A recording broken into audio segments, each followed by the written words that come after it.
Chapter 1. The Dark Knight. In 1991, at a dock on Manhattan Island, New York, a nefarious transaction was unfolding. The darkness was meant to be the sole witness to this exchange. However, tonight, a third party lurked in the shadows, perched upon the steel beams above the warehouse. A figure nearly indistinguishable from the night coldly observed both parties involved in the transaction. Suddenly, the lights extinguished, plunging the once bright warehouse into utter darkness. Water release.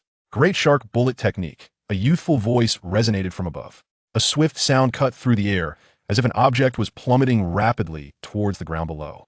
Accompanied by the sounds of collision and splashing water, a short, anguished scream erupted from the crowd below, only to be abruptly silenced. The brief flash of gunfire illuminated the warehouse. Yet when they looked up, no enemy was in sight. Great water burst wave. With this peculiar call, a more powerful surge of water surged forth.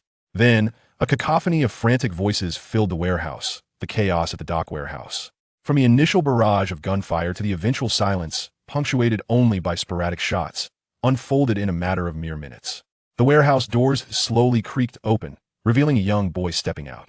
Moonlight gently caressed his face, casting shadows that accentuated his flawless features. In the dim light, his long black lashes fluttered softly, and his mismatched eyes emitted an eerie glow against the backdrop of night. As he was about to leave, the boy's steps faltered, his gaze fixating on a sports car parked outside the warehouse. After a moment, the roar of the engine faded into the distance, leaving behind a scene of disarray at the dock. As the boy departed, two translucent figures unexpectedly materialized in the vacant space beside the warehouse. "It seems young Kyle possesses quite the vigor. What do you think, Newt?" remarked the elderly man with a long white beard, a smile gracing his face as he addressed his companion. The elder, known as Newt, replied slowly. Without any formal guidance, he has mastered the intricate art of wandless magic and even devised several intriguing spells. "I believe Hogwarts will soon be bustling with activity." The white-bearded elder appeared quite pleased with Newt's assessment, a hint of pride lacing his tone. After all, he carries a part of the Dumbledore lineage within him. Upon hearing the boast regarding Albus Dumbledore, Newt unflinchingly countered, "He does not bear the Dumbledore surname." That Dumbledore's expression darkened. "Regardless, one could argue that Kyle is somewhat my son." After a moment's reflection, Newt delivered another jab, piercing Dumbledore's heart with his words. "A son you sent to an orphanage and then lost?" Frustrated, Dumbledore resolved to refrain from discussing Kyle's lineage further. "Let's go. We must fetch Kyle." With a loud bang, Dumbledore vanished from sight. A sports car sped through the moonlit night, the roar of its engine echoing along the deserted road. Soon, the vehicle entered an abandoned factory situated in the Brooklyn area, coming to rest on a level surface. Kyle sat in the driver's seat, leisurely forming several hand seals. Earth release. Ground movement core. The ground beneath the car began to descend slowly, akin to a mechanical parking system that in truth, it was indeed a lifting mechanism, powered by chakra. The platform ultimately settled in a spacious underground chamber.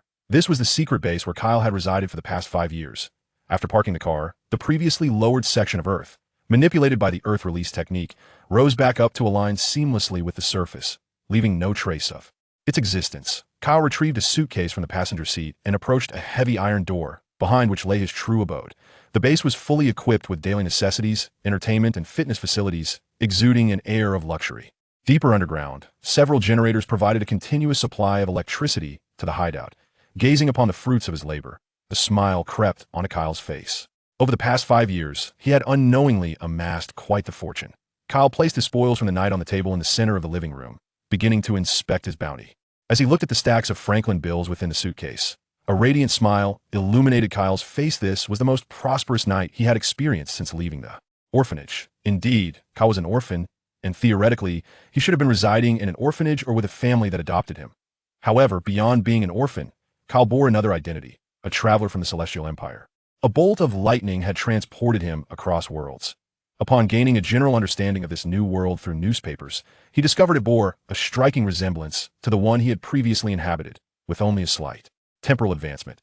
Initially, he intended to remain in the orphanage, biding his time until he could earn his first significant sum of money, leveraging his understanding of future societal developments to emerge as a victor in life. Yet, this plan encountered a snag when he turned 6. Kyle was astonished to realize that he appeared to possess superhuman abilities. That day, a sensation akin to electricity surged within him, and energy erupted uncontrollably. Fortunately, he awakened to this power in solitude, quickly tidying the scene and feigning normalcy. After several furtive attempts, Kyle, well-versed in web literature and anime from his previous life, ultimately discovered a rudimentary method to harness and control the energy within him. Hand seals that Heso, his golden finger with chakra, to prevent those around him from uncovering his anomaly and to find a space conducive to honing his abilities. Kyle departed from the orphanage and chose this abandoned factory in Brooklyn as his refuge. During the day, he trained in the ninjutsu and physical techniques embedded in his memory, a katinite. Out of necessity, Kyle resorted to fishing on the streets, hoping some unsuspecting thug would generously part with his money.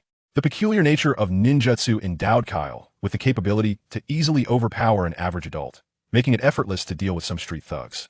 After years of diligent exploration and training, Kyle had now mastered some fundamental water and earth release techniques. As for the Great Sharp Bullet and Great Waterburst Wave he had just invoked, those were merely fanciful names. Their actual potency might only equate to crank ninjutsu.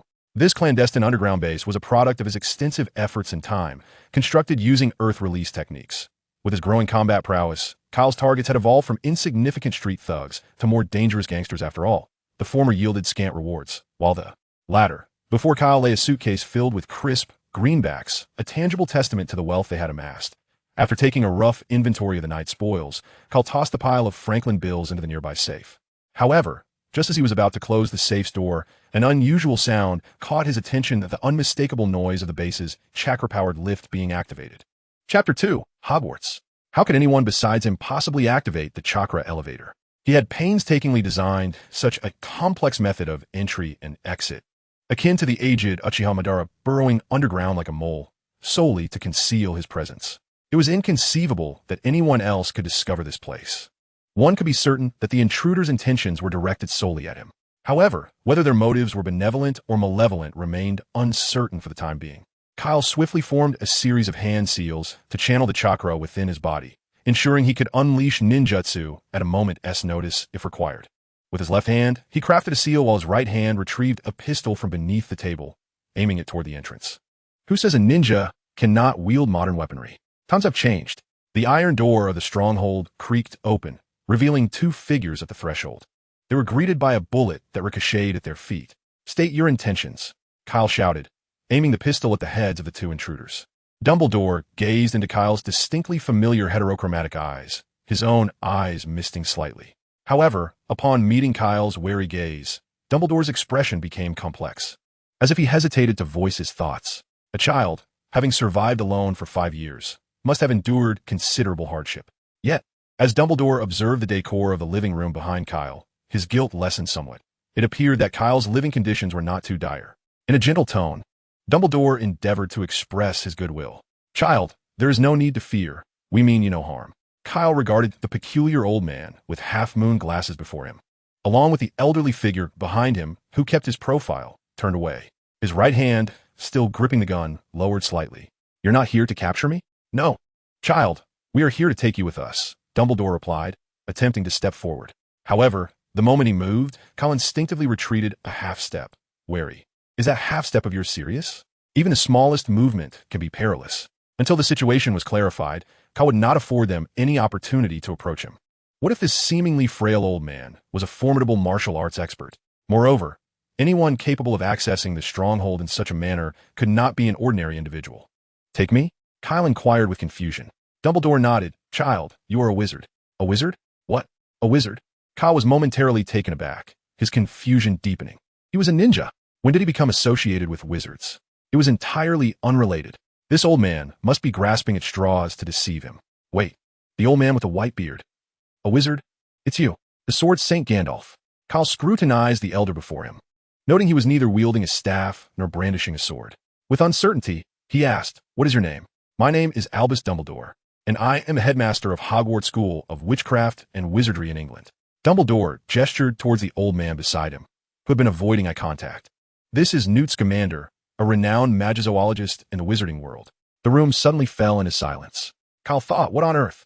Wasn't this a character from the film Harry Potter and the Sorcerer's Stone that he had seen in his previous life? When he had traversed into this world, the remastered version of the film had just been released.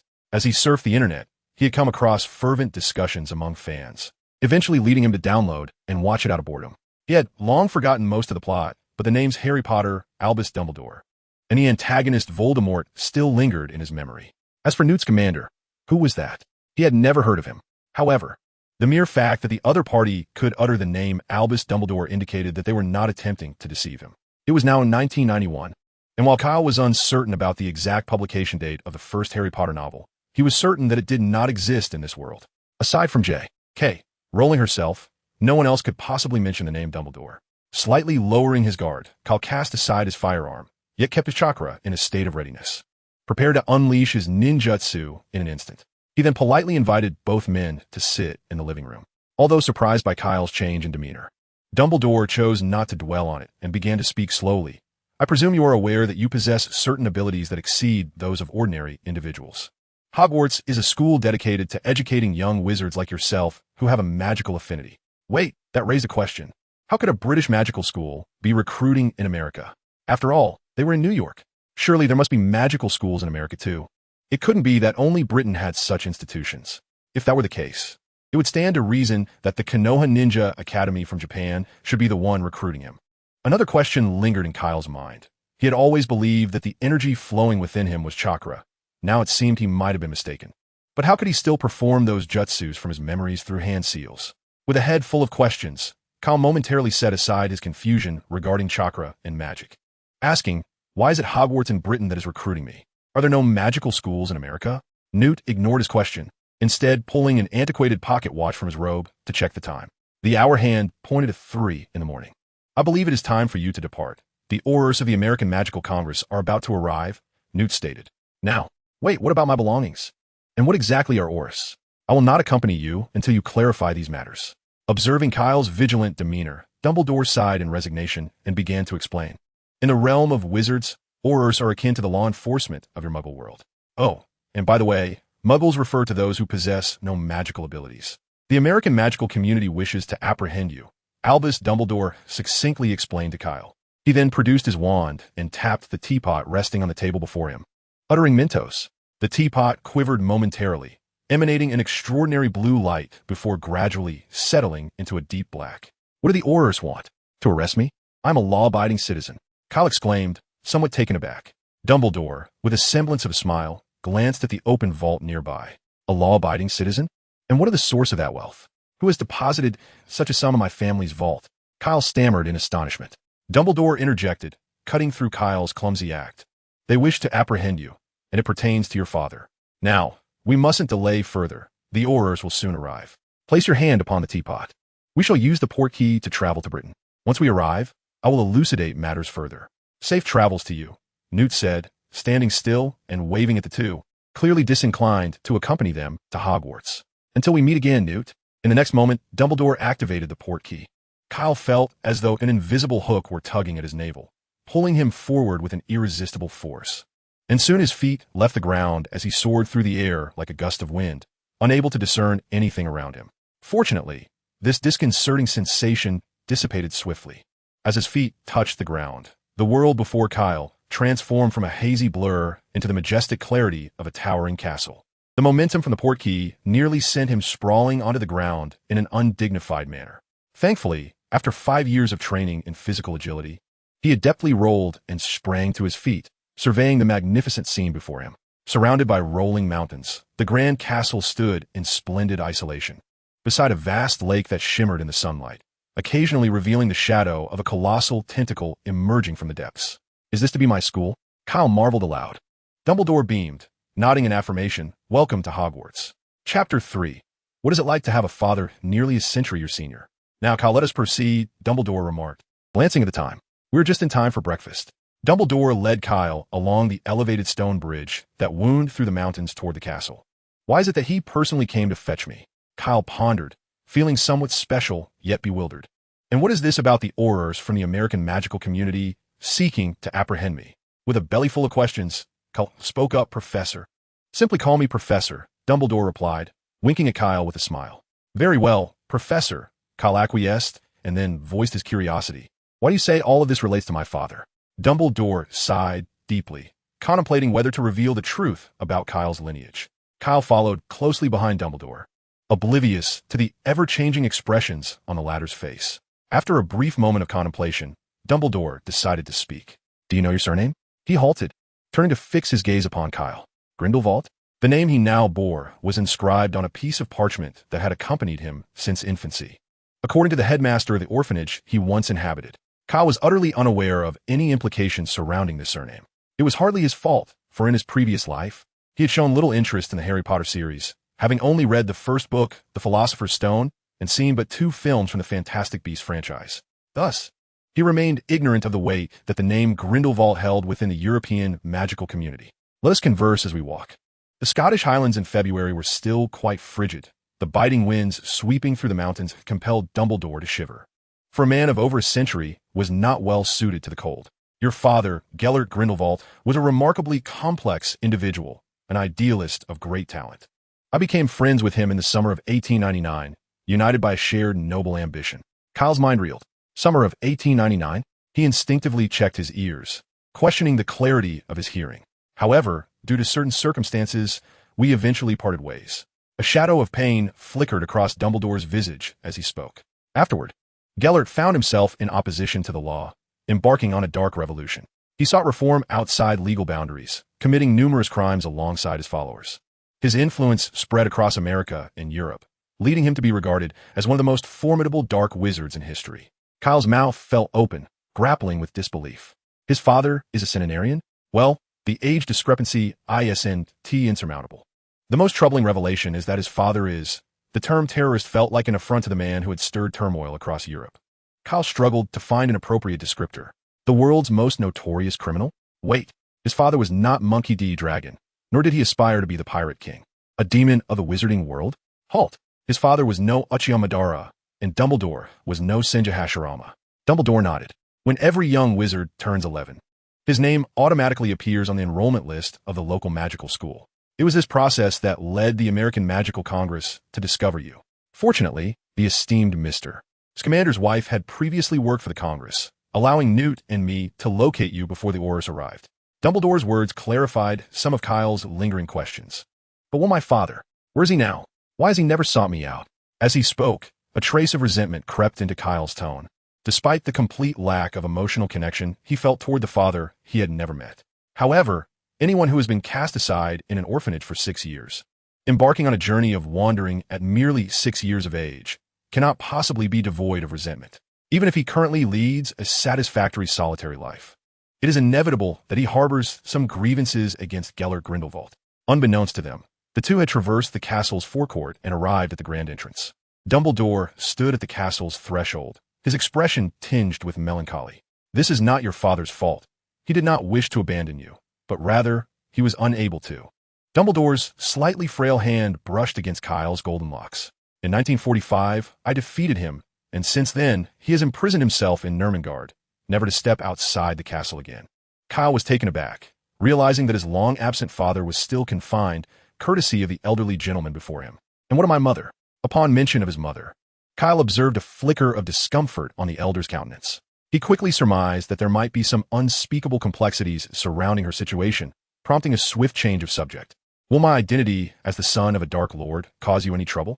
If enemies were to come seeking retribution, it could indeed pose a significant dilemma. Kyle's inquiry was intentionally crafted, as he sought to secure a form of protection. After all, Dumbledore would not disregard his well-being. Who better to serve as a shield than the very man before him? If you are willing, your name will be recorded as Kyle Dumbledore on the Hogwarts student roster. When you have acquired the strength to stand on your own, it will not be too late to reclaim the Grindelwald surname. The prospect of merely changing his last name seemed to resolve the issue, allowing him to navigate Hogwarts with ease under this new identity. I am honored, Professor, Kyle replied with a grin. It was evident that Dumbledore shared a profound bond with his father. Otherwise, such a suggestion would not have been proffered. With a gentle pat on Kyle's shoulder, Dumbledore smiled. Come, let us dine in the Great Hall.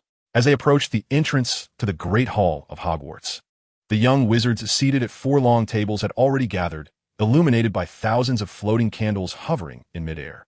The tables were adorned with glimmering cutlery, laden with an array of delectable dishes. Such a lavish breakfast seemed rather extravagant. The spread included porridge, bread rolls, orange juice, pickled fish, eggs and bacon, toasted bread, butter jam, and cornflakes. Having spent years in the orphanage, Kyle had assumed that a foreign breakfast consisted simply of bread with jam and a glass of milk. It seemed now that the orphanage's poverty had deprived him of such indulgences. At the head of the hall, another long table was reserved for the professors. Dressed in Muggle attire, Kyle felt distinctly out of place among the uniformly robed Hogwarts students. Just as he began to feel awkward, Dumbledore's soothing voice resonated in his ear. "You may join me for a meal, or feel free to take a seat at any long table." Faced with the unfamiliar faces at the long table and their curious gazes, Kyle felt it preferable to remain with Dumbledore. "Professor, I believe I shall stay with you," Kyle said, hastening to match Dumbledore's pace. Chapter 4. Diagon Alley. As Kyle settled into his place among the faculty, a considerable stir erupted within the hall. Students began to murmur and speculate about Kyle's identity. What could be the nature of his relationship with Professor Dumbledore? Why had the esteemed professor brought him to the hall? Furthermore, why was he dining alongside the faculty? As the subject of the intrigue, Kyle paid little heed to the students' discussions. He was acutely aware that his presence was indeed peculiar, yet he had more pressing matters to consider. After all, he had just arrived from New York City, and his biological clock indicated it was precisely 3 in the morning. Earlier, he had been engaged in a rather colorful nightlife, participating in a rather raucous gathering with a group of gangsters involved in the laundry detergent trade. His current hunger felt insatiable, as he believed he could consume no less than 46 bowls of ramen. Like a ravenous specter, he devoured the food laid before him. Before long, the process of annihilating the contents of his plate and having it replenished had repeated itself 4 or 5 times. At that moment, he embodied the gluttonous spirit of Kyle Payne, the hungry ghost of Grindelwald. The other individuals at the table paused, casting curious glances at Kyle, seemingly eager to gauge the extent of his appetite. When the food on his plate vanished for the 8th time, Kyle let out a satisfied belch and finally ceased his relentless consumption. However, his gaze lingered on the table, searching for something more. At that moment, a hand reached over, offering him a cup of pumpkin juice. "Thank you," Kyle said, turning to see the hand's owner, a professor with shoulder-length black hair, a hooked nose, and sallow skin. "How should I address you?" "Call me Professor Snape," came the reply. "Professor Snape," Kyle responded with utmost respect. What a loquacious child, Snape thought, his perpetually stoic expression twitching as he managed to utter, after a long pause, "Severus Snape." Across the table, Dumbledore observed Kyle engaging amiably with Snape, a smile gracing his features. "It appears he is getting along quite well with Severus, which comes as a pleasant surprise," he remarked. Upon hearing Dumbledore's words, a tall which followed his gaze, and, peering through her square glasses, caught sight of Kyle's striking heterochromatic eyes, reminiscent of Gellert Grindelwald's. Minerva McGonagall, the vice principal of Hogwarts School of Witchcraft and Wizardry, smiled and said, "It seems his potions grades are bound to be impressive. I believe he has inherited his father's remarkable talents, perhaps even surpassing him." Dumbledore silently added to himself, though his father certainly could not match him in appetite. The complete disappearance of the food on the table signified the conclusion of the meal. Kyle rose to his feet, his flat abdomen betraying no hint of the substantial meal he had just consumed, at least 5 or 6 portions meant for adults. "Professor," before he could voice his query, Dumbledore preemptively addressed his uncertainty. "I believe it would be wise for you to rest for a while. Once you awaken, I shall escort you to Diagon Alley to procure the supplies you will require for your studies at Hogwarts." As a nocturnal ninja, the Dark Knight of New York City, Kyle felt no pressing need to take a nap. Moreover, he had already compensated for his rest during the day due to the previous night's endeavors. After all, he couldn't very well engage in combat with gangsters while stifling yawns. Could he? "Professor, I'm not the least bit tired. Let us proceed directly to Diagon Alley." Dumbledore scrutinized Kyle for a moment, ensuring he appeared invigorated and alert before nodding in agreement. "Very well, let us depart." Moments later, Kyle and Dumbledore found themselves upon the grassy expanse outside the castle. "Professor, is it possible for us to travel to Diagon Alley without using that portkey?" Kyle inquired, tilting his head. Not long ago, Dumbledore had transported him across the Atlantic using this so-called portkey.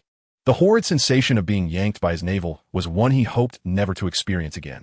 Dumbledore regarded Kyle with a perplexed expression, unable to comprehend his aversion to this mode of transportation. "Very well, Fox." With Dumbledore's call, a burst of flames materialized, revealing a magnificent, resplendent phoenix.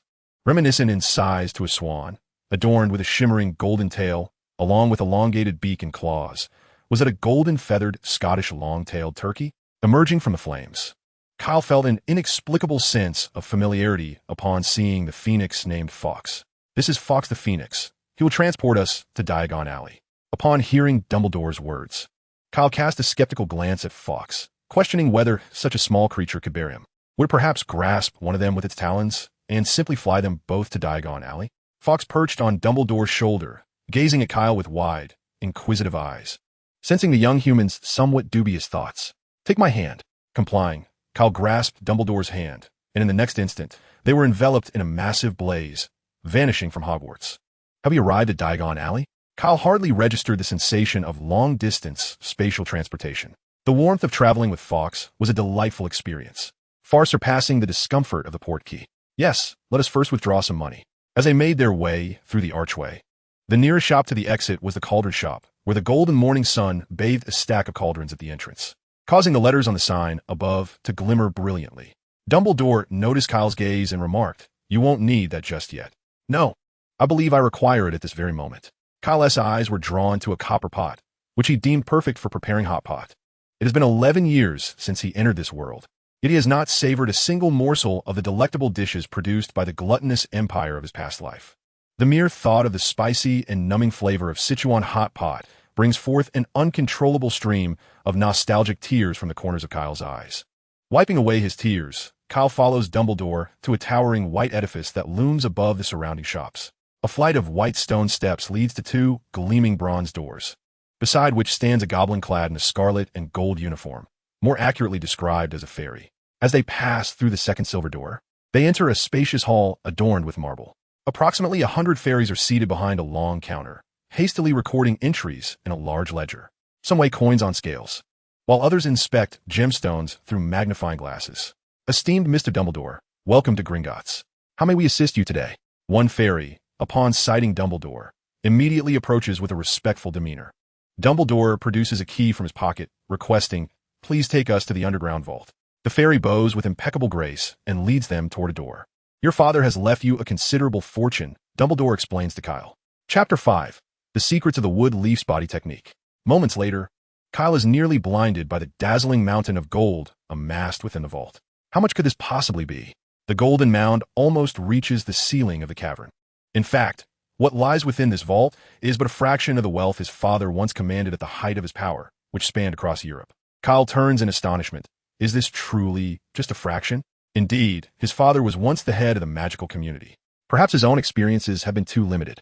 With this substantial sum, Kyle quickly abandons a certain audacious notion that had been brewing in his mind. As he rode the cart down the tracks to the depths of a vault, he meticulously observed the surrounding terrain and the security measures of Gringotts. He had already devised a preliminary plan, awaiting the day he could recruit like-minded companions to form the trio of Gryffindor and put his scheme into action. Now, with this newfound wealth, he, a descendant of 3 generations of impoverished farmers, feels no need to resort to desperate measures. However, the allure of a grand heist still lingers in his thoughts. "Professor, shall we proceed to purchase a wand?" Kyle stands outside on the street, striving to resist the urge to glance in the direction of Gringotts. The Madame Malkin's robes for all occasions shop is merely one storefront away from Gringotts, making it easy for Kyle to locate it. As he approaches the entrance, he overhears voices emanating from within. "I believe this left sleeve could be raised a tad higher." "Darling, let me know. Be careful. Watch where you're stabbing that needle. You foolish woman." "Mother, I don't want this garment anymore." A youthful boy's voice exclaims, followed by a more indulgent female voice. "You're quite right, Draco. Now, I am aware of the societal detritus of purchasing clothing here. We can acquire superior garments at the tailor garment shop." Before I had the chance to push open the door, it was rudely thrust outward, the gust of wind tousling Kyle's bangs. Before him stood a well-groomed young scion, his platinum hair slicked back, a haughty expression adorning his handsome face. "Just a spoiled brat," Kyle mused. As he intended to step aside, the other party spoke first. "Move aside, you filthy mudblood." Draco scrutinized Kyle's muggle attire, his words dripping with disdain. The insult spurred Kyle to reconsider. Although he was unfamiliar with the term mudblood, the preceding adjective left no doubt that it was far from complimentary. It would be prudent for such a pampered child to learn the harsh lessons of society. Glancing behind him, he noted that Professor Dumbledore had yet to arrive, thus, "Let us deal with him." Kyle narrowed his eyes, retrieving a round object from his pocket and hurling it to the ground. With a soft explosion, a blinding light erupted. Draco felt his vision blur, and in the next moment, Kyle had vanished from sight. A foot, which had appeared behind him unbeknownst to him, sent him crashing to the ground. Konoha body technique, secret art. Kyle formed a tiger seal with his hands, a wild and mischievous grin gracing his face. 1,000 years of pain. Draco, kneeling on the ground, felt a peculiar tightness upon hearing those words. "I am washing seaweed. Oh, washing seaweed, he whimpered, accompanied by a heart-wrenching scream. A figure arced gracefully through the air, with such a leap akin to that of a frog. Kyle mused that this child named Draco could easily participate in the Olympic pole vault without a pole, given his remarkable spring. The brat, Draco, knelt on the ground, hands clutching a most sensitive area, his voice quivering, then sobbing, ultimately dissolving into wails. Having executed his 1,000 years of pain with aplomb, Kyle unhurriedly conjured a water sphere to wash his hands, then gazed skyward, feigning innocence. Draco, what has happened to you? A blonde woman hurriedly emerged from Madame Malkin's robes for all occasions. Narcissa Malfoy cast a furious glare at Kyle, who was still looking up, only to notice the elderly man standing behind the boy. Dumbledore, Kyle the instigator, declared Professor, he called me a mudblood. Is this true, Mrs. Malfoy? Dumbledore inquired, his gaze shifting from the sobbing child in his mother's embrace to the boy before him, his usually warm demeanor now tinged with iciness. Perhaps bolstered by his mother's presence, Draco, who had just suffered a grievous blow, suddenly regained his bravado. Look at his clothes. He is nothing but a mud. Draco, Narcissa, irritated by her son's impudence, swiftly intervened. I apologize, Professor Dumbledore. He is but a child. Standing beside Dumbledore, Kyle whispered, just be cautious in your next life. Several dark lines appeared on Dumbledore's forehead. What does it mean to be cautious in the next life? Do you wish to bring about someone's demise? Dumbledore suddenly found himself agreeing with Newt. Hogwarts was indeed on the brink of becoming quite lively. I think Mr. Malfoy could benefit from a lesson in proper etiquette.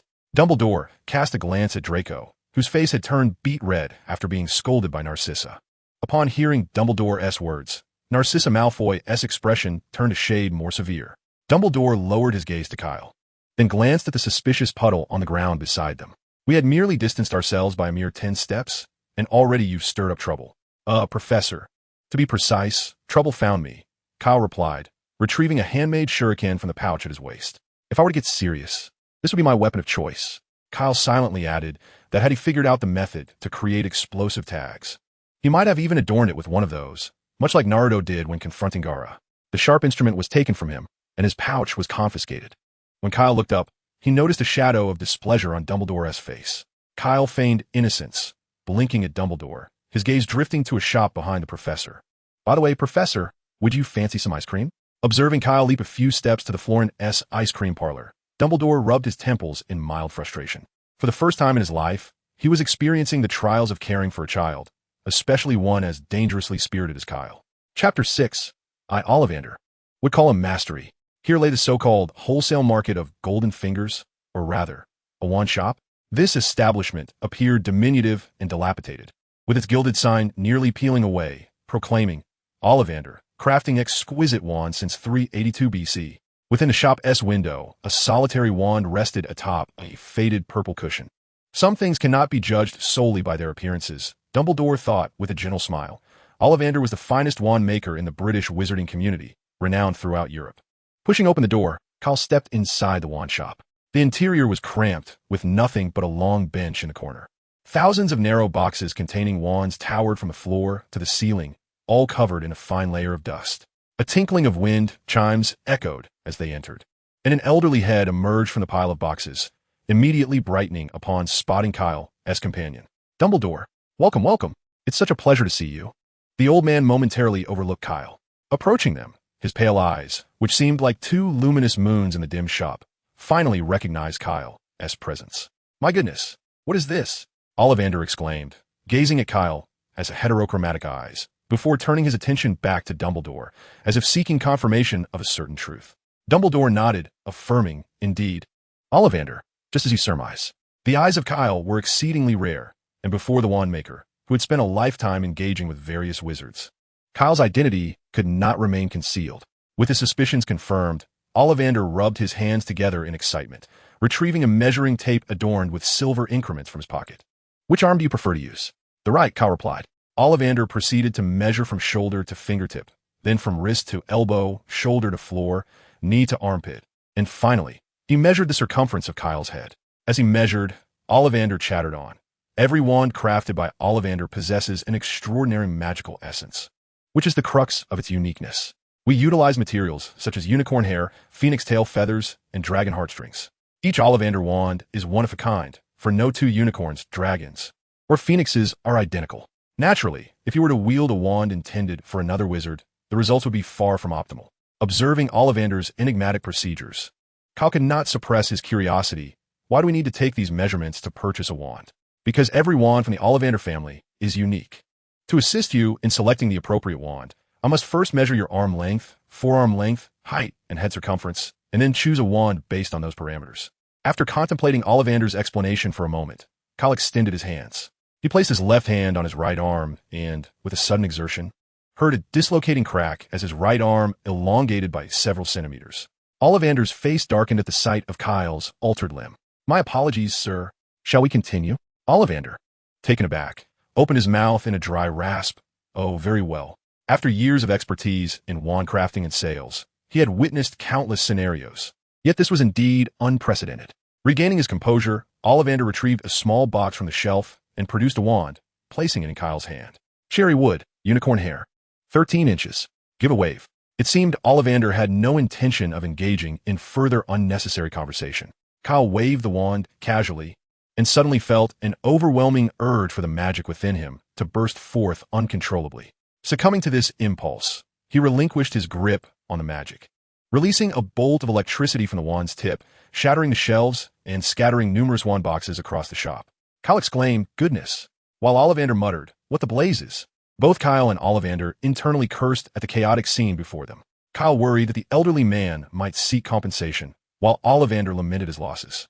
With hopeful eyes, Ollivander turned to Dumbledore. "Dumbledore, this."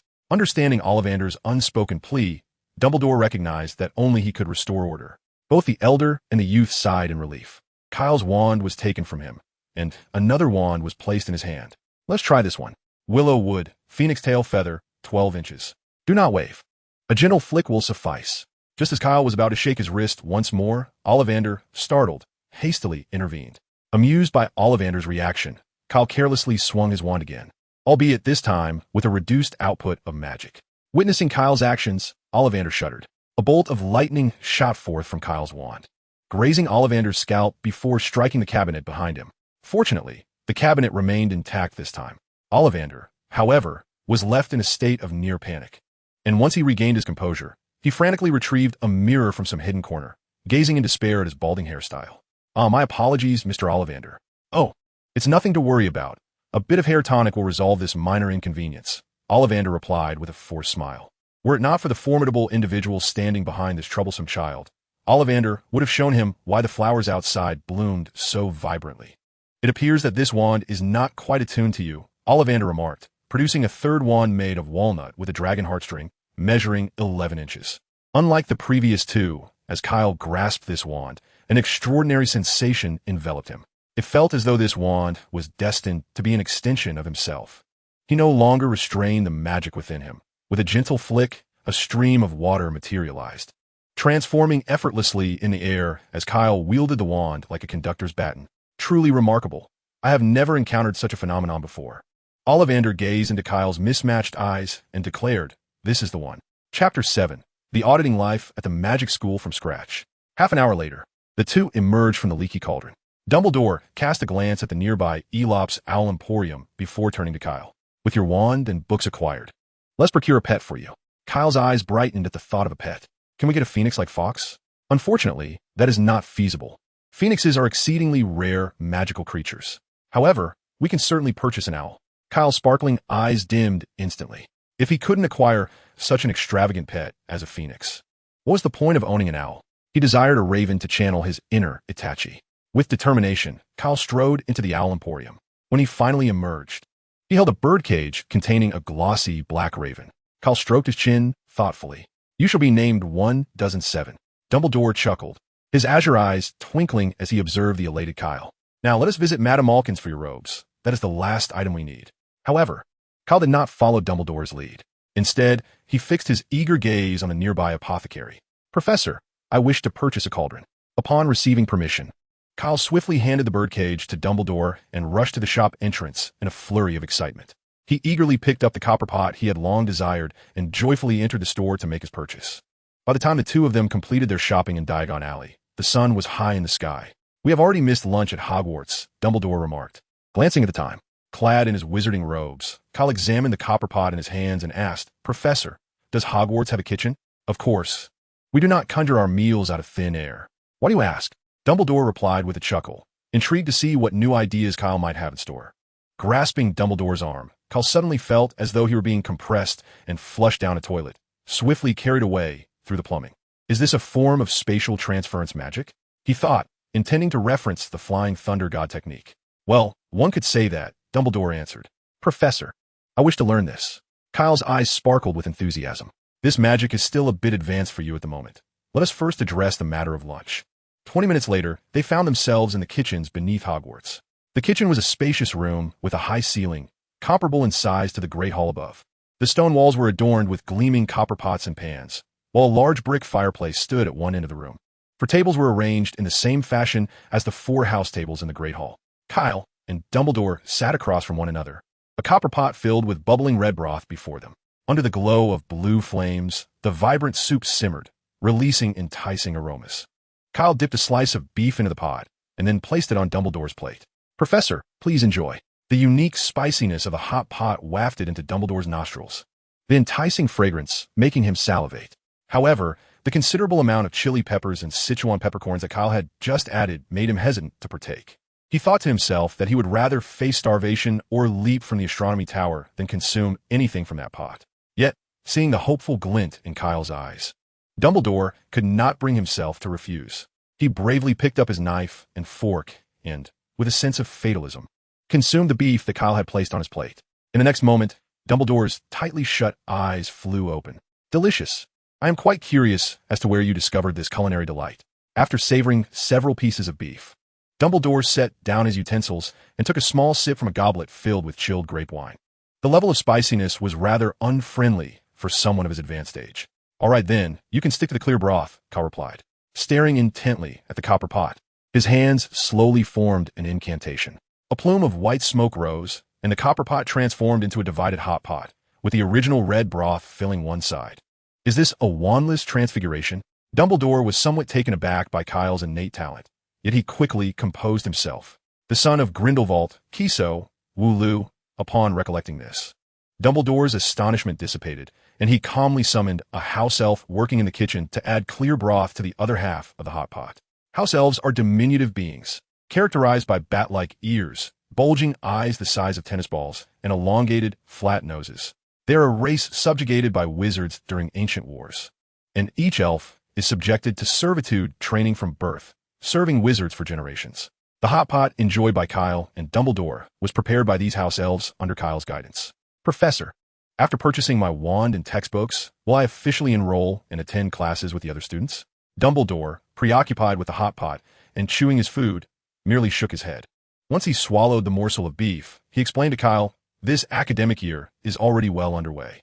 If you enroll now, you will struggle to keep pace with their curriculum. You will need to wait until September to commence your studies alongside the next cohort of young wizards." After finally swallowing his food, Dumbledore added, "However, attending as an auditor should pose no issue." He then retrieved a piece of parchment from his robes and handed it to Kyle. "This is the timetable for first-year students. I personally recommend that you first audit Professor Flitwick's Charms class, followed by Professor McGonagall's Transfiguration.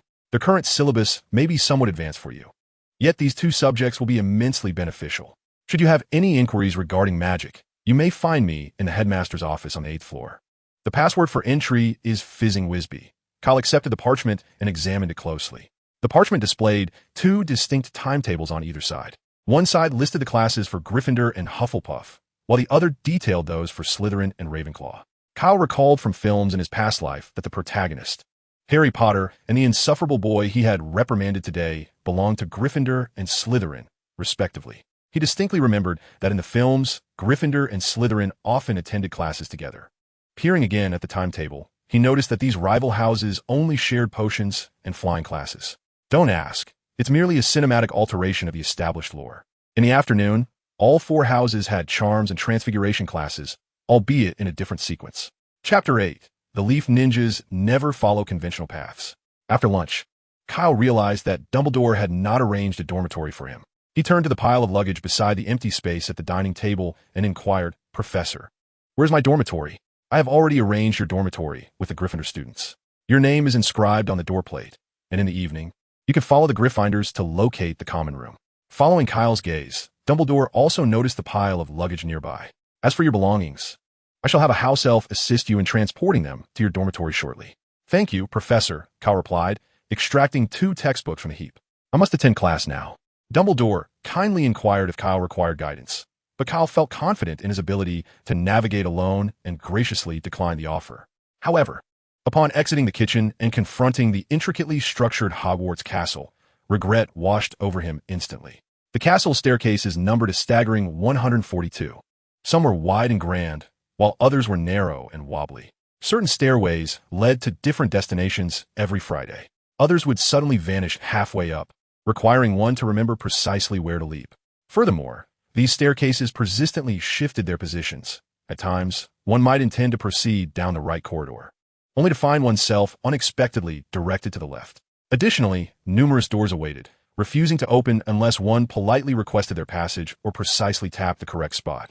Some doors were mere illusions, presenting as sturdy walls rather than true entrances. Without a guide, Kyle realized that traversing from the kitchen to the charms classroom on the 4th floor within 10 minutes would be quite a challenge. Nearby, Dumbledore watched him with an amused expression, anticipating a request for assistance. Yet, having already boasted of his capabilities, Kyle hesitated to undermine himself. Thus, he abandoned the notion of taking the conventional route. 2 minutes later, Kyle found himself standing on the castle's lawn, surveying the outer walls as if searching for something. Dumbledore, arms crossed, stood a short distance away, eager to witness Kyle's remarkable feats. The next instant, Dumbledore's eyes widened in astonishment. Kyle charged towards the castle wall, propelling himself upwards with a powerful leap just before impact, and began to run along the vertical surface. To Kyle, the towering wall felt as effortless as walking on flat ground. Dumbledore thought, what sorcery is this? Had Kyle been able to hear Dumbledore's thoughts, he would have simply replied, it's basic practice. By channeling his chakra, or magical energy, into the soles of his feet, he firmly adhered to the surface, enabling him to scale vertical trees or cliffs, a skill any ninja from Konoha would possess. Not only could he climb walls, but he could also perform advanced water-walking techniques. The first training he undertook after envisioning his magical energy as chakra was indeed tree climbing and water walking, which he found utterly unremarkable. Before long, Kyle reached the 4th floor. Clinging to the castle's outer wall, he searched several windows until he finally spotted the esteemed Professor Flitwick, the charms instructor as Dumbledore had mentioned. Phileas Flitwick possessed a distinctive appearance. Strictly speaking, he was not a pure-blood human wizard. He possesses a fragment of fairy blood, which serves as a rather perplexing explanation for his height. Climbing through the window into the classroom did not seem appropriate. Kyle preferred not to become the center of attention on his very first day at Hogwarts. Thus, he abandoned that notion. At that moment, the crisp sound of the class bell rang out, prompting Kyle to hastily enter the classroom and take a seat at an empty desk in the back row. Professor Flitwick noticed the son of Grindelwald as Kyle rushed in. However, he did not alter his lesson plan due to Kyle's presence, proceeding with the instruction on the cutting charm as originally intended. Kyle quickly flipped to the corresponding page in the standard spells, beginner book he had just purchased that morning. With a flick of his wand, Professor Flitwick made a pile of small sticks that had been set on the podium earlier float gracefully into the air, landing precisely on each student's desk, including Kyle's. I will demonstrate for everyone. Pay close attention to the incantation and the accompanying gestures, he announced. The professor recited the incantation for the cutting charm, and, with a gentle flick of his wrist, the stick before him snapped in two. After explaining some precautions and common mistakes that beginners often make, Professor Flitwick declared the practice session open. Kyle thought, is that it? What about the principles behind casting the cutting charm? How does the magic operate during the cutting process? How should one control the point of impact? Is this all there is to it? Skeptically mimicking Professor Flitwick's actions, Kyle carefully enunciated the incantation and waved his wand, only to find that the stick before him remained utterly unscathed. After several futile attempts, Kyle felt akin to a curly-haired baboon flailing a stick. At that moment, the dark-haired girl beside him abruptly turned her head and said, "Hello, my name is Qiu Zhang." Kyle was momentarily taken aback. Judging by her features, she appeared to be of Asian descent, most likely of Chinese heritage. Thus, her name should rightfully be pronounced as Zhang Qiu. He was surprised to encounter a fellow countryman in this place. Although his current form was that of a blonde, blue-eyed Anglo-Saxon, his heart remained steadfastly tied to his homeland. Suddenly, a bold thought crossed his mind. "Are you Chinese?"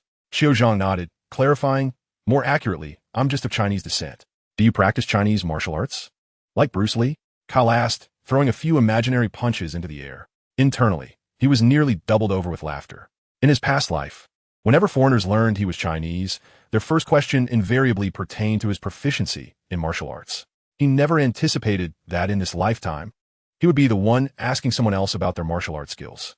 A few dark lines appeared on Xiao Zhang's forehead. She felt somewhat offended. After denying her proficiency in Chinese martial arts, she finally posed a question she had been meaning to ask. What is your relationship with Professor Dumbledore? I noticed this morning in the Great Hall that you seemed quite close. That question. Kyle too was curious about the nature of his relationship with Professor Dumbledore. According to their kinship, should he address Dumbledore as uncle or as granduncle? Are the majority of professors at Hogwarts not of a younger generation than him? Perhaps he should simply reveal his surname and let her deduce it herself. Thus, Kyle extended his hand towards Zhang Xiao, neglecting to introduce himself. I am Kyle Dumbledore. Zhang Xiao emitted an incredulous gasp. Dumbledore. On the other side of Zhang Xiao, a girl with a cascade of reddish golden curls turned her head. Is he the Dumbledore professor? Well, he should have anticipated such a significant reaction. Hello, I am Marietta Ekmo from Ravenclaw. The girl graciously extended her hand. Just as Kyle was about to shake hands with her, a cough resonated beside their table. Chapter 9. The Joyous Windman of Hogwarts. As students of Ravenclaw, Zhang Xiao and Marietta Ekmo found it exceedingly embarrassing to be caught daydreaming in class by their house head. Kyle, however, felt no such embarrassment and confidently inquired about the principles of the severing charm from Professor Flitwick. Professor, I find it somewhat perplexing how merely uttering an incantation and waving a wand can evoke the severing charm. As he spoke, Kyle glanced at the wooden stick in Zhang Xiao's hand, which had already been cleaved in two, while his own stick remained unchanged from its original state. Without waiting for Professor Flitwick to respond, he hastily added, the severing charm, by its very definition, implies the division of an object. From a physical standpoint, it is akin to using a sharp object, such as a knife, to cut through. Professor Flitwick listened with a smile. However, when I observed you and Zhang Xiao performing the severing charm, I did not perceive anything resembling a knife that could sever the object. It would seem, then, that the object must have split internally. Professor Flitwick beamed. Thus, the true principle of the severing charm ought to be to exert magical influence on the molecules of the stick, rendering the attractive forces between the molecules ineffective or exceeding their range, thereby achieving a cutting effect. Professor Flitwick's smile faltered. How should I manipulate my magic to attain such an effect? Professor Flitwick thought to himself, what on earth is this fool asking? He understood every word Kyle uttered. Yet when they were pieced together, he was at a loss as to their meaning. Was it really necessary to consider so many factors for a fundamental charm, like the severing charm? Surely, one could simply wave a wand and, with a clang, sever the object. Although Professor Flitwick was indeed a master of charms, his studies did not encompass analysis from the perspective of Muggle physics. Nevertheless, out of respect for his role as a professor, he could not allow himself to be stumped by Kyle's inquiries. Adopting a serious demeanor, he appeared to be pondering, organizing his thoughts. After a futile struggle, Professor Flitwick ultimately decided to concede. He forced a dry smile, embodying the essence of magic. One merely needed to channel their intentions into the wand and command it to cast a spell. Kyle stared at Professor Flitwick. Are you serious? Professor Flitwick gazed back at Kyle, perplexed by the youth's incredulous expression. Could he be questioning my mastery of spells? A crow flew past the window, cawing twice, which only served to amplify the awkward atmosphere surrounding them. A few dark lines appeared on Kyle's forehead. Was magic truly so ethereal? When he performed the water release technique, there was a discernible process. His internal magical energy transformed into water elements, which he then shaped into the form of a shark. This was what one might call the Great Water Bullet. Whether this process adhered to the laws of energy conservation and other physical principles was uncertain, yet it was rooted in logic. However, this cutting spell was indeed enigmatic. Kyle endeavored to articulate his thoughts and ultimately posed the pivotal question. So, Professor, is the essence of magic merely the manifestation of one's thoughts? Professor Flitwick widened his eyes in astonishment. Ah, yes, you have encapsulated it perfectly. If that is the case. Kyle raised his wand once more, directing it at the wooden stick resting on the table before him, slowly infusing his magical energy into the wand. Concurrently, he conveyed a potent intention to cleave it apart. Kyle felt a torrent of magical energy surging into the wand, as if it sought to drain him of his very essence. But fortunately, this extraction subsided swiftly. A brilliant beam of light erupted from the tip of Kyle's wand, striking the wooden stick with unwavering force.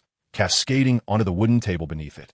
A dazzling crimson glow enveloped the entire table. With a resounding crash, the table shattered into two halves, hitting the ground with a thunderous noise. A subsequent thud signified the sound of books tumbling to the floor. Kyle stared blankly at the desk, bewildered by the recent events. Had he succeeded? Not merely succeeded. This cutting spell was comparable to Snape's precision spells. Professor Flitwick wiped an imaginary bead of sweat from his brow. I believe you may not have controlled the output of your magic adequately. Do not be discouraged. Let's try again. The desk that Kyle had been supporting reassembled under the restorative charm, fitting together seamlessly, with no trace of the earlier fracture evident. Kyle couldn't help but marvel at the wonders of magic. After summoning another wooden stick, bolstered by Professor Flitwick's encouragement, Kyle embarked on his second attempt at spellcasting. He reflected on the errors made during his previous incantation. Upon channeling his intent to the wand, he sensed his internal magical energy stirring spontaneously, reminiscent of the sensation he experienced earlier that day in the wand shop. From the reaction of the esteemed wand maker, Ollivander, it seemed his magical capacity was significantly greater than that of others. In essence, while others wielded chakra, he wielded chakra or even tanara. Thus, was it any wonder that his spells wielded such formidable power? Thus, in the practice of magic, he must exercise a modicum of restraint over the power coursing within him, preventing it from pouring forth uncontrollably. Otherwise, the slicing spell he had just conjured upon a person could easily wreak havoc throughout the entire school. Having resolved this conundrum, Kyle resumed his attempts at the slicing spell. After a series of 3 or 4 practice sessions, he finally managed to rein in the spell's potency to a level comparable to that of an ordinary wizard. Professor Flitwick, standing beside him, nodded in satisfaction, acknowledging his remarkable talent. With the slicing spell under his command, Kyle began to ponder the words previously spoken by Professor Flitwick. If the essence of magic lies in the manifestation of one's thoughts, could he not redefine the expression of the slicing spell as a different form during the transmission of intent to his wand, thereby eliciting an alternative effect? This notion struck him like a thunderclap in his mind. Transitioning from a one-handed grip to a two-handed grasp, Kyle infused his wand with magic and intent, causing an invisible blade of arcane energy to extend from its tip. Death like the wind, ever my side, the long road ahead, only the sword as my companion. With this fervent incantation, he hurled the wooden stick before him skyward, closing his eyes to acutely sense the direction of the wind as it swirled around the falling object. In that moment, Kyle felt as though he were possessed by a tempestuous sword master. In that moment, he embodied the joyful wind of Hogwarts. As the stick descended in freefall, he sprang into action, faced the gale, draw the blade, slash diagonally, sheath the sword, huzzah! With a flash of swift motion, the stick was cleaved into 2 equal halves, tumbling feebly onto the table before him. Thud! Professor Flitwick gazed at the smooth, even surface of the severed stick, then turned his attention to the invisible blade at the tip of Kyle's wand, his face contorting in disbelief. Is this truly the slicing spell? Is this truly the slicing spell? Even Snape's killing curse pales in comparison. Chapter 10. The Unmatched Strength of the Boogeyman. The 3 quickly gathered their textbooks and wands, dashing out into the corridor outside the classroom. Kyle, do you plan to join us for Transfiguration class? Marietta inquired, noticing that Kyle was holding another textbook on Transfiguration. Yes, I would appreciate your guidance to the classroom, as I am unfamiliar with the way. The Transfiguration classroom was located on the 2nd floor of the castle. Despite being escorted by 2 seasoned veterans who had roamed the castle for over 5 months, the descent from the 4th to the 2nd floor took nearly 20 minutes. Kyle began to suspect he might be riding in a roundabout cab. He contemplated whether jumping down the stairs would land him and his companions in detention. Upon their arrival at the Transfiguration classroom, they found Professor Minerva McGonagall awaiting them. With her square glasses, dark hair styled in a bun, and deep green robe, Professor McGonagall's stern expression instantly reminded Kyle of his high school principal in his previous life. While not entirely identical, the resemblance was strikingly uncanny. As the classroom bell rang, Professor McGonagall addressed the students. Transfiguration is the most intricate and perilous subject among all the courses offered at Hogwarts. Anyone who dares to misbehave in my class will be expelled, never to return. While uttering these words, she cast a pointed glance at Kyle, seated in the front row. Kyle was certain that the professor's admonition was directed at him, likely in response to a prior exchange with Professor Flitwick. Undeterred by McGonagall's piercing gaze through her square spectacles, Kyle met her stare with fiery determination. A faint smile crept across McGonagall's lips, for it had been many years since she encountered such audacity in a student. Consequently, She drew her wand and lightly tapped the podium beside her. In an instant, the podium transformed into a magnificent lion, which let out a thunderous roar directed at Kyle. Appearing ready to pounce. Startled, Kyle instinctively propelled himself forward, causing the hefty wooden desk before him to charge forward with astonishing speed, colliding with the imposing lion. Water release. Great shark bomb. A massive torrent of water erupted from Kyle's mouth, morphing midair into a ferocious shark. The water shark pursued the lion, its gaping maw filled with razor-sharp teeth, and devoured the lion's head in a single bite. Bang! Bang! The headless body of the lion and the heavy desk struck the wall in succession, producing two resounding thuds. Why is there still a piece missing from the podium? Crack! Crack! Countless spiderweb-like fissures rapidly spread across the ancient-looking podium, which then shattered into a multitude of fragments, lying silently on the ground as if to bear witness to someone's transgression. Professor McGonagall. The entire class of students. Kyle, Professor, this is not my fault. You initiated it. Soaked from the explosive shark bomb, Professor McGonagall's expression darkened. Kyle anxiously regarded the furious professor, wondering if he was about to be expelled from the classroom. He might very well be the first student in Hogwarts history to be dismissed before even officially enrolling. Taking a deep breath, Professor McGonagall forced herself to regain her composure. She reminded herself that the fault did not lie with Kyle, as it was she who sought to showcase the profundities of transfiguration before him. However, when her gaze swept once more over the pile of debris and the large puddle of water, her composure began to fray once again. What manner of creature was Grindelwald's son? The strength Kyle had demonstrated in propelling that desk was surely comparable to that of a troll. Not to mention the spell she had never encountered before. Shaking her head, she resolved to dismiss such thoughts. With a strained smile, she cast a drying charm on her wet clothes, repaired the desk and podium, and commenced her lesson. Kyle exhaled in relief. Fortunately, Professor McGonagall had no intention of causing him any trouble.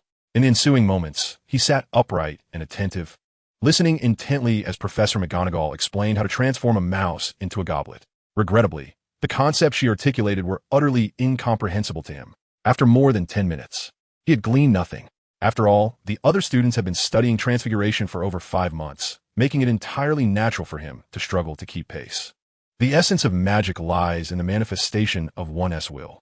If that were indeed the case, he should be capable of performing other forms of transformation beyond just water and earth techniques. Previously, he had assumed that the power within him was chakra, limited to 2 elemental affinities. In reality, what he possessed was not chakra at all, but magical energy. Most importantly, this magical energy was devoid of elemental properties. This revelation opened the door to the possibility that techniques such as ice, crystal, dust, scorch, and gale transformations, provided they were not tied to physical bloodlines, might not be beyond his reach after all. He resolved to seek opportunities to experiment further. Moreover, regarding the kick he had just executed, he had amassed a significant amount of magical energy in his foot at that moment. Was this a technique for harnessing extraordinary strength? Kyle gazed up at Professor McGonagall, quietly absorbing her discourse on the theoretical foundations of basic transfiguration. As a novice in this field, he found himself captivated by her teachings. He recognized that Professor McGonagall was tailoring this lesson specifically for him. It was crucial, she emphasized, to wield one's wand with conviction and decisiveness during the transformation process. As she waved her wand, the matchstick before Kyle instantaneously transformed into a glimmering silver needle. Inspired by her demonstration, Kyle eagerly drew his own wand. He surmised that performing transfiguration should be akin to casting a cutting charm. One must convey their intent to the wand. Thus, if his mind could conjure a sufficiently clear image of the desired transformation, the likelihood of success would significantly increase. Imagining the silver needle that McGonagall had just created, he gently tapped the tip of his wand against the matchstick. In the next instant, the matchstick astonishingly morphed into the shape of a silver needle. Silent incantation? Professor McGonagall's pupils dilated as she suddenly recalled that she had neglected to instruct Kyle to articulate the transformation spell while demonstrating the match-to-needle conversion. She herself had performed a silent spell, a feat made possible by her profound mastery of transfiguration.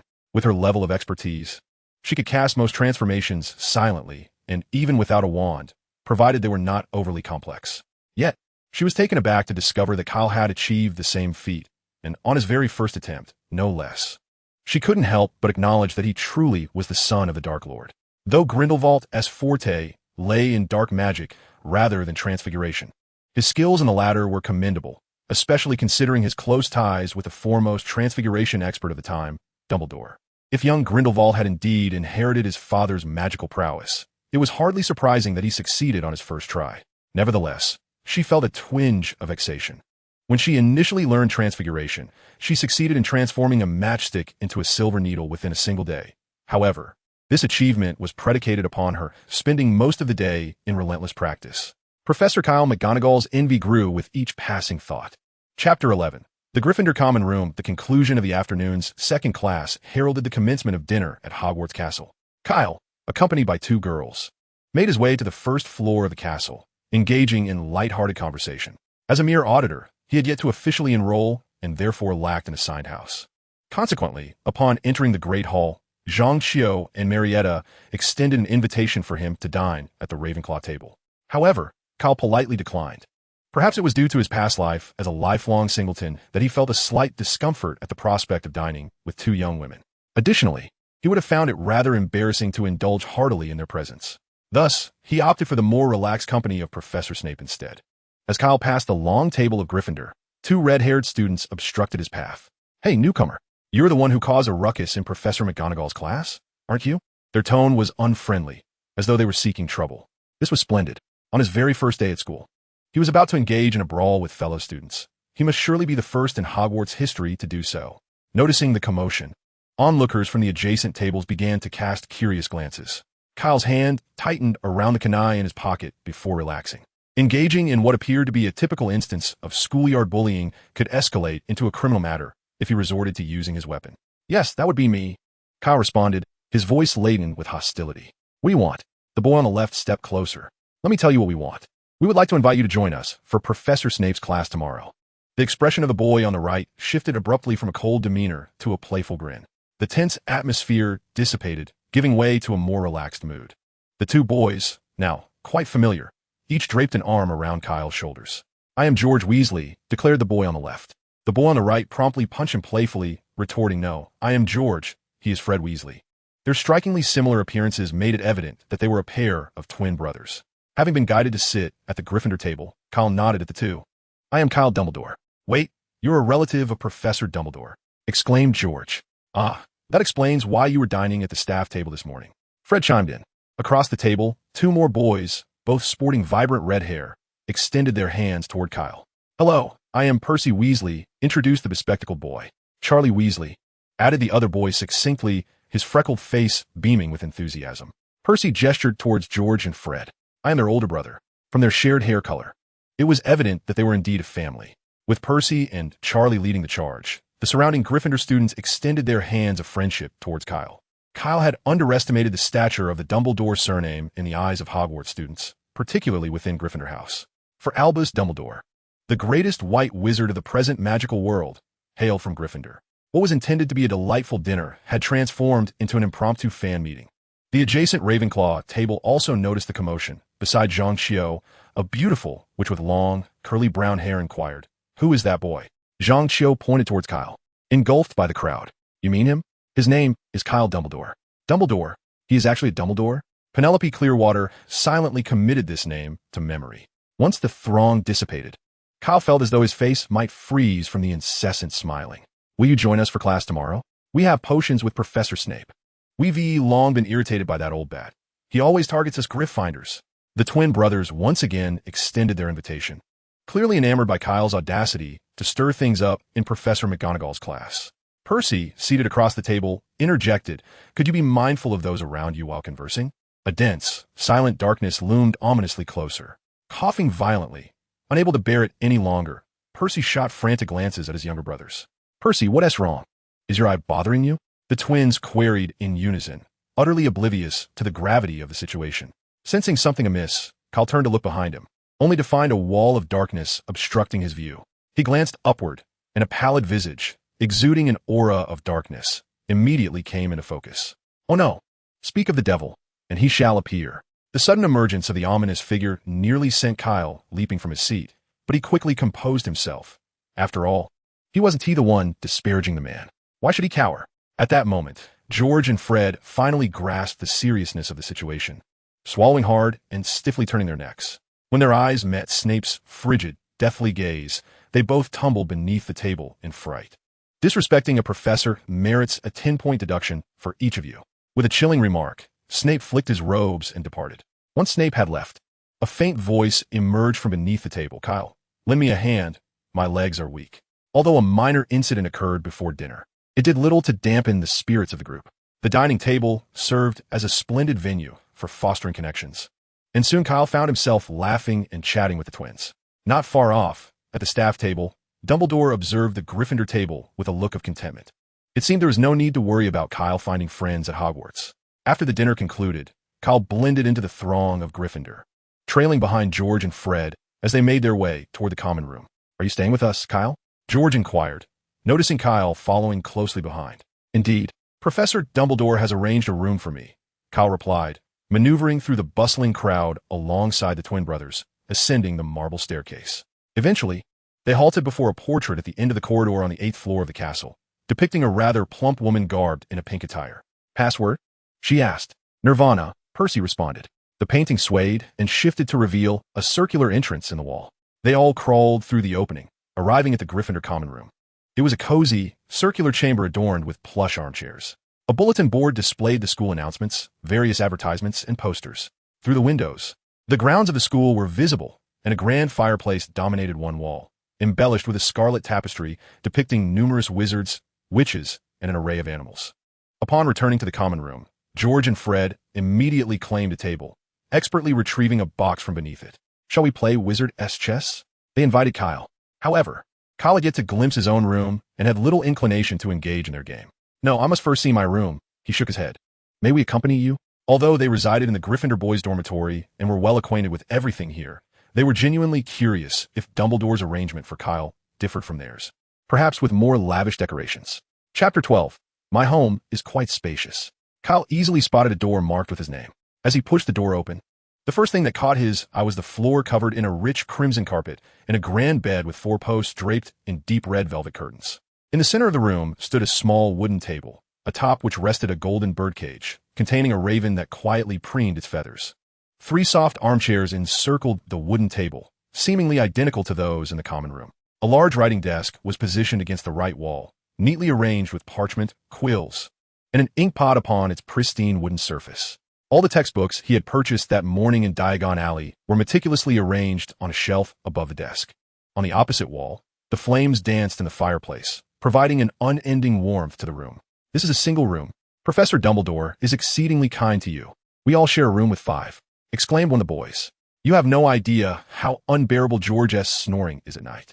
Nonsense. How ironic. As if you never snore. The mischievous twins had begun to bicker once again. Kyle noticed a brown suitcase perched atop the nightstand, accompanied by a piece of parchment inscribed in elegant calligraphy. I believe you will find the contents of the suitcase to your liking. If you were not mistaken, it bore the unmistakable handwriting of Professor Dumbledore. As the suitcase was unlatched, a long staircase unfolded before Kyle's eyes, igniting a theory within him. He placed the suitcase on the ground and stepped inside. As Kyle vanished into the suitcase, the twins gasped in astonishment. How cool! At the staircase's end rested a pristine 1987 Buick GNX, alongside that all-too-familiar iron door, affirming Kyle's suspicion. This was indeed his stronghold, his secret lair. Wait, Dumbledore relocated his lair here. How is he supposed to drive the car out? Cool. Kyle, is that a car? George pondered. I recall he mentioned modifying the vehicle with a flying broomsticks flight system. Buying a second-hand car to magically enhance it? What a waste. Kyle contemplated briefly before suggesting. I remember in North England, near the Northumberland National Park in the Audiobook Mountains, there's a tank graveyard. A tank graveyard? What on earth is that? George and Fred exchanged glances, a large question mark evident in their expressions. A tank is a vehicle used by Muggle armies. You could consider it a military version of a car. At the tank graveyard, one can find numerous tank hulls. Your father merely needs to purchase an engine to install, and it will be operational. An engine to a car is akin to a flight system to a broomstick. This is far cheaper than acquiring an entire second-hand Muggle vehicle. As Kyle observed their captivated gazes lingering on his car, he waved them over. Let us not dwell on that. Come inside and have a seat. My house is quite spacious. We can play video games and, when tired, simply rest. With that, he opened the iron door and stepped inside. Fred and George followed him into the living room, their eyes widening at the plethora of Muggle appliances scattered about. If my dad saw all these Muggle gadgets, he would be overjoyed. He adores these items. Witnessing their amazement, Kyle felt a small surge of pride. He retrieved 2 cans of beer from the fridge in the adjacent kitchen and tossed them to the twins. Welcome to the Muggle world. Half an hour later. What a delight. What a delight. A tipsy George reclined on the sofa, flailing his arms. At his feet lay a pile of discarded cans, evidence of his exuberant consumption. Kyle chuckled, pointing at the inebriated George. Look at George. He is already tipsy after just a few cans. Truly pathetic. Indeed, George is quite the lightweight. Fred chimed in. Oh, is that so? You think you're brave? George retorted playfully. Please, I'm exceptionally brave. I can hold my liquor. Upon hearing Fred's words, Kyle gave a hearty slap to his thigh, exclaiming, such a champion drinker. Suddenly, a thought struck him. He rose and addressed Fred. I have something intriguing in my room. Would you care to experience it? Intriguing? What do you mean, Kyle? Is it something like wizard chess? More thrilling than wizard chess. You'll find out when you arrive. Fred struggled to his feet and followed Kyle into his room in the burrow. There, he beheld a peculiar Muggle contraption, a red and white gaming machine, connected to a strange square box on the table beside the bed. On the opposite side of the room stood 2 enormous cabinet-like machines, their purpose a mystery. Kyle sat on the edge of the bed, inserted a cartridge into the gaming console, and beckoned Fred to join him. This is a Muggle gaming device, he said, handing Fred the second controller. Allow me to instruct you. These items have been purchased during Kyle's solitary sojourn in New York, where he had only played once due to his isolation. The last time he had engaged with such antiquated machinery was in his childhood, playing with his cousins on a little learning machine. Fred exhibited remarkable gaming talent. After Kyle imparted the basic controls, they soon found themselves adeptly navigating the challenges of the moderately difficult game, Contra. Following their triumph in Contra, they ventured into the realms of Super Mario and other games. There were also 2 arcade machines on the other side of the room, one featuring a fighting game, Street Fighter, and the other showcasing the world's first driving simulation game, Moto Racer. They reveled in their gaming escapades. As the hours slipped by unnoticed, Kyle began to tire of the games. After all, these relics from the late 80s and early 90s lacked the engaging qualities of modern games. Yet Fred appeared thoroughly enchanted. Kyle set down the controller and tilted his head toward Fred. Shall we take a look at my collection? Is there something even more exhilarating than gaming? Fred's eyes sparkled with anticipation. Witnessing Fred transform into a fervently obsessed gamer in merely 2 hours, Kyle felt genuine concern that this individual might squander his potential on gaming. He pondered whether Hogwarts had a professor by the surname Young. If Fred were to develop a gaming addiction, it would be a dire predicament. In truth, Kyle's worries were unfounded, as electronic devices were rendered ineffective at Hogwarts. The magnetic fields generated by wizards, a manifestation of dispersed magical energy, disrupted electronic devices, causing them to fail. While a solitary wizard might not affect such devices, in a place like Hogwarts, teeming with wizards, electronics were guaranteed to malfunction. As for the burrow's immunity to these effects, it was perhaps due to its profound subterranean location. Chapter 13, Cataclysm and Annihilation. The 2 exited the room once more, and Fred roused George, who lay in a deep stupor from the effects of the enchanted beer. George stood up in a state of confusion, trailing behind the 2, as if his mind had yet to reboot. Kyle led them through a corridor, and upon passing through a door at the end, the trio found themselves in a vast space measuring 300 meters in length and 100 meters in width.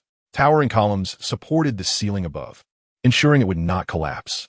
To their left stood a series of targets, arranged from far to near, while the wall to their right was adorned with an array of Muggle devices. George and Fred were unfamiliar with their functions, yet Kyle was well acquainted. These were gifts from the hospitable American mob during his time as the Dark Knight in New York. Kyle retrieved 2 M16 rifles from the wall, explaining that he had acquired them in America, their origins tracing back to Texas, a place known for more than just corn tortillas. George and Fred remained expressionless, evidently unable to grasp his humor. It was futile to engage them in such banter. It was akin to playing music to a cow. The wooden crates stacked against the wall were pried open, revealing neatly arranged golden bullets within. After loading a magazine, Kyle snapped it into his rifle and disengaged the safety. I call this one destruction of heaven and that one annihilation of earth. Together, they can obliterate all. With that declaration, Kyle wielded a gun in each hand and fired at a humanoid target ahead. The long barrels erupted in flames, and with a deafening roar, the target was instantly shredded to pieces. Do not inquire why he aimed at a target merely 10 meters away. The answer was shrouded in silence. The expressions of the 2 brothers shifted from indifference to eager anticipation. Be careful not to point the guns at anyone, Kyle warned as he handed each brother a rifle. They nodded vigorously, fully aware that the fate of the target they had just witnessed would not require a trip to Madame Pomfrey's infirmary. Instead, they would be left lifeless. After correcting their stances and repeatedly advising them to maintain a firm grip on their weapons, Cal still felt a twinge of unease. Soon, the air was filled with the fragrant aroma of rice flowers, mingling with the sounds of gunfire at the shooting range. "George, this is far superior to a wand," Fred exclaimed, his shoulder aching from the recoil, yet his excitement remained undiminished. George turned to respond, his own enthusiasm palpable. However, as he turned, he noticed that Kyle now possessed a Barrett M82A1 sniper rifle, approximately 1 meter and 40 centimeters in length, with its muzzle brake, bipod, and an array of scopes. The sniper rifle made George and Fred S. Barebones M16 with mechanical sights seem lackluster in comparison. The two brothers gazed longingly at the sniper rifle in Kyle's hands, their eyes silently pleading, "Kyle, I want to try that." Observing the gazes directed at him, Kyle felt no embarrassment whatsoever. After all, this firearm was procured through immense effort and considerable sacrifice. Well, perhaps it wouldn't be appropriate to refer to it as blood and sweat money, but it was certainly earned through his diligent labor. In any case, he had expended a substantial sum to acquire this newly adopted military sniper rifle through some rather clandestine channels from the proprietor of a weapons shop. Such a prized possession was not something one could casually lend out. 10 minutes later, George stood beside Fred, his face alight with impatience. "Fred, it's my turn. It's my turn. You've already fired 2 magazines." Reluctantly, Fred finally tore his gaze away from the 10-power scope and relinquished the shooting position to George. While the two reveled in their firearm escapades, Kyle sat quietly on the floor, perusing a slender notebook. The intermittent gunfire seemed to have no effect on him. This notebook was a trade from George and Fred in exchange for the opportunity to handle the Barrett sniper rifle. It contained instructions on the casting of the disillusionment charm. The disillusionment charm is a spell used to disguise a target. It enables the concealed individual or object to blend seamlessly into their surroundings, much like a chameleon, matching the colors and textures of the environment.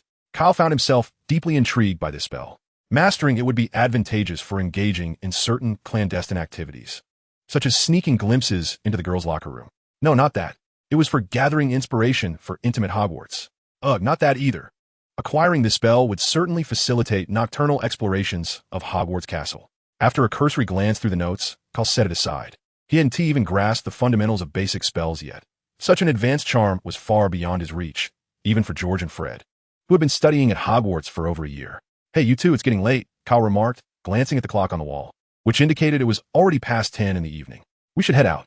The two glanced at the time, reluctantly setting down their firearms. As they exited the shooting range, Fred sighed, "We should really bring Dad here for a visit." "Wait," Kyle called after them, then rummaged through the bookshelf in the living room. Moments later, he retrieved 2 or 3 military magazines detailing tank construction and handed them to the two. "These might assist your father when he modifies the tank with magic." Kyle rubbed his hands together in anticipation, wondering if Mr. Weasley could transform the tank into a starfighter. If so, imagine a magical fighter jet, a magical battleship, or even a magical aircraft carrier. Picture a colossal flying aircraft carrier, adorned with dozens of fierce dragons, with its cargo hold extending into space, harboring dozens or even hundreds of magical fighter planes and bombers. Due to the existence of magic, the endurance, firepower, maneuverability, and speed of fighter jets and bombers can be significantly enhanced. With such capabilities at hand, the annihilation of an entire nation by a single vessel is not beyond the realm of possibility. The mere thought is exhilarating. That night, Kyle lay on his soft bed, his mind awash with countless thoughts. The events of the day had been overwhelming. First, he was found by Dumbledore, only to be informed of his identity as a wizard. Initially, he believed he was the sole possessor of extraordinary abilities in this world, only to realize how misguided he was. There are thousands of others like him. His previous lack of encounters was merely due to the wizard's concealment. However, Kyle felt that if he could experience such outrageous phenomena as time travel, transitioning into the world of Harry Potter was hardly surprising. Turning onto his side, he drifted into a deep sleep. Chapter 14, Ruby is Hagrid and the Three-Headed Dog. The next day, Kyle awoke early from his slumber. Ever since becoming a ninja, he had developed a habit of morning exercise. After all, to become a true ninja, one must not only possess formidable ninjutsu skills, but also engage in physical training. Even though he had now transitioned into a wizard, Kyle had no intention of abandoning his fitness regimen. Just imagine, when others perceive you as a mere long-range spellcaster, you suddenly draw forth a mighty sword and charge at them. Such an unexpected shift in combat style would leave anyone astounded. Upon entering the Gryffindor common room, Kyle discovered that not a single soul had yet risen. A glance out the window revealed that dawn had yet to break. Upon leaving the tower housing the Gryffindor common room, he encountered an unprecedented dilemma. How was he to descend? And now he was alone. His gaze drifted towards a nearby window.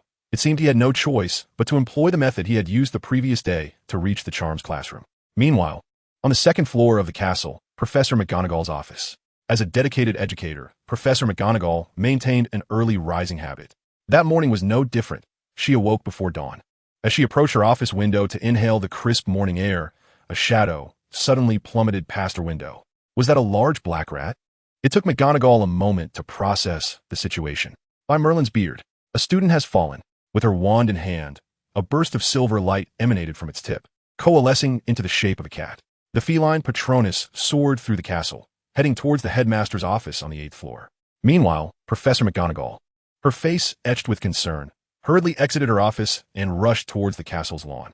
As the unfortunate subject of the incident, Kyle remained blissfully unaware of the actions taken by the first witness, Professor McGonagall. Upon reaching the ground floor of the ancient castle, he sprinted towards the forbidden forest in the distance. As Kyle arrived at the edge of the forbidden forest, he commenced his morning regimen of 100 push-ups, 100 sit-ups, and 100 squats, culminating with a 10-kilometer run around Hogwarts Castle. 96, 97, 98. Just as Kyle was drenched in sweat, the crimson dawn stained the eastern sky, and a vast expanse of land, once shrouded in the cloak of night, gradually shed its dark veil. 99, 100. Having completed his 100 sit-ups, Kyle straightened his posture. Just as he intended to embark on his third exercise, the sound of footsteps crunching leaves caught his attention, piquing his curiosity. With a few agile movements, Kyle ascended a nearby tree, peering in the direction from which the footsteps originated. In the distance, a colossal black figure was stealthily approaching, concealed by the foliage. Kyle awaited the figure's closer approach to discern its features. It was a giant, towering over 3 meters tall, clad in an enormous moleskin coat, with long black hair and a tangled beard that obscured most of its face, presenting a rather intimidating visage. Kyle recalled having seen this individual during yesterday's meal in the Great Hall. The giant carried a large bag stained with suspicious blood as it passed beneath the tree where Kyle was concealed, oblivious to the presence of the boy perched above. Intrigued by the giant's intentions, Kyle decided to follow. He leaped between branches, striving to minimize any noise, until they arrived at a certain location within the forbidden forest. The giant seemed to sense something amiss and halted abruptly. Suddenly, 6 glimmers of light illuminated the dim forest. No, these were not ordinary lights. They were 6 beady eyes. Kyle gazed into the shadows ahead, confronted by the gaze of a monstrous dog. This creature was absurdly large, dwarfing the 3-meter giant that stood before it. It possessed 3 heads, each with a pair of ferocious, swiveling eyes and 3 drooling mouths, from which thick saliva dripped like viscous ropes from its yellow teeth. Goodness, this dog is truly hideous, Kyle thought to himself. The 3-headed beast unleashed a deafening roar and lunged at the giant. Earth escape. Earth barrier. A wall of earth rose before the giant, intercepting the beast's assault. What are you dawdling for? Run, Kyle shouted from his perch, observing the giant still in a stupor below. No, please do not harm Fluffy. The giant's voice was filled with desperation. Kyle, taken aback by the giant's words, paused momentarily, his previously prepared earth spike spell faltering. Suddenly, a massive paw tore through the tree on which Kyle stood. Reacting swiftly, Kyle leapt to another tree before the one he was on collapsed. Fluffy, stop. The giant positioned himself in front of the 3-headed dog, which was intent on pursuing. So, this 3-headed dog is your pet? 2 minutes later, Kyle crouched beside the newly ignited campfire and inquired of the giant nearby. Indeed, it is quite adorable, isn't it? Upon hearing the giant's words, Kyle cast a glance at the 3-headed dog beside him, viciously tearing apart a large sack of meat and bones. Finding it difficult to associate the creature with the term adorable. Are you a professor at Hogwarts? Yes, I am Kyle Dumbledore.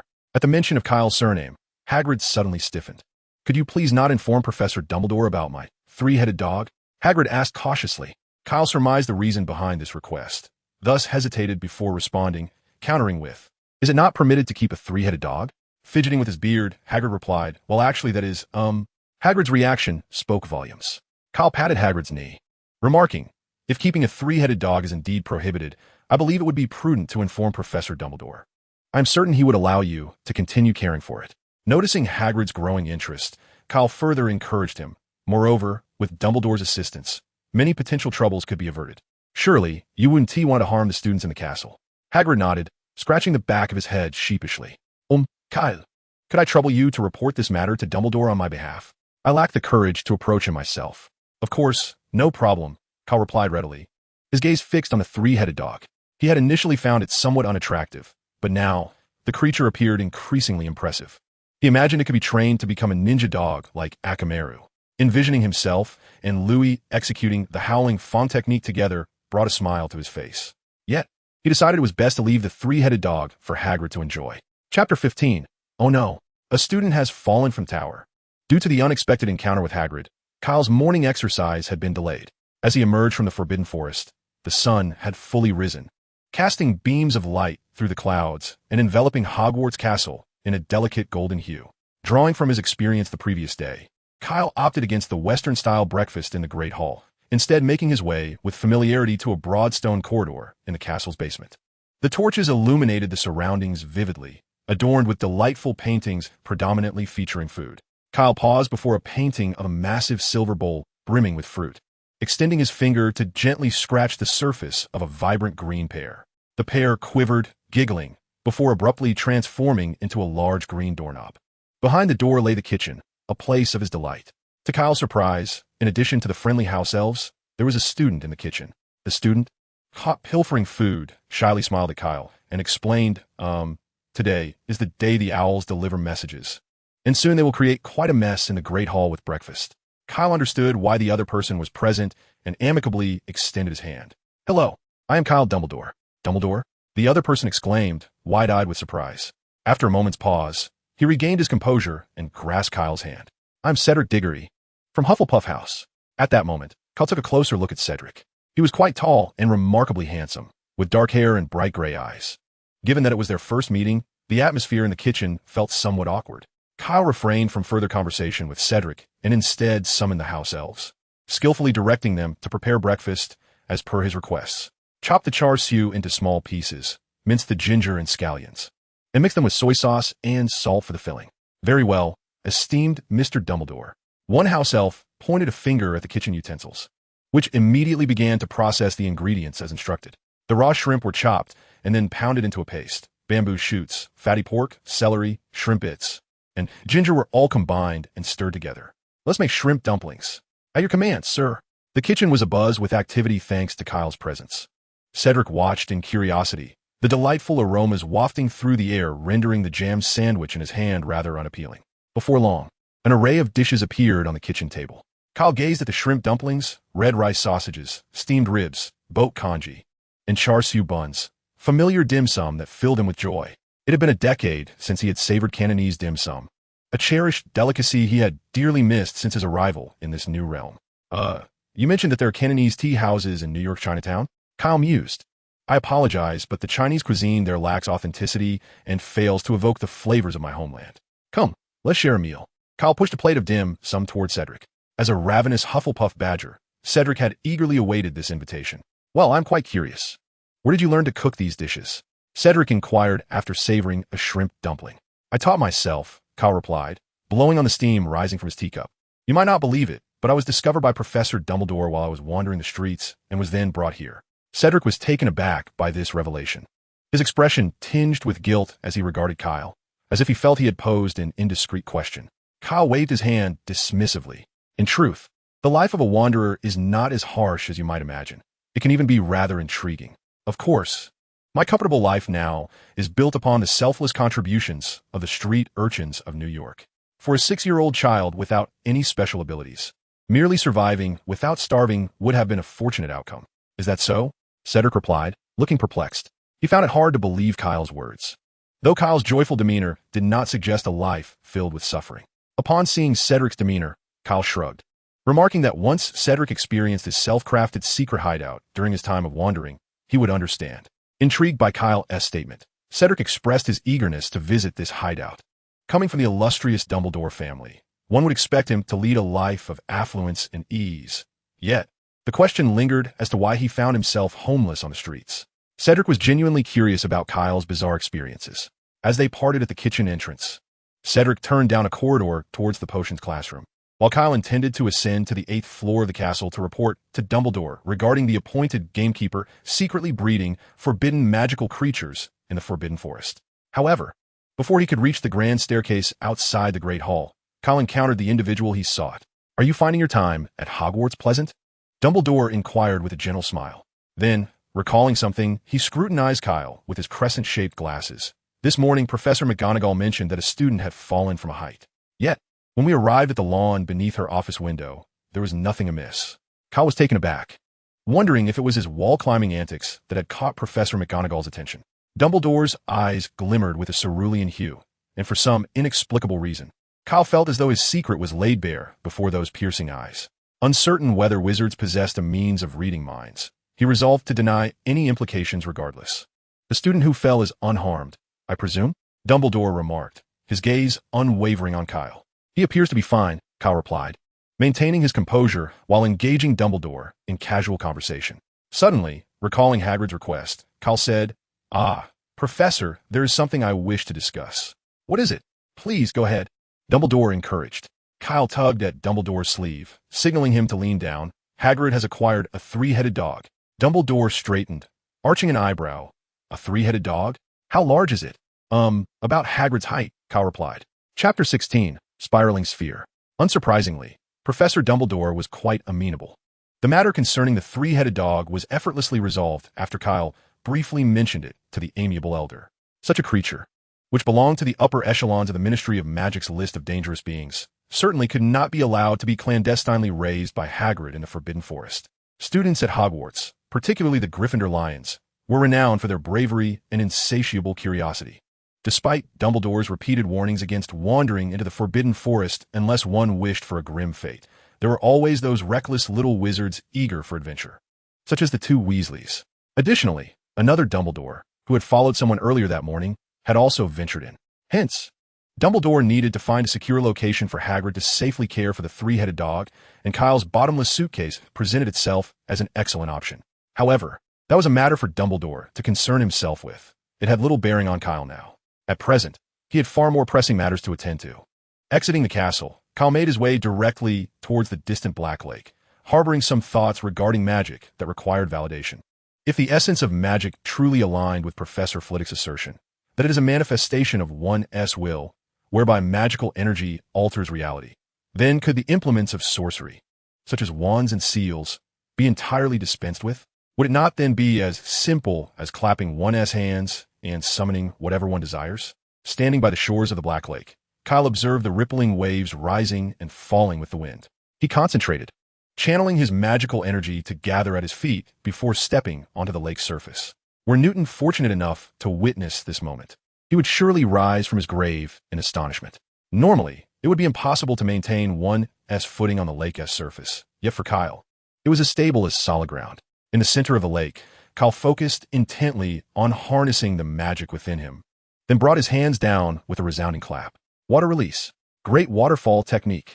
The magical energy coursed through Kyle's body, surging into the Black Lake beneath him, which instantly erupted into towering waves. Indeed, it was possible to summon anything with just a clap. Kyle internally shouted with exhilaration. However, in the next moment, joy turned to despair. Overwhelmed by his own excitement, he lost control over the water, and the massive waves, rising 30 to 40 feet high, cascaded towards him. "Blast!" was the last exclamation Kyle managed to utter before being engulfed by the lake. Moments later, a robust tentacle of an octopus, having sensed his panic, whisked the bewildered Kyle back to the shore of the Black Lake. Fortunately, his past experiences had fortified his nerves, allowing him to quickly regain his composure. His golden hair, drenched, clung to his scalp, while the February chill caressed his wet robes, sending shivers through him. Yet, this cold could not suppress the fervor within Kyle. Previously, he had believed that performing jutsu necessitated hand seals, at least in reference to conventional ninjas like Kisame Hashigaki, rather than the likes of Hashirama and Madara. During his 5 years of wandering, he had successfully deciphered 7 or 8 hand seals for earth and water release techniques. He even felt fortunate for having pursued the Naruto series in his previous life, driven by a fervent spirit that led him to learn the 12 hand seals depicted in the show. Yet, having just succeeded in executing a jutsu without seals, he had shattered his prior misconceptions about ninjutsu. This led him to surmise that his other hypothesis could also be validated, that formless magical energy would enable him to perform all elemental techniques. Of course, the most pressing matter at hand was not to experiment with other elemental jutsus, but rather to dry his clothes first. With the cold wind blowing, Kyle felt a cold creeping in that threatened to make him ill. Soon, a pile of firewood began to accumulate by the Black Lake. Kyle concentrated, channeling his magical energy to his throat, and declared fire release. Great fireball technique. A burst of flames erupted from his mouth, expanding into a colossal fireball that instantly ignited the pile of firewood before him. This marked his inaugural attempt at employing a ninjutsu from outside the realms of water and earth.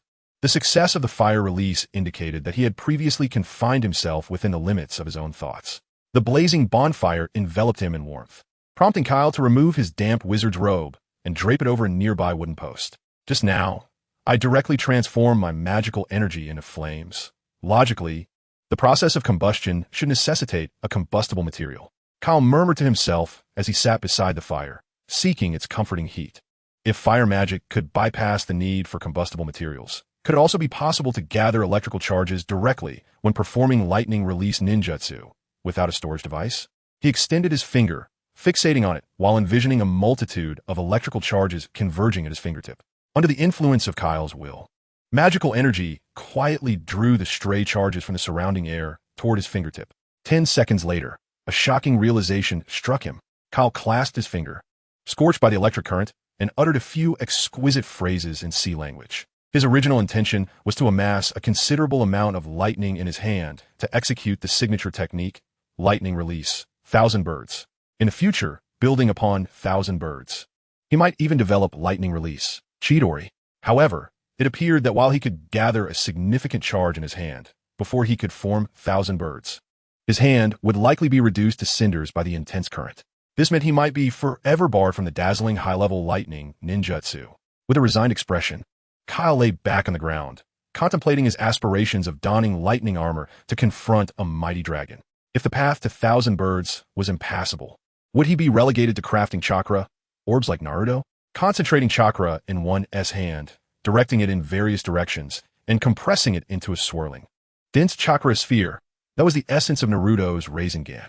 The Rasengan ninjutsu was a recurring motif throughout the Naruto series. Regardless of the adversary, Naruto would invariably resort to unleashing a Rasengan during battle. Even when facing the formidable Kaguya Otsutsuki, the tenacious Naruto wielded an array of Rasengan variations. If a single ordinary Rasengan could not suffice, he would simply unleash multiple ones. The more he refined the Rasengan, the larger and more impressive it became.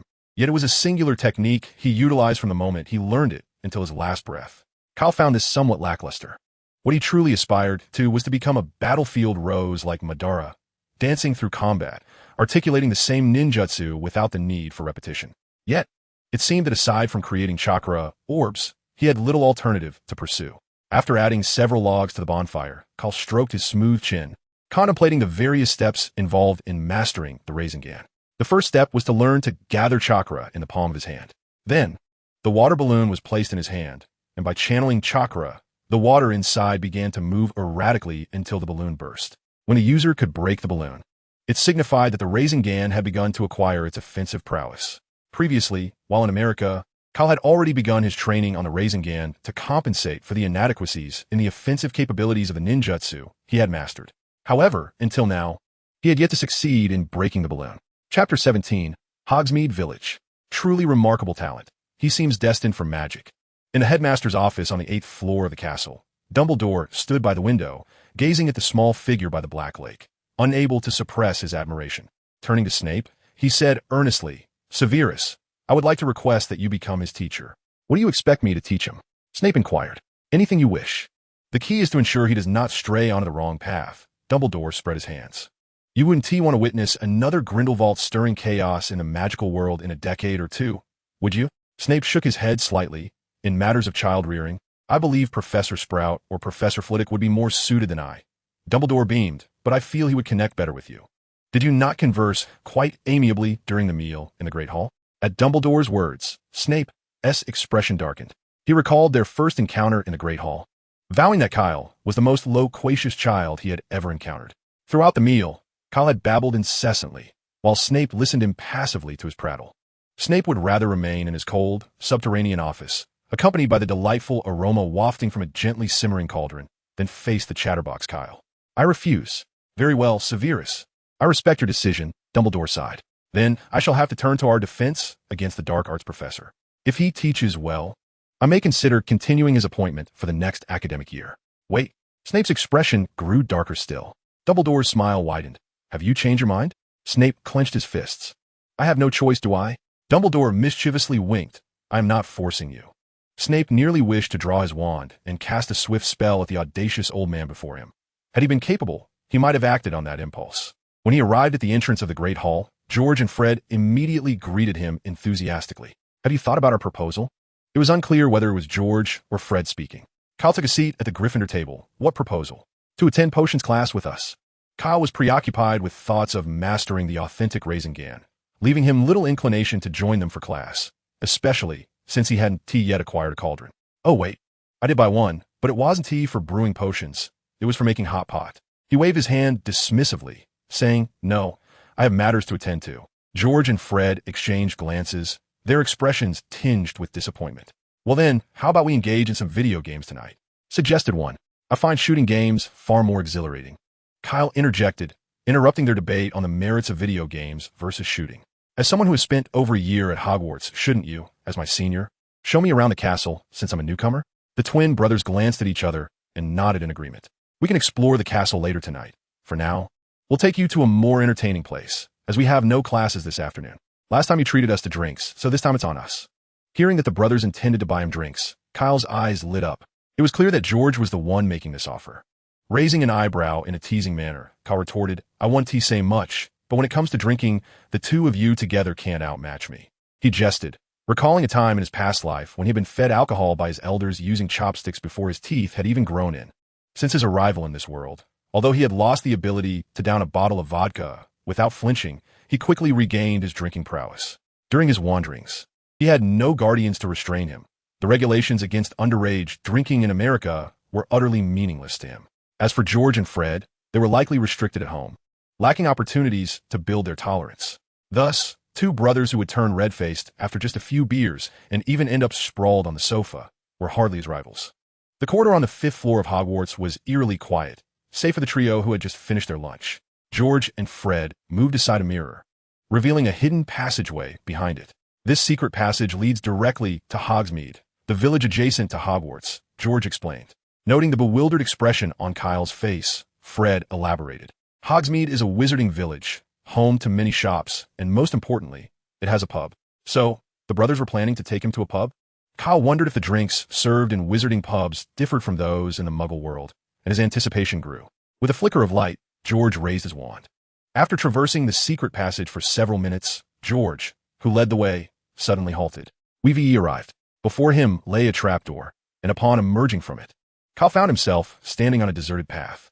At the entrance of a nearby shop hung a rusty sign with a tattered wooden board depicting a severed pig's head. Is this the pub? Kyle mused as he approached the entrance, already catching a strong whiff of a pungent odor.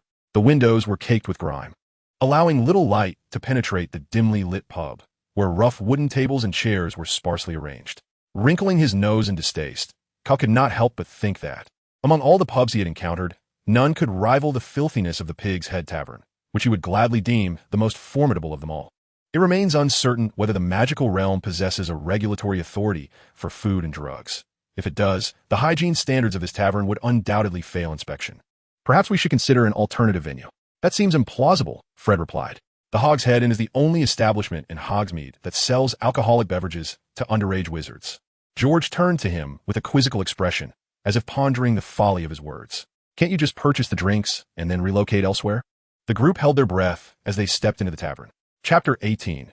Does Hogwarts also inform parents about such matters? A minute later, an exceedingly furious roar echoed through the Hog's Head Inn. Get out. The trio, unceremoniously ejected by the tavern owner, exchanged bewildered glances, clueless as to what had provoked his ire.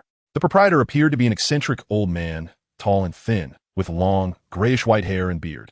Kyle felt a strange familiarity about him, reminiscent of Professor Dumbledore. Upon entering the tavern, the owner had greeted them and inquired about their drink preferences. Yet as he approached the bar and caught sight of Kyle's eyes, his demeanor shifted to one of intense rage, prompting him to brandish a broom and usher them out. Embarrassed, Kyle rubbed his nose, realizing that the drinks offered by the twins were no longer attainable. After muttering a few choice words about the tavern owner's eccentricity, George and Fred departed in disappointment. "Where to now?" Kyle inquired. George glanced toward the nearby establishment adorned with 3 broomsticks hanging at its entrance. Hogsmeade boasted only 2 taverns, and the other one would not serve them. "We don't necessarily have to buy drinks," Kyle shrugged. "I still have plenty in my cellar." Over the years, Kyle had amassed a fortune through his exploits on the streets, far exceeding his expenditures on refurbishing their hideout. What to do with the remaining wealth? Naturally, indulge his collecting obsession, acquiring firearms not available to the gangsters, every model of gaming console on the market, and a variety of exquisite wines. The stock of wine in Kyle's cellar alone, particularly the red varieties, could supply a feast at Hogwarts with a bottle for each guest. You've probably never tasted the sweets from the magical world, have you? Shall we visit Honeyduke's? Apart from the bags they carried, their pockets were bulging with goodies. The twin brothers felt a twinge of embarrassment. It should have been our treat, yet here you were spending on us. Kyle waved dismissively. "No witties. I'm so poor that all I have left is money." Indeed, he was quite literally poor in the sense that Grindelwald's inheritance amounted to several thousand galleons. And given a magical realm's cost of living, one could procure a wand for merely 10 galleons. Can you believe it? Upon hearing Kyle's remark, the twins' moment of embarrassment evaporated, replaced by an urge to deliver a playful punch to his nose. What does it mean to be poor with only money left? Do you think I wouldn't drop to my knees and cling to your wealthy legs in a moment? The group laughed heartily as they approached the mirror.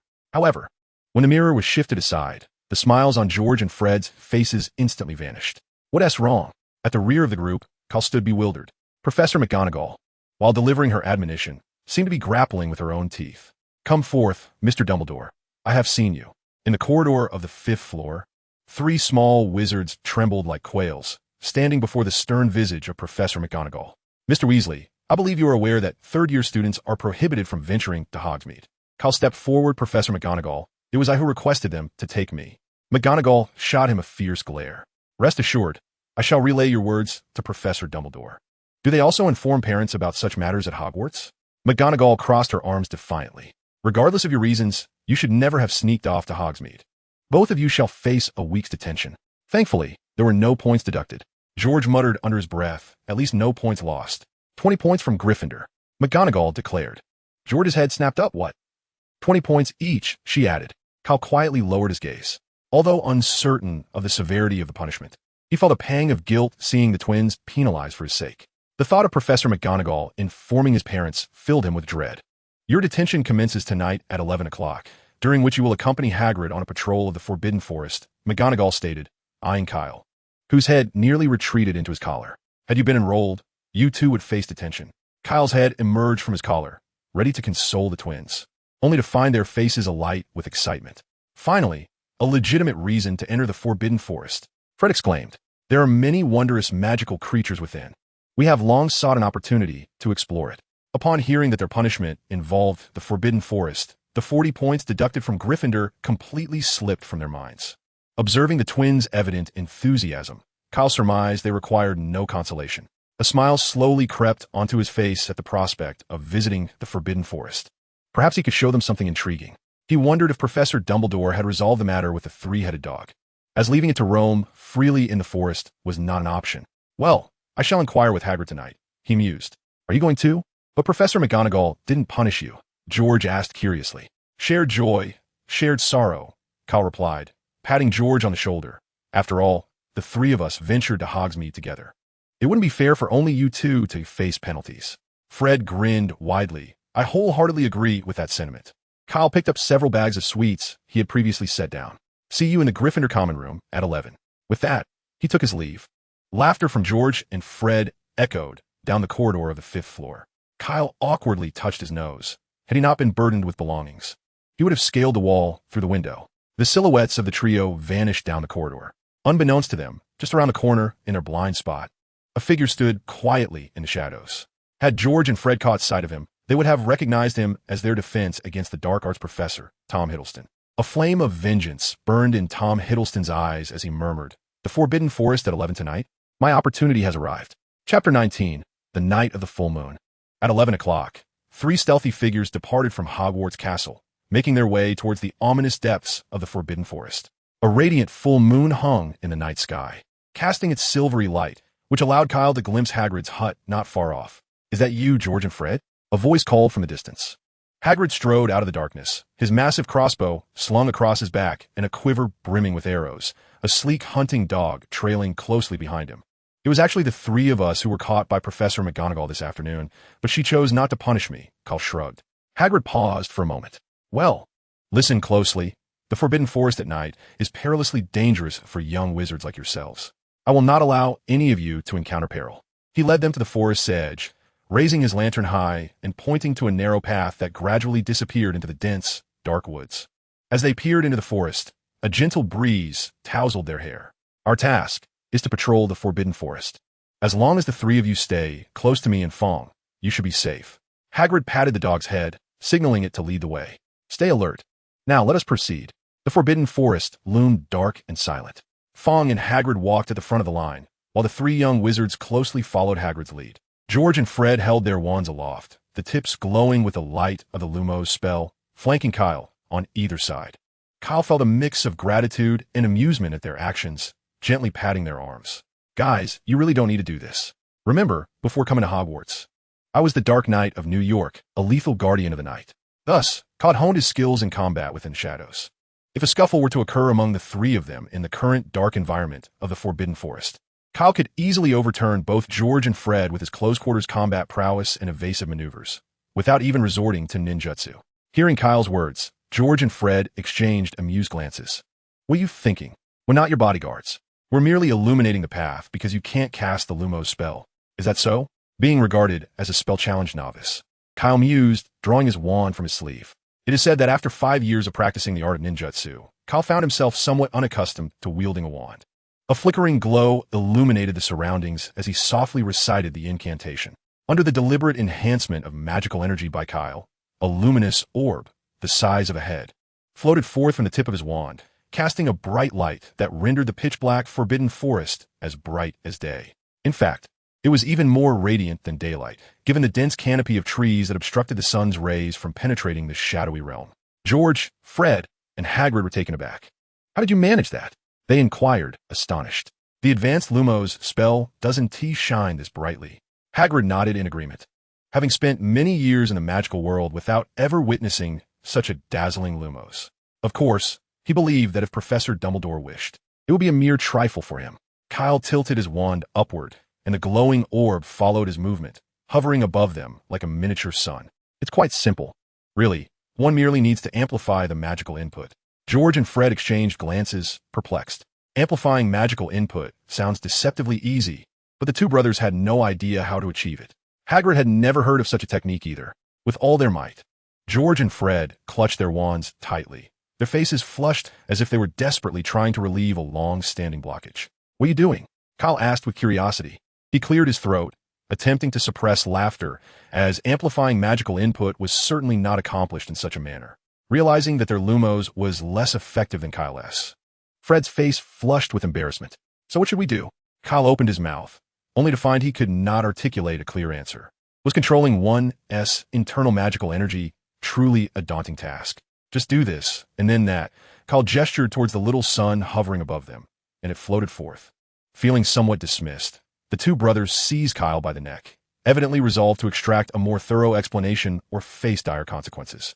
Kyle's mind raced with calculations.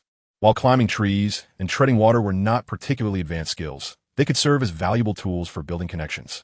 He had not forgotten his identity as the son of the Dark Lord, even without ambitions to dominate the magical realm.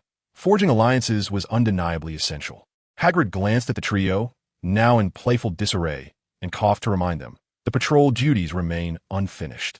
Upon hearing Hagrid's words, the three ceased their frolic. The brothers, having extorted magical control techniques from Kyle, exchanged satisfied glances. However, at that moment, a sudden howl of a wolf shattered the tranquility of the Forbidden Forest. Hagrid's expression shifted dramatically upon hearing the cry. Sensing Hagrid's urgency, Kyle complied with his unspoken command. The creature, Yaya, dashed away at great speed, swiftly vanishing from sight. "Hagrid, was that a werewolf?" George inquired. "Indeed, it is a werewolf calling its brethren." "Damn it, Tonight is a full moon. Once again, a howl, more haunting than the last, pierced the air, and, judging by its intensity, the source seemed alarmingly closer. They were closing in. Hagrid halted his steps. We cannot outrun them. He concealed the three behind a towering oak tree, retrieved his sling from his back, and knocked an arrow, preparing to fire. Kyle glanced at the adjacent tree, swiftly scaling it with a combination of leaps and grips, reaching the treetop in mere moments. Witnessing Kyle's agility, George and Fred could scarcely believe their eyes.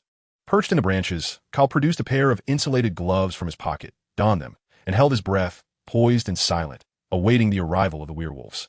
The four of them listened intently, and soon, a sinister shadow emerged within their line of sight. 2 points of green light, like ghostly flames, floated in the air, heralding the approach of a strange creature, its entire body cloaked in thick fur, standing on 2 legs, with triangular ears quivering in the cold breeze, keenly detecting every faint sound around them. It was the werewolf. Chapter 20. Lightning Release, 1,000 Birds. The wolf's eyes, exuding a ferocious aura, glowed eerily in the night. Unlike human eyes, the werewolf structure enabled it to perceive dim light, allowing it to see clearly in the darkness. Furthermore, it possessed a sense of smell and hearing far surpassing that of humans. However, these extraordinary senses could sometimes become a liability, as was the case now.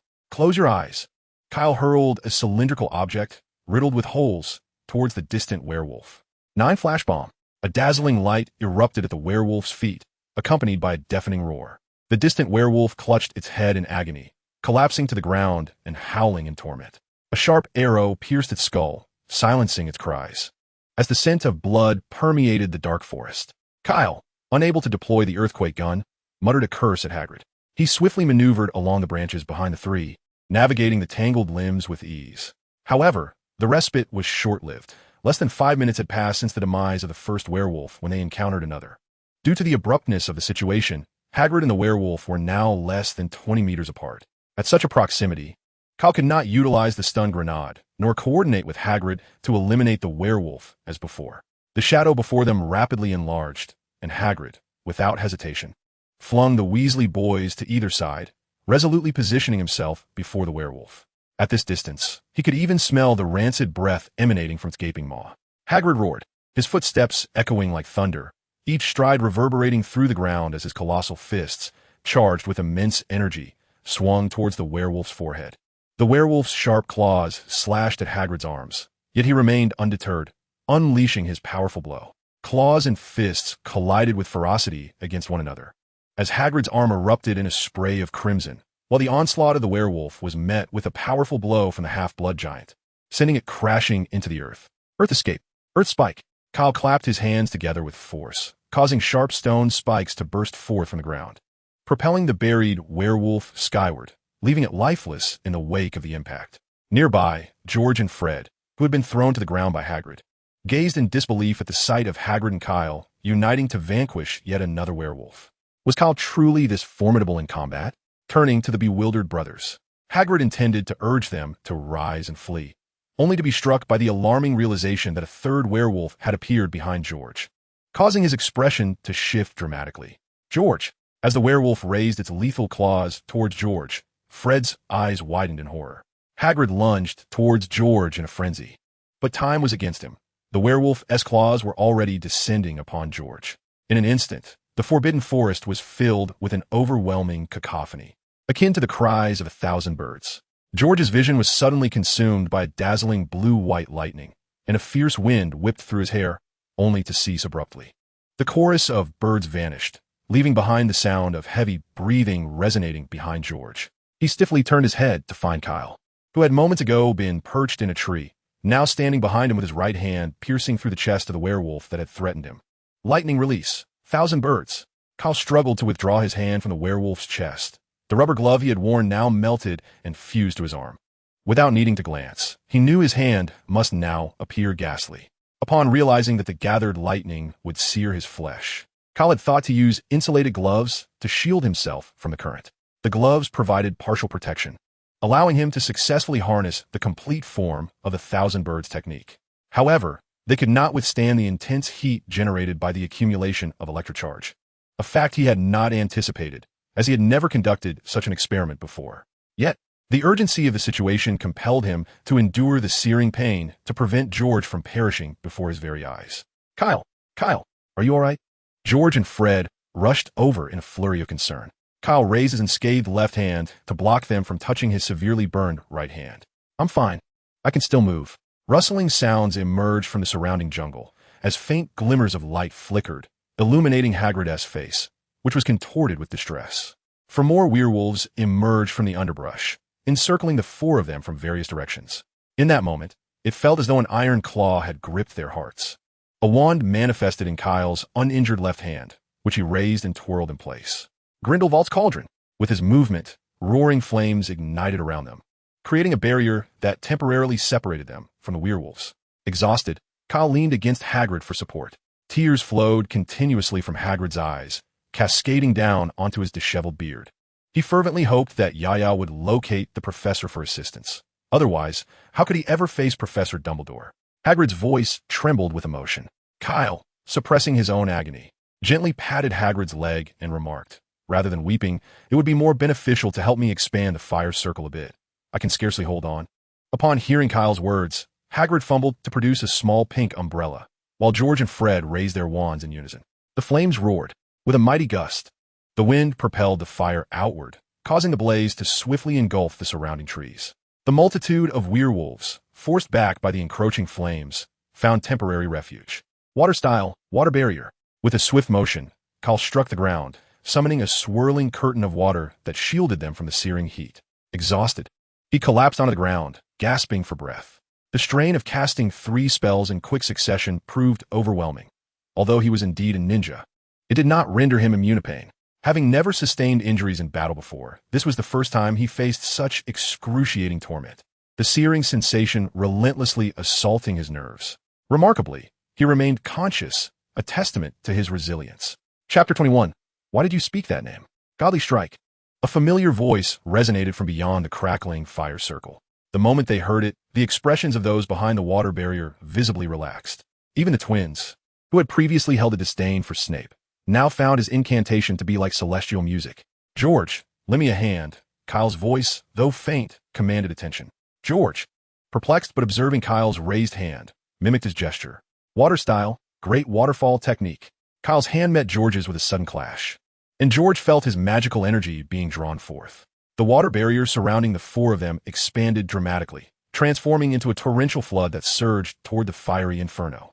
The blazing flames, confronted by the overwhelming volume of water, faltered and were swiftly extinguished, leaving only steam permeating the forbidden forest. In the dim light, Kyle caught sight of a shadowy figure not far off, surrounded by a scattering of headless corpses. Those were the remains of the werewolves. Professor Snape, it is a relief to see you. Hagrid's face tightened with tension. George and Fred wore expressions of profound relief. They had been saved. Are you all right? Snape maintained his usual impassive demeanor. Yet Kyle detected a hint of concern in his otherwise flat tone. Snape's gaze fixated on Kyle's right hand, which was concealed behind his back. With a swift motion, Snape grasped Kyle's hand. Illuminated by the glow of the Lumos spell, Snape discerned the severity of the injury on Kyle's arm, his pupils narrowing in shock. Such a wound, even for an 11-year-old child, would be daunting for any adult to endure without a trace of fear. After using magic to clean the melted rubber from Kyle's hands, Snape retrieved a vial of potion from his robe and poured it onto Kyle's severely burned right hand. The original sensation of searing heat dissipated, replaced by a refreshing coolness akin to being submerged in ice water. The redness from the burn on his arm quickly faded, and the more severely charred areas began to scab over, with the entire arm healing at an astonishing rate. In the blink of an eye, Kyle's right hand was nearly restored.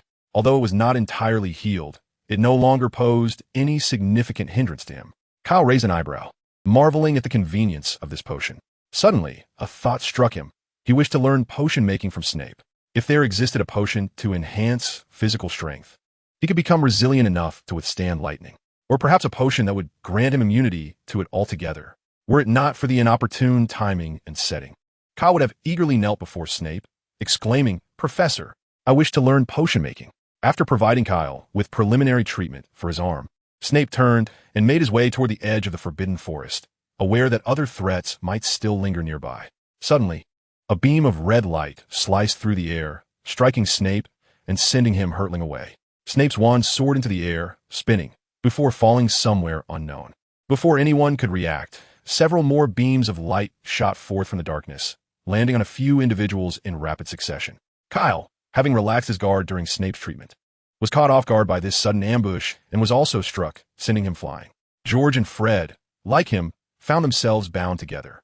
Hagrid lay unconscious on the ground nearby, his chest still rising and falling, indicating he was alive, but merely in a deep slumber.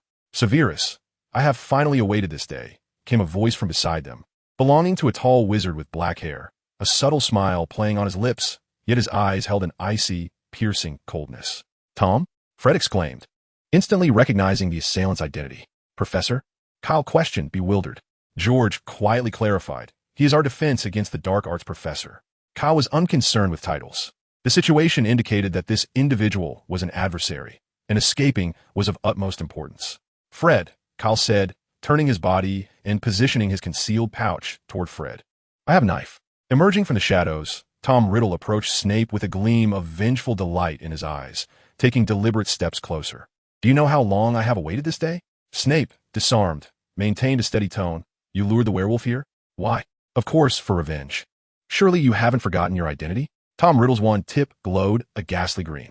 Former Death Eater Severus Snape? Snape remained composed at the sight of the wand's glow. Do not harm them. I had no intention of taking their lives. My sole aim was to extinguish yours, and not to forget Bellatrix Lestrange. I shall, sooner or later, seek her out in Azkaban. Upon hearing Tom's words, Snape closed his eyes in relief, preparing to embrace the impending arrival of death. Lily, at long last, I shall see you again. A solitary tear cascaded from the corner of Snape's eye, leaving a glimmering trail upon his cheek. The imagined green light did not descend upon him. As he slowly opened his eyes, he found Tom lunging at him, viciously grasping his robes. Why did you utter that name? Tom Hiddleston bellowed in a fit of hysteria. Why did you say that name? Gasping for breath, Snape managed to utter, "It is the name of my beloved." Tom Hiddleston, in a defeated manner, released his grip. That is also the name of my beloved. Snape collapsed to the ground, propping himself up with his elbows, and caught sight of Kyle and the others in the distance. Before you kill me, can you not grant me clarity? For Lily's sake, I shall reveal to you why. Tom Hiddleston picked up the wand he had just discarded. At that moment, Fred finally retrieved a dagger from Kyle's equipment bag without alarming Tom. Do you remember the Hamesworth family, murdered by you and Bellatrix 13 years ago? A flicker of pain crossed Tom's visage. Fred severed the ropes, binding Kyle's hands. My beloved, Lily Hamesworth, when I finally gathered the courage to confess my feelings to her. Tom lamented in a sorrowful tone. Kyle had risen from the ground, silently approaching Tom from behind. George and Fred, now freed from their restraints, dared not breathe. Do you know the anguish I felt when I discovered the dark mark hovering above her home? I witnessed you and Bellatrix depart from her house. Now, as one of the culprits, your demise is imminent. The anguish on Tom's face dissipated, replaced by the thrill of impending vengeance. Kyle formed a tiger seal with his hands, a spark of electricity dancing silently at his fingertips. After I eliminate you, I shall head to Azkaban, and once I slay Tom, his expression abruptly froze. Two fingers struck swiftly and accurately into his body. Observing this scene, Snape, George, and Fred felt a tightening sensation. Kyle wore a twisted, deranged smile, shouting behind Tom. Lightning release. 1,000 years of killing. Chapter 22. How weak a wizard. It is said that in a state of extreme fury, a person's potential can be maximally unleashed, enabling them to punch through 30 meters of steel. Whether Tom Hiddleston, fueled by the fire of vengeance, could indeed pierce 30 meters of steel remains unknown. However, it is a verifiable fact that his rage allowed him to endure a certain extreme pain, witnessed by those present. His powerful punch successfully knocked Tom's wand from his grasp. The two men grappled with each other like ruffians in a street brawl. Kyle, suddenly struck by a piercing curse, felt as though all the bones in his body were ablaze. As he collapsed to the ground, he writhed in agony, longing to scream, yet only a hoarse growl escaped his throat. Kyle, are you all right? The twins rushed to his side, summoning all his strength. Kyle managed to utter a single phrase, "Go help Professor Snape." The twins hesitated momentarily, but then charged toward the two combatants not far away. They could still discern the gravity of the situation. The torment of the piercing curse was short-lived, and soon Kyle found respite from its effects. Struggling to rise, he was drenched in sweat, as if he had been pulled from the depths of a river. The struggle in the distance was nearing its climax. Fury filled Kyle's eyes, Tom's recent assault had truly enraged him. Perhaps due to spending his days in the sunless depths concocting potions, Snape's physique resembled that of a reclusive individual who never exercised, rendering him no match for Tom in the brutal exchange of blows. After kicking Snape aside, Tom scrambled toward the wand that lay just a short distance away. George and Fred were ultimately a moment too late. Once Tom secured the wand, his first act was to cast a barrier spell on each of them, sending them staggering back before he regained his footing. At that moment, his earlier composure had vanished. His finely tailored wizarding robes were now soiled with mud and leaves from the scuffle. In a fit of rage, Tom bellowed, "Enough! I'm a wizard. Without a wand, you stand no chance." A supple stream of water entwined his feet, prompting Tom to glance down in confusion toward boiling fury. A significant surge of magical energy coursed through Kyle's arms, empowering him to unleash a remarkable strength he had inadvertently discovered in Professor McGonagall's Transfiguration class. Bang! Bang! Bang! Bang! Bang! Snape stared at Kyle in disbelief, his expression akin to that of a man confronting a monstrous giant. Was Dumbledore conspiring against him? Did he intend for him to teach a creature of such magnitude? If Dumbledore wished to replace a potions professor, he could have simply stated so. After being thrown for the 5th time, Tom Riddle lay dazed, embedded in the earth, emitting meaningless groans. Pathetic. Kyle spat disdainfully into the pit. What a weak wizard. Everything had come to an end. A burst of flame suddenly ignited in the air, and upon seeing the fire, Kyle exhaled in relief.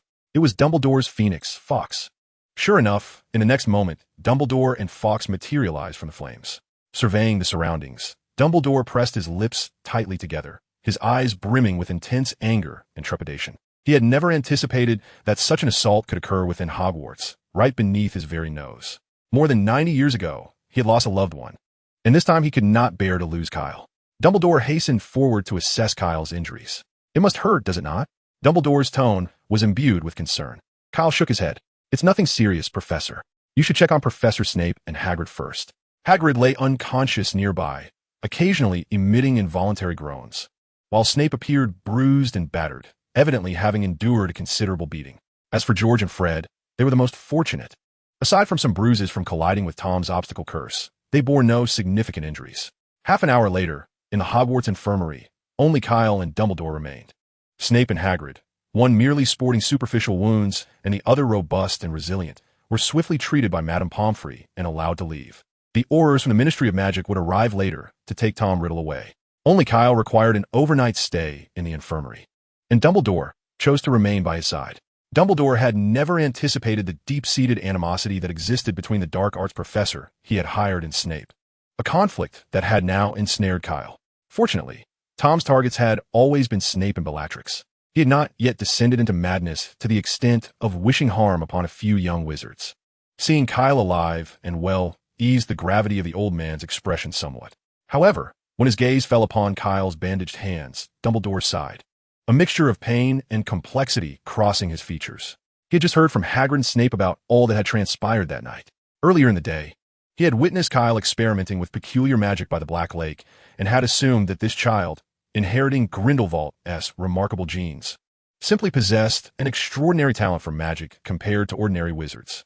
Yet from the combat experience Kyle had demonstrated that evening, Dumbledore suddenly realized that the 5 years Kyle had spent wandering the streets of New York had likely endowed him with experiences far beyond his imagination. Utilizing flashbangs to exploit the sensory weaknesses of werewolves, transforming the ground into spikes, a rather rudimentary form of transfiguration, but with impeccable timing, he had managed to defeat a werewolf with precision, stimulating his body with electricity to unleash an astonishing speed. He had struck down the werewolf that ambushed George with a single blow. Despite having severe burns on his arm, he fought on without flinching, devising a strategy to encase himself in flames, isolating the werewolves until reinforcements arrived. Even after enduring the torment of the Cruciatus Curse, he had risen to retaliate, unleashing immense strength to incapacitate his opponent.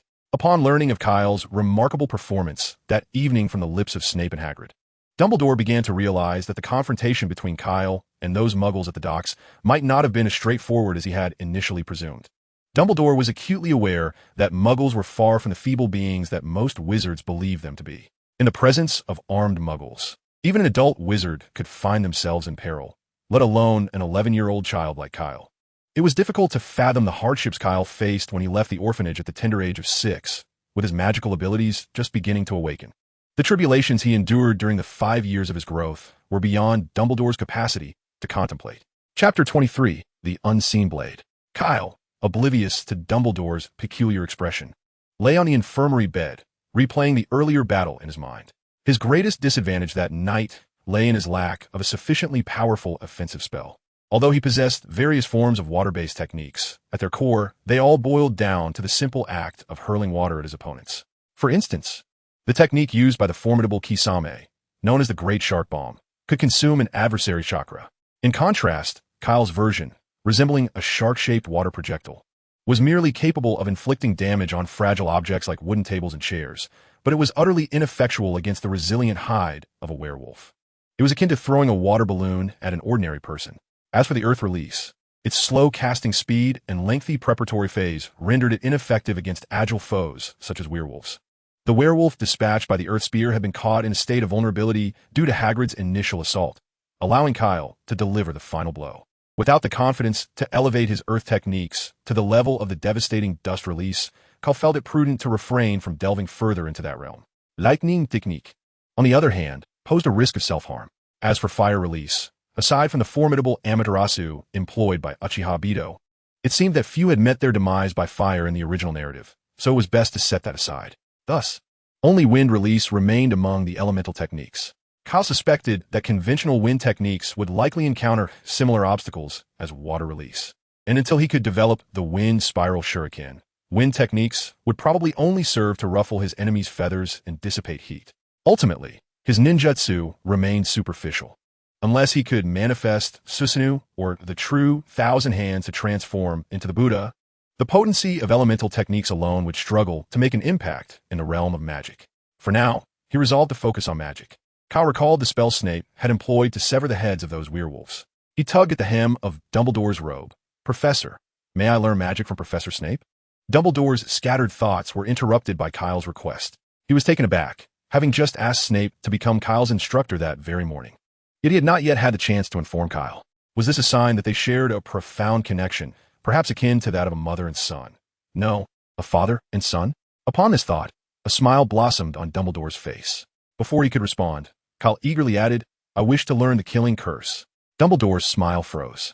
"I'm afraid that's not possible, Kyle." He resolutely declined the request, unwilling to allow Snape to teach him either. "Why not, Professor Dumbledore?" Kyle was perplexed by the sudden refusal from the usually accommodating headmaster. "If I could master the killing curse, I wouldn't find myself in such dire straits again." "The killing curse is dark magic," Dumbledore explained. "Dark magic refers to those malevolent spells primarily intended to harm others. While it can bestow immense power, it also corrupts the mind of the wielder. With even a slight misstep, one may succumb to the seductive allure of dark magic, becoming a malevolent dark wizard." Unfazed by Dumbledore's dire warnings, Kyle shook his head dismissively. "Professor, I believe my resolve is strong enough." Dumbledore firmly shook his head. "No, it is far too early for you to dabble in dark magic." "No negotiation?" Kyle pressed. "The killing curse is non-negotiable. But I can instruct you in other forms of magic." "What is the point of learning other magic if I cannot learn the killing curse?" Kyle exclaimed, pulling the covers over his head, effectively shutting out the world.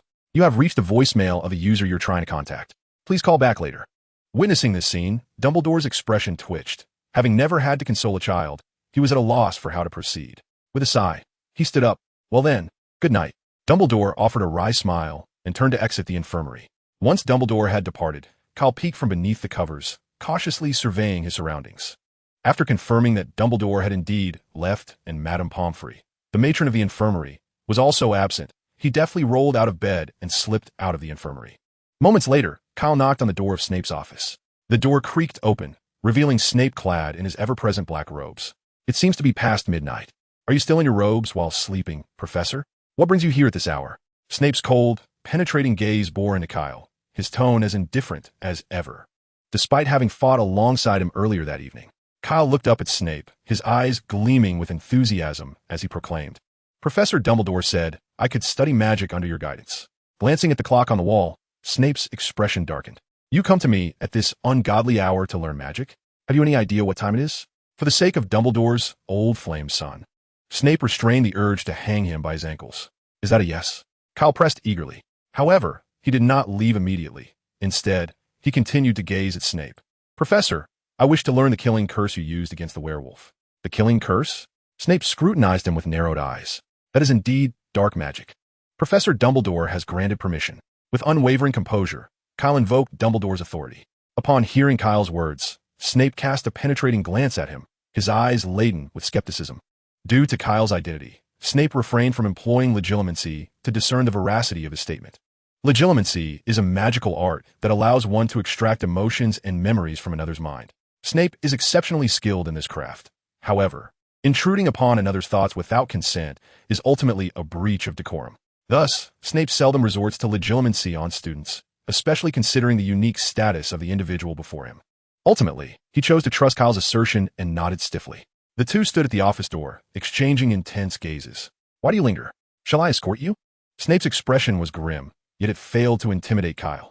I wish to learn the method of mastering the disarming charm, Kyle declared, his eyes fervently fixed on Snape. After a prolonged moment of silent scrutiny, Snape turned and entered his office, retrieving a slender notebook from the shelf and handing it to Kyle. You may peruse it, but do not practice unbidden, Snape cautioned. I shall instruct you personally tomorrow evening. Elated, Kyle accepted the notebook with reverence, bowing deeply. Thank you, Professor. The office door slammed shut behind him, yet Kyle bore no resentment. Chapter 24. The Overzealous Half-Blood Prince. The following morning, Kyle awoke with a blissful countenance, having secured the method for mastering the disarming charm from Snape. With Madame Pomfrey's assistance, he removed the bandages from his hands, signifying his impending discharge from the infirmary. Emerging from the medical ward, Kyle hastened towards the Great Hall, where numerous students were already partaking in their breakfast. At the head table, Dumbledore and Snape were engaged in earnest conversation. Observing this scene, Kyle felt a sense of foreboding and contemplated retreating to the kitchen for his meal. Alas, it was too late. Dumbledore had already spotted him at the entrance of the Great Hall. Kyle Dumbledore. Dumbledore's resonant voice reverberated throughout the hall. Nearly all the young witches and wizards dining within were startled by the formidable tone of Dumbledore, perceiving the suppressed fury within his voice. Upon hearing his full name called out, Kyle instinctively turned and fled. Kyle, come here, Dumbledore commanded, brandishing his wand. In his flight, Kyle suddenly realized that fate had ensnared him. No, it was his own garments that had ensnared him as the collar of his shirt constricted around his neck. Pulled by the fabric, Kyle was propelled backward, soaring over the heads of his fellow students, and landed squarely in Dumbledore's grasp, much like a chick being lifted. With a sheepish grin, Kyle attempted to appease Dumbledore, who regarded him with a stern expression. Where's the notebook Severus gave you? Kyle scratched his head and retrieved the slender volume from his pocket. Dumbledore accepted the notes, his expression softening considerably as he released his grip on Kyle's neck. You must not engage in the study of dark magic privately. It is an exceedingly perilous undertaking. Do you understand? Kyle nodded vigorously. Observing the sudden transformation of Kyle into a model of obedience, Dumbledore felt a slight headache and rubbed his temples. He did not need to employ legilimency to discern that this facade was entirely feigned. If he was not mistaken, Kyle's prompt compliance in relinquishing Snape's notes and his lack of protest regarding Dumbledore's directive suggested he had already perused the content. Perhaps he had even memorized the methods for casting the disarming charm. Well, it be. Currently, Kyle was studying the disarming charm, which, among dark magic, carried a relatively lower degree of danger as it possessed a counter curse for healing. However, if Kyle were to encounter the 3 unforgivable curses, Dumbledore's gaze grew increasingly perilous as he contemplated whether to administer a memory charm to erase Kyle's knowledge of the disarming charm. Ultimately, he dismissed the thought. Considering Kyle's father's status, there was no way to prevent Kyle from encountering dark magic in his future studies. Kyle's eyes darted toward Professor Snape, inquiring, So, do I still need to visit your office tonight? No need, Dumbledore interjected before Snape could respond. Let's head to breakfast. Upon hearing Dumbledore's words, Kyle felt a wave of relief and hurried toward the Gryffindor table. After Kyle departed, Snape raised his eyes to Dumbledore, feigning ignorance. Do you still wish for me to be his teacher? Although Snape's tone remained as cold and indifferent as usual, Dumbledore detected a hint of mockery within. Dumbledore's expression darkened slightly, not for the time being. At the Gryffindor table, George and Fred inquired with great curiosity, What did you do to provoke Professor Dumbledore's ire? A smile crept onto Kyle's lips. I managed to trick Snape into revealing a spell, the disarming charm we encountered last night. George was so astonished that his fork dropped from his hand. You tricked him? Fred raised an eyebrow, struggling to comprehend the immense psychological fortitude required to deceive Snape. Can you teach us? George asked, draping an arm around Kyle's shoulder. Kyle shrugged. The spell was invented by Professor Snape. I'm uncertain whether he would permit me to share with others, and besides, it is dark magic. Speaking of which, Snape was rather melodramatic. Last night, when examining the notes, he had seen the title page boldly proclaiming the moniker Half-Blood Prince. On the final page of the notes, this self-proclaimed Half-Blood Prince had explicitly stated that the disarming charm was his invention. Without a doubt, this Half-Blood Prince was none other than Professor Snape. It was unclear whether he had coined the nickname himself or if it had been bestowed upon him by others. If it were the former, then his melodrama was indeed off the charts. Upon hearing Kyle's words, both boys appeared somewhat disappointed. Then what about the magical control techniques you promised us last night? No problem, Kyle readily agreed, but insisted that they teach him magic, as he was utterly bewildered by the spells in his textbook. Suddenly, a cacophony of flapping wings filled the air as hundreds of owls surged through the windows of the hall, spiraling through the chamber and dropping letters and parcels into the midst of the conversing and dining throng. Quick on his feet, Kyle deftly shifted a bowl of pumpkin soup before it could be tragically upended by a descending parcel. Charlie Weasley picked up a copy of the Daily Prophet delivered by an owl. The front page prominently featuring an article about the battle in the Forbidden Forest from the previous night. After reading the report, he looked up in shock at his twin brothers and Kyle. You faced such peril in the Forbidden Forest last night? Kyle stirred his spoon through the pumpkin soup, reflecting that the danger had been minimal. The most significant injury he had sustained was not from the werewolf or Professor Tom, but from inadvertently burning himself while forcefully casting a spell, perhaps due to the rushed nature of the report. The newspaper vaguely recounted that Hagrid and the three young wizards encountered a werewolf in the Forbidden Forest, alongside the malevolent schemes of their defense against the dark arts professor. In reality, Kyle and Snape had worked together to overturn Tom. Yet the paper claimed that Snape arrived just in time to rescue Hagrid and the three young wizards from Tom's clutches. Nonetheless, this was preferable, as Kyle did not wish to attract too much notoriety. Dumbledore stood up to inform the students about the capture of their defense against the dark arts professor and the new arrangements for the course. With the original professor apprehended, the responsibility for teaching defense against the dark arts fell to Snape. Upon hearing this news, the Gryffindor students felt as though the sky had fallen upon them. Although Professor Tom was a criminal, his classes were engaging and lively. According to Charlie, Professor Tom's defense against the dark arts lessons were the best of the 7 professors he had encountered throughout his years. Wait, why had there been 7 professors for one subject over 7 years? Kyle voiced his curiosity. You know about the Dark Lord, right? Charlie whispered. Chapter 25, Penelope Crivens. Defense against the dark arts is a core subject at Hogwarts. In this course, students learn to resist various types of dark curses, hexes, jinxes, and other malevolent spells. How to combat dark magical creatures, and the art of dueling. The fearsome terrorist Voldemort once attended Hogwarts in his youth. Upon graduating, he applied for the position of defense against the dark arts professor, but his true intention was to delve deeper into Hogwarts secrets and recruit followers from among the students. Dumbledore saw through his scheme and denied his application. It is said that Voldemort harbored a grudge over this rejection and secretly cursed the position of defense against the dark arts teacher, leading to a succession of unfortunate events that prevented all subsequent professors from serving longer than a year. Thus unfolds the origin of the curse associated with the position of Professor of Defense against the dark arts. After listening to Charlie's narrative, Kyle cast a worried glance towards Snape, who was substituting for the class. Would Snape also succumb before the term's conclusion? However, George and Fred believed they might not live to see that day. The sorrows and joys of humanity do not resonate with one another. Kyle, on the other hand, regarded Professor Snape as quite a commendable individual. From the fragments of conversation shared by Professor Tom the previous night, Kyle discerned that both he and Snape were individuals with stories to tell. This piqued Kyle's curiosity, though such inquiries could hardly be posed directly to those involved. Perhaps Dumbledore might be privy to this knowledge. It would be prudent to seek him out at a convenient moment. The weekend arrived, shrouding the castle in a misty embrace, while the sun remained hidden behind distant mountains, casting forth only a faint glimmer of light. George and Fred stood at the castle's entrance, rubbing their eyes incessantly, yawning profusely. Kyle delivered a playful kick to each of them, exclaiming, "What are you doing? Wake up!" Groggily George, having been unexpectedly nudged, weakly pointed at the overcast sky, retorting, "And you dare to speak? Just look at the time."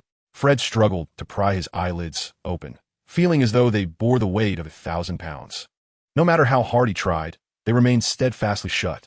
This was the prime of youth. How could they allow mere drowsiness to overpower them? With his left hand on his hip and his right hand raised in a thumbs-up gesture, Kyle flashed a brilliant smile, his teeth glistening like pearls. Yet, George and Fred remained entirely unmoved by Kyle's exuberance. Leaning against each other, they were on the verge of slipping into slumber while standing. Observing that his verbal encouragement had failed to stir them, a glint of mischief flickered in Kyle's eyes as he began to weave hand seals. Water release. Water dragon bullet. Two terrified screams echoed outside the castle as a menacing water dragon, clutching the two shrieking young wizards, soared toward the distant Black Lake. Moments later, a bonfire blazed at the lake's edge. The brothers, now clad in nothing but their undergarments, huddled by the fire, shivering uncontrollably, their teeth chattering. The chill from their recent plunge into the icy waters still lingered, and the blanket draped over them offered no solace from the psychological cold. Nearby, a wooden rack bore their dripping wizard robes, sweaters, and shirts, all in need of drying. Kyle lifted the kettle perched over the flames, pouring each of them a cup of steaming water. Are you feeling more awake now? If it weren't for their inability to retaliate, the brothers would have eagerly brandished their wands to duel with Kyle. Noticing their resentful glares, Kyle placed his hands on his hips and declared with conviction, I clearly informed you yesterday that you needed to rise early for training today. You two went off gallivanting last night. Can you truly blame me for this? Fred and George entered a self-imposed silence, choosing to ignore Kyle as if he were merely reciting scripture. Realizing that mere words would not suffice, Kyle resolved to take more concrete action to ensure they recognized the gravity of the situation. He turned his gaze toward the Black Lake.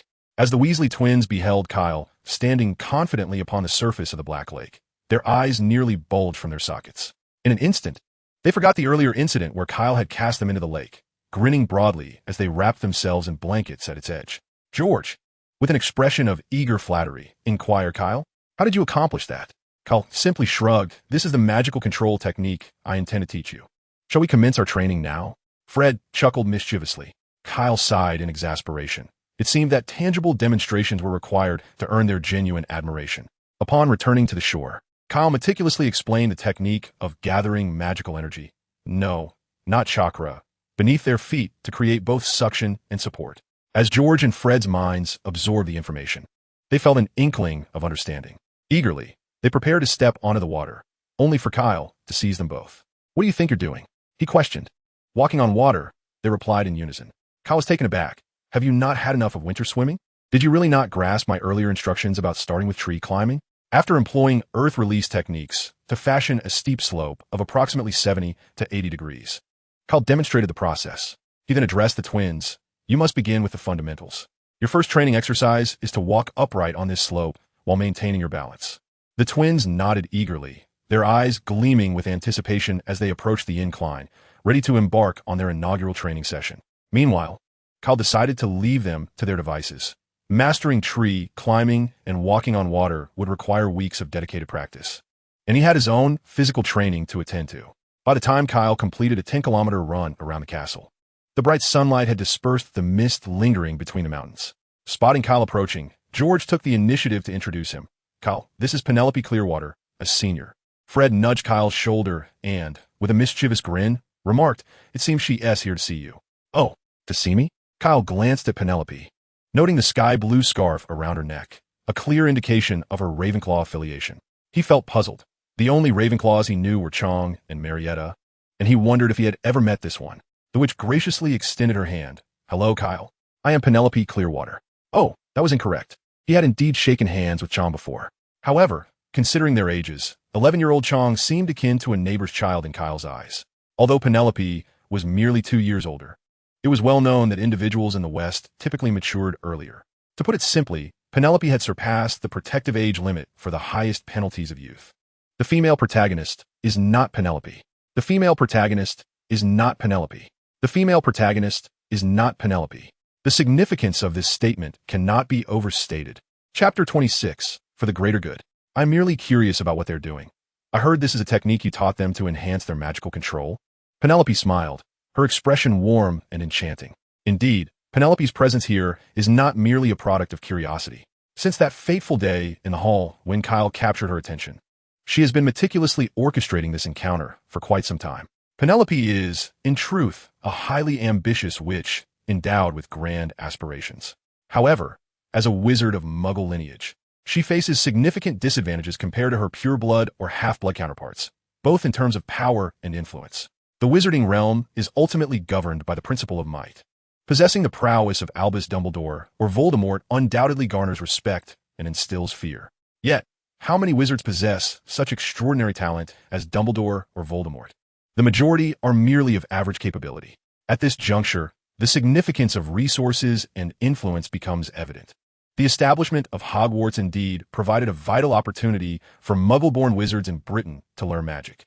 Yet this does not imply that they can compete on equal footing with pure-blood or half-blood wizards. Perhaps in the early years at Hogwarts, all young witches and wizards were relatively equal in their magical education. However, as students delve deeper into their studies, the advantages of pure-blood wizards gradually become apparent. Wizards hailing from magical families, in addition to the spells taught at Hogwarts, have access to ancestral family magic passed down through generations. The vast resources accumulated over centuries by ancient pure-blood families represent an unfathomable sum for a Muggle-born wizard starting from scratch. Take, for instance, the study notes on the disillusionment charm that the Weasley twins shared with Kyle. This spell, not included in Hogwarts curriculum, is a formidable incantation that remains largely unattainable for those of Muggle descent.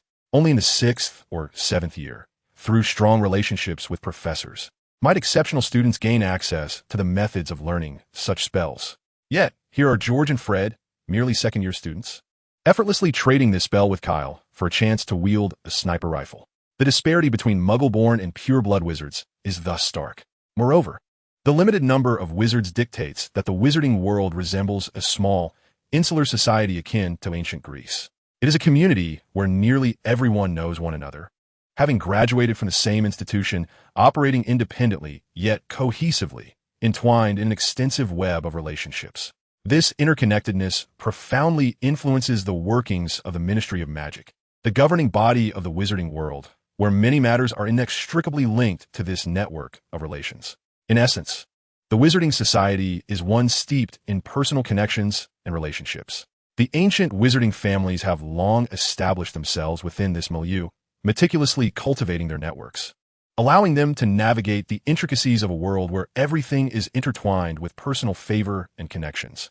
Muggles-born wizards find themselves as incongruous outsiders within this insular society, often struggling without the support of influential connections. Every student graduating from Hogwarts must undertake the Newt examination, equivalent to the rigorous Gaokao in China. Even those who excel in such assessments are relegated to the most menial positions within the Ministry of Magic. Penelope Clearwater, however, is far from content with such limitations. The solution to her predicament seems simple: to ally herself with a powerful patron. Yet, Penelope, possessing a proud disposition, finds most individuals beneath her notice. During a meal in the Great Hall, upon hearing the name Kyle Dumbledore from the lips of Cho Chang, Penelope immediately set her sights on him. Her previous aspiration had been to cultivate a relationship with Percy Weasley, but now she yearned to forge a connection with Kyle. If she could glean a few magical insights not offered at Hogwarts, or perhaps secure a modicum of assistance from him upon graduation, she would consider herself fortunate. As she playfully twirled a strand of hair around her finger, her casual gesture exuded undeniable charm. With a hint of audacity, she inquired, "Might I join you in your studies?" Kyle steadied himself, striving to appear less like an inexperienced novice. After all, he merely possessed a few inconsequential tricks. "If you wish to learn, I would be more than happy to teach you," he replied, casting a glance at two brothers in the distance, who were exchanging lewd smiles and whispering conspiratorially while occasionally gesturing in their direction. Kyle refrained from prolonging the conversation with the enchanting older student. Penelope nodded politely. Offering her farewell, Kyle hastened towards his whispering companions, delivering a light reprimand to each. Their recent behavior suggested they were either concocting tales about him and Penelope or speaking ill of him. Thus a gentle nudge was hardly unwarranted. Meanwhile, in Austria, a somber, dilapidated tower stood secluded from civilization. An owl clutched a newspaper dated several days prior, arriving at this long-neglected edifice. It perched upon a narrow window at the tower's apex, where an aged hand reached out to retrieve the Daily Prophet. The hand belonged to a frail, emaciated old wizard, his sunken eyes rendering his visage skeletal. It is difficult to fathom that this ragged, gaunt figure was once a formidable leader, revered by fervent followers worldwide and feared by those who dared oppose him. Gellert Grindelwald unfolded the newspaper before him.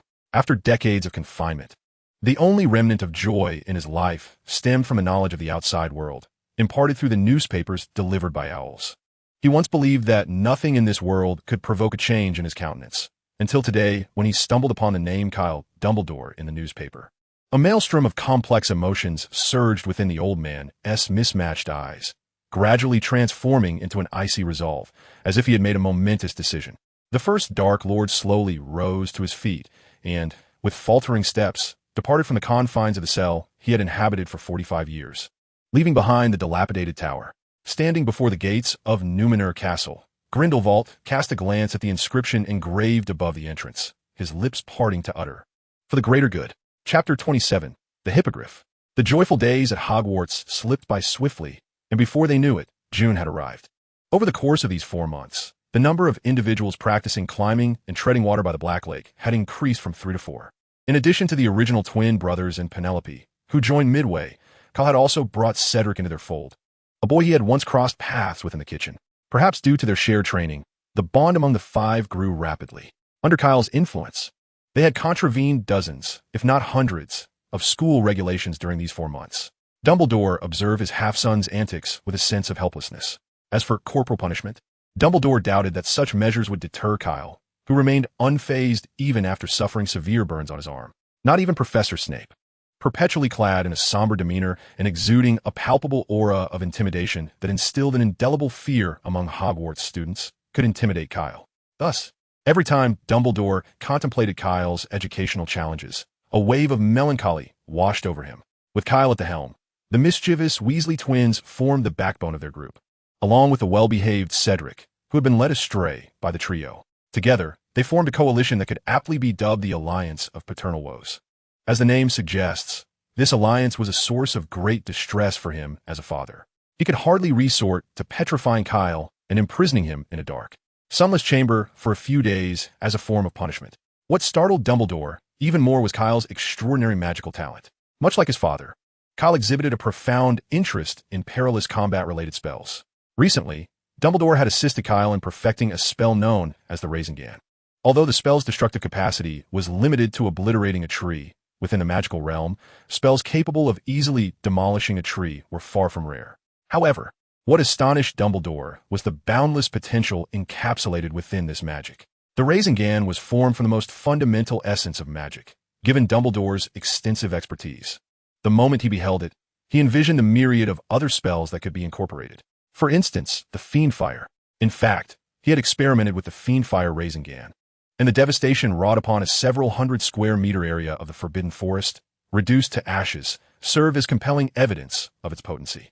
Dumbledore was acutely aware that this was not the full extent of the Spiral Sphere's power, which already spoke volumes. Fortunately, aside from using a flash to dazzle Firk and exhibiting some questionable behavior regarding underage drinking, Kyle had not engaged in any actions, such as bullying, that would cause Dumbledore concern. At least for the time being, Dumbledore was not witnessing the imminent risk of the third Dark Lord's emergence. The scorching sun of June baked the earth, casting a warm glow through the dense foliage and creating a mosaic of shimmering light on the ground. In the Forbidden Forest, Kyle, bowing slightly, raised his head to gaze intently at the magnificent creature before him. This horse was unlike any ordinary steed. It possessed the head of a great eagle, with legs that were not typical equine limbs, but rather sharp eagle talons, and powerful wings that spanned over 20 feet when fully extended. This was a hippogriff. The hippogriff proudly lifted its head, fixating its gaze on the small wizard who was bowing. "Ha, Kyle, you did it." Hagrid's booming voice resonated nearby. "You can now ride Buckbeak." Upon hearing Hagrid's words, Kyle blinked his slightly watery eyes and cautiously approached, employing the expert technique he had honed in a previous life to scratch the feathers at the creature's neck. Buckbeak responded with delight, nuzzling Kyle affectionately, clearly relishing the attention. With his heart now at ease, Kyle boldly placed his hand on Buckbeak's body and, using a burst of momentum, swung himself onto the creature's back. "All right, Kyle. Just be careful not to pull out any feathers. It won't be pleased," Hagrid cautioned. Once Kyle was ready, Hagrid patted Buckbeak's hind leg, prompting the creature to raise its front legs dramatically as its 12-foot wings unfurled majestically. With Buckbeak soaring into the sky, Kyle clung to its neck, exhilarated by the rush of wind against his face. This was infinitely more thrilling than flying in an airplane. The wind rustled the willow branches by the Black Lake as the magnificent hippogriff carried Kyle around the castle's towering spires before darting toward the encircling mountains of Hogwarts. After a few minutes of flying between the valleys, Kyle suddenly conceived a bold idea. He reached into his robes for his wand, removed his wizarding cloak, and tumbled from Buckbeak's back. During his free fall, he deftly pointed his wand at the discarded cloak, transforming it instantaneously into a glider. With his current proficiency in transfiguration, converting the cloak into a lifeless triangular wing was challenging yet feasible. Suspended beneath the triangular wing, Kyle quickly caught up to Buckbeak, who turned its head to glance at him and emitted a resounding cry. After soaring through the skies for several minutes, Kyle adjusted the direction of the triangular wing, gradually flying back toward the edge of the forbidden forest where they had originally taken off. Buckbeak spread his wings, and with a few quick strides on his forelegs, he halted his forward momentum, ultimately landing gracefully on the ground. However, Kyle's descent was far from smooth. When he was still 3 or 4 meters above the ground, he released his left hand from the glider. With his wand raised in his right hand, he cast a cushioning charm to mitigate his impact. The moment his feet touched the earth, Kyle rolled on the ground, covering himself in dirt before finally standing up. Hagrid approached, puzzled by Kyle's unconventional landing while suspended from the glider, yet he refrained from asking any questions. What was it like soaring through the sky? Hagrid inquired. Now that's a question I've been curious about as well. Chapter 28. I hope you find your son soon. June marked the final month of the Hogwarts academic year, and all students faced an arduous trial, the end-of-term examinations. Naturally, this daunting task was of little concern to Kyle, as he had yet to enroll. His first end-of-term exam would not arrive until the following June. This was precisely why, while all the students were busy with their exams, Kyle leisurely wrote a hippogriff in the Forbidden Forest.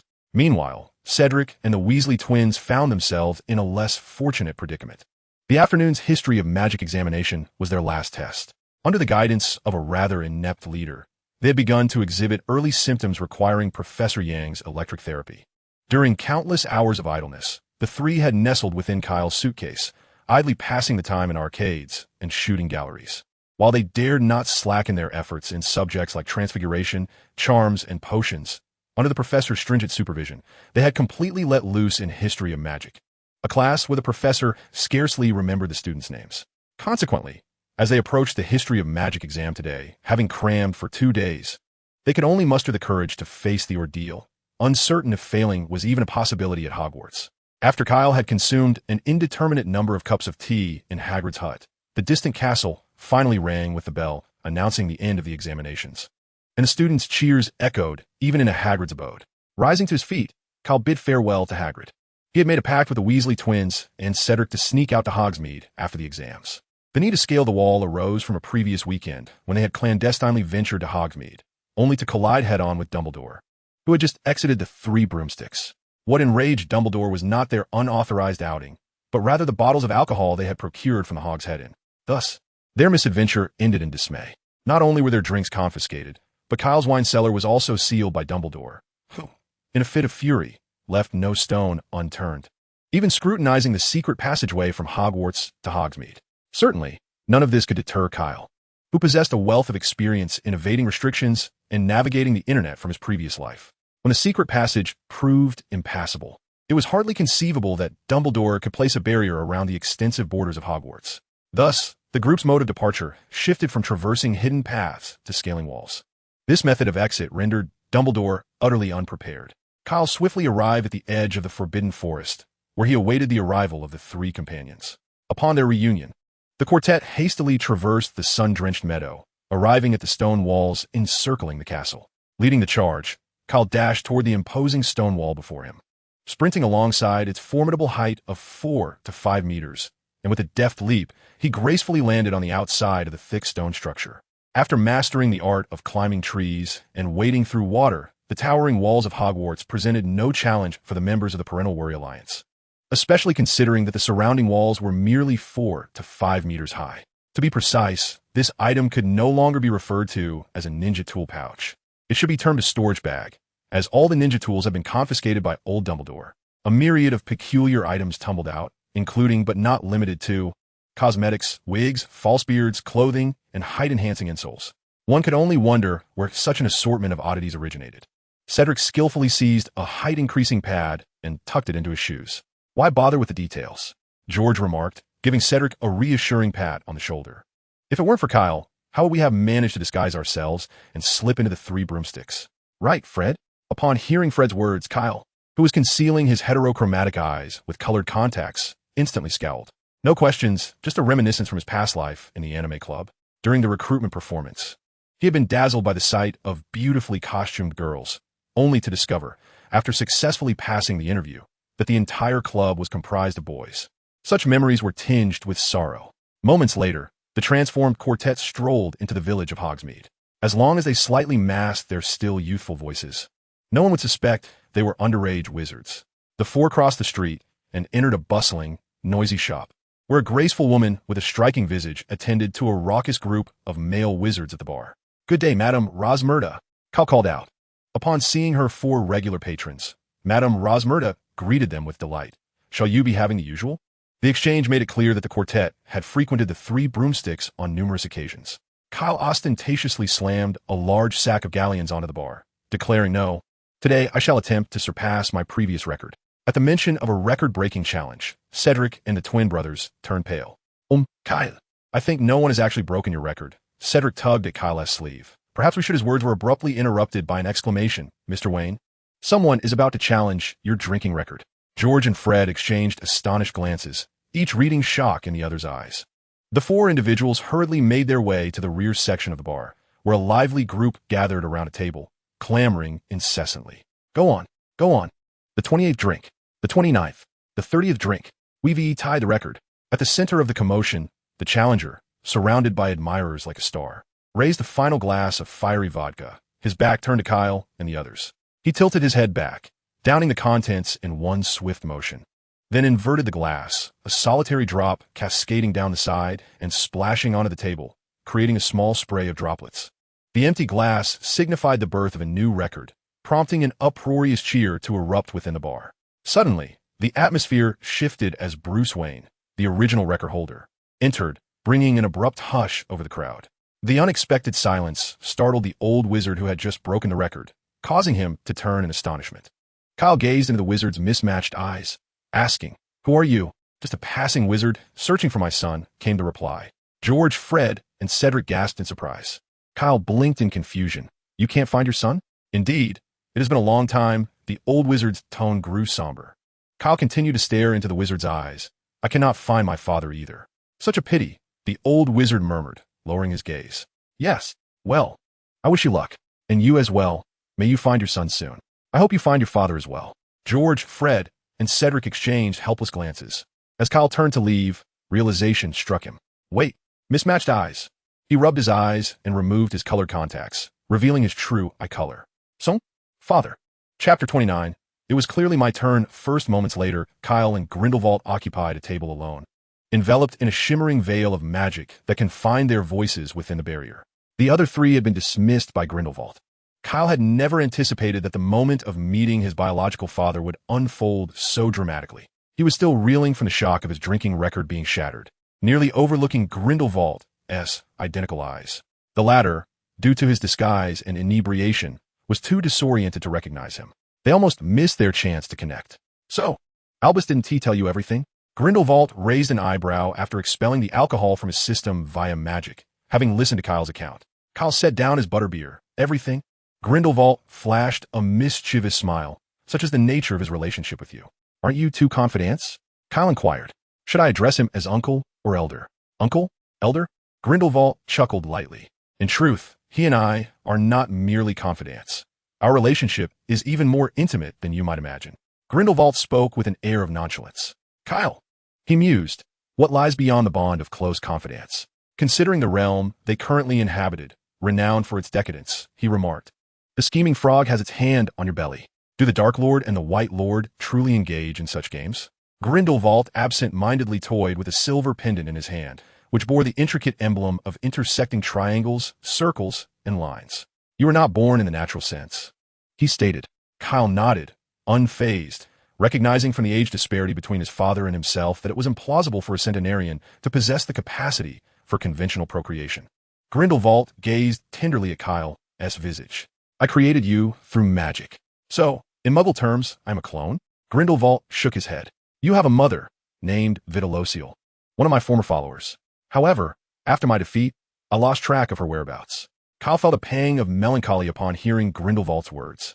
The old sorcerer, sensing the young one's mood, sought to change the subject. "Do you not wish to know how you came into being?" Kyle's attention was instantly piqued. I utilized my own genetics as a foundation, supplemented by some of Vidal's DNA. Still the same cloning technique. Kyle felt his worldview shaken. Grindelwald's lips curled into a slight smile. Subsequently, I infused the embryo with a portion of the Dumbledore lineage. Wait, if that is the case, what does that make my relationship with Professor Dumbledore? Kyle stammered. Observing the figure approaching the doorway, Grindelwald distinctly mouthed, I believe you may refer to him as Mother. Dumbledore, reading his lips, felt his cheeks twitch involuntarily. Following Grindelwald's gaze, Kyle turned to see the grim-faced old man striding towards them, unconsciously repeating Grindelwald's words. Mother? Upon entering the soundproof barrier, the first words Dumbledore heard were Kyle's call to him as his old mother, which only deepened the darkness of his already somber expression. I'm not your mother. Dumbledore shot a glare at Kyle, his tone laced with a hint of regret. Your mother, Vida Losial, passed away shortly after giving birth to you, consumed by sorrow. Kyle took a moment to process Dumbledore's statement. He did not feel particularly saddened, having never met her, though a sense of loss lingered. Dumbledore seated himself beside Kyle, fixating his gaze on Grindelwald. Your actions were merely a means to acquire the Phoenix bloodline of the Dumbledore family. Grindelwald chuckled lightly. It is said that when the Dumbledore family is in need, the Phoenix appears. How enviable it is to receive the assistance of such a legendary creature. Confronted by the old flame who had once orchestrated his imprisonment in Nurmengard, Grindelwald bore no animosity. On the contrary, he found himself in remarkably good spirits. Dumbledore settled beside Cale, resolutely declaring, I cannot allow you to take Cale. Grindelwald raised an eyebrow, asserting, that is not for you to decide. I believe Cale should make his own choice. I concur. Cale, caught between the two, weakly raised his arm. Dumbledore commanded, Death Glare, focus. Cale complied. Intimidated by Dumbledore's formidable presence, Cale silently inched his chair closer to Grindelwald, realizing he must remain at Hogwarts. Leaning back in his chair with arms crossed, Grindelwald wore a smirk, suggesting that Hogwarts was not the sole institution of magic. Durmstrang was also a commendable option. Though their expressions appeared calm and their dialogue tranquil, Cale sensed the atmosphere growing increasingly tense. I wish to attend Hogwarts, he stated. Grindelwald replied, Death Glare, focus. Given that Cale had a circle of friends at Hogwarts, he was disinclined to consider Grindelwald's mention of Durmstrang. Hearing Cale's words, Dumbledore smiled triumphantly at Grindelwald. However, I would like to live with you during the summer, Cale said, glancing at Grindelwald, as if something within him had shattered. Dumbledore exclaimed, Why must it be me first? It was clearly my turn. How had finding the solitary Cale and introducing him to the enchanting world of magic devolved into this? Cale's eyes sparkled as he looked at Grindelwald. He believed that, as the former Dark Lord, Grindelwald would not impose the same restrictions on the exploration of captivating combat magic as Dumbledore did. Dumbledore silently observed the burgeoning bond between the two, who had only recently acknowledged each other, and his expression darkened. Cale's rebellious nature was evident. He had barely entered Hogwarts, having spent just over 4 months there, yet he had already accumulated a number of rule violations that rivaled Dumbledore's own during his 3rd year at Hogwarts. Moreover, he understood that if Cale remained with Grindelwald, his old lover would undoubtedly impart his ideology to Cale. Dumbledore envisioned a future where Cale might become the 3rd Dark Lord, and the thought filled him with weariness. At over 100 years old, having witnessed the rise and fall of 2 Dark Lords, he sincerely hoped not to endure the tumult of a 3rd. Upon hearing Dumbledore's words, Grindelwald scoffed, and what of it? He then rose, extending his hand toward Cale. Let's go. Now. Cale turned to glance at Cedric and his companions, who were straining to eavesdrop on the conversation. He had yet to bid farewell to his friends, and his belongings were still unpacked. Dumbledore sighed wistfully, gesturing dismissively to the two. Grindelwald's hand remained outstretched, clearly eager to depart, wishing to avoid lingering even for a moment before Dumbledore. It seemed there was quite a deep-seated conflict between the couple. Kyle waved at Dumbledore, bidding farewell with a light-hearted, Goodbye, Mom. Upon hearing this, Dumbledore's forehead twitched with irritation, and Kyle swiftly grasped Grindelwald's frail hand. With a resounding crack, their figures vanished from the spot. Dumbledore gazed at the suddenly empty table with a mixture of emotions, his grip on his wand slackening. Frustration welled within him. Why had he not been the one to use magic to fuse their genes and create the embryo? Had it been him, he would have directly combined his and Grindelwald's genes, allowing Grindelwald to be the mother. Instead, he found himself facing the child of Grindelwald and Rochel, feeling like an unwelcome intruder. Chapter 30. The Butler, Alfred. At the junction of France, Italy, and Switzerland, nestled within the majestic Alps, an ancient castle stood silent and proud. Surrounded by towering snow-capped peaks, its lofty spires exuded an air of dignity, while the grand entrance and circular arched windows showcased its opulence. To construct such a magnificent castle amidst the bustling Alps without being detected by Muggles undoubtedly required the aid of magic. Two figures, one old and one young, appear at the castle's grand entrance. Sensing their presence, the heavy doors of the castle opened silently, as the butler serving the Grindelwald family, Alfred von August, donned in a perfectly tailored butler's uniform, awaited them in the spacious foyer. "Master Gellert, dinner is ready," he said with a slight bow, glancing at the young boy beside Grindelwald, who bore an astonishing resemblance to the young Gellert Grindelwald. "This must be young Master Kyle."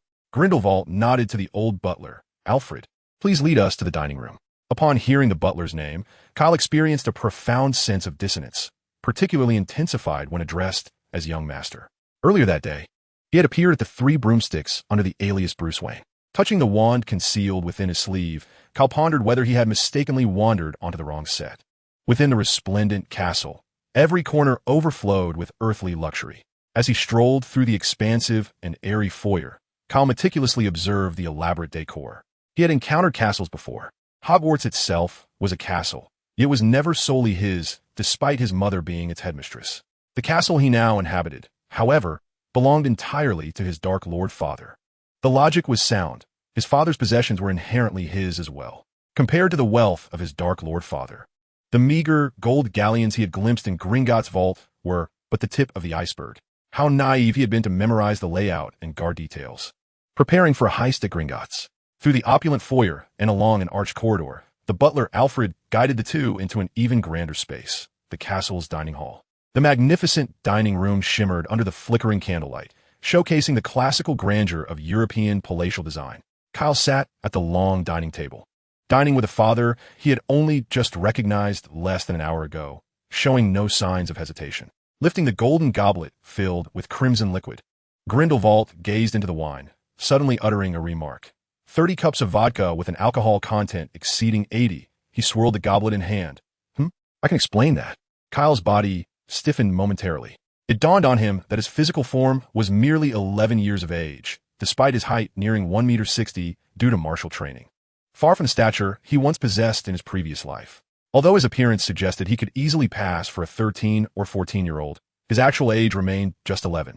Given the strict regulations regarding underage drinking in Western countries, Kyle, a seasoned drinker, suddenly found solace in the thought of wandering alone. At least no one would restrict his alcohol consumption. Grindelwald narrowed his eyes dangerously, clearly indicating a significant lapse in Albus's educational methods. Perhaps due to their recent reunion, Grindelwald chose not to pursue the matter further. Instead, he lightly admonished Kyle, forbidding him from consuming such quantities of alcohol in the future. Before he began to indulge in the exquisite cuisine before him, an unexpected silence fell over the dining table. Despite their father-son relationship, the years of separation left them with little to discuss. Their only shared topic was drinking, but did Kyle dare to engage Grindelwald on that subject? The dining table became a stage for the display of paternal affection, while Grindelwald grappled with how to interact with his child. He had once been the formidable Dark Lord of Europe, captivating wizards with his eloquence. His charisma garnered him countless loyal followers, and his vast knowledge allowed him to master the majority of magic in the world. Regrettably, this extensive knowledge did not extend to understanding how to relate to a troubled child, especially one who happened to be his own son. Furthermore, his charismatic leadership as the head of the pureblood movement held little sway. One could hardly expect a child who had been separated from his father and had wandered the streets to harbor any fondness for this suddenly reappeared father. As for his persuasive verbal skills, they seemed of little help in charming a child. Fortunately, the presence of Alfred, the perceptive old butler, provided a means to ease the tension between them. Under the butler's mediation, the atmosphere at the dining table grew considerably more relaxed. Kyle gradually opened up, sharing tales of his life experiences over the years with the two men. From the orphanage in New York to the discovery of his unique abilities. And then 5 solitary years of living independently until he was found by Dumbledore at Hogwarts, where he made several intriguing friends. Listening to Kyle's incessant ramblings, Grindelwald couldn't help but smirk, occasionally inquiring about Kyle's tales, creating a rather harmonious atmosphere. Observing this scene, a knowing smile appeared on the old caretaker's face. After dinner, in Grindelwald's study, Kyle and Grindelwald sat facing each other, I am aware you have numerous questions, Grindelwald remarked gently, cradling a warm cup of tea. Kyle pondered for a moment and asked, since you could have left that prison known as Nurmengard long ago, why have you not sought me out all these years? Kyle suddenly realized that Grindelwald was referring to the incident in the Forbidden Forest in February. Was it due to a flaw in magic? Grindelwald slowly nodded. In my pursuit of creating a perfect progeny, I employed dark magic to alter your embryo multiple times, yet perhaps my relentless quest for perfection resulted in. Ultimately, that embryo, despite its vigorous vitality and possessing the magical talents of both myself and Albus, lacked a soul, rendering it merely a shell. Kyle felt a momentary haze. Had it not been for his presence occupying this body, perhaps it would have remained in a vegetative state forever. However, he dismissed these concerns swiftly. Could you tell me about your past? Kyle ventured, such as your history with Professor Dumbledore. He found himself more intrigued by the gossip. Grindelwald chuckled softly and began to recount his history with Dumbledore. Chapter 31, The Valley of the End. In 1945, in the heart of Europe, amidst the Alpine mountains, scattered raindrops fell from the sparse clouds above, striking the flowing river and creating ripples.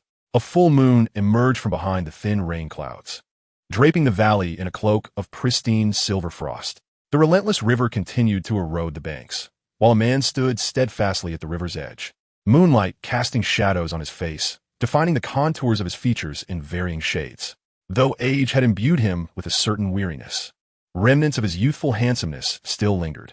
His body bore numerous scars from prior battles, and even his once magnificent wizarding robes had lost a sleeve, leaving him gasping for breath.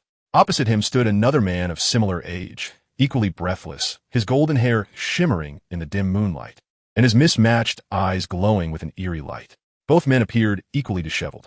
The gazes of Dumbledore and Grindelwald intertwined in the air, silently clashing with intensity. Moments later, both raised their wands towards one another, fully aware that this would be the final strike to determine their fates. A crimson and azure beam of light erupted from the tips of their wands, and at the moment they collided, a spherical wave of transparent energy burst forth from their point of intersection, sending a cloud of dust that enveloped the entire valley. Once the thunderous shock subsided, the landscape of the valley had undergone a complete transformation. The surrounding cliffs were marred with terrifying fissures, and the rocks teetered on the brink of collapse. With debris cascading from above, Grindelwald, utterly spent, was on the verge of plummeting into the river before him, his body drifting slowly towards the precipice at the river's end. A hand grasped Grindelwald, preventing him from falling into the abyss. Dumbledore, straining with effort, pulled Grindelwald from the water onto the riverbank. For Dumbledore, who had just endured a cataclysmic battle, Grindelwald's weight felt insurmountable. With great exertion, he managed to relocate his old adversary to the relative safety of the shore. The defeated Grindelwald lay on the ground, his expression a complex tapestry of emotions, memories flashing through his mind, yet ultimately dissolving into a wry smile. Once again, you have triumphed, Albus. This is the end, Gellert. Physically and emotionally drained, Dumbledore leaned against the rocks and sat beside Grindelwald. We were once dear friends. I do not wish to kill you, but this war must conclude. Continuing will only jeopardize the future of the magical realm. I shall spend the remainder of my days in Nurmengard, Grindelwald remarked nonchalantly. However, before that, he continued, trembling slightly as he reached into his robe, retrieving a small card adorned with an arrow. Dumbledore regarded the card with confusion as Grindelwald handed it to him, uncertain of its purpose. Where did Grindelwald wish for him to go? The card contained the address of a safe house. Our son is there, Grindelwald said with a sly grin. Congratulations, you are to become a mother. In this solemn moment, Grindelwald exhibited a rare display of dark humor. Dumbledore stared at the card in disbelief, incredulous that he was to become a mother. Sensing Dumbledore's rising ire, Grindelwald suppressed a smile. Well, his mother is someone else, but he does carry a part of your bloodline. That is indeed true. He patted Dumbledore on the shoulder. I entrust his care to you. Dumbledore took a deep breath, striving to quell the urge to cast the killing curse upon Grindelwald. He did not wish for his child to grow up without a father. He nodded slowly. I will take good care of him. What do you intend to name him? Kyle Grindelwald. Having bestowed a name, the weary Grindelwald lay back upon the ground, closing his eyes and falling silent. Thus, the war ignited by the dark wizard Grindelwald, which had swept across the European wizarding world, drew to a close with Albus Dumbledore's victory over Gellert Grindelwald. The valley where the duel between two men took place came to be known as the Valley of the End. Here, Grindelwald, defeated by Dumbledore, became a prisoner within the confines of Nurmengard.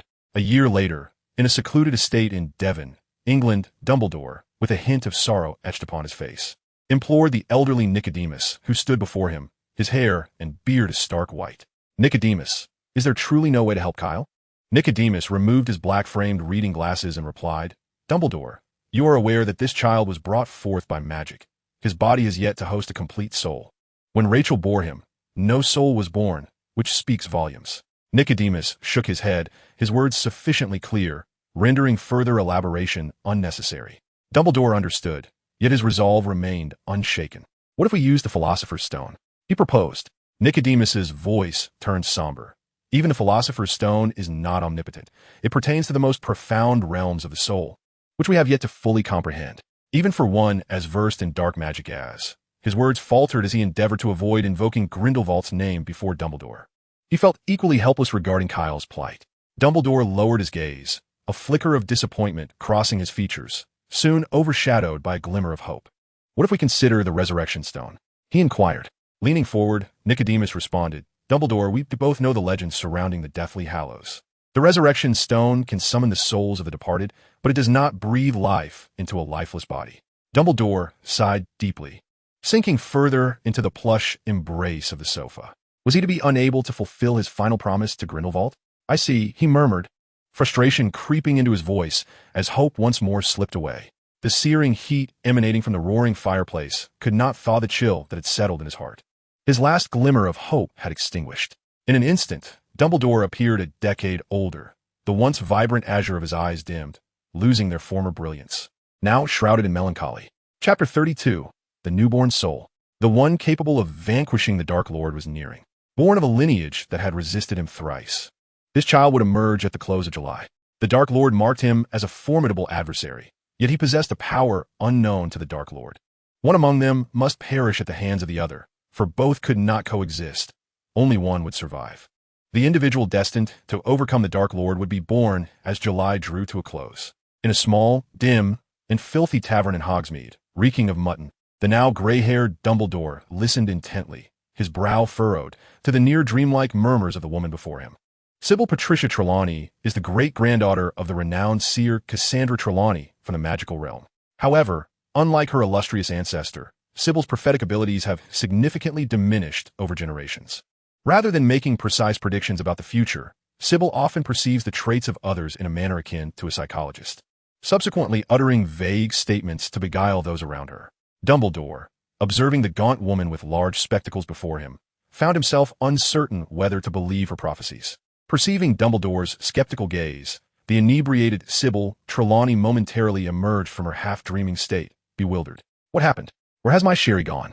She had no recollection of what she had just said, only aware that her bottle was once again empty. Sybil rapped on the bar counter, signaling the proprietor for another bottle of her favorite sherry. Witnessing Sybil's drunken demeanor, Dumbledore's conviction that she was a charlatan solidified. The Dark Lord she spoke of, whose full name is Tom Marvolo Riddle, was once a student of Dumbledore's. To date, Albus Dumbledore has endured 2 wars. Coincidentally, both of these tumultuous conflicts in the wizarding world were instigated by individuals with significant ties to Dumbledore, who is regarded as the greatest white wizard of the magical realm. The first wizarding war Dumbledore experienced is known as the Global Wizarding War. The instigator of this conflict was Gellert Grindelwald. After being expelled from Durmstrang, Grindelwald traveled the world and encountered the equally gifted Dumbledore in Godric's Hollow. Their mutual admiration blossomed into a love that defied societal acceptance. In 1945, Dumbledore himself brought an end to the war ignited by his beloved. Now, he finds himself embroiled in another wizarding war.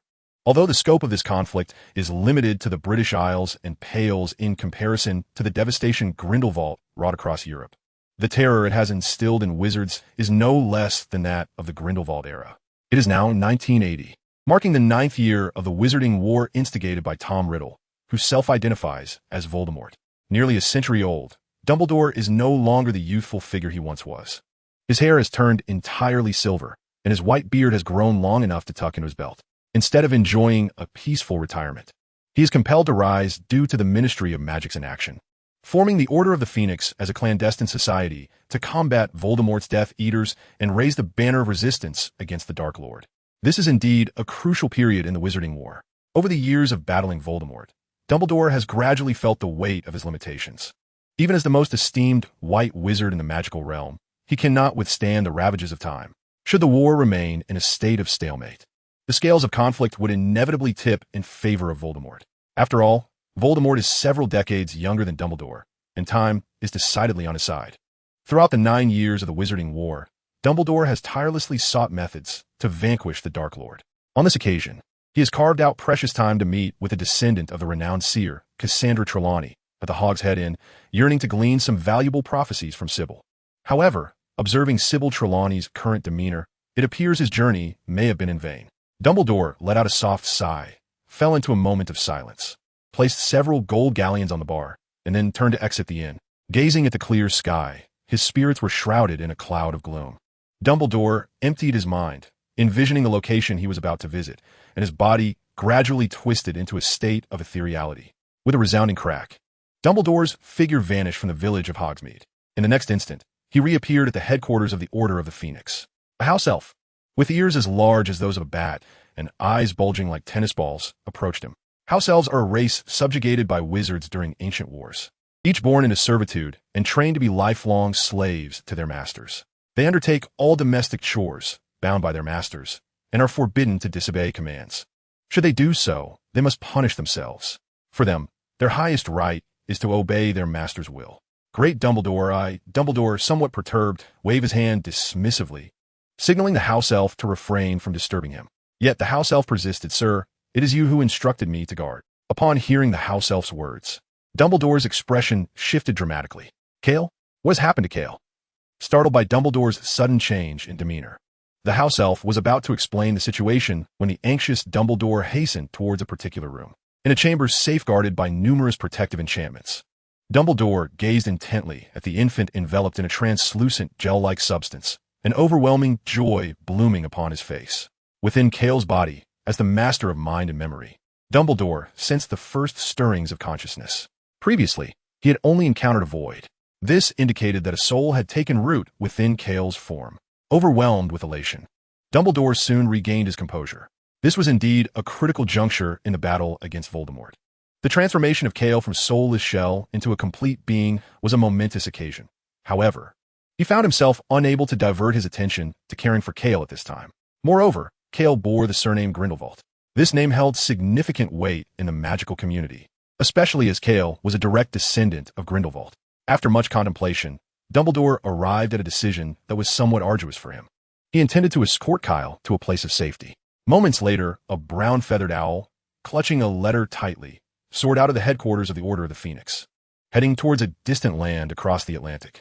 Under the golden rays of sunlight, the recipient's name inscribed on the envelope was clearly visible: Newt Scamander. Chapter 33. Can two Grindelwalds not overcome one outsider? Upon hearing Grindelwald's account, Cale incredulously pointed at himself.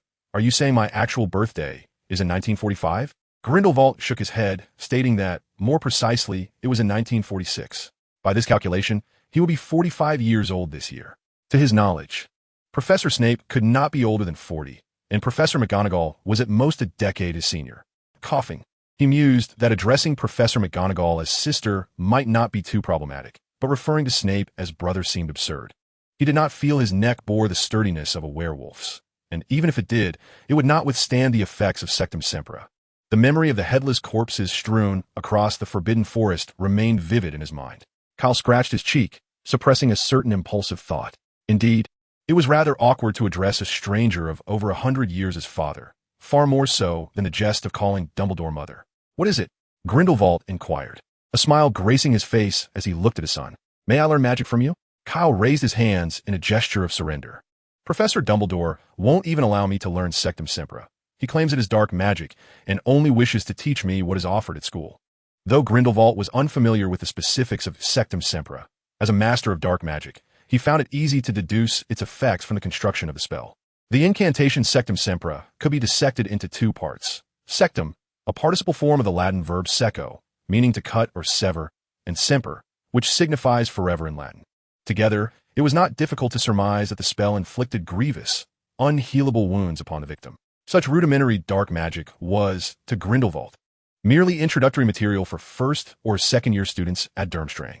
He turned to Kyle and declared, I can teach you this magic. While he did not possess the actual spell of Sectum Sempra, he could certainly create a similar spell based on its effects. I have already mastered this magic, Kyle said with a proud smile, believing he had outwitted Dumbledore. The joy of hearing Dumbledore caught off guard brought an even broader smile to Grindelwald's face. How did you manage that?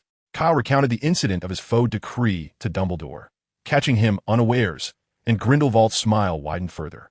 Additionally, during dinner, Kyle mentioned to Grindelwald his method of circumventing Dumbledore's blockade of the secret passages at Hogwarts by climbing over walls. A mere 11-year-old child possesses such an abundance of clever ideas. This child is truly remarkable. A gleam flickered in Grindelwald's eyes. If he were to mentor Kyle attentively, there would be no one better equipped to deal with Dumbledore. Allowing Kyle to trouble Dumbledore could be considered a minor act of revenge against him. However, the more pressing matter at hand is Kyle's education. Grindelwald affectionately ruffled Kyle's golden hair, inquiring, What type of magic do you wish to learn? Combat magique, Kyle exclaimed without a moment's hesitation. Grindelwald was not the least bit surprised by this response. If Kyle had answered differently, he would have found it peculiar. Of course. But before we begin, we must start with the fundamentals. Magic cannot simply be conjured by uttering incantations haphazardly or waving a wand without care. For a novice, even the slightest misstep in the wand movement could result in the failure of a spell. Kyle scratched his cheek, pondering, is that so? Isn't magic akin to ninjutsu, where you can summon whatever you desire? After a brief moment of hesitation, he retrieved his wand from his sleeve and scanned his surroundings for a suitable target. Soon, his gaze settled upon a vase in the distance. With an exceedingly casual flick of his wand, he cast a spell without even uttering an incantation. Bang! Grindelwald. Staring at the vase now split in two, Grindelwald was momentarily taken aback. What had he just said? Oh, he had said nothing at all. A crucial skill for any dark wizard is to possess a thick skin and a robust nerve, enabling one to maintain composure even amidst calamity. Observing Kyle's casual casting style and his silent spell, it became evident that Kyle, despite not yet officially enrolled, was closer to the essence of magic than the vast majority of ordinary wizards. If that is the case, then Grindelwald's educational approach would need to be adjusted. Contemporary wizards learn magic that employs convenient casting methods. A wizard can wield magic by strictly adhering to the prescribed gestures and accurately pronouncing the corresponding incantation. In this process, there is no requirement to comprehend the principles behind the spells. As long as the gestures and pronunciation are precise, the magic will manifest. Modern magic, which permits easy casting, can be regarded as both a remarkable success and a profound failure of the recent era. It allows those of mediocre talent to master numerous spells, yet simultaneously constrains the exceptionally gifted. It has stunted the development of contemporary magic. Should a wizard adhere strictly to gestures and pronunciation in their studies, they could never ascend to the rank of a true master of magic. At best, they would merely become a walking compendium of spells. A certain copy ninja, the foremost technician of Konoha, might feel somewhat alluded to by this sentiment. Grindelwald did not wish for Kyle to become such a wizard. With this thought in mind, Grindelwald raised an eyebrow. His expression relaxed. We shall commence your magical studies tomorrow. After Kyle departed from Grindelwald's study, the venerable butler Alfred knocked on the door. Noticing the unmistakable smile playing at the corners of Grindelwald's mouth, Alfred could discern that his mood was quite buoyant, prompting the loyal old butler to feel a sense of joy himself. It appears you had a pleasant conversation with the young master, Alfred remarked while retrieving the empty teacups from the table. Indeed, but I still fall short of being a worthy father, Grindelwald replied. This requires time, the old butler said with a smile, adding, moreover, young Master Kyle's previous life was not as dire as we had imagined. On the contrary, he fared quite well. Grindelwald waved his hand dismissively. That does not absolve me of my faults with Albus. The butler paused in his steps. You have endeavored to do your utmost. At the time, you were unaware, were you not? Grindelwald murmured. Perhaps when I next encounter Albus, I should give him a good thrashing? Surely, the two Grindelwalds should not be outmatched by a single Dumbledore. Upon hearing Grindelwald's words, a smile crept across Alfred's aged face as he quietly closed the study door. A brief announcement. In a few days, an important female character will make her entrance, and we shall begin the search for the leading lady. Currently, there are 4 candidates. Shall we consider one or multiple selections? This is open for discussion. Chapter 34, Thunderbolt Body Refinement. Within a quintessential Baroque-style library, a golden-haired youth sat at a massive wooden table in the center, quietly engrossed in the tome before him. The library's architecture featured a classical European ceiling and corridors, adorned with classical wall-mounted bookshelves and rows of high-density bookcases, forming the essence of this literary sanctuary. "Thank you," Alfred Kyle said, accepting the fruits and hot tea handed to him by the old butler, once again immersing himself in the realm of magic. Since Kyle arrived at this castle nestled in the Alps, 2 weeks had slipped by unnoticed. However, due to his lack of prior magical foundation, his knowledge was limited to the elusive techniques of the old bat, with everything else being a haphazard assortment of self-taught ninjutsu. Consequently, under Grindelwald's tutelage, he could only grasp some rudimentary theoretical concepts. For Grindelwald, who was considered one of the most formidable dark wizards in history, mentoring a fledgling sorcerer felt like a significant underutilization of his talents. Nonetheless, he found joy in nurturing the young boy. Simultaneously, Grindelwald was astonished by Kyle's innate talent.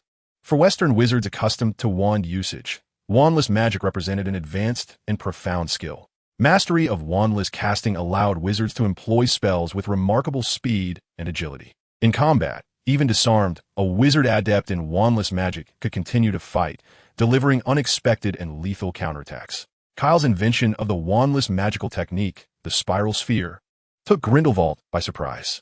With his extensive experience and broad perspective, typical magical feats seldom stirred any tumult within him. The spiral sphere can indeed be regarded as an extraordinary form of magic. Beyond the spiral sphere, Kyle's numerous magical concepts, many of which remain at the theoretical stage, have also brought Grindelwald considerable astonishment. For instance, the lightning release, Chidori, successfully executed once, but at a grave cost to the caster's own well-being, namely, the severe burning of an arm, represents a rather disproportionate exchange for a relatively meager single-target attack. Among the dark magics known to Grindelwald, there are at least 10 that could bestow formidable power at the sacrifice of a limb. However, the Chidori cannot be perceived through such a simplistic lens. It is a key, a means to unlock a plethora of subsequent lightning release techniques. Should one master the Chidori without succumbing to the intense electrical burns it inflicts, the coverage effect could extend from the palm to the entire arm, or even the whole body. This advancement leads to the derivative technique known as the Chidori stream. Building upon the Chidori stream, it may even be possible to develop a lightning release armor akin to the Rakeage, which enhances attack, speed, and defense comprehensively. Kyle is eager to ponder what would transpire when a frail, low-defense wizard encounters a formidable tank capable of withstanding the Eight Tails after donning this lightning release armor, especially one endowed with mobility skills and high burst damage. It almost evokes the imagery of a mobile game, doesn't it? Nevertheless, the essence of the matter is what truly matters. If he could master the lightning release armor, Kyle is curious to know whether any wizard could react in time before succumbing to his lightning slash and help pierce her.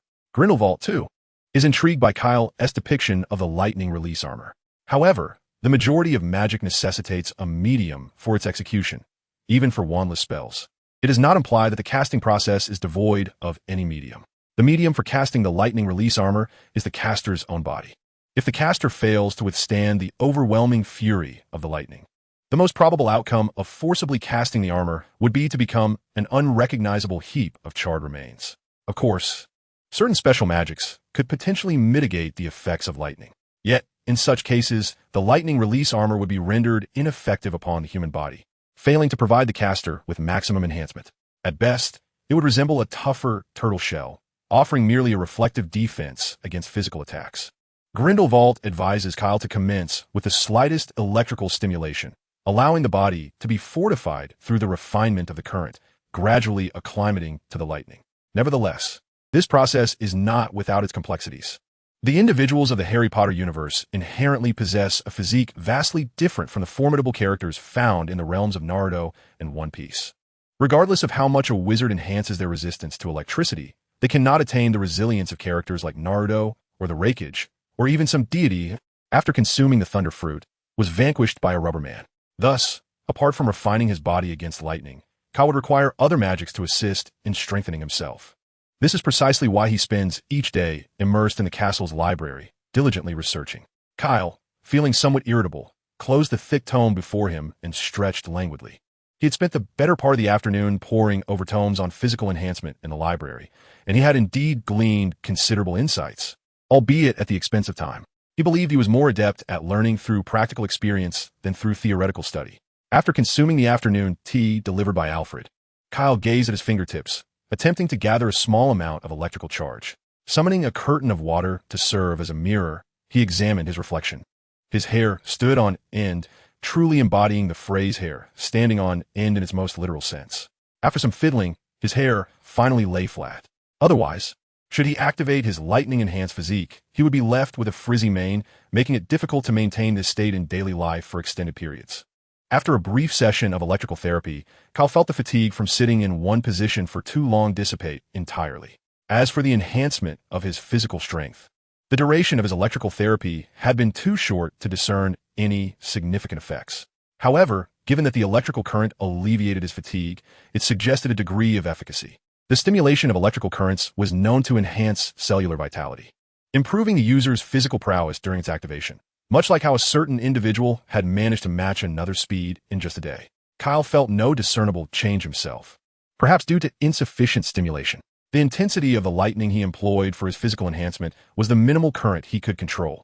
Increasing it further would result in sharp sensations coursing through his body. He needed to acclimate to this current before gradually intensifying it. This process would require considerable time. Yet at the tender age of 11, Kyle was in no shortage of it. Moreover, he could supplement his physical enhancement with potions, which would expedite the improvement of his resistance to lightning far more effectively than relying solely on the lightning-enhanced physique. Furthermore, maintaining the electrical state drained his magical energy, but his reserve allowed him to sustain this low-intensity current without exceeding his recovery rate. If he could manage to maintain this state even while sleeping, he could feasibly train continuously 24 hours a day, given a decade or so. Once, Mighty Caine had nearly brought about a grand conclusion with a single kick. Kyle Grindelwald thought it would be trivial to vanquish Voldemort in a similar fashion. Chapter 35. Mastering the Arcane. Ouch! Kyle exclaimed, clutching his foot as he sat on the ground. The sharp crack he had just heard was not merely the sound of his alchemical automaton breaking apart, but also the sound of his own bone. It was evident that his time spent practicing the lightning-enhanced physique was still somewhat insufficient. He could feel that the pace of improvement in his physical capabilities had accelerated significantly in recent days. Prior to developing the lightning-enhanced physique, he had refrained from excessive exercise during this critical period of growth for fear it might impede his height, limiting himself to daily push-ups, sit-ups, and squats. Thus, his physical fitness prior was roughly akin to that of a university student achieving full marks in physical assessments in his former life. After enduring a fortnight of rigorous lightning-infused training, Kyle felt confident that he could easily dominate in some amateur boxing matches. Of course, this consideration excludes the protective influence of magical energy inherent to wizards, as their physical prowess generally surpasses that of muggles. Nonetheless, when compared to the extraordinary abilities exhibited by characters from Pirate Tales, Ninja Sagas, or Dragon Ball, Kyle's capabilities fall considerably short. For instance, executing a fundamental maneuver, such as snapping a tree trunk with a kick, is currently beyond his reach in normal circumstances. Only with the enhancement of extraordinary strength could he manage to shatter an alchemical puppet with a single blow. However, wielding such immense strength carries its own risks. Should the magical protection over his body be insufficient, he might inadvertently sustain fractures or breaks from the resulting backlash. Watching from the sidelines, Alfred furrowed his brow in concern and retrieved his wand, directing it towards Kyle's injured foot. A few shimmering green orbs emanated from the tip of the wand, cascading down to the site of Kyle's fracture, alleviating his pain. Healing magic certainly proves to be remarkably convenient. Speaking of which, the start of the Hogwarts term is fast approaching. Practicing physical techniques, particularly combat skills, often leads to injuries. Although Hogwarts possesses a medical wing and severe Snape-esque potions offer commendable restorative effects, it would be impractical to trouble Madame Pomfrey or Snape each time an injury occurs. Therefore, mastering healing magic is essential. Kyle lay sprawled on the training room floor like a languid fish, gazing at the old caretaker, Alfred, who was administering treatment. "I want to learn this," he exclaimed. Alfred smiled indulgently. "Young master, to learn healing magic, one must first comprehend the structure of human anatomy to facilitate targeted treatment." Kyle sat up. "So, we must begin with human dissection? Where shall we procure a body for dissection?" At Kyle's words, Alfred's expression subtly twitched. Whether in the magical or non-magical realms, aspiring to become a healer dedicated to saving lives is no trivial pursuit. Much like Muggle medicine, healing magic encompasses a complex body of knowledge. Those wishing to become healers must achieve at least an E, an acceptable grade, in subjects such as potions, transfiguration, herbology, charms, in defense against the dark arts during their newts examinations. Even with such qualifications, one would merely secure an internship at St. Mungo's Hospital for magical maladies and injuries. To attain full-fledged status as a healer, a lengthy process of further study during subsequent internships is imperative.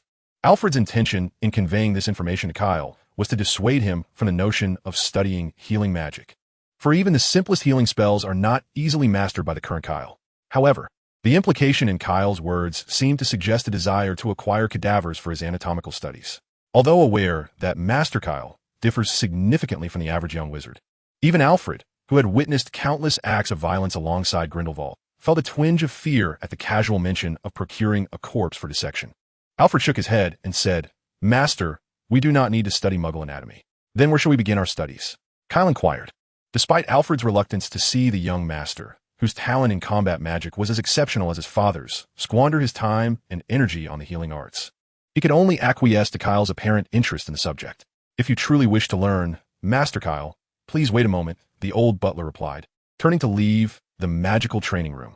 Watching the elder's figure fade at the doorway, Kyle pondered whether Alfred might return with a half-dead fish for him to practice healing. It occurred to him that there were indeed similarities between magic and ninjutsu. Kyle had initially believed the power within him to be chakra, and prior to being discovered by Dumbledore, he had focused on developing his magical abilities along the lines of ninjutsu. He was surprised to find that ninjutsu could indeed be utilized in the magical world, albeit often in a superficial manner. Moreover, magic possessed side effects that ninjutsu did not, such as the Chidori technique. Nonetheless, this suggested a fundamental connection between the two disciplines. Therefore, he wondered if the sage techniques from the Naruto world, which employed yang-release chakra to stimulate cellular division and regeneration, could achieve similar results through magic. With this thought in mind, Kyle dashed out of the training room. A moment later, Kyle and Alfred sat facing each other across a half-conscious trout placed in a basin, their eyes wide in mutual surprise. A few open spellbooks lay scattered on the table nearby. Kyle casually flipped through the tomes Alfred had brought, but upon realizing their contents were indecipherable, he cast them aside. Indeed, true knowledge emerges through practice. "Master, what are you planning?" Alfred broke the silence. Kyle retrieved a kunai from his pocket and made a cut on the trout. "Alfred, could you show me the healing spell once more? Please slow down the process." "Of course." The old butler took out his wand and began to perform the spell as requested by Kyle. Under the vibrant green glow imbued with life, Kyle focused intently on the wound and observed the muscles on either side of the incision slowly shifting and knitting together. As the healing progressed, the adhered muscles quickly mended, followed by the outer layer of fish skin. Ultimately, only a faint scratch remained on the fish's surface, which soon vanished under Alfred's skilled treatment. The once nearly lifeless trout suddenly sprang back to life. Kyle scratched his head in bewilderment. "Aside from witnessing the entire healing process, I've learned nothing." Regardless of the consequences, Kyle seized the kunai and struck the unfortunate fish once more. Contemplating the principles of healing magic, he embarked on his inaugural attempt. 10 seconds later, the wound on the trout had not healed but rather deepened, and the gills that had been rhythmically opening and closing had ceased their motion. With an expressionless countenance, Kyle shook his head. It was beyond saving. Time to send it to the kitchen. Chapter 36. I wish to be his neighbor.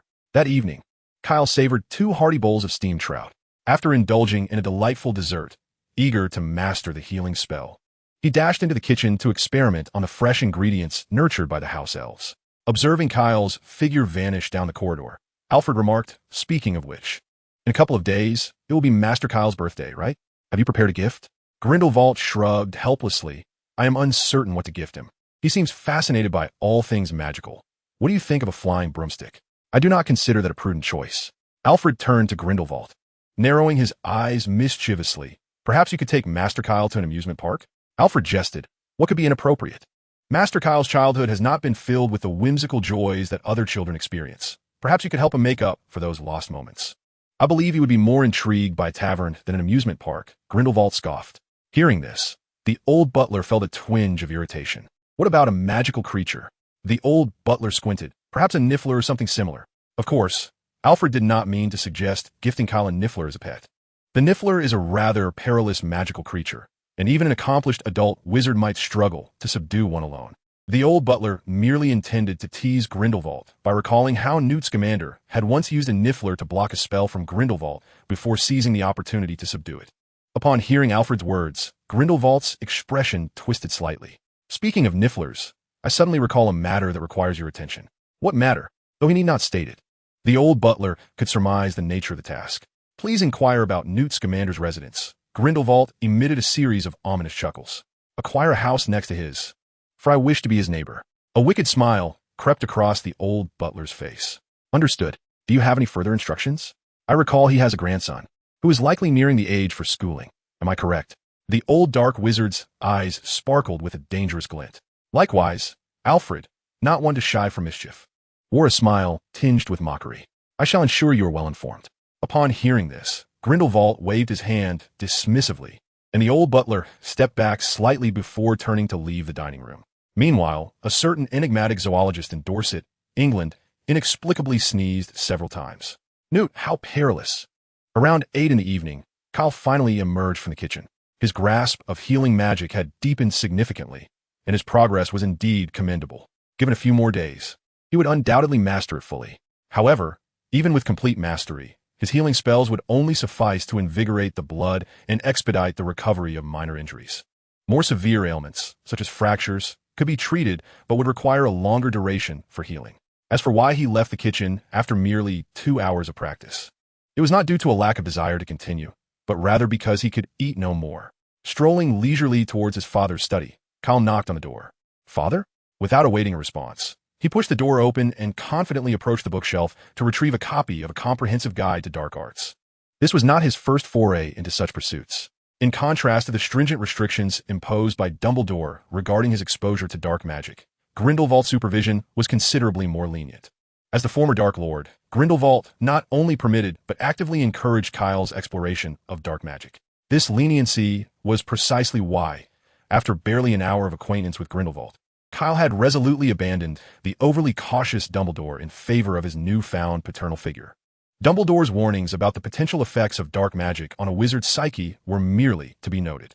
If, under Grindelwald's tutelage, Kyle were to succumb to such adverse effects, it would be prudent for both GGAD to promptly delete their accounts and start anew. Nevertheless, the study of dark magic was inherently perilous. Thus, even with the guidance of the former Dark Lord, Kyle needed to proceed methodically, commencing with the most rudimentary aspects of dark magic. For instance, this book could be regarded as an introductory text on dark magic, a comprehensive guide to dark arts. Kyle had already perused it twice, and while it primarily contained the author's interpretations of dark magic, the actual spells documented were rather sparse. However, Kyle did discover an intriguing curse known as the Entral Extraction Curse. This rather unsavory incantation possessed a uniquely lethal allure for Kyle, who had mastered the formidable body technique known as the 1,000 Years of Pain. Upon mastering the spell, he had ventured into the kitchen to wreak havoc upon numerous fowl. Fortunately, this world boasted a convenient cleaning charm known as reparo, or else the kitchen would have been rendered utterly unusable. At present, Kyle's primary interest lay in the potential for enhancing this spell. He pondered whether the target of extraction could be altered from intestines to other organs, such as the bladder, prostate, or corpus cavernosum. Resting his chin on one hand while flipping through the book with the other, he contemplated how to refine the spell's efficacy. The tome before him had begun to lose its allure, as Kyle grappled with a different quandary. He had long recognized that a wizard's will could, to a certain extent, influence the effects of magic. If he were to imbue his thoughts into the spell while casting it, he should be able to alter the target's effects. However, the issue arose after the incident in the kitchen, where Grindelwald had forbidden him from applying this magic to the fresh ingredients within. He could not fathom where to experiment with this spell. His gaze fell upon another tome, The 12 Uses of Dragon's Blood. If memory served him correctly, the author should be. Kyle pulled the book from the shelf, and the name Albus Dumbledore was boldly inscribed on the cover. It seemed that his father was also quite the proud figure. Their relationship now resembled that of Kagoro Muri and Eri Kisaki. Grindelwald, despite harboring deep feelings for Dumbledore, stubbornly refused to acknowledge them. When he had whisked him away from the tavern, he had not uttered a single unnecessary word to Dumbledore, hastily dragging him off. Observing that Grindelwald still cherished Dumbledore's works, it appeared that reconciling between them might merely hinge upon a single utterance. Yet, neither was willing to voice it first. Kyle casually flipped through the pages of the book, and a letter slipped out from between them. Chapter 37. The Dark Lord's Bedtime Story. My love, Albus Dumbledore. Upon reading the painfully sentimental opening, Kyle's hand holding the letter trembled in reaction to the overwhelming sweetness. Fortunately, the content that followed was quite ordinary. primarily discussing the thoughts shared between Gellert Grindelwald and Albus Dumbledore regarding the repeal of the Wizarding Secrecy Act. Kyle's expression turned peculiar as he confirmed the letter's opening. It was indeed addressed to Dumbledore. He had not anticipated that his father, hailed as the greatest white wizard of the contemporary magical world, had once fantasized about overthrowing the Wizarding Secrecy Act to establish wizard dominance over Muggles in his youth. For those who have long championed Dumbledore's advocacy for Muggle rights, this revelation would be a significant blow. Of course, if Dumbledore had not harbored such ideals in his youth, he likely would not have allied himself with the dark wizard Grindelwald. At the letter's conclusion, next to Grindelwald's signature, Kyle noticed a familiar mark, a triangle intersected by a circle and a vertical line. That day, at the Three Broomsticks, Grindelwald had held a similarly shaped pendant. What could this symbol signify? Kyle was genuinely intrigued and resumed his search among the shelves, pulling out all the books attributed to Albus Dumbledore. Within the other volumes, he discovered 5 letters exchanged between his father and mother. However, he did not find the information he sought among them. Just then, footsteps echoed from outside the study, and Kyle glanced around at the chaotic scene, hurriedly tidying up the scattered books. When Grindelwald entered to find Kyle in his study, holding the correspondence with Dumbledore, he was hardly surprised. Those letters were placed in such an easily accessible location intentionally for Kyle to discover. Kyle, Grindelwald's voice resonated calmly. Kyle pointed to the pendant hanging from Grindelwald's chest, inquiring if it bore any special significance. Grindelwald glanced down at his chest, asking this. It symbolizes the Deathly Hallows. The Deathly Hallows? Kyle was perplexed. Grindelwald pulled a chair over and sat down. Did Albus never regale you with bedtime stories? Kyle frowned, bewildered by the connection. Grindelwald clicked his tongue in disapproval, remarking, "What a negligent father." He gestured for Kyle to come closer. "Come sit down. Let me experience what it feels like to tell a bedtime story to my son." Kyle's frown deepened. "If you could conjure a bed, I could lie down, and you could tell me the story, which would feel more fitting." Grindelwald glanced at another chair nearby and waved his wand, conjuring a large crib. Kyle felt an urge to slap himself for his careless words. Grindelwald looked at him, then turned his head, nodding toward the crib, the meaning unmistakable. "Get in," Kyle declared resolutely. "You can't be serious." Moments later, with a flick of Grindelwald's magic, Kyle found himself unceremoniously nestled within the crib's blankets. Once upon a time, 3 brothers traveled along a secluded, winding path as dusk began to fall. Kyle lay in the oversized crib, covering his head with a blanket, listening to the darkly charming dark wizard narrate the tale of the 3 brothers in a soothing tone meant for children. As they walked, they reached the edge of a river, the water too deep to wade through and too perilous to swim. However, the 3 brothers, skilled in magic, waved their wands, and a bridge materialized over the treacherous waters. In the center of the bridge, a hooded figure blocked their path. The Grim Reaper spoke to them. The Reaper was furious, having lost 3 new sacrifices, as travelers typically drowned in this river. Yet he was cunning, pretending to commend the brothers on their magic. He announced that each could receive a reward for their cleverness in evading him. The eldest, the combative man, desired the most powerful wand in existence, the one that would ensure victory in every duel, a wand worthy of a wizard who had conquered death. The Reaper approached a nearby elder tree, crafting a wand from its drooping branches and presenting it to the eldest brother. Then the Reaper inquired what the youngest brother wished for. The youngest was the most humble and clever, and he did not trust the Reaper.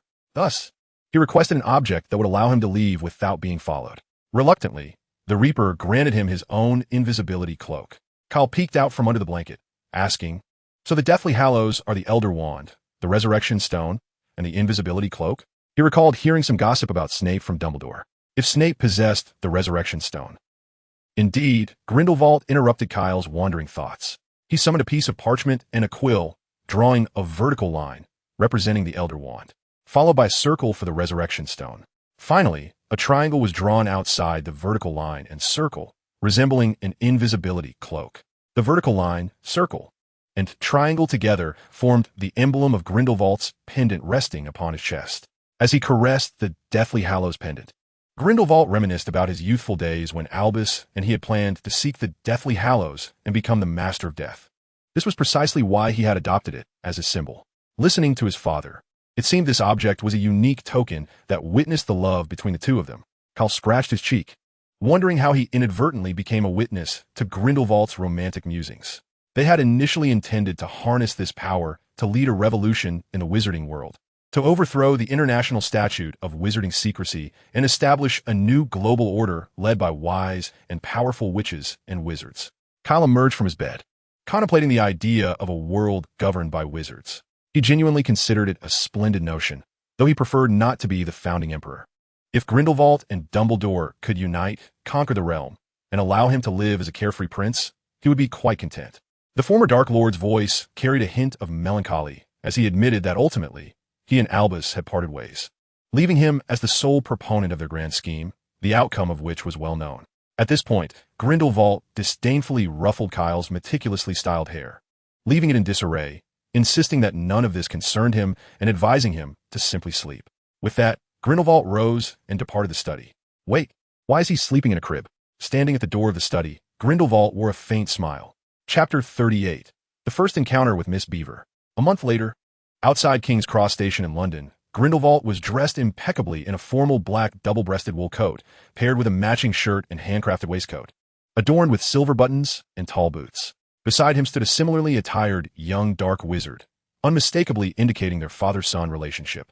However, due to their age difference, onlookers might mistake them for grandfather and grandson. Notably, Kyle had not received an acceptance letter from Hogwarts, only a letter from Dumbledore. Although Dumbledore did not state it outright, the implication was clear. This was likely due to the fact that, during the 2 months of summer, Kyle had only sent Dumbledore 2 letters. The first was shortly after his arrival in France. Just those 2 missives. Why had he not written more? The distance made owl delivery challenging, but the primary reason was that Kyle simply forgot. Thus, Dumbledore brimmed with unspoken resentment towards him. Father, are you truly not going to see Mother? Grindelwald shook his head. No, it's getting late. The train departs at 11. You should be on your way. Then, farewell, Father. I shall write to you. Kyle grasped a suitcase and walked past Grindelwald towards the station. His luggage was minimal, having acquired his study materials back in February and left them at school. He swiftly made his way to the space between platforms 9 and 10, where a small girl, struggling with a cart, caught Kyle's eye. The owl cage atop her pile of belongings indicated she was a new student at Hogwarts this year. Beside her stood her equally bewildered parents, dressed in Muggle attire. The family clearly appeared to be novices in the magical realm, unaware of how to access platform 9 3/4. Kyle approached with his suitcase and offered, "Hello, I believe you could use some assistance." The trio, still searching for the platform entrance, paused and turned towards the source of the voice. Yes," replied a middle-aged man with thick brown hair, glancing at Kyle's suitcase but not spotting a similar owl cage, leaving him unsure of Kyle's identity. Nevertheless, he ventured, "We don't know how to get to platform 9 3/4. Kyle took a look at the girl behind the man, her hair tousled and reminiscent of a little beaver. "Your daughter is a new student at Hogwarts this year. Isn't she?" The man nodded. "Yes, I am Roy Granger, and this is my wife, Monica, along with my daughter, Hermione." Kyle was somewhat taken aback to encounter a member of the famed trio here, shaking hands with Mr. Granger and introducing himself as Kyle Dumbledore. Upon hearing Kyle's surname, Hermione gasped, though Kyle was not surprised by her reaction, while the Granger couple remained oblivious to the significance of his name. "My goodness, what is your connection to Professor Dumbledore?" A shy Hermione emerged from behind her father, her eyes fixated on Kyle. Kyle replied, "You might find it hard to believe, but I am his son, and he is my dad. Is that even accurate? I have 2 dads?" The question was rather complex. Kyle glanced up at the clock suspended above the platform and informed Mr. Granger, "The train is about to depart. We should be on our way." To enter platform 9 3/4, simply head straight towards the ticket gate between platforms 9 and 10, Kyle instructed the little beaver. Subsequently, he led the way towards the ticket gate, pulling his suitcase behind him. The Granger couple rubbed their eyes in disbelief as they watched Kyle disappear through the entrance. After bidding farewell to her parents with a wave, Hermione pushed her cart towards the ticket gate. As she stepped through the entrance, Hermione felt a sudden blur before her surroundings transformed dramatically. A deep crimson steam engine stood beside a platform bustling with passengers, its sign declaring, "Hogwarts Express, 11 o'clock." The steam billowed above the chattering crowd, while an array of colorful cats weaved between people's feet. Amid the buzzing conversations and the clattering of heavy luggage, owls hooted sharply, responding to one another. Kyle stood waiting beside the entrance for her arrival. After reuniting with Hermione, Kyle took the luggage from her hands and forged ahead, effortlessly navigating through the bustling crowd thanks to his years of rigorous training. His physique allowed him to carve a spacious path for Hermione. Near the rear of the train, they discovered an empty compartment where Kyle stowed their belongings into the corner. "Thank you, Senior," Hermione said. "A what?" Kyle was taken aback by her address, initially thinking he misheard. Glancing down at the petite girl beside him, who was nearly a head shorter, he realized the confusion stemmed from their height difference. At 11 years old, Hermione stood at approximately 3 to 1 for meters, while Kyle, due to his consistent physical training and adequate nutrition, was already nearing the height of Captain Levi. No, I'm not a senior. I'm also a freshman. Huh? A freshman? Hermione, looking at the boy who towered over her, could hardly believe he was only 11. Kyle settled into his seat by the window, while the little girl across from him continued to gaze intently. Eventually, she could not contain her curiosity. Since you come from the Dumbledore family, you must know a lot of magic, right? Kyle nodded, acknowledging her assumption. Hermione's eyes widened in excitement. Do students from other wizarding families also possess extensive magical knowledge? Before school, I only learned a few simple spells. Will I be significantly behind the other freshmen? Seeing the anxious expression on the little girl's face, Kyle found it somewhat amusing. As far as I know, even those from wizarding families typically haven't mastered many spells before enrollment. Kyle shrugged. My situation is rather unique. After all, Dumbledore, you know. Hermione nodded in sudden understanding, but then hesitated and asked, will I really not fall behind the other students? I dare say the vast majority of first-year students probably haven't even opened their textbooks yet. That's wonderful. I was so worried that I memorized all the textbooks. I hope that will be useful. Kyle's lips twitched. Memorizing every textbook? What kind of madness was this? He studied that vigorously even for his entrance exams in his previous life. Chapter 39. Whose ingenious design created the chocolate frog? The long whistle blew, and the train slowly departed from platform 9. In the swaying carriage, Kyle held his wand, demonstrating magic for Hermione. The power of a spell is not constant. It is intricately linked to your emotions. If you can channel intense feelings while casting a spell, its potency will be significantly enhanced. Kyle maintained the Lumos charm. Just like this. As his words concluded, the glow at the tip of his wand suddenly intensified to a visible brilliance many times greater. Wow! Hermione exclaimed, astonished. This wasn't mentioned in the book at all. There is much that books do not cover, Kyle replied. The same spell can yield vastly different results in the hands of a master and an apprentice. For instance, Uchiha Madara, with a B-rank Great Fire Annihilation technique, managed to wield an effect akin to an A-rank, nearing S-rank Forbidden Jutsu, compelling nearly 20 members of the Ninja Coalition to jointly execute a water release, water barrier just to barely hold it at bay. The potency of Madara's fire release equaled that of an entire class's water release. Kyle extinguished the glow at the tip of his wand, inviting others to attempt the same. Hermione, brimming with eagerness, swiftly retrieved her wand and endeavored to cast a Lumos charm, producing a flickering light.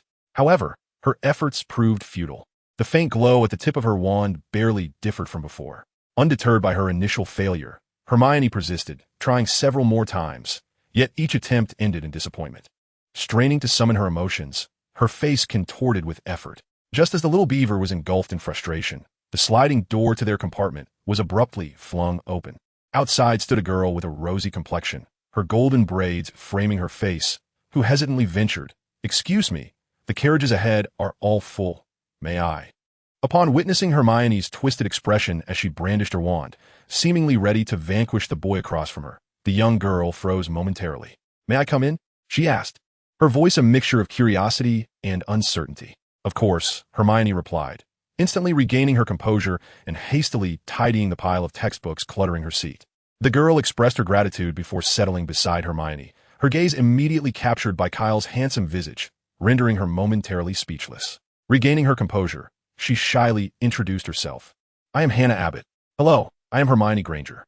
And I am Kyle Dumbledore," Kyle added, putting away his wand, bracing himself for the predictable reaction that followed. As the train continued its slow journey along the long tracks, the scenery whizzed by the window in a blur of houses and landscapes. Under the scrutiny of the golden-braided girl, Kyle, who had been quietly perusing the Transfiguration Today magazine, felt an unsettling discomfort. Her gaze seemed to regard him as an extraordinary rarity. He closed the magazine, lifting his gaze to meet hers. "Is there something on your mind?" he inquired. Hannah's already rosy cheeks deepened in hue as she shyly averted her eyes, replying, No. She longed to express that it was merely Kyle's striking good looks and the enchanting allure of his mismatched eyes that compelled her to steal glances. Hermione, having managed to enhance the luminosity of her Lumos charm, set her wand down. "By the way, do you know which house you will be sorted into?" "I hope to be placed in Gryffindor. I've heard that Dumbledore himself graduated from there." As she spoke, Hermione cast a glance at Kyle. "If all goes well, I should be sorted in a Hufflepuff, as my entire family belongs to that house. Hannah was indifferent to the sorting outcome, yet she harbored a desire to share the same house as Kyle, purely because of his striking appearance. Kyle reclined lazily in his seat, indifferent as long as he avoided Slytherin. He had visited the Slytherin common room last semester, which could more aptly be described as a dungeon. Contrary to expectations, it was not as damp as one might imagine, but rather quite dry. However, Kyle felt that if he were to remain there for 7 years, the likelihood of contracting rheumatism would be significantly higher than that of the other 3 houses. After overcoming their initial reticence, the 3 of them engaged in light-hearted conversation. Time swiftly passed, and around 12:30, a cacophony of sounds echoed down the corridor. A woman with a warm smile and dimples pushed open the partition door and inquired, "Darling, would you care for some snack from the trolley? I'll have 2 licorice wands, a pumpkin pasty, and a box of chocolate frogs. Thank you." Hannah fumbled in her pocket, her expression slightly embarrassed. "Oh, perhaps I'll skip the chocolate frogs." Beside her, a wealthy boy offered several golden galleons, requesting a sampling of everything, enough for 3. "That's far too much," the snack vendor chuckled, accepting only 2 galleons. Kyle poured out an assortment of treats. Bertie Bott's every flavor beans, bubblegum, chocolate frogs, pumpkin pasties, cauldron cakes, licorice wands, and other peculiar snacks, onto the empty seat beside him. "Let us share," he suggested to the 2 girls in the booth. "I can't possibly consume all this alone." "How could I?" Hermione pondered for a moment before walking to her suitcase to retrieve some snacks prepared for her by the Grangers to share with her classmates. Only Hannah had not brought anything to share. Her expression conflicted as she gazed at the pile of snacks beside Kyle, particularly the boxes of chocolate frogs on top. Collecting the cards included with the chocolate frogs was her greatest passion. Without hesitation, Kyle pressed a box of chocolate frogs into Hannah's hands. "Don't be shy. Professor Dumbledore is quite wealthy, and his money is essentially mine. So please, no need for formality." His words rang true. Despite possessing only a small fraction of Dumbledore's lineage, he was the sole young heir of the Dumbledore family, destined to inherit the fortune. The 2 girls chuckled at Kyle's amusing rationale. Hannah ceased her objections and opened the box of chocolate frogs. The moment the lid was lifted, a chocolate frog, long confined, eagerly leapt out. Yet, before it could successfully escape, a delicate hand swiftly captured it. Crack! The chocolate frog, now headless, ceased its jumping, held firmly in Hannah's grasp, its hind legs twitching feebly before gradually stilling. Kyle's eyelids twitched at the sight. Although he understood that the confection was made of chocolate, its lifelike appearance and movements, indistinguishable from a real frog, made it difficult for him to accept. Who was the genius behind this design? Could they not create a representation of another animal? Must they persist in tormenting frogs? At that moment, he was compelled to rise and recite a line. "The mountain is not high, but where there are trees, it is grand." Just then, a knock echoed at the partition door. A round-faced, chubby boy stood at the entrance, tear-streaked and sniffling. "I'm sorry, but may I ask if you have seen my—" The boy's vision, blurred by tears, precisely captured the half-eaten chocolate frog in Hannah's hand, and his expression gradually turned to one of terror. "My leaf," the little boy wailed. Sensing the situation spiraling out of control, Hannah abruptly extended the chocolate frog towards him. "It's just a chocolate frog." "Huh." The boy's cries ceased abruptly. Kyle, exasperated, placed a hand on his forehead, pondering how anyone could be so desperate as to consume a toad raw. Hannah was neither a Greengrass nor a Stanford. By the way, did anyone notice that on the character card, Dumbledore was listed as a supporting character? Honestly, had Ariana not perished, it would not be surprising if Dumbledore were there alongside Grindelwald, holding the skull in Fantastic Beasts 2. Chapter 40. Well, is that not Draco? Under the guidance of the kind little beaver, the other 2 individuals in the compartment accompanied a weeping boy named Neville Longbottom on a quest to find the Toad Leaf. "Hello, have you seen Toad?" Lacking the ability to perform divination or flying spells, Kyle was left with no choice but to resort to the most rudimentary method, searching from compartment to compartment. Upon knocking on another compartment door, Kyle encountered an unexpected figure. Well, is that not Malfoy? The expression on Kyle's face resembled that of a street thug lurking in a dark alley in New York. It had been months since they last met, and Draco had changed so much. Enemies meeting each other ignited a fierce rivalry. Draco could not forget the bag of rice he had once carried in Diagon Alley, his pale cheeks flushed with anger. "Draco, what's wrong?" A girl resembling a lion dog asked from behind Malfoy. "Nothing, Pansy, just a personal grudge." Malfoy shot a piercing gaze at Kyle. "Do you want to fight?" 2 rather unattractive boys flanked Draco, standing as his guardians. Kyle shrugged. "That depends on whether you wish to experience the sensation of a 1,000-year kill again." Draco, infuriated by this remark, took a deep breath, forcing himself to remain calm. He couldn't let his emotions take over. The last experience of the 1,000-year kill had left an indelible mark on Draco's young psyche. "This is Crabbe. And this is Goyle," Draco introduced through clenched teeth. He intended to lean forward to look down at Kyle, but due to his height, he had to adopt an upward angle instead. "Do you think you can take us 3 on your own?" Excluding the girls, there were 3 boys on Draco's side, while Kyle only had himself and Neville. Moreover, although Neville's tear-streaked face had dried, traces remained, giving him a rather dim-witted appearance. The atmosphere became somewhat tense, and Hermione anxiously tugged at Kyle's sleeve. "Don't fight." Draco quickly assessed the strengths of both sides. Although Kyle was quite tall, the sheer bulk of Crabbe and Goyle was evident. In a 3-on-2 scenario, Draco felt it was impossible for them to lose. The rain has passed, and the sky has cleared, leaving Malfoy feeling quite triumphant. "You shall not escape this," Draco declared, crossing his arms and lifting his chin haughtily towards Kyle. "I demand an apology for what you did to me in Diagon Alley. And what if I refuse?" Kyle narrowed his eyes dangerously. The golden-haired little girl behind Kyle frowned. "What exactly did you do to him in Diagon Alley?" Kyle replied, "I merely allowed him to experience the profound affection that Naruto holds for Gaara. I simply provided a spoiled child with a little lesson." Just as Kyle was about to teach the audacious Gaul a lesson, the chubby Neville unexpectedly emerged between them, separating Kyle from Gaul. "Do not lay a hand on my friend," Neville shouted fiercely. Kyle looked at Neville in surprise, although the little chubby boy appeared timid. He was quite brave when it mattered. Hermione, noticing the impending altercation, glanced at the frightened, golden-haired girl beside her and inclined her head towards the compartment door. "Hannah, go fetch some upperclassmen." Meanwhile, she grasped her wand hidden within her clothing. "Stop! Do not leave!" Crabbe shouted at Hannah, attempting to circumvent Kyle and Neville to block her path. Neville positioned himself in front of Crabbe, inciting Crabbe's ire. The chubby boy forcefully pushed Neville aside, who staggered a few steps before blocking Crabbe once more. Irritated by the repeated obstructions, Crabbe's face flushed with anger as he swung a fist towards Neville. Kyle swiftly pulled Neville away, effortlessly grasping Gaul's fist, applying just enough pressure to demonstrate his strength. My hand! Let go! Let go!" Gaul cried, feeling as though his bones might shatter under the pressure. Finding such bullying of a child rather unamusing, Kyle disdainfully released Gaul's fist, and with a clenched hand, he delivered a forceful blow to Gaul's eye. With a single punch, Gaul's eye was left bruised and swollen, a grotesque array of colors bursting forth like a vibrant tapestry. Witnessing his comrade's downfall, Crabbe lunged at Kyle, his eyes bulging as he bent over like a cooked shrimp.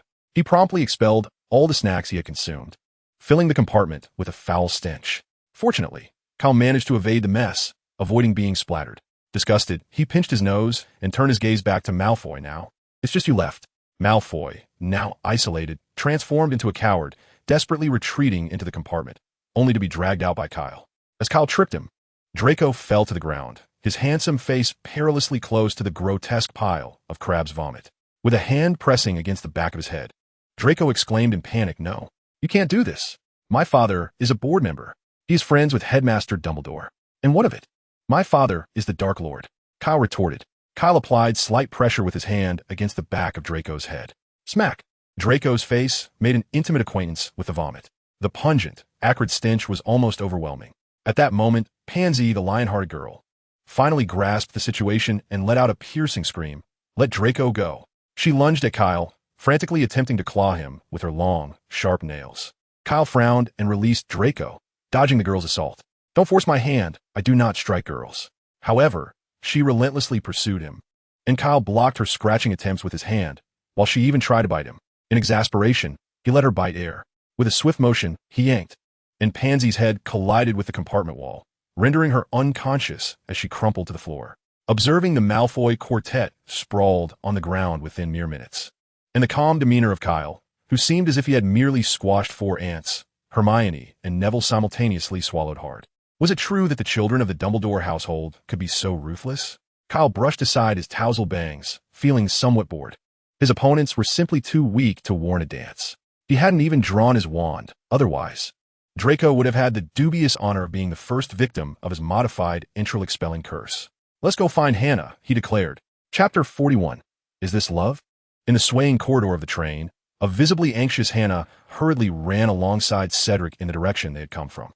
Thud! Perhaps due to her urgency or the train's turbulence, Hannah accidentally stumbled.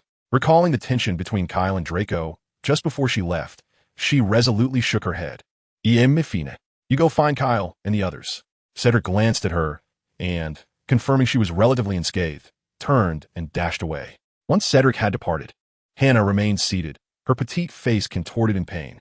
She gasped as she gingerly lifted her pant leg, discovering, as expected, that her left ankle was swollen and throbbing.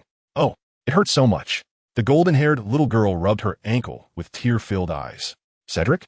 Kyle hadn't anticipated encountering an old acquaintance here. Kyle, are you all right? Cedric scrutinized Kyle. Hannah mentioned you had a confrontation with the Malfoys. Kyle patted Cedric's shoulder. I'm fine. It's the Malfoys who have the issues. Where's Hannah? She just fell. I'll take you to find her. The four of them hurriedly set off to search for Hannah. Before long, they found her leaning against the compartment wall, limping as she slowly moved forward. Hannah! Hermione rushed to support her. Given Hannah's injured foot, they decided against searching for Neville's toad and instead found a nearby compartment to sit. Helping Hannah into her seat, Kyle crouched down. Let me see how badly you're hurt. Hey! Before Hannah could react, Kyle had already rolled up her pant leg. As the golden-haired little girl felt Kyle grasp her foot, her face instantly flushed a vibrant crimson, steam seemingly emanating from her head. A radiant green light glimmered in Kyle's palm, and Hannah sensed that her sprained left foot was enveloped in a comforting warmth, the original pain gradually dissipating. The golden-haired girl let out a soft, involuntary whimper of comfort. Realizing the implications of her sound, she quickly covered her mouth, grateful that the others in the compartment did not cast her strange looks. As she gazed at Kyle, who was earnestly tending to her injury, Hannah found herself entranced. In the brief span of mere seconds, she had already envisioned names for her future children. Moments later, Kyle lifted his head, admitting, My mastery of healing magic is not profound. I can only do so much. You may still experience some discomfort while walking. And what is wrong? Hannah appeared dazed. Hermione, having changed out of her muggle clothes, pointed irritably out the window, where the sky had darkened considerably. The train is nearing the station, and you still haven't changed into your wizarding robes. The other three boys had already scampered off to another compartment to change, leaving only the dazed Hannah behind. Oh, right, Hannah exclaimed, snapping back to reality as she hurriedly rummaged through her luggage to don her uniform. The Hogwarts Express gradually slowed, finally halting at a dim, small platform. The darkness outside starkly contrasted with the warmth of the compartment.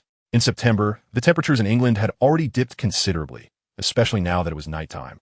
Stepping off the train, the cold night air sent shivers through the group, prompting them to wrap their robes tightly around themselves. Only Kyle, the adept in physical prowess, remained composed. Well then, see you in the Great Hall, Cedric waved to the other four.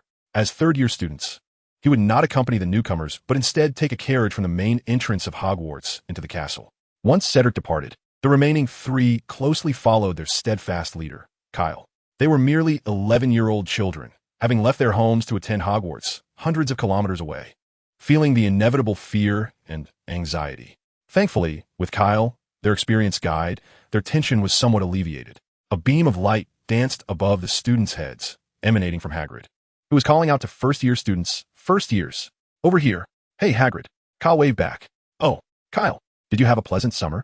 Hagrid easily spotted Kyle, who stood out among the first years, whose average height was barely over a meter. Quite well, Kyle replied. Hagrid busily maintained order on the platform, ensuring that no first year was left behind, so he quickly exchanged pleasantries with Kyle before moving on.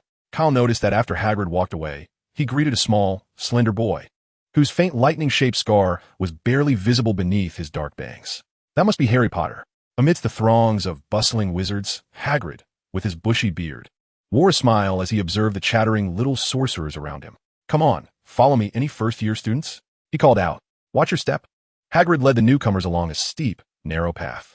The road was somewhat rugged and slippery, with the dense foliage on either side obscuring the already faint moonlight, making the already arduous path even more challenging. To make matters worse, the young wizards were clad in robes that hindered their movement. Kyle turned to glance at the limping Hannah. Can you manage on your own? He inquired. I can manage, Hannah replied softly. Noticing her feigned bravado, Kyle decided to crouch down. All right, hop on my back. Really? Is that okay? Hannah tried to conceal her excitement as she obediently climbed onto Kyle's back. Nestling her face into the warmth of his sturdy back, she felt a surge of happiness. Is this what love feels like? If Kyle were aware of her thoughts, he would undoubtedly toss her off his back. He was not a mere admirer of young girls. He preferred the allure of more mature figures, like Tsunade, Conan from Naruto, Hinata, Nami, Robin, Hancock, and others. For some reason, Hermione felt a twinge of jealousy. After all, she was the one who had arrived first. No, she was the one who had known Kyle first. Turning away, Hermione walked at the front of their small group, believing that out of sight would ease her heart. The path was devoid of light, relying solely on Hagrid's lantern for illumination. The ground, unlit, was fraught with vines that tripped the little wizards, and the sounds of their slips echoed through the night. Hermione furrowed her brow. Was there not a single wizard who could produce their wand and cast lumos for illumination? As Kyle had rightly pointed out, the quality of these new students was indeed concerning. A flicker of light appeared. A gentle white glow radiated from the tip of Hermione's wand. Once the rugged mountain path was illuminated, it became somewhat easier to traverse. Well done, Hermione, Kyle praised. Receiving a compliment from Dumbledore, though not the headmaster himself, was enough to bring joy to Hermione. However, even with the glow of lumos, the clumsy Neville inevitably stumbled. Just as his face was about to meet the ground, a hand reached out from the side and caught him in the nick of time. Be careful, Neville. Chapter 42. Mischievous children meet their fate. At the end of the narrow path, a shimmering expanse of black lake unfolded. Next to the lake was a rudimentary wooden dock, where a fleet of small boats awaited. This meant the young wizards would have to stride across or leap into the boats. Each boat can hold no more than 4 people. Hagrid bellowed, "Time is short. Let us board." Hannah patted Kyle's back and whispered, "Let me down." The first-grade newcomers boarded the small boat in pairs. Hannah, who had just descended from Kyle's back, initially intended to leap across herself, only to find herself suddenly lifted into the air. To her astonishment, she discovered she was cradled in Kyle's arms, her mind momentarily blank, as her hands instinctively wrapped around his neck. Hermione let out a disdainful huff and turned her head away, repeatedly telling herself that what was unseen was untroubled. The boat, propelled by an unseen force, glided across the mirror-like surface of the Black Lake, heading towards the castle ahead. Noticing Hannah still draped across him, Kyle cleared his throat, indicating it was time for her to descend. Realizing her predicament, Hannah quickly released her grip, her cheeks ablaze as if they would bleed. How could she have been so indiscreet? The golden-haired little girl felt a pang of regret. On an adjacent wooden boat, Malfoy glared enviously at Kyle, who radiated an aura of triumph. Seething, he discreetly drew his wand. First, he bore a grudge from a previous encounter, and now he felt humiliated once more. This vendetta must be avenged.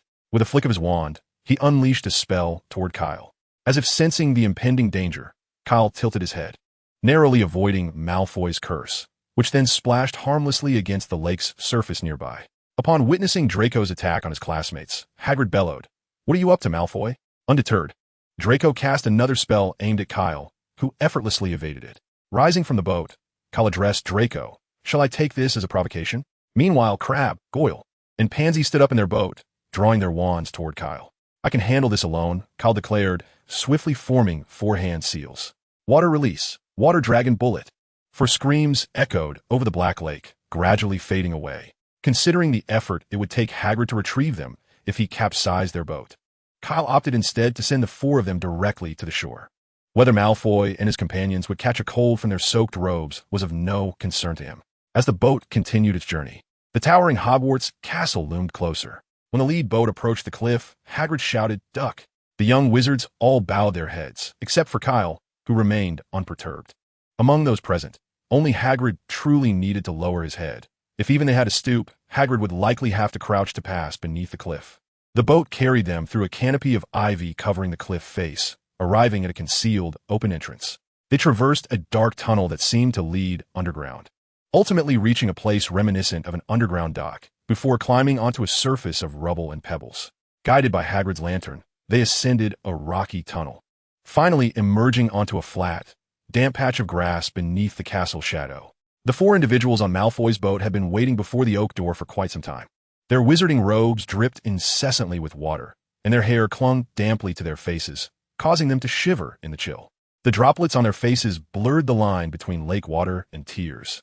The instigator, Kyle, passed by them with a congenial smile, seemingly unfazed by the venomous glares directed at him. Hagrid raised a massive fist and knocked thrice upon the castle's grand door. Alohomora! The door swung open, revealing Professor McGonagall, clad in a flowing emerald green robe. "First-year students," Hagrid announced. "Thank you, Hagrid. I'll take it from here," McGonagall replied, pulling the door wide open. The young wizards filed through the oak entrance and into the castle's foyer, following McGonagall along the stone-paved floor. She led them to a small, empty room at the far end of the hall. They crowded in, jostling against one another, nervously scrutinizing their surroundings, except for Kyle, who had become thoroughly acquainted with the environment after residing there for over 4 months. "Welcome to Hogwarts," McGonagall stated. "The feast is about to commence. But before you take your seats in the dining hall, it is imperative that you ascertain which house you will be joining. The sorting ceremony is a significant rite, as your house will serve as your home during your time at Hogwarts. You will attend classes with your housemates, reside in the house dormitories, and spend leisure time in the house common room. The 4 houses are Gryffindor, Hufflepuff, Ravenclaw, and Slytherin, each possessing its own illustrious history and having nurtured remarkable witches and wizards. Your exemplary conduct will earn points for your house, while any misconduct will result in point deductions. At the year's end, the house with the highest score will be awarded the House Cup, a prestigious honor. I hope that regardless of which house you are assigned to, you will bring glory to it. In a few moments, the sorting ceremony will commence before the entire school. I suggest you take this time to tidy yourselves and present a more spirited appearance." Her gaze lingered momentarily on the thoroughly soaked Malfoy quartet, and she frowned slightly. Following their line of sight, McGonagall spotted the culprit among the throng of young wizards. It was undoubtedly the work of the little Dark Lord. With a sigh, she decided to relinquish her concern, leaving the child of Grindelwald to be a source of vexation for his old adversary. She drew her wand, and with a gentle flourish, summoned a warm breeze that enveloped the 4 drenched young wizards, swiftly drying their garments. "Once preparations are complete, I shall return for you," McGonagall informed them. "In the meantime, please maintain silence." The aging cat lady turned and exited the room. Chapter 43. The Sorting Hat, Nomungered.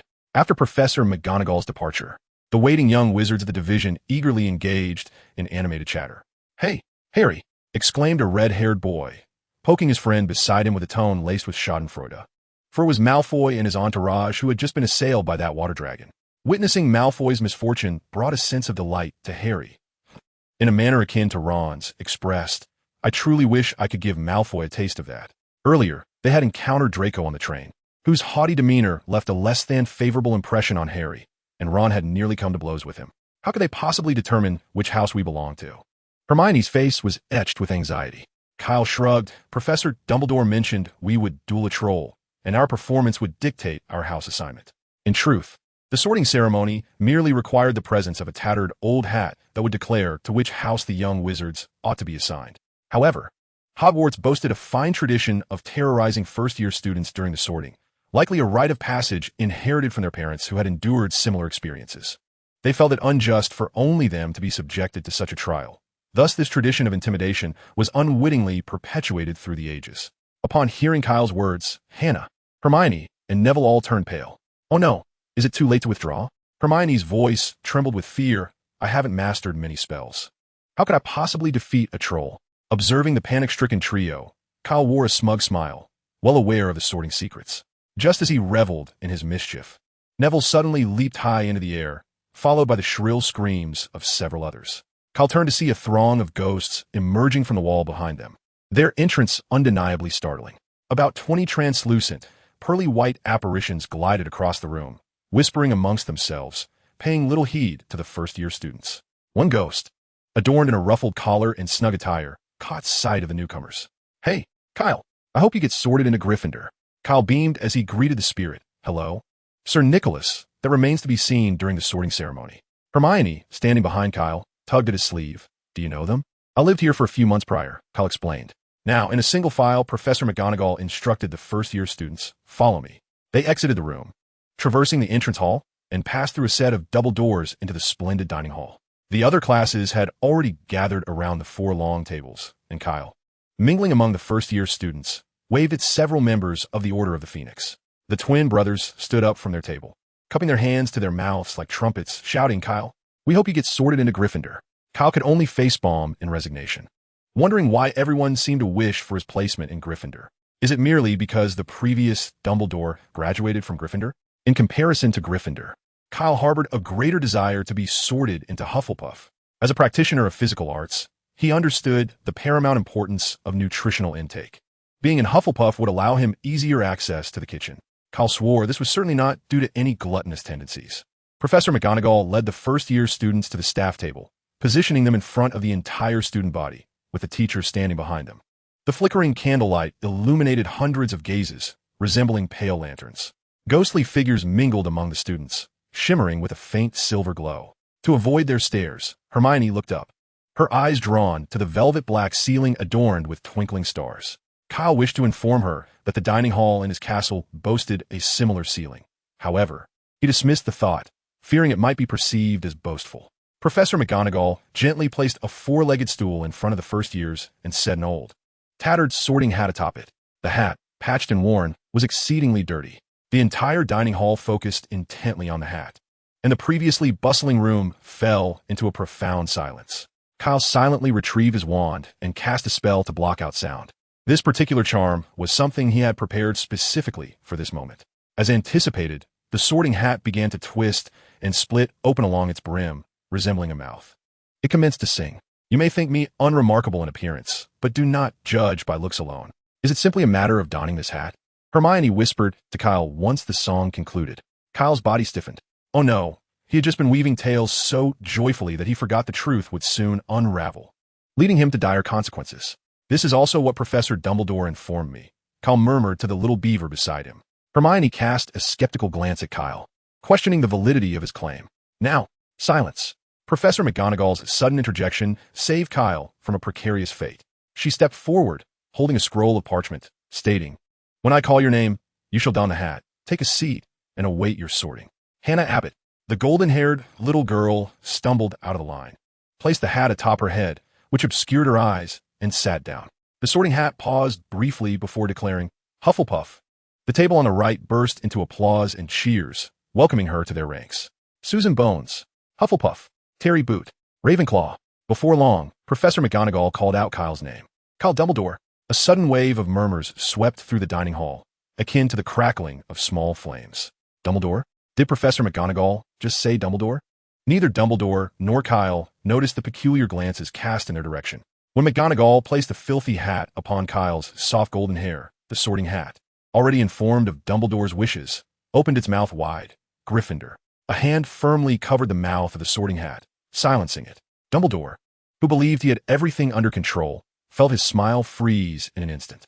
Professor McGonagall's expression darkened, her lips pressed tightly together, her brow furrowed to the point of nearly rising, her glasses gleaming ominously. Snape's lips curled into a subtle smirk. With his right hand covering the sorting hat's mouth, Kyle drew his wand from his pocket with his left and directed it towards the hat, igniting a flame of deep azure hue, a legacy of the Grindelwald family.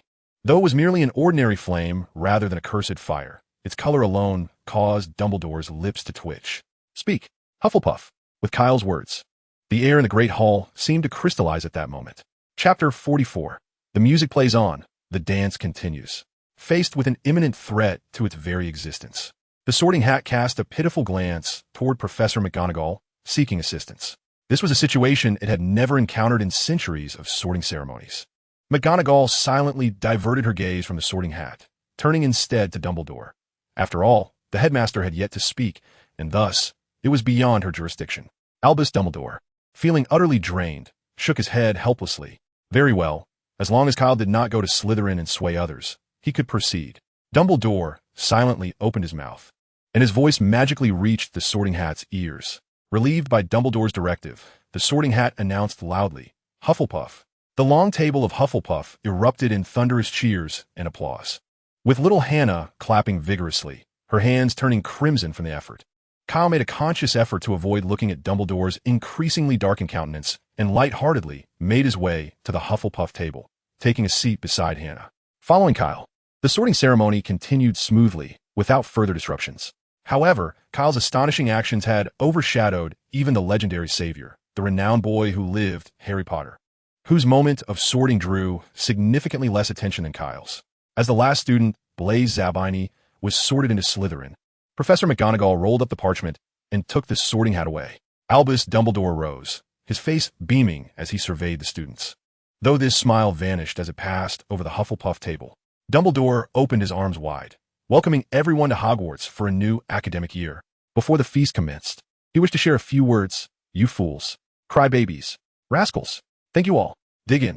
Dumbledore settled back into his seat, and though the students could not comprehend his words, it did not deter them from applauding and cheering. Before everyone, The plates were suddenly filled with a plethora of delectable dishes. Kyle leisurely sliced his steak, lifting his gaze across the table with a grin. Seth, did you ever foresee this? Across the table, Cedric smiled pleasantly and nodded, remarking that daring to threaten the Sorting Hat made one the first in Hogwarts storied history. Lowering his voice, Cedric leaned closer to Kyle and whispered, "Shall we celebrate tonight?"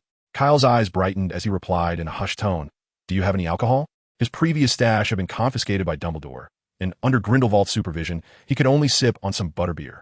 The notion of indulging in vodka, as he once did, was but a distant dream. "I obtained it before school started at the Leaky Cauldron," Cedric boasted with a grin. Nearby, the golden-haired little girl, Hannah, with her eyebrows furrowed in disapproval, interjected, "Did you not claim you were buying it for Mr. Diggory?" Cedric's expression faltered, realizing he had forgotten about the future proprietor of the Leaky Cauldron. When he procured the alcohol from Tom, Hannah, a relative of Tom's, had been present. Kyle reached out and ruffled Hannah's hair playfully. Children should not concern themselves with adult matters. Hannah smacked his hand away indignantly. "I am not a child." "Aren't you only 11 as well?" "I just remembered. I celebrated my 11th birthday last month," Kyle shrugged. "So now I am 12. Hannah huffed and turned away, resolutely deciding to ignore the two drunken boys. "By the way, where have you been these past 2 months?" Cedric inquired curiously. "I was taken by my father to France, living in a castle in the Alps for 2 months. It was quite pleasant, though the castle felt rather empty due to its size," Kyle replied, gradually adopting a more haughty demeanor. Hannah gazed at Kyle incredulously, realizing just how wealthy her classmate was. "What a fortunate fellow," Cedric exclaimed, feeling a twinge of envy.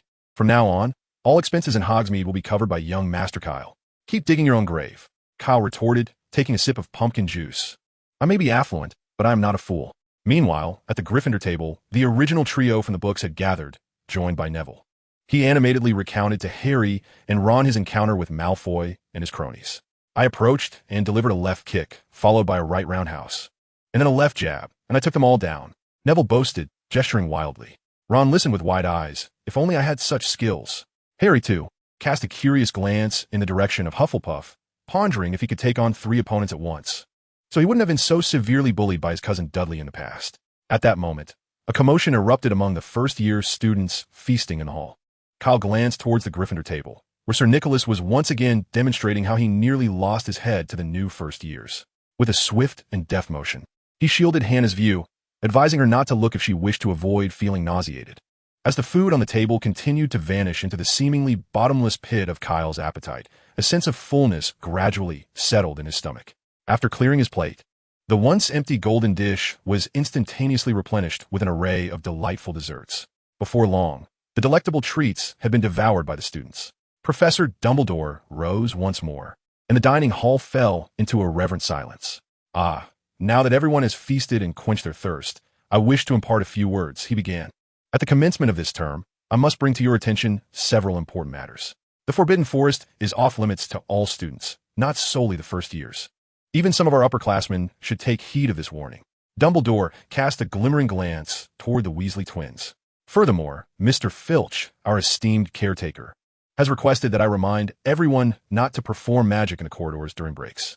The tryouts for the Quidditch teams will take place in the second week of this term. Those wishing to represent their houses should contact Madame Hooch."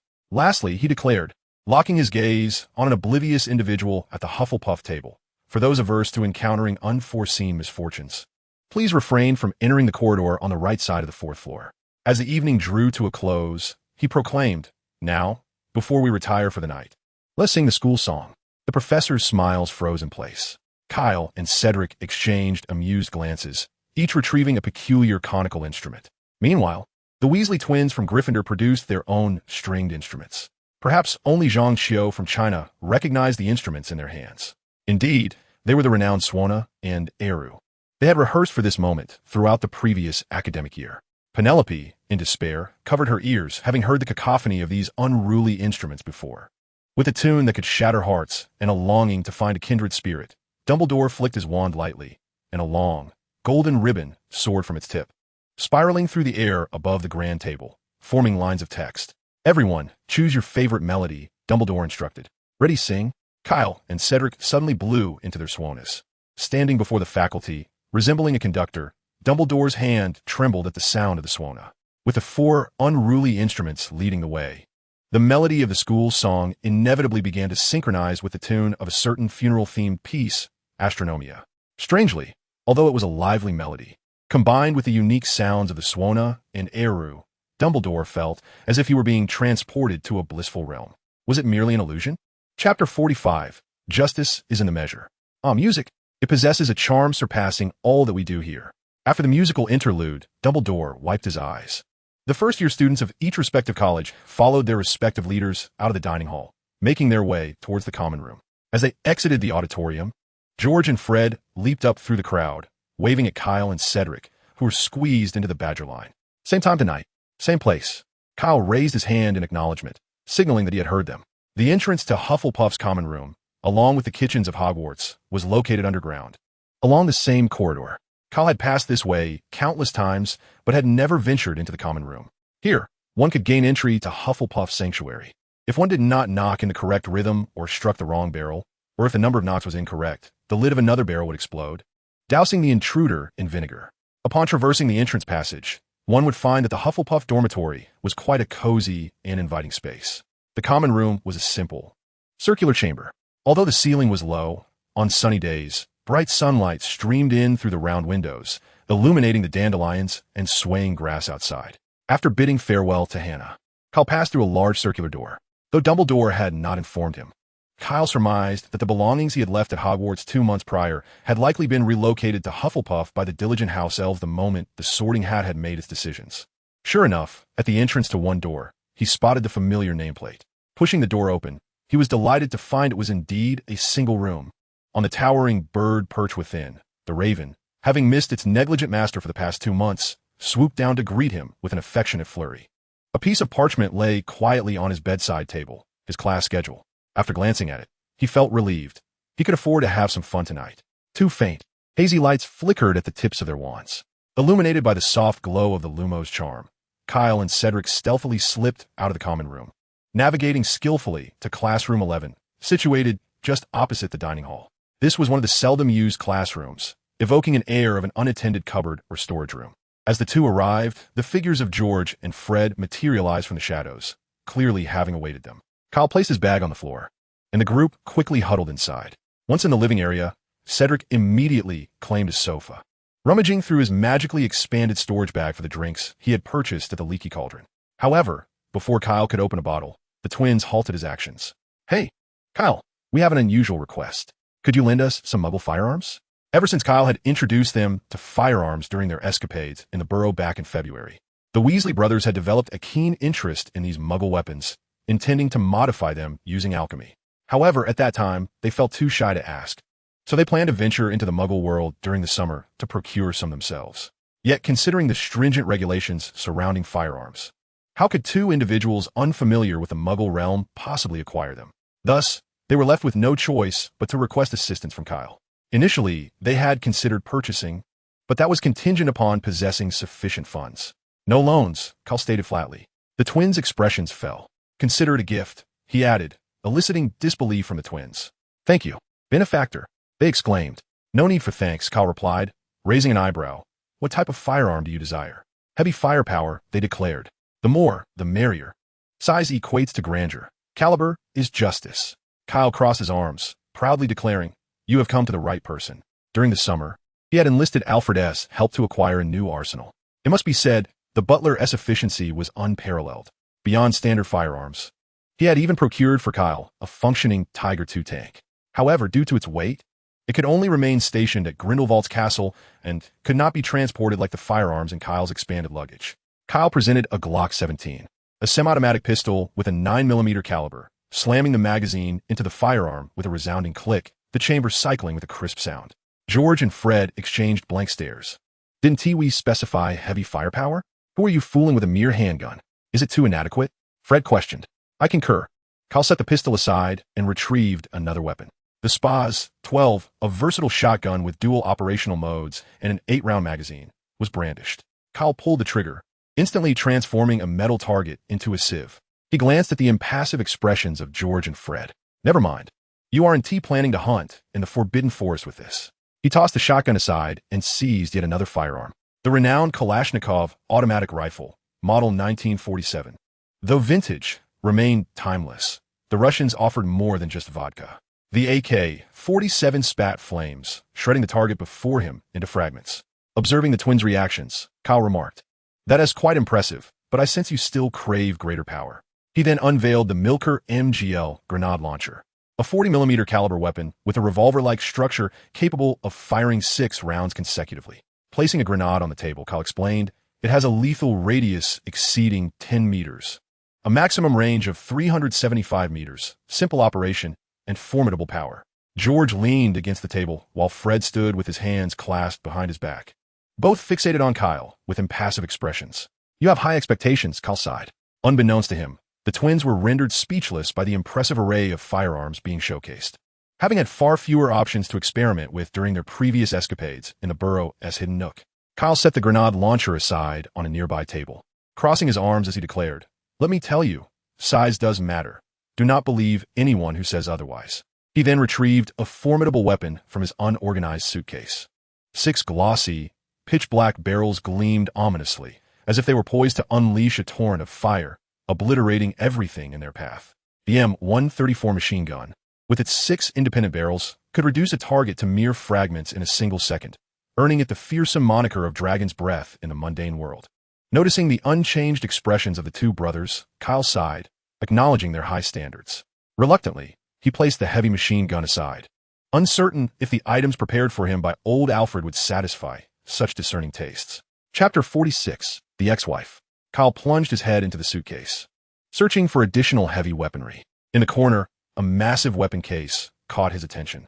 Typically, the power of a weapon correlates with its size, and the enormity of this case suggested formidable strength within. After dragging it out and setting it on the ground, Kyle pried it open, revealing the armament inside. Upon encountering the peculiar launcher, his brow furrowed in surprise.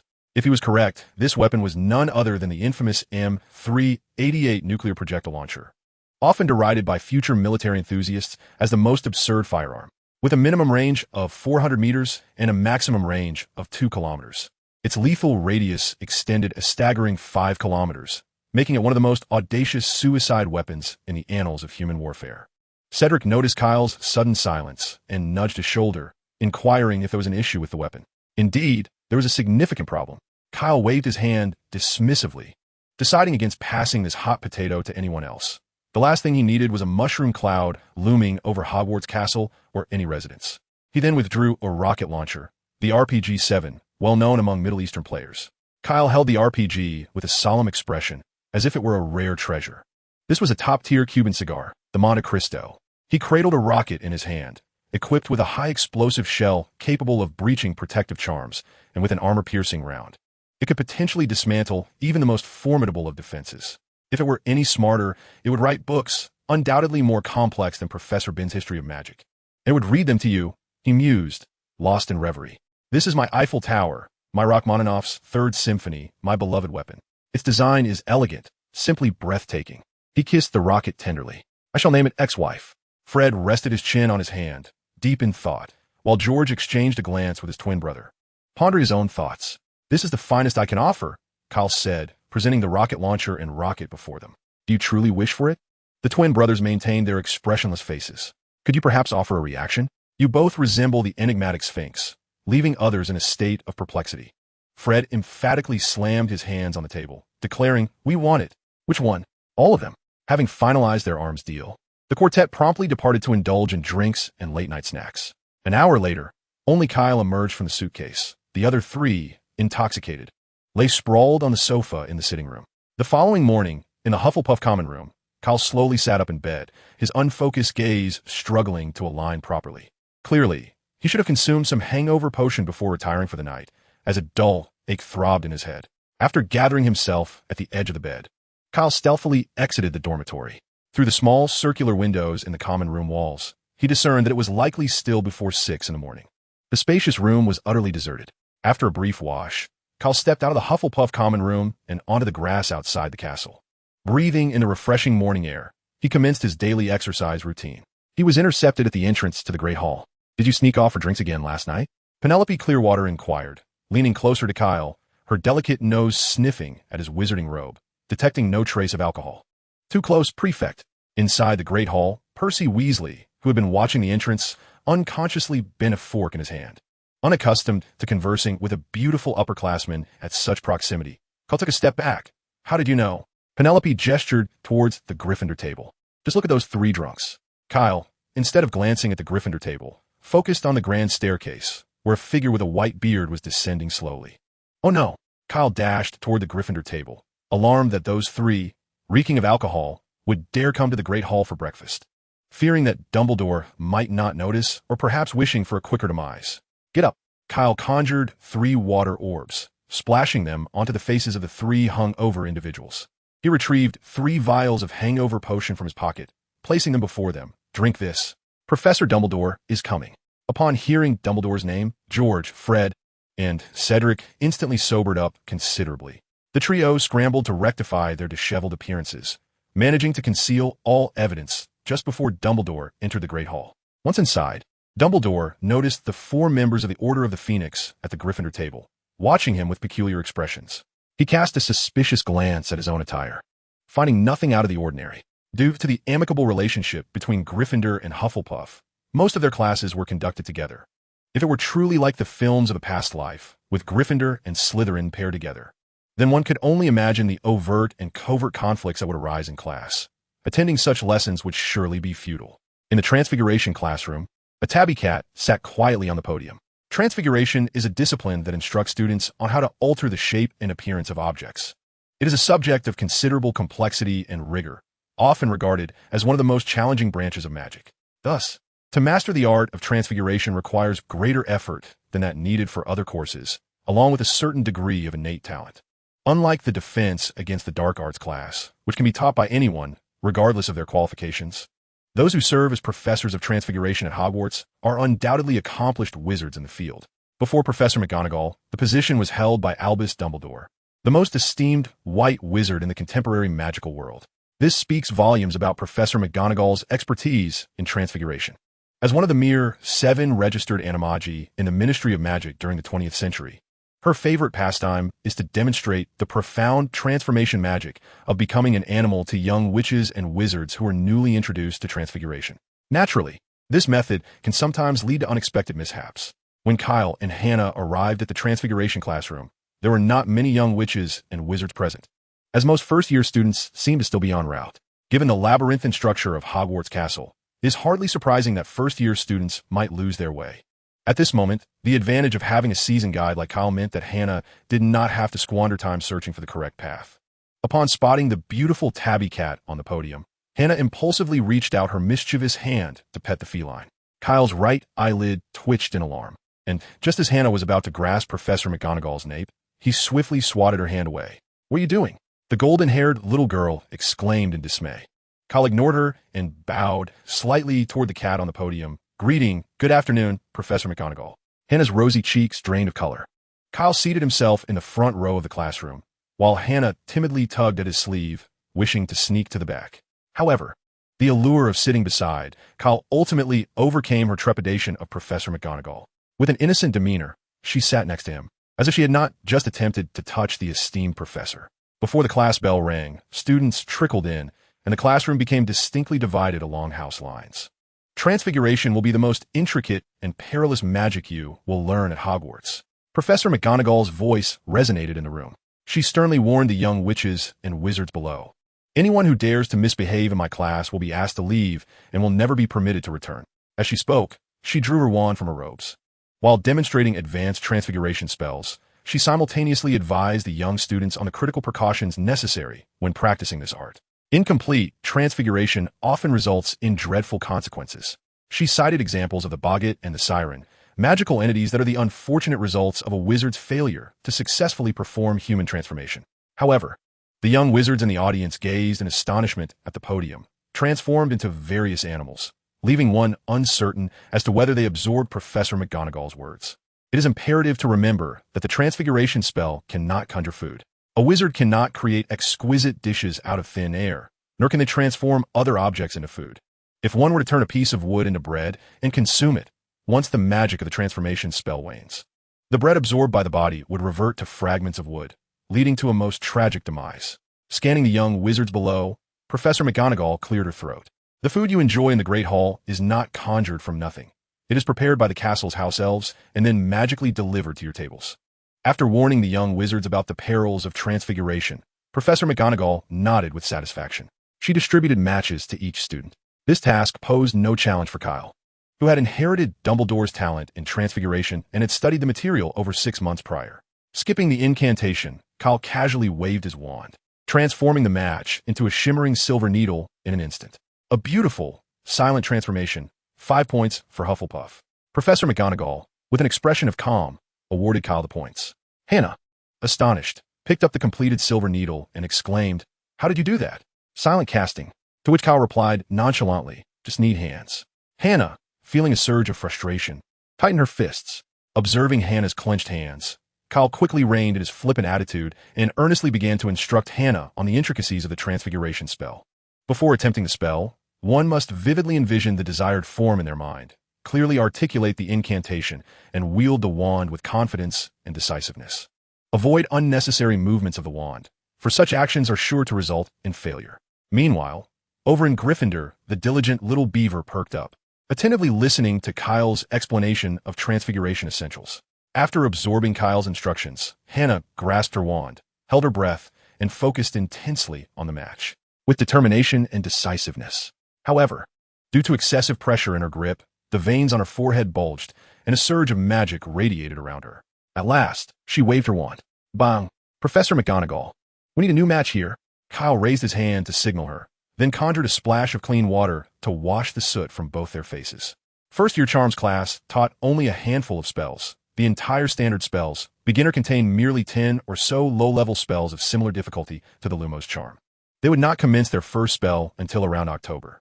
Therefore, for Kyle, who had mastered silent casting and wandless spellcasting, first-year charms offered little challenge. Professor Flitwick, aware of Kyle's situation, refrained from commenting. As long as Kyle refrains from skipping classes and causing disturbances, Professor Flitwick's expectations of the leader of the Perennial Alliance are quite modest. Regarding Kyle's educational journey, the professors at Hogwarts who are aware of his lineage share a common understanding. The mischievous scion of the Grindelwald family is a matter best left for Dumbledore to handle.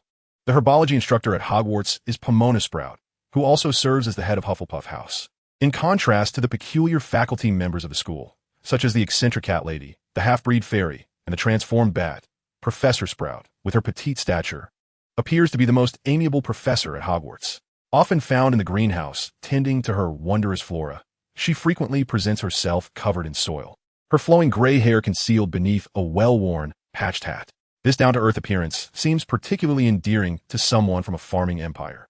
Our curriculum for this academic year will unfold within Greenhouse 1. Professor Sprout gently announced at the entrance of the greenhouse. The magical plants in this greenhouse are relatively harmless compared to those in other greenhouses. However, that does not imply the absence of danger. I urge everyone to follow my instructions diligently upon entering to avoid any mishaps. The students engaged in hushed discussions, their curiosity piqued, as they followed Professor Sprout into the greenhouse. Kyle, too, found himself captivated by these magical plants. His previous experiences had primarily involved magical creatures, often bizarre in appearance, such as the Matra mouse adorned with sea anemone-like growths and the water monkey resembling Grindylows. These creatures, seemingly inedible, would likely perplex even the most adventurous eater. As for the more dangerous beings, like dragons, he was curious to experience the taste of dragon meat. Yet, given his current prowess, it was more probable that the dragon would be tempted to sample human flesh instead. Compared to those chaotic magical creatures, the magical plants before him seemed far more approachable. He pondered their edibility, how they might be consumed, their flavor, and how they compared to muggle vegetables. Kyle's eyes sparkled with increasing enthusiasm. As the evening approached, the young witches and wizards congregated toward the Great Hall, bustling with anticipation for a sumptuous feast to satisfy their empty stomachs after a long day of classes. Rather than joining the Hufflepuff table, Kyle, adorned his Badger House attire, mingled with the Gryffindor lions. Hermione was taken aback by Kyle's unexpected presence at their table. While students in their second year and above were accustomed to the antics of the Perennial Alliance members and found nothing unusual about it. "Kyle, what brings you over here?" Hermione inquired. He was intrigued by the firearms modification plans discussed by the twin brothers the previous night. However, due to George and Fred's limited tolerance for alcohol, their conversation had barely begun before they ended up beneath the table. Moreover, with a full schedule throughout the day. I can only converse with them during the evening in the auditorium. With a fork spearing a sausage, Kyle turned to his brothers, inquiring if they had devised a modification plan. I believe the magazine could be substituted with a certain energy-storing substance, coupled with a transmutation rune, to convert the energy within into magical bullets. This way, we could achieve an infinite supply of ammunition before the magical energy is exhausted. Not to mention imbuing the magic with various attributes, producing effects such as freezing or corrosive damage. Hermione's spoon clattered into her plate, her gaze towards Kyle filled with astonishment. Do you possess firearms? Relax, relax, Kyle waved dismissively. They're merely muggle firearms. Your wand is 100 times more perilous. However, Hermione momentarily lost her words. But that's illegal.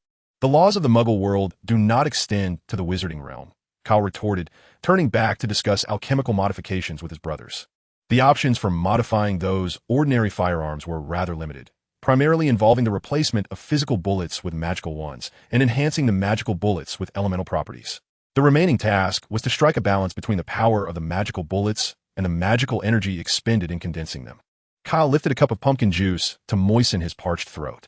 What modifications do you plan for the RPG? Little Beaver furrowed her brow.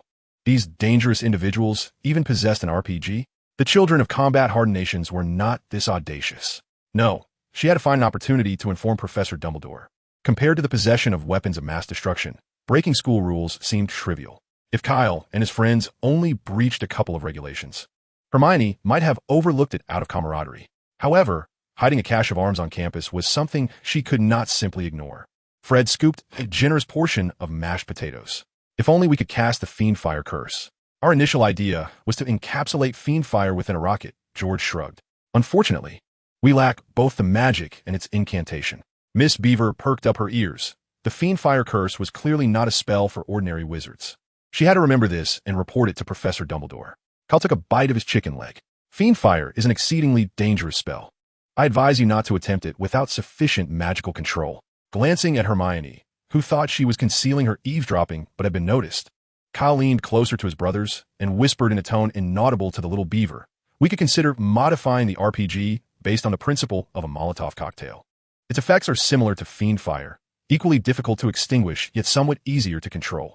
Hermione, unable to overhear any confidential details, wrinkled her nose. There was no doubt these three restless individuals were conspiring about something even more perilous, and she felt compelled to report this to Professor Dumbledore.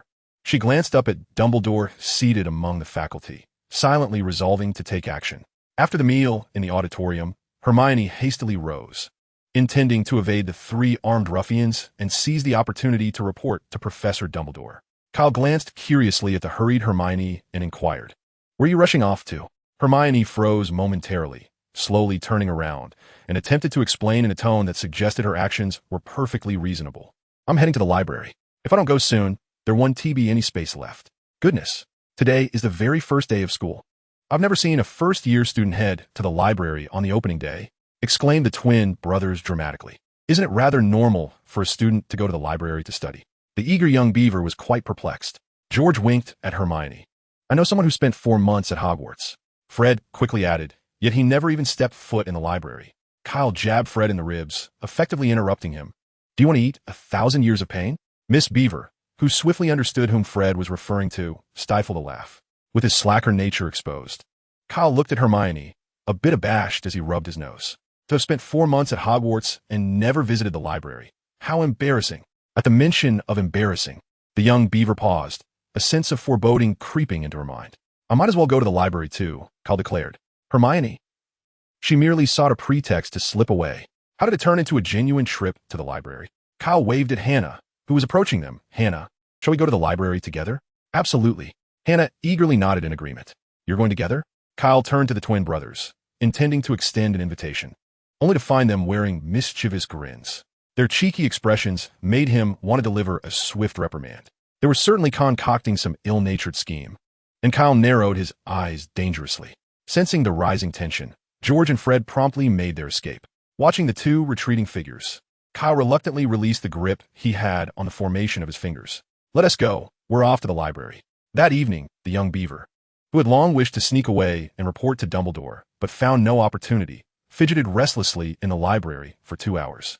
At long last, as the library's closing time approached, she emerged only to find herself wandering aimlessly within the castle. Where, oh where, is Professor Dumbledore's office?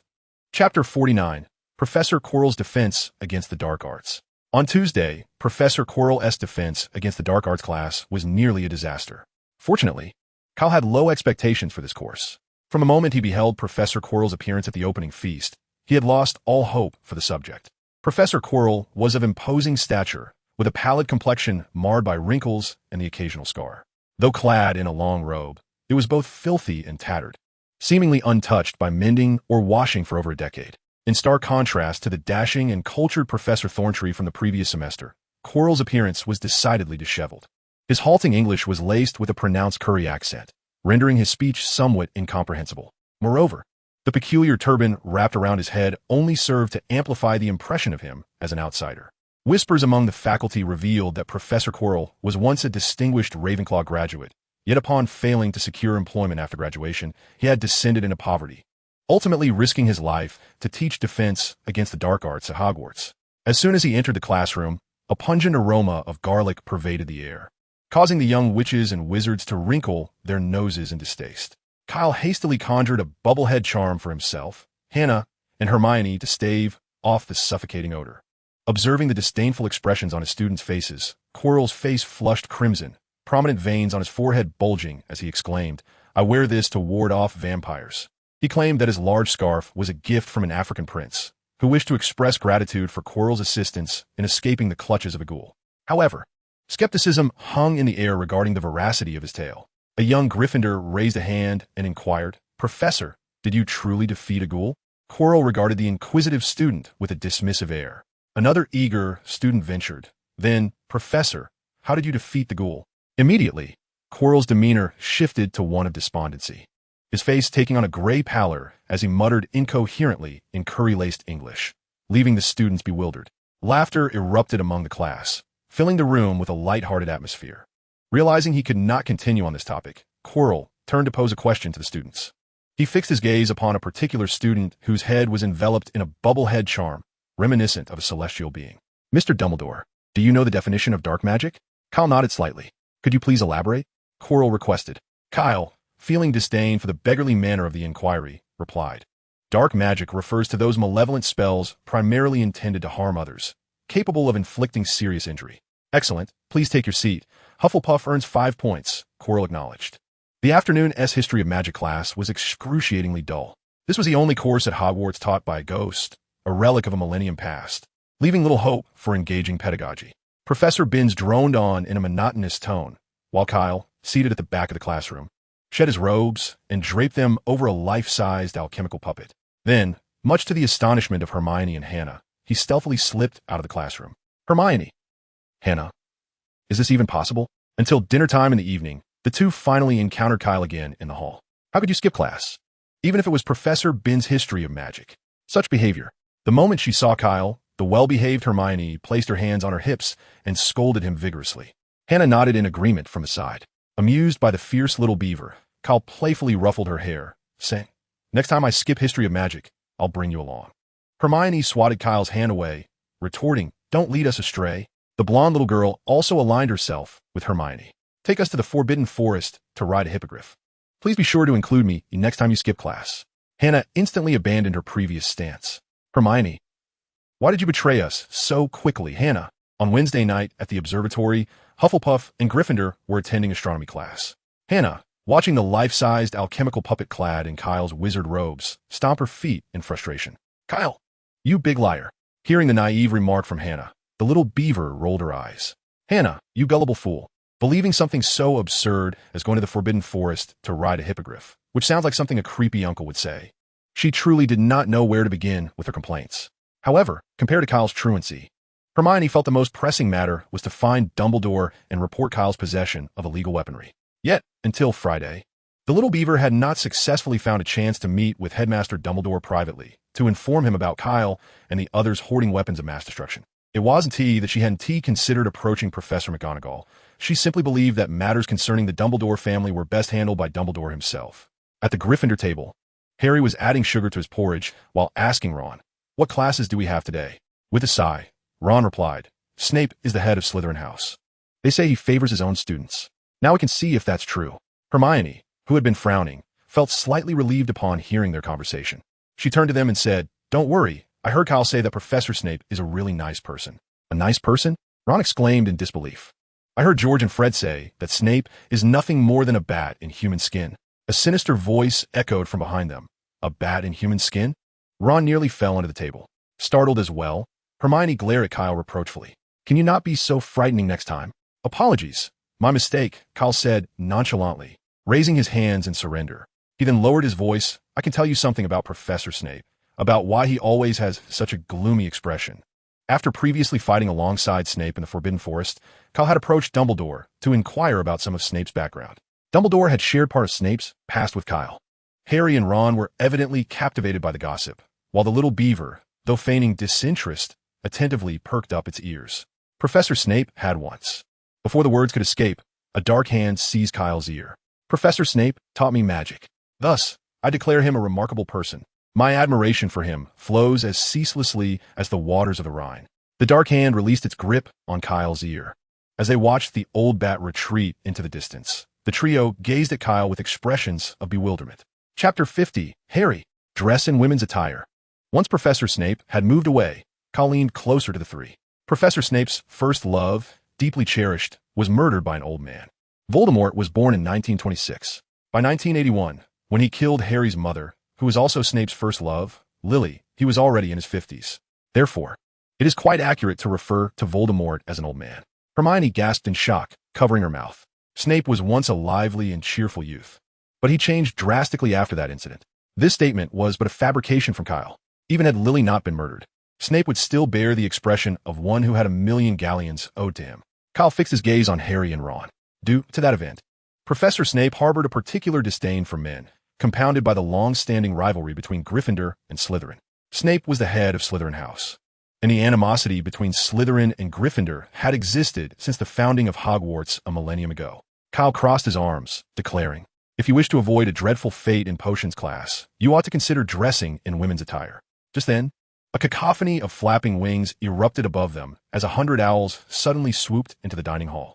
These owls flitted around the tables until they found their respective owners, dropping letters or packages onto their laps. Harry's owl, Hedwig, fluttered down between the jam dish and the sugar bowl, placing a note onto Harry's plate. Kyle received a similar note from the same source. The handwriting was exceedingly messy and chaotic, yet Kyle managed to decipher its contents. Hagrid invited them to join him for tea on Friday afternoon. Harry received a similar note. After responding to Hagrid, Kyle turned back to Harry and Ron. "So, have you considered my suggestion?" Ron shook his head vigorously, declaring that dressing as a woman was utterly impossible, something he would never do in his lifetime. "Well, that's quite unfortunate. If Ron were donned women's attire, he would likely be met with Snape's wrath in potions class." Kyle turned to Harry. "And you, Harry?" Harry recalled the look Professor Snape had cast upon him during the feast, a look that conveyed his disdain. Thus, Harry did not reject the notion as emphatically as Ron, but instead hesitated. Kyle's words echoed in Harry's ears like a devil's whisper once more. "You would not wish to be tormented by Professor Snape, would you? There have been numerous upperclassmen who have wept under his scrutiny." Harry recalled the moment in potions class when Snape's relentless teasing had brought him to tears, only to be mocked by Draco and his companions. He shook his head vigorously, banishing the haunting image from his mind, and then fixed his determined gaze upon Kyle. "What must I do?" Kyle opened his pouch of disguises, revealing the tools he once used during his visits to the Three Broomsticks. "Finish your meal first, and I shall assist you with your makeup. Worry not, there is ample time." The potions class was held in a subterranean chamber, colder than the castle's upper floors. Glass jars lined the walls, containing preserved specimens that sent shivers down one's spine. Miss Harry fidgeted restlessly beside the small beaver, acutely aware of her classmates' peculiar stares. In truth, Kyle's skills in disguise were remarkably sophisticated, rendering Harry virtually unrecognizable. Beyond the facial alterations, Kyle had transformed Harry's already ample hair into shoulder-length locks, dyed to match the same vibrant red as his mother's. Moreover, at the tender age of 11, Harry's Adam's apple was hardly noticeable.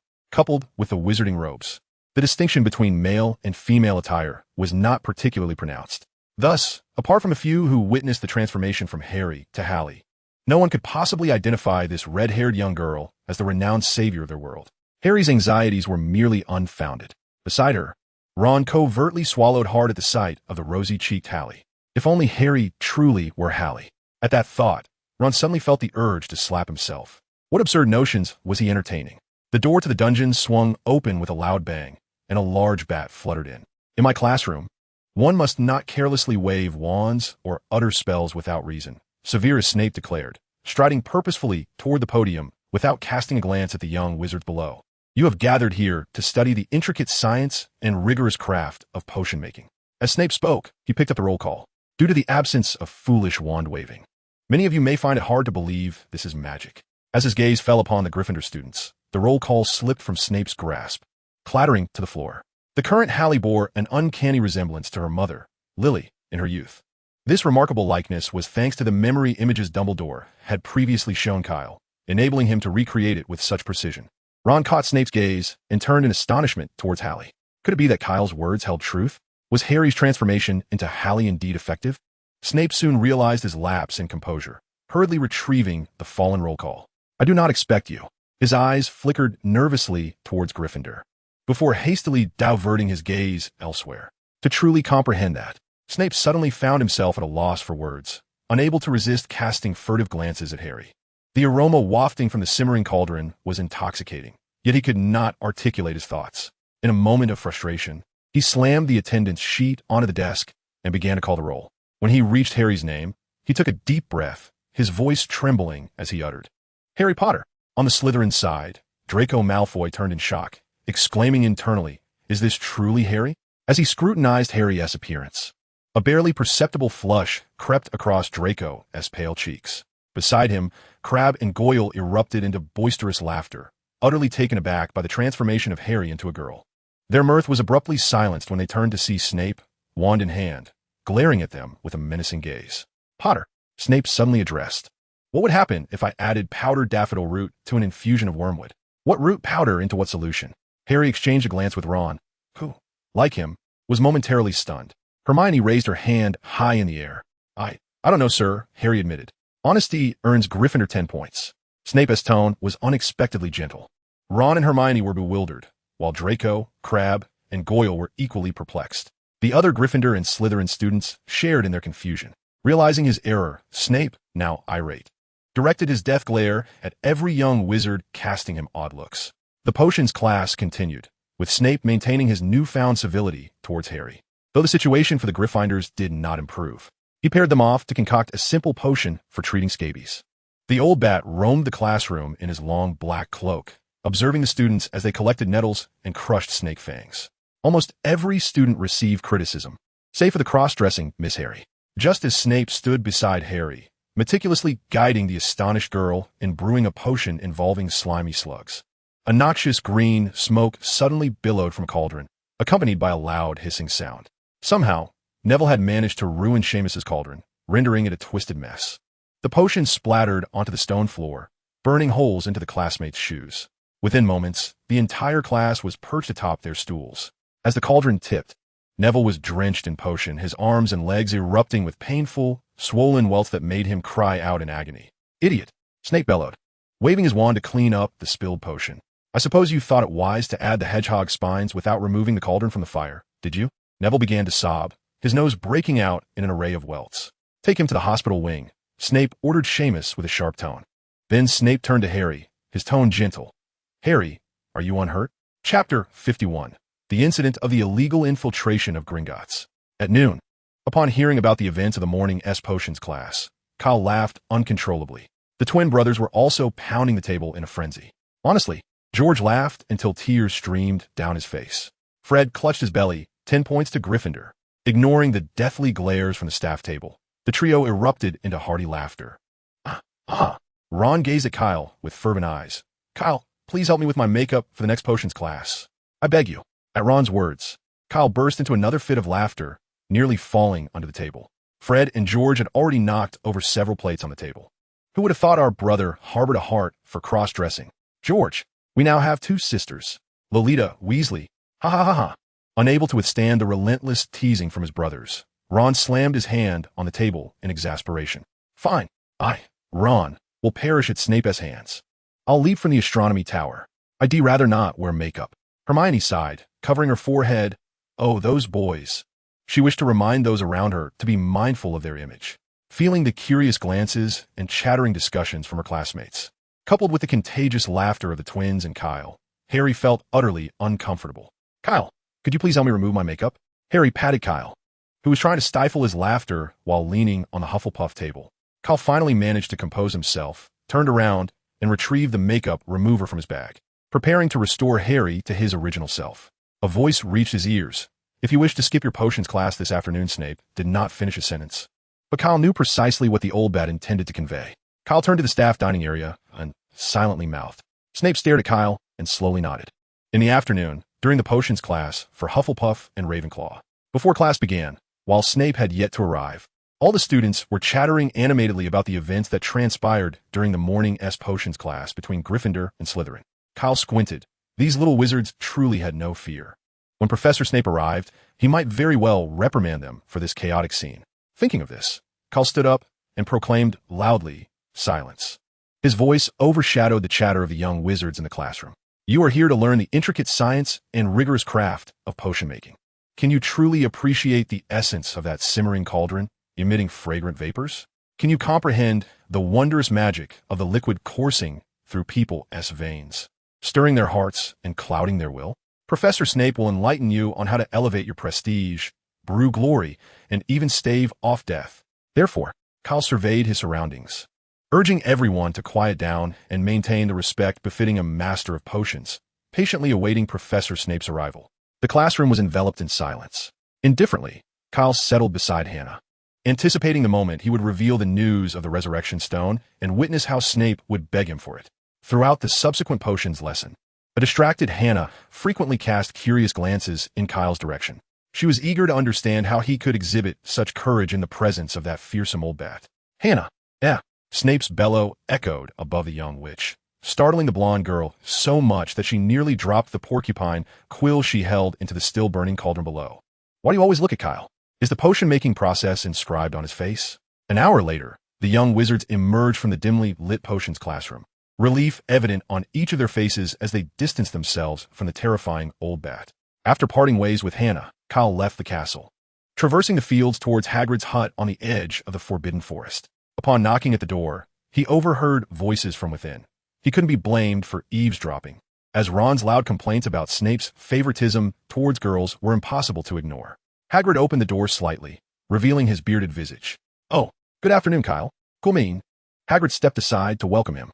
Hagrid's rustic cabin consisted of a single room, with hams and game birds hanging from the ceiling, a copper kettle boiling water over a fire, and a large bed in the corner draped with patchwork quilts.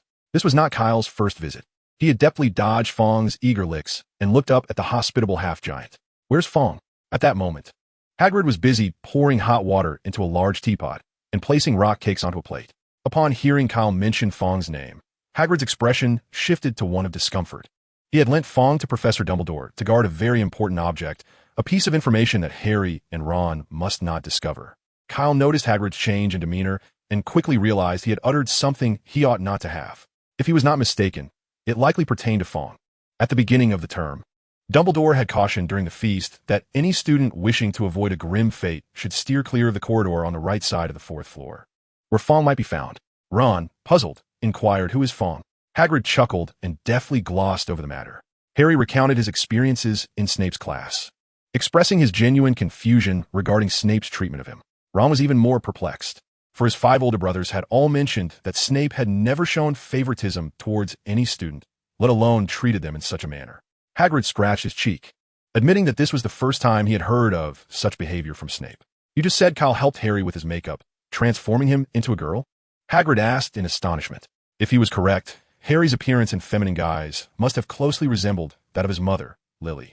Hagrid possesses some knowledge regarding the matters between Snape and Lily, yet he is uncertain how to convey this to Harry. "Your father, James Potter, once formed a notorious alliance with 3 other ruffians at school and subjected the solitary Snape to relentless bullying. Moreover, James audaciously usurped Snape's beloved, Lily Evans."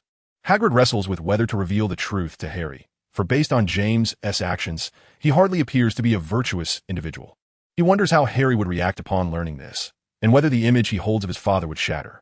Ultimately, Hagrid can only shake his head in resignation, admitting his own ignorance. "How is your brother Charlie?" Hagrid abruptly shifts the topic towards Ron, somewhat awkwardly. I have great affection for him. He possesses a remarkable affinity for creatures. Harry suspects Hagrid is intentionally diverting the conversation, yet he feels powerless to challenge it. As Ron shares that Charlie is working at a dragon reserve in Romania, studying the creatures, Harry discovers a small slip of paper tucked beneath the teapot cozy. The investigation into the illegal break-in at Gringotts on July 31st is still ongoing, with widespread belief attributing it to unidentified dark forces.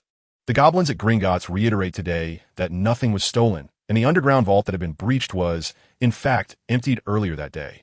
As Harry scrutinizes the report, he notes that the breached vault is numbered 713, precisely the vault Hagrid had visited earlier that day to withdraw money. In Chapter 52, titled Professor Dumbledore's Combat Class, time swiftly advances a few weeks.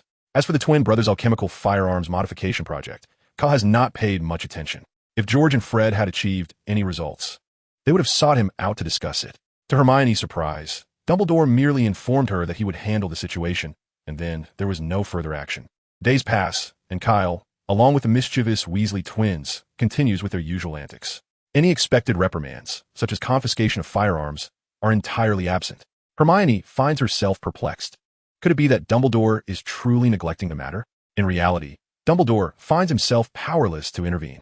Last academic year, he had sealed all the secret passages leading to Hogsmeade, only for the quartet of troublemakers to swiftly adopt alternative methods of escape. While Dumbledore could erect barriers to enclose the entirety of Hogwarts, such measures are reserved for moments of crisis. Moreover, after sealing the walls, he could not predict what means they would employ to venture outside next. Digging tunnels? Kyle's cellar has also been sealed. Yet that proves futile in preventing a few underage wizards from sneaking a drink. They always manage to procure alcohol through means Dumbledore could never anticipate. The most ludicrous being the brewing of alcohol from food within their dormitory. As for the matter of arms, Dumbledore has resigned himself to inaction. In recent months, Kyle's demeanor has revealed that, although he is not the quintessential conformist, he possesses a remarkable sense of reason. Perhaps the years spent wandering have bestowed upon him a maturity that his peers lack. He is adept at discerning what actions are appropriate and which are not. At the very least, Dumbledore need not fret over the possibility of any tragic incidents akin to school shootings occurring at Hogwarts.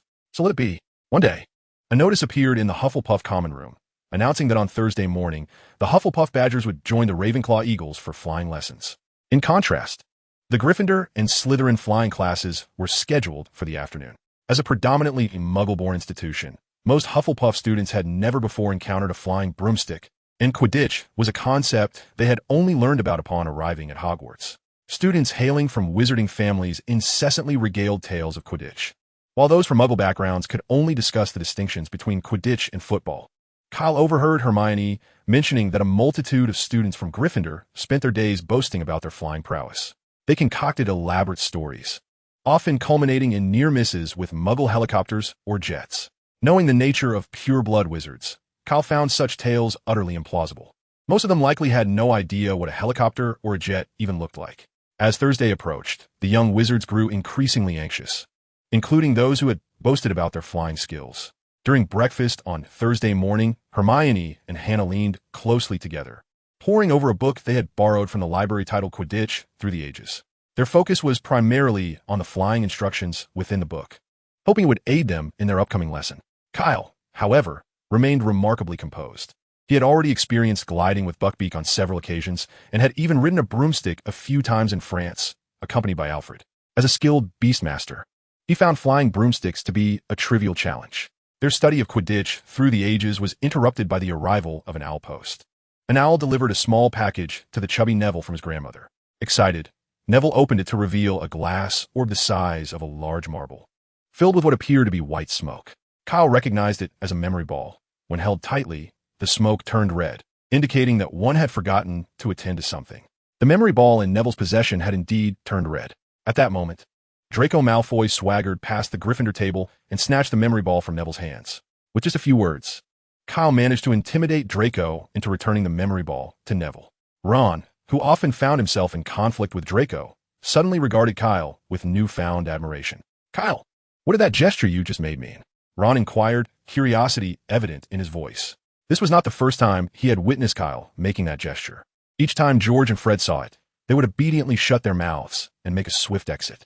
"Ah, you mean this?" Kyle repeated the tiger sign, a maneuver for martial arts known as the 1,000-year kill. Ron's eyes sparkled with curiosity. Can I learn it? Kyle's gaze scrutinized Ron's small frame. Mastering martial arts requires considerable perseverance and dedication to training. For instance, I rise before dawn every day to practice. Can you do that? Ron looked at Kyle with a mixture of awe and fear. Rising before dawn? When the two of us initially learned magic from Kyle, we were also dragged from our beds at the crack of dawn. George and Fred chimed in with their own experiences. Ron's expression towards his brothers grew even more perplexed. Rising before dawn. Was that something an ordinary human could achieve? He suddenly found the prospect of studying martial arts less appealing. After all, wizards should be wielding wands and casting spells, shouldn't they? What was the purpose of learning such combat techniques? Kyle had long since recognized that Ron was merely momentarily excited and not genuinely interested in martial arts. Thus, he was not surprised by his reaction. You need not pursue combat training, as I can teach you a few tricks to easily handle Crabbe and Goyle. Ron's enthusiasm reignited, and even Harry perked up, listening intently. To confront those two, who were taller and stronger than you, you must leverage your own agility to your advantage. Ron nodded vigorously. You can launch a counterattack. When they charge at you, simply use their momentum to execute a throw, landing them headfirst, which would incapacitate them. Ron sensed something was amiss, but still found Kyle's reasoning compelling. You could also feign weakness to lower their guard, then ambush them from behind, taking them down with a crosslock. Kyle demonstrated the proper form of the crosslock for Harry and Ron. Once the crosslock is applied, it becomes inescapable, allowing you to easily break their arms. Harry had already quietly retrieved parchment and a quill, beginning to take notes. Alternatively, you could execute a slide tackle. As a boy, the most vulnerable area is down below. Kyle's gaze shifted downward. A slide tackle could swiftly pass beneath them, followed by a jab to their lower regions. Ron and Harry both envisioned the repercussions of such an attack and nodded fervently. Is there more? Ron eagerly inquired. Kyle shrugged, indicating that he had no additional techniques to share. Focus on mastering these 3 moves first. One cannot bite off more than one can chew, and these 3 will suffice to deal with Draco and his companions. As he ate breakfast, he envisioned the scene of himself striking Draco and kicking Crabbe after mastering these techniques. The moves he had just imparted were renowned techniques from his previous life, known as the 5 heroes of the Tieba. If one possesses the stamina to endure a 75-minute brawl and subsequently traverse 30 kilometers, then Ron, having mastered these techniques, would likely only succeed in delivering Draco to his demise with a single slide tackle. After all, human physiques vary significantly and cannot be generalized. Chapter 53. The rising Quidditch star at 9 o'clock in the morning, Kyle, Hannah, and other Hufflepuff students descended the stairs and approached the field in front, ready for their inaugural flying lesson. It was a clear day with a gentle breeze. As they briskly walked down the sloping grass toward a flat expanse on the opposite side, the blades of grass undulated beneath their feet. Beyond the lawn lay the forbidden forest, with distant dark trees swaying in the wind. The flying instructor, Madame Hooch, was already waiting for them, her short, gray hair framing her face, and her yellow eyes resembling those of an eagle. Upon seeing her eyes, a name surfaced in Kyle's mind, Cornelius Hooch. More than 20 flying broomsticks were neatly arranged on the ground. Madame Hooch scanned the young wizards and urged, "Well, what are you all waiting for? Stand next to a broomstick. Hurry, hurry, time is of the essence." Kyle glanced disdainfully at the broomstick at his feet. Could this rickety wooden rod, adorned with a few broom bristles, truly take flight? And these brooms, surely relics from decades past, what guarantee of safety could they possibly provide? Dumbledore must have quite the audacity, unperturbed by the prospect of young wizards meeting their demise during flying lessons. "Extend your right hand above the broomstick," Madame Hooch commanded, followed by the incantation, "Up, up." Everyone echoed her. Instantly, the broomstick at Kyle's feet leapt into his grasp, dust enveloping his hand. This contraption had undoubtedly spent a summer accumulating dust in the storage room. Hannah's broomstick, however, did not respond as swiftly. In fact, many young wizards found their broomsticks obstinately refusing to budge, appearing utterly defunct. After a brief wait, all the broomsticks finally leapt into their respective hands. Madame Hooch stood at the front of the line, explaining the precautions for mounting a broomstick and sharing some flying tips. In traditional wizardry, there are 2 primary positions for riding a broomstick, the straddle and the side saddle. The former is the standard position for all wizards, while the latter is favored by witches for its elegance, allowing for modesty while wearing skirts. Previously, in France, due to the strict supervision of the house elf, Kyle had to adhere to the straddle position, maintaining a slow flight close to the ground, circling a few times before descending. As a seasoned player of Battlefront, a high specialist of the GTA military base, and a veteran of the battlefield, How could he be content with such limitations?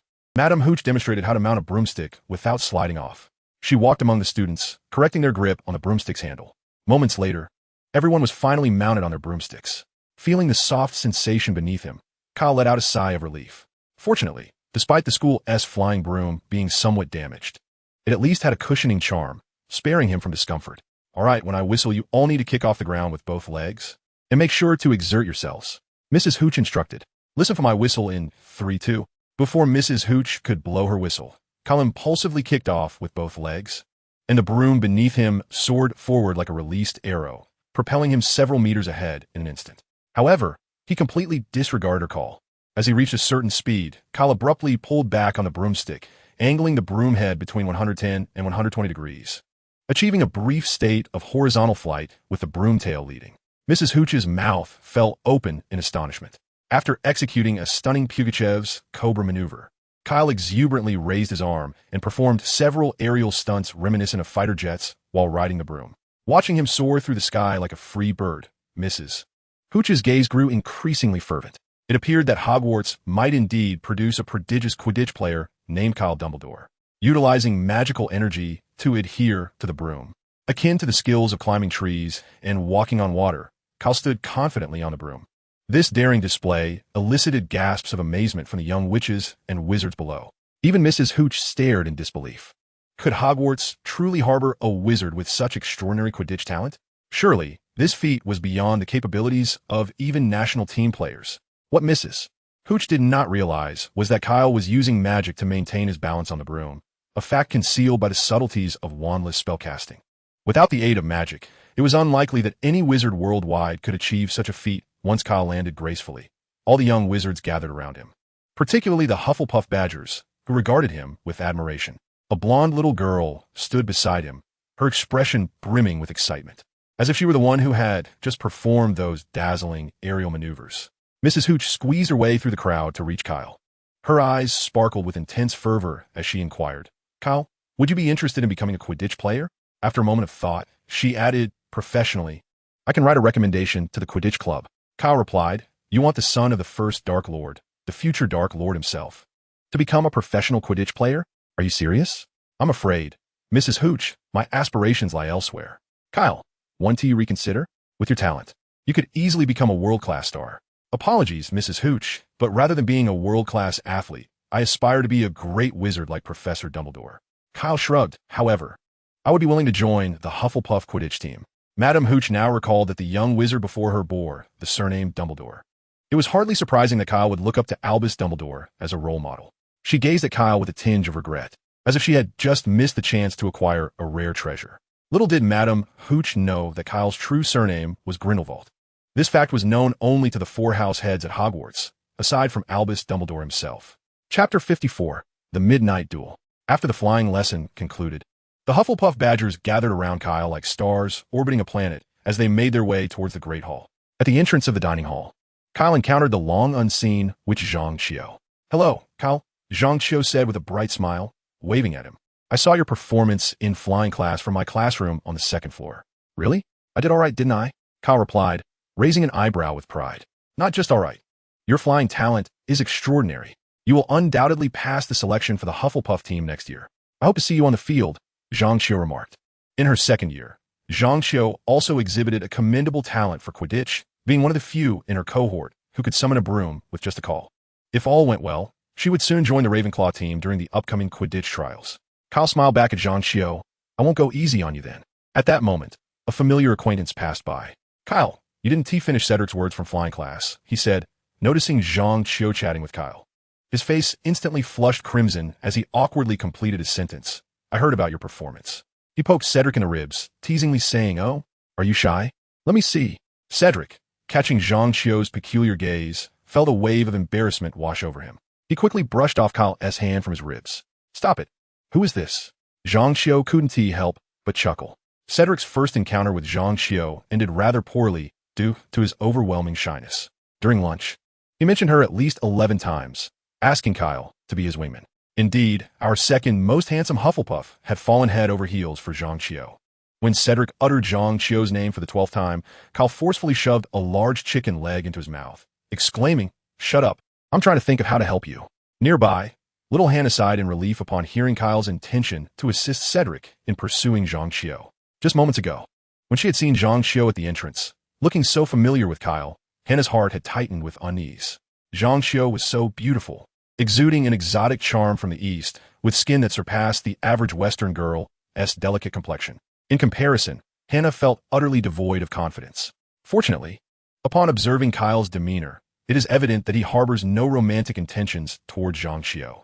In truth, Hannah's anxiety is entirely unwarranted. At his core, Kyle's aesthetic sensibilities remain rooted in the cultural tastes of his previous life in the Celestial Empire, which starkly contrast with those of the denizens of the British Isles. To Cedric, Zhang Xiu appears breathtakingly beautiful, yet through Kyle's discerning gaze, she simply fails to captivate him. In the afternoon flying lesson between Gryffindor and Slytherin, Neville, as expected, encountered an unfortunate mishap. Much like Kyle, he took to the skies on his broomstick before Madame Hooch could sound her whistle. However, Neville's Quidditch prowess pales in comparison to Kyle's. Clumsy and inept, Neville's skills on a broomstick are virtually non-existent. His reflexes are sluggish, and his bodily coordination leaves much to be desired. Ultimately, he suffered a broken arm, and the memory ball he had just acquired was left beside him, promptly snatched by Malfoy. With Kyle absent, Draco seized the opportunity to unleash his unrestrained demeanor. He devised a plan to hide Neville's memory ball in a high place, ensuring it would remain elusive to him. After Madame Hooch escorted Neville to the infirmary, Draco took to the air on his broomstick. In a show of camaraderie, Harry also mounted his broom to pursue Draco. The two engaged in an intense aerial skirmish above Hogwarts, culminating in Harry's successful retrieval of Neville's memory ball, thus securing victory in their confrontation. Unbeknownst to them, this spectacle was witnessed by Professor McGonagall, who was grading assignments in her office. Consequently, Harry found himself unexpectedly admitted to the Gryffindor Quidditch team as a seeker. In light of their strategic decision to keep Harry's role a secret, Professor McGonagall and Gryffindor's captain, Oliver Wood, resolved to conceal this development. However, Harry, thrilled at his new position, eagerly shared the news with his close friend Ron. Ron, being quite the chatterbox, ensured that by dinner time, the entire Gryffindor house was aware of Harry's newfound status as their seeker. Several members from the adjacent Ravenclaw and Hufflepuff tables also caught wind of their conversation, leaving only the Slytherin snakes in the dark. Before dinner commenced, Draco made a point of striding over to the Gryffindor table, arrogantly addressing Harry. He mistakenly believed that Professor McGonagall had summoned Harry earlier for a stern reprimand. Harry, who had recently acquired some combat skills from Kyle during lunch, responded coolly. Of course, Crabbe and Goyle could hardly be considered diminutive. However, with the staff seated at the head table, the two dared not act out, their expressions darkening as they clenched their fists in frustration. "I'm always ready to duel with you alone," Draco declared, casting a glance toward the Hufflepuff table. With Kyle yet to arrive for dinner, Draco felt emboldened. "If you have no objections, let us duel tonight. Wizards may only use their wands, no physical contact allowed. What is the matter? I suppose you have not heard of wizard duels?" He had indeed heard of them. Ron suddenly interjected, turning to face Draco. "I am his assistant. Who is yours?" Malfoy surveyed Crabbe and Goyle, weighing them thoughtfully. "Crabbe," he said, "midnight, then. We shall meet in the trophy room, where the door is never locked." After Malfoy departed, a sinister smile crept across Harry and Ron's faces. They had only just learned about this earlier that day, and now it seemed they could put their newfound knowledge to use that very night. However, before proceeding, Harry had a question to clarify. What precisely constituted a duel between wizards? Chapter 55, The Scorpion of Hogwarts.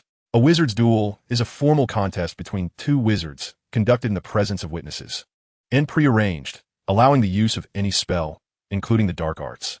Prior to the duel's commencement, both parties must face each other and bow as a sign of respect, followed by adopting the standard dueling stance. Once the referee announces the start, the duelists engage in combat. The conditions for victory in a wizard-esque duel are stark and unambiguous. One party must disarm, incapacitate, or kill the other, or compel the opponent to concede defeat. As for the assistants of the duelists, should one party perish, his assistant will take his place. However, for first-year students, barring the likes of Dumbledore, they could at most conjure harmless sparks against each other. The likelihood of death is exceedingly slim, unless Ron were to go mad and borrow some catastrophic spells from his brothers to unleash upon Draco. Thus, it would ultimately come down to a test of fists between Harry and Draco, should all go as anticipated. "Excuse me, may I interrupt?" The two engaged in strategizing looked up to see Hermione Granger. "Is it too much to ask to enjoy a meal in peace?" Ron grumbled. Hermione ignored him and turned to Harry. I couldn't help but overhear your conversation with Malfoy. I knew you would do something like this. You should not be wandering the school at night.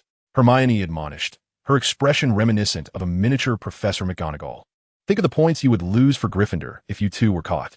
This really has nothing to do with you, Harry asserted firmly, his mind consumed with the thought of landing a punch on Draco's nose, rendering Hermione's warnings unheard. Goodbye.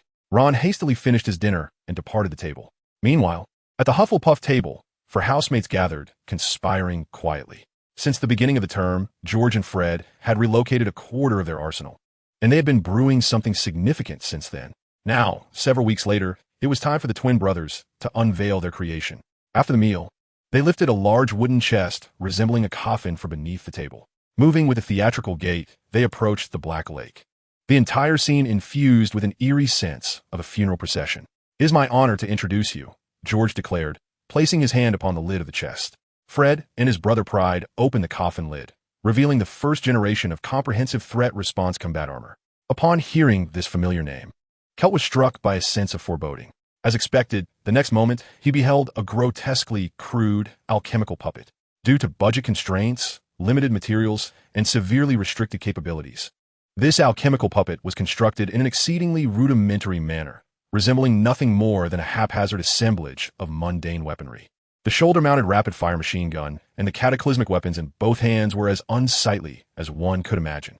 Misaligned rivets secured a few steel plates to the puppet, providing it with only minimal protection. Kelt's gaze was like a blade, directed at the two brothers. Is this how you treat my weapons? In contrast, the naive Cedric's eyes sparkled with excitement upon seeing the alchemical puppet. Its ugly form did nothing to dampen his enthusiasm. This is art, Cedric exclaimed with a sense of wonder. Leaning over the alchemical puppet, he curiously inquired, what functions does it possess? At Cedric's question, George's expression suddenly turned awkward. I can make it salute, George replied, his tone tinged with embarrassment. Fred then erupted into hearty laughter. I told you long ago not to create such alchemical puppets. Art should bloom beautifully like a fleeting spark. Nonsense. Art should be eternal, George retorted, pressing his face toward Fred's and glaring fiercely at his twin brother. The two instantly began to grapple with one another. It was the first time Kelt and Cedric had witnessed the twins at odds. As they exchanged barbs, Kelt couldn't help but notice a slight twitch at the corner of his mouth. Why did he increasingly feel that the two brothers' personas were converging with those of a certain artistic duo? After observing the bickering brothers with a sense of bemusement, Kelt extended his hand toward the war machine lying in the coffin. Tendrils of magical energy emanated from his 10 fingers, coalescing into 10 visible azure beams in the air. Chakra lines, get. Cedric watched Kelt's actions with keen interest, while the twins paused their scuffle. With a swift motion of his hands, Kelt caused the war machine, which had been lying inert, to spring up as if awakened from a deathly slumber. As Kelt deftly moved his fingers, the alchemical puppet obeyed his commands, executing basic movements such as walking, running, jumping, and squatting. Cool. How did you do that? George exclaimed, genuinely astonished. He was all too aware of the limitations of his own artificial intelligence puppet, not to mention running and jumping. Even the simplest act of walking resembled the slow shuffle of a frail old woman. Kyle controlled the arms of the alchemical puppet, unleashing a barrage of bullets from the two M16s mounted on its limbs towards the distant, frozen lake. Only after this display did he turn to George to elucidate the principles of chakra threads. The three individuals before him had already mastered the art of treading water and climbing trees. Thus, forming chakra threads posed no challenge for them. George succeeded in manifesting his chakra threads within a mere 5 minutes. However, he encountered difficulties when operating the alchemical puppet, as his chakra threads lacked the finesse that Kyle exhibited. I believe you could certainly delve deeper into the art of puppetry. Kyle painted a vivid picture for George. Imagine controlling 100 alchemical puppets, each possessing the combat prowess of elite Akatsuki members. Indeed, Kyle envisioned a scenario akin to the legendary Sasori of the Red Sand, whose mastery of puppetry could obliterate a nation. He found a striking resemblance between George's crimson hair and the renowned puppet master. Gazing at the grand vision that Kyle had conjured, George felt a rush of excitement. Yet, he had not contemplated the exorbitant amount of galleons required to forge such 100 puppets, each capable of standing toe-to-toe with elite Akatsuki. Even if he managed to create them, he was limited to 10 fingers. The monumental task of simultaneously controlling hundreds of puppets posed a significant dilemma, especially since he was not like Sasori, who had transformed himself into a human puppet, allowing for unlimited control over his creations through a puppet core. Nevertheless, the formidable challenges ahead were momentarily overshadowed by the splendid vision crafted by Kyle. As for Fred, who believed that art should only flourish in fleeting moments, Kyle wondered when he would be able to procure the explosive clay. Did he need to provide Fred with some inspiration? However, relying solely on explosive clay seemed insufficient against wizards. Though both wizards and ninjas shared high offensive capabilities, they ultimately differed. Pure explosive damage, devoid of any magical infusion, could easily be countered by formidable armor. Yet, if George, as the future puppeteer of Hogwarts, could pursue the development of iron suits, why couldn't Fred carve his own path? Perhaps he could take a cue from certain munitions expert known for dubious concoctions. This would allow the inseparable brothers, George and Fred, to collaborate on weaponry, one crafting mechas and the other developing missiles. Thus, his Hogwarts version of the Akatsuki would have 3 prospective members. Kyle pondered whether he should write a letter to Alfred, suggesting he procure some physics and chemistry books from the Muggle world. With that delightful decision made, he continued on. Chapter 56. The Unwitting Sacrifice of Grand Fondue. Late at night, Kyle and Hannah walked briskly down the corridor. The moonlight outside the castle streamed through the tall windows, casting slanted beams upon the corridor and leaving a series of frosty white patches. Hannah trailed behind, clutching Kyle's wizarding robe to prevent losing him, her heart brimming with joy. To the exuberant girl, tonight's nocturnal escapade felt like a date between her and Kyle. Of course, this was merely her fanciful imagination. Kyle was not a dead-end lowly enthusiast, nor did he wish to experience a 3-year stint in Azkaban or be kissed by a Dementor. His primary intention for venturing out was to witness the unfolding drama. Earlier that evening, Hermione had been venting her frustrations in the library, fervently critiquing Harry and Ron's antics. In her view, sneaking into the trophy room at midnight for a wizard duel with Malfoy was an utterly irrational behavior. Kyle had suggested that she lie in wait at the entrance of the Gryffindor common room. The plan was simple. As soon as Harry and Ron emerged, she could cast a stunning spell upon them, thus resolving the matter. However, it was unlikely that Little Beaver would act so decisively. Ultimately, she would probably follow her friends into the trophy room out of loyalty. Kyle had slipped out to observe the spectacle, and also to assist if Hermione encountered Filch or the caretaker. Given Professor McGonagall's stern disposition, being caught on a nighttime escapade would undoubtedly result in significant house points being deducted, a calamity for her. As a seasoned night explorer, Kyle found it effortless to bring along Hannah, a minor encumbrance, confident in his mastery of the disillusionment charm to evade detection by the professors. Even if caught, a few lost points were a minor concern. Meanwhile, in the trophy room, 4 young wizards huddled silently against the wall, their eyes fixed on the doors at either end of the room. The crystal display cases glimmered in the moonlight, trophies, shields, medals, and statues radiating silver and gold hues. Harry and Ron held their breath, waiting for Malfoy's arrival. Yet, as moments ticked by, they did not encounter Malfoy, but rather an unexpected visitor, the disciplinary enforcer and custodian of cleanliness at Hogwarts, the king of broom closet cleaning tools, and the caretaker of the main coon, Mrs. Norris, a notorious figure among miscreants. Sniff around, my dear, they may be lurking in some corner, Filch was heard speaking to Mrs. Norris. Panic-stricken, Harry frantically waved his arms at the others, urging them to follow him swiftly. They stealthily approached the door, moving away from Filch's voice. Just as Neville's robe brushed past the corner, they heard Filch enter the trophy room. Had it not been for Neville, they might have successfully slipped away. Unfortunately, with clumsy Neville tagging along, he tripped over something and inadvertently brought Ron down with him. The two collided with a suit of armor displayed in the corridor, the clattering noise loud enough to awaken the entire castle. At that moment, Kyle and Hannah had just ascended to the 4th floor of the castle, rounding a corner only to collide head-on with several shadowy figures. Thanks to the strength gained from his physical training, Kyle quickly steadied himself, and in the process, he also helped Hannah avoid a fall. However, the collision caused both of them to instantly break free from their invisibility. Kyle had yet to master the disillusionment charm, requiring him to constantly divide his attention to maintain its effect. Kyle, Hannah? Hermione discerned the faces of the newcomers in the glow of the Lumos spell. She soon recalled the pursuing footsteps behind them and hurriedly scrambled to her feet. We must go. Filch is behind us. Kyle had initially intended to cast a blinding charm at Filch, as he often did in the past, and then make a swift escape with the others. Yet, before he could cast his spell, he felt a frantic grip from Hermione on his hand. Fearing that a forceful withdrawal might injure her, he allowed her to pull him along. Thus, Kyle and Hannah were dragged by the panicked Hermione down the right side of the fourth-floor corridor, staring at the eerie, dimly lit corridor adorned with cobwebs and peculiar stone sculptures. Ron swallowed nervously. Should we really be here? Hermione suddenly realized that they had likely wandered into the forbidden corridor mentioned by Dumbledore during the start of term feast. We shouldn't be here. This is the fourth floor, as Professor Dumbledore warned. No sooner had Hermione spoken than the torches in the corridor erupted into flames, startling everyone except Kyle. It's Filch's cat. Run! Hannah shouted in terror. It is worth noting that the castle's caretaker, Filch, was the second most feared figure within the castle, the first undoubtedly being Snape. Even the first-year students had heard tales of Filch's notoriety, alongside his Maine Coon cat, Mrs. Norris, who now stood before them. With Mrs. Norris's presence, it was inevitable that Filch would not be far behind. The trio and Hannah dashed recklessly deeper into the forbidden corridor, eventually arriving at a locked door at the end. Kyle trailed behind, a mischievous smile playing on his lips. If he was not mistaken, his adorable three-headed dog, Fluffy, was likely guarding something behind that very door for Dumbledore. These young wizards certainly possessed an audacity uncharacteristic of their inexperience. Quick, hide behind the door. Harry attempted to open it, but it wouldn't budge. Stand back.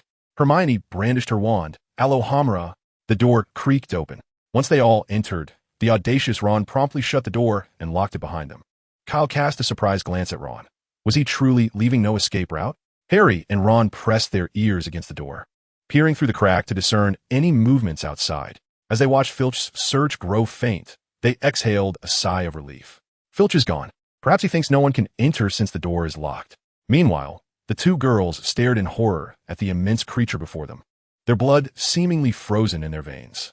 Hermione stuttered, "There's a reason the door is locked," as if sensing the presence of strangers.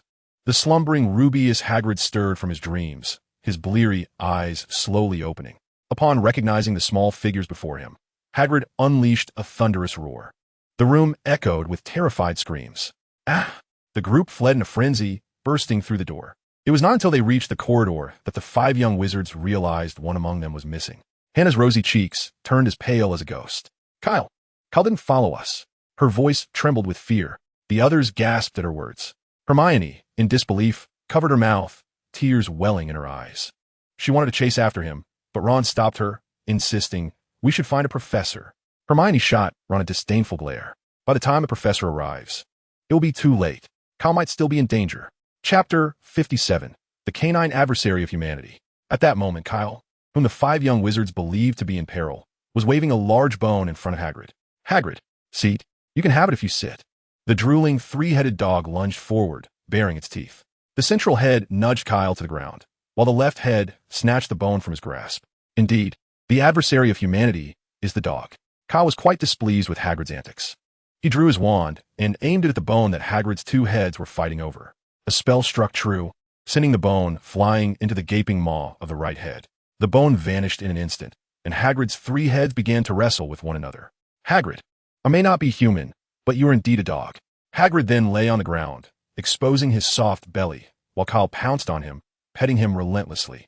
Hermione and Hannah exchanged bewildered glances. "Let me introduce you. This is Hagrid."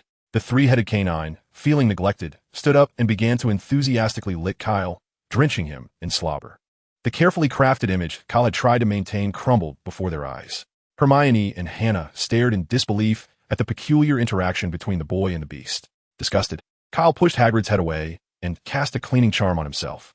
He did not forget to explain to the two bewildered witches, "Hagrid is a pet raised by Hagrid. I've seen him grow up, and he won't harm me. How can you keep such a creature at school?" Hermione exclaimed, still in shock, having thought Kyle was about to meet a grim fate. Relax, relax," Kyle replied nonchalantly. "Professor Dumbledore has declared the corridor on the fourth floor a restricted area. As long as students don't foolishly venture here, they should be fine." He once again retrieved a large piece of meat from his pocket and tossed it to Lu Wei, who immediately began to contend for it with his three dog heads. "What do you think? Should we pet Lu Wei? He is quite adorable." Hannah and Hermione gazed in horror at the creature before them, with its three heads. Its three gaping maws were fiercely tearing at the meat, drooling viscous saliva that dripped from its yellowed canine teeth. The expressions of the two little girls were filled with disdain. Observing this, Kyle shook his head, realizing these individuals still failed to appreciate the allure of magical creatures. Meanwhile, Lu Wei, engrossed in his feast, waved a paw and emitted an unintelligible whimper. seemingly bidding farewell to Kyle. Thanks to their timely escape, Kyle and his companions narrowly missed encountering Harry and others, who were hastily making their way to the restricted area on the 4th floor with Professor McGonagall. The following day, at the entrance to the Great Hall, Kyle was astonished to discover that one of the 4 large hourglasses, representing Gryffindor's house points, was significantly depleted of jewels. Word quickly spread throughout the school that it was allegedly the doing of 3 young wizards who not only ventured out at night, but also sought out Professor McGonagall, effectively ensnaring themselves. After parting ways with Harry, Ron, and Neville the previous night, they must have gone to find Professor McGonagall to rescue Kyle. Believing it to be a prank by Harry and his friends, she deducted 50 points from each of them in anger. However, this incident also led Harry to learn about the break-in at Gringotts, specifically concerning the underground vault number 713 and the whereabouts of that filthy little parcel. When Kyle encountered Harry and the others in the Great Hall, he noticed they all appeared quite dejected. After all, who could possibly be in high spirits after causing their house to lose 150 points? Not to mention, Harry and his friends had to endure the disdainful glances and scorn from their fellow Gryffindors. The mischievous twin brothers had certainly faced point deductions before, but their adeptness meant they were only docked trivial amounts, typically 5 or 10 points. A deduction of 50 points per individual was unprecedented for them. Harry, Ron, and Neville had set a new record. Moreover, in contrast to their ability to lose points, the twins were equally skilled at earning them. In all classes except potions, the points the brothers accrued generally balanced out their deductions. It was a case of financial equilibrium. It was not until the owls delivered a long parcel to Harry, accompanied by a letter from Professor McGonagall, that our savior Harry regained his spirits. Professor McGonagall had initially instructed Harry not to open the parcel in the Great Hall, fearing that the other members of the Gryffindor Quidditch team would clamor for a new broom as well. For inside the package was a brand new Firebolt 2000 broomstick, which Professor McGonagall had personally purchased for Harry. However, when his bumbling companion Ron caught sight of the letter, he could not help but exclaim, causing nearly the entire hall to hear him. Kyle immediately perked up, recalling that the acceptance letter to Hogwarts explicitly stated that first-year students were prohibited from bringing their own flying brooms. Although Kyle had not received an acceptance letter, he was aware of the regulations in place. However, what did the school rules matter? They could not deter Kyle in the slightest. He had previously considered acquiring a flying broomstick, but the presence of Buckbeak had temporarily quelled that desire. Moreover, a decent quality broomstick could cost several hundred galleons. While he could afford it, it was his father's money after all. Even if Grindelwald was indifferent to such trivial expenditures, Kyle felt it would be inappropriate to spend his father's money so extravagantly. Now, upon seeing Harry with a Nimbus 2000, the suppressed notion of obtaining a broomstick began to stir within him once more. Nevertheless, it would be prudent to consult Professor Dumbledore before making any purchases. Furthermore, Kyle had a few other inquiries he wished to pose to Dumbledore. Last night, he had noticed that Ron was standing on a trapdoor. With his limited understanding of the original narrative, he knew that the trapdoor concealed the Philosopher's Stone. However, the stone held no allure for him. Based on descriptions from the original work, the stone's functions included the transmutation of base metals into gold and the creation of the elixir of life. Transmuting base metals into gold? His father was already wealthier than nations. What need had he for such a thing? The elixir of life? What would a 12-year-old child want with that? Kyle was far more intrigued by the knowledge of alchemy that the Philosopher's Stone represented.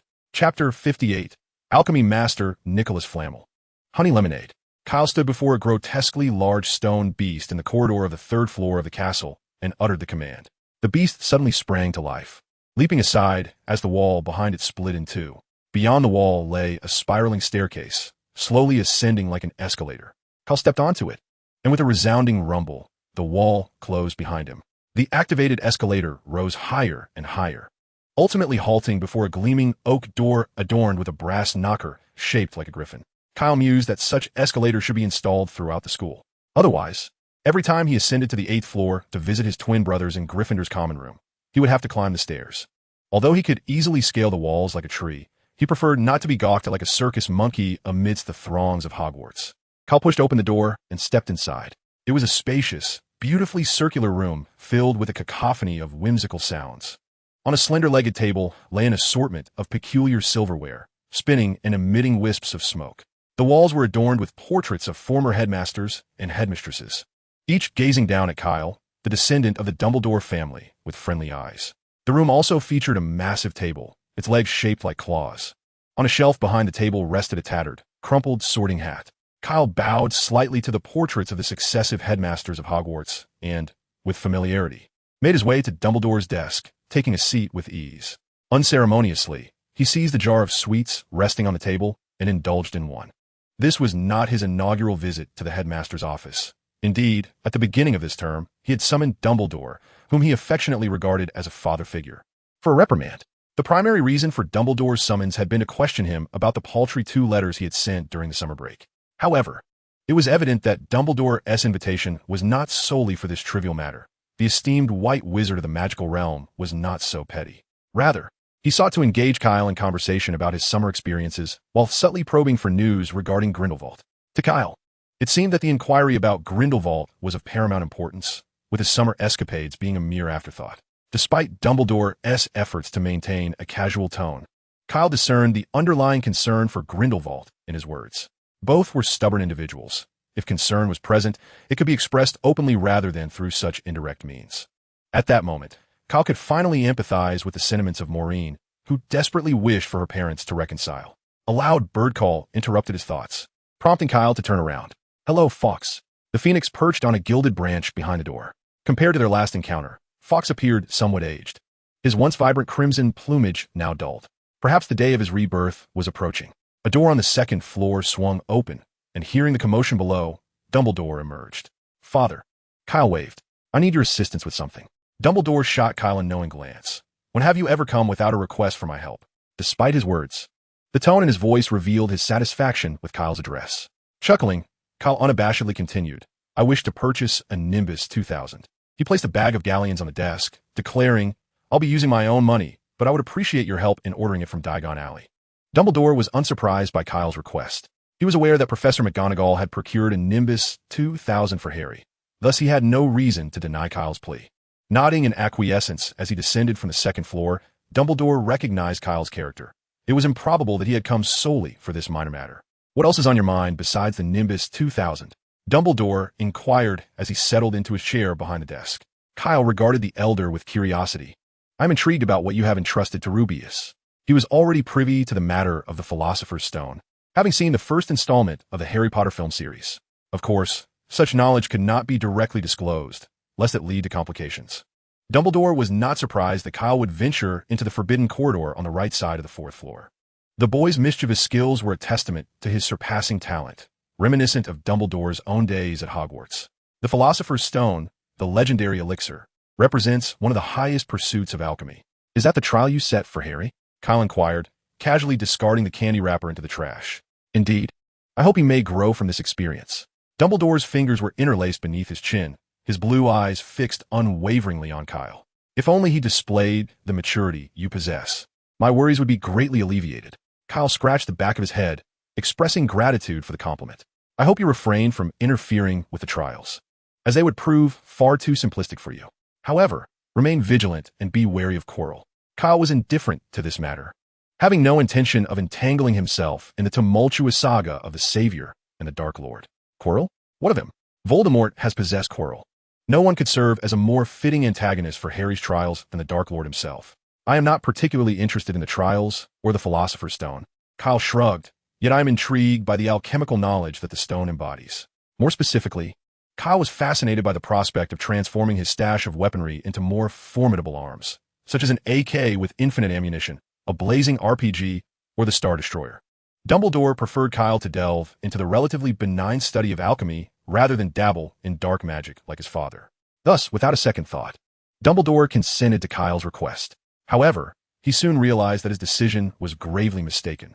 Kyle nodded gently, his gaze intense as he addressed Dumbledore. "Father, you possess considerable expertise in alchemy, do you not?" Naturally, the old man's tone carried a hint of pride upon hearing Kyle's words. Yet in the next breath, he shifted his focus. "But regarding your alchemy instructor, I have a more suitable recommendation." "Who?" "Nicholas Flamel." Kyle's eyes brightened. "That would be splendid. Who else in the magical realm could surpass the educational resources of the legendary alchemist who created the Philosopher's Stone?" Dumbledore smiled faintly. "There are 32 hours and 30 minutes remaining until the first examination. Let the comment section flood with wishes for my success." Chapter 59. There is not a corner of Hogwarts I have not explored. Emerging from the headmaster's office, Kyle wore a satisfied smile. This visit proved worthwhile. Not only had he acquired the coveted Nimbus 2000, but Dumbledore had also found him a legendary alchemy master as his mentor. Initially, he had merely intended to learn alchemy from Dumbledore himself, as the headmaster's prowess in the field was not to be underestimated. As attested on the Chocolate Frog card, he discovered 12 uses for dragon's blood and achieved remarkable success in alchemy alongside his partner, Nicholas Flamel.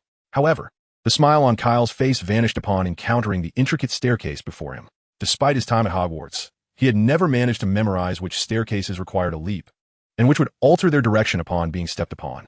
Fortunately, he did not need to ascend stairs. Ever since he mastered the cushioning charm, he had adopted a novel method of descending known as the Faith Leap. With a single foot, Kyle stepped onto the banister of the staircase. "Kyle!" Hermione screamed, rushing to the edge of the stairs. Harry and Ron, equally startled, dashed to the side to glance down, only to see nothing and promptly prepare to seek a professor. Luckily, George and Fred happened to pass by, each grabbing one of them, preventing a repeat of last night's mishap. "What happened?" Hermione's voice trembled with distress. Kyle jumped. George chuckled, but Hermione's tearful glare quickly silenced him. Thankfully, Fred explained in time, "That fellow has always descended in such a manner." George shrugged, adding, "Ever since he learned the cushioning charm, he has never properly walked down the stairs." Hermione, Harry, and Ron, observing the expressions of shock and disbelief on their faces, Fred seemed to convey, "Have you lost your wizardly prowess? You can't even perform this spell? We've tried that method of descending, and if you're interested, I could show you how." Hermione shook her head vigorously, adamant in her refusal. She believed such a method of descent was only suitable for midday, for it was bound to lead to calamity. Only someone like Kyle, who could refer to a fearsome, three-headed dog as adorable and frolic with it joyfully, possessed the audacity to leap down in such a reckless manner. Later that evening, while in the library completing assignments, to be precise, Hermione and Hannah were diligently working on other subjects, while Kyle was copying Hannah's work on history of magic and astronomy, having never attended those classes himself. The diligent Hermione had previously admonished Kyle for his unscrupulous behavior. However, as the victim of his plagiarism, Hannah was unconcerned, even siding with Kyle, the unabashed cheat. Hermione found herself utterly at a loss with the two of them, and chose to ignore them. As Kyle nonchalantly transcribed Hannah's work, Hermione gazed at him with a complex expression. Was he still considered a normal person? To descend the staircase in such a manner? Is there something on my face? Kyle paused, his quill in midair. No, Hermione replied, resting her chin on one hand while rhythmically tapping the table with the other. "I think we should perhaps give more thought to the practical applications of magic." Due to the presence of Madame Pants, the librarian, they could only converse in hushed tones. Madame Pants was a strict and rule-abiding librarian at Hogwarts, perpetually stationed in the library, guarding the beloved books while vigilantly monitoring the students who utilized them. She could not tolerate any behavior that flouted the rules, including making loud noises within the library. Upon hearing Hermione's words, Hannah closed the Transfiguration textbook in her hands. "Practical? You seek a place to practice magic, do you not?" Kyle immediately grasped Hermione's intent. The little beaver nodded. There were indeed very few places in Hogwarts where they could privately practice magic. "It's quite simple. Isn't there an abandoned classroom across from the Great Hall?" Hannah tilted her head in inquiry. During times when there were no classes, after curfew, and on weekends, the little beaver quickly continued Kyle's thought. The crux of the matter lay in Hogwarts' curfew. Hannah suddenly recalled the moment when she had caused Hufflepuff to lose 50 points, shaking her head vigorously, her two golden braids swaying dramatically behind her.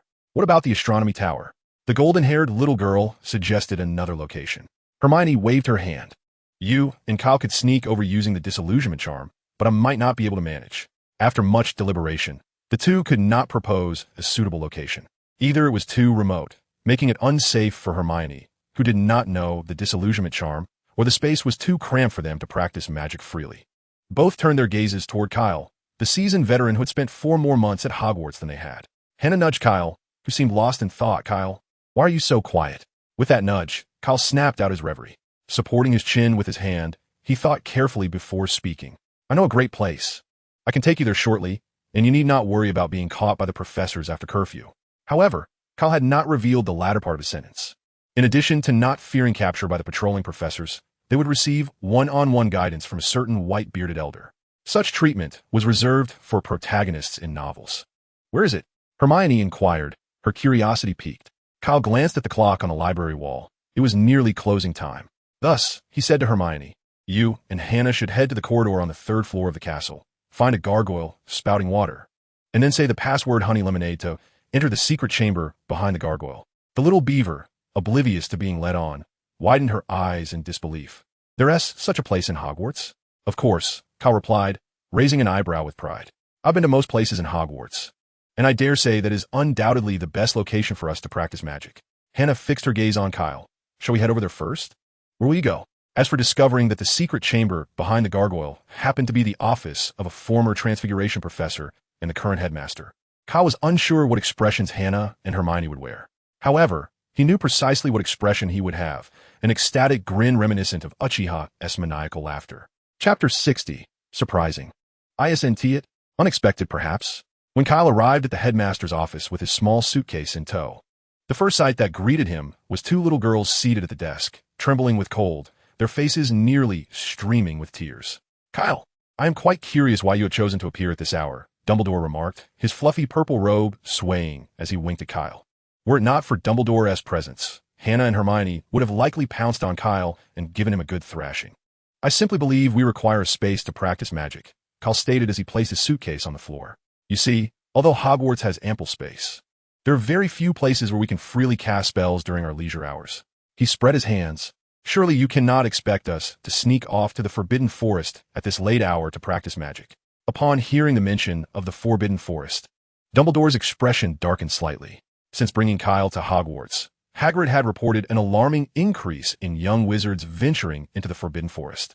If he were to surmise, the little wizards Hagrid spoke of were likely this group from the Father Sorrow's Alliance. Please, take a seat, Dumbledore said, striving to maintain a congenial demeanor. Now, what is it you wish to discuss? Kyle comfortably settled into a chair at the desk. As the headmaster, surely you can grant us 3 permission slips allowing us to come to your office after curfew for our studies? Dumbledore interlaced his fingers and tapped his index finger thoughtfully. That would be a violation of school regulations. His tone suggested that he might be inclined to deduct points from the trio.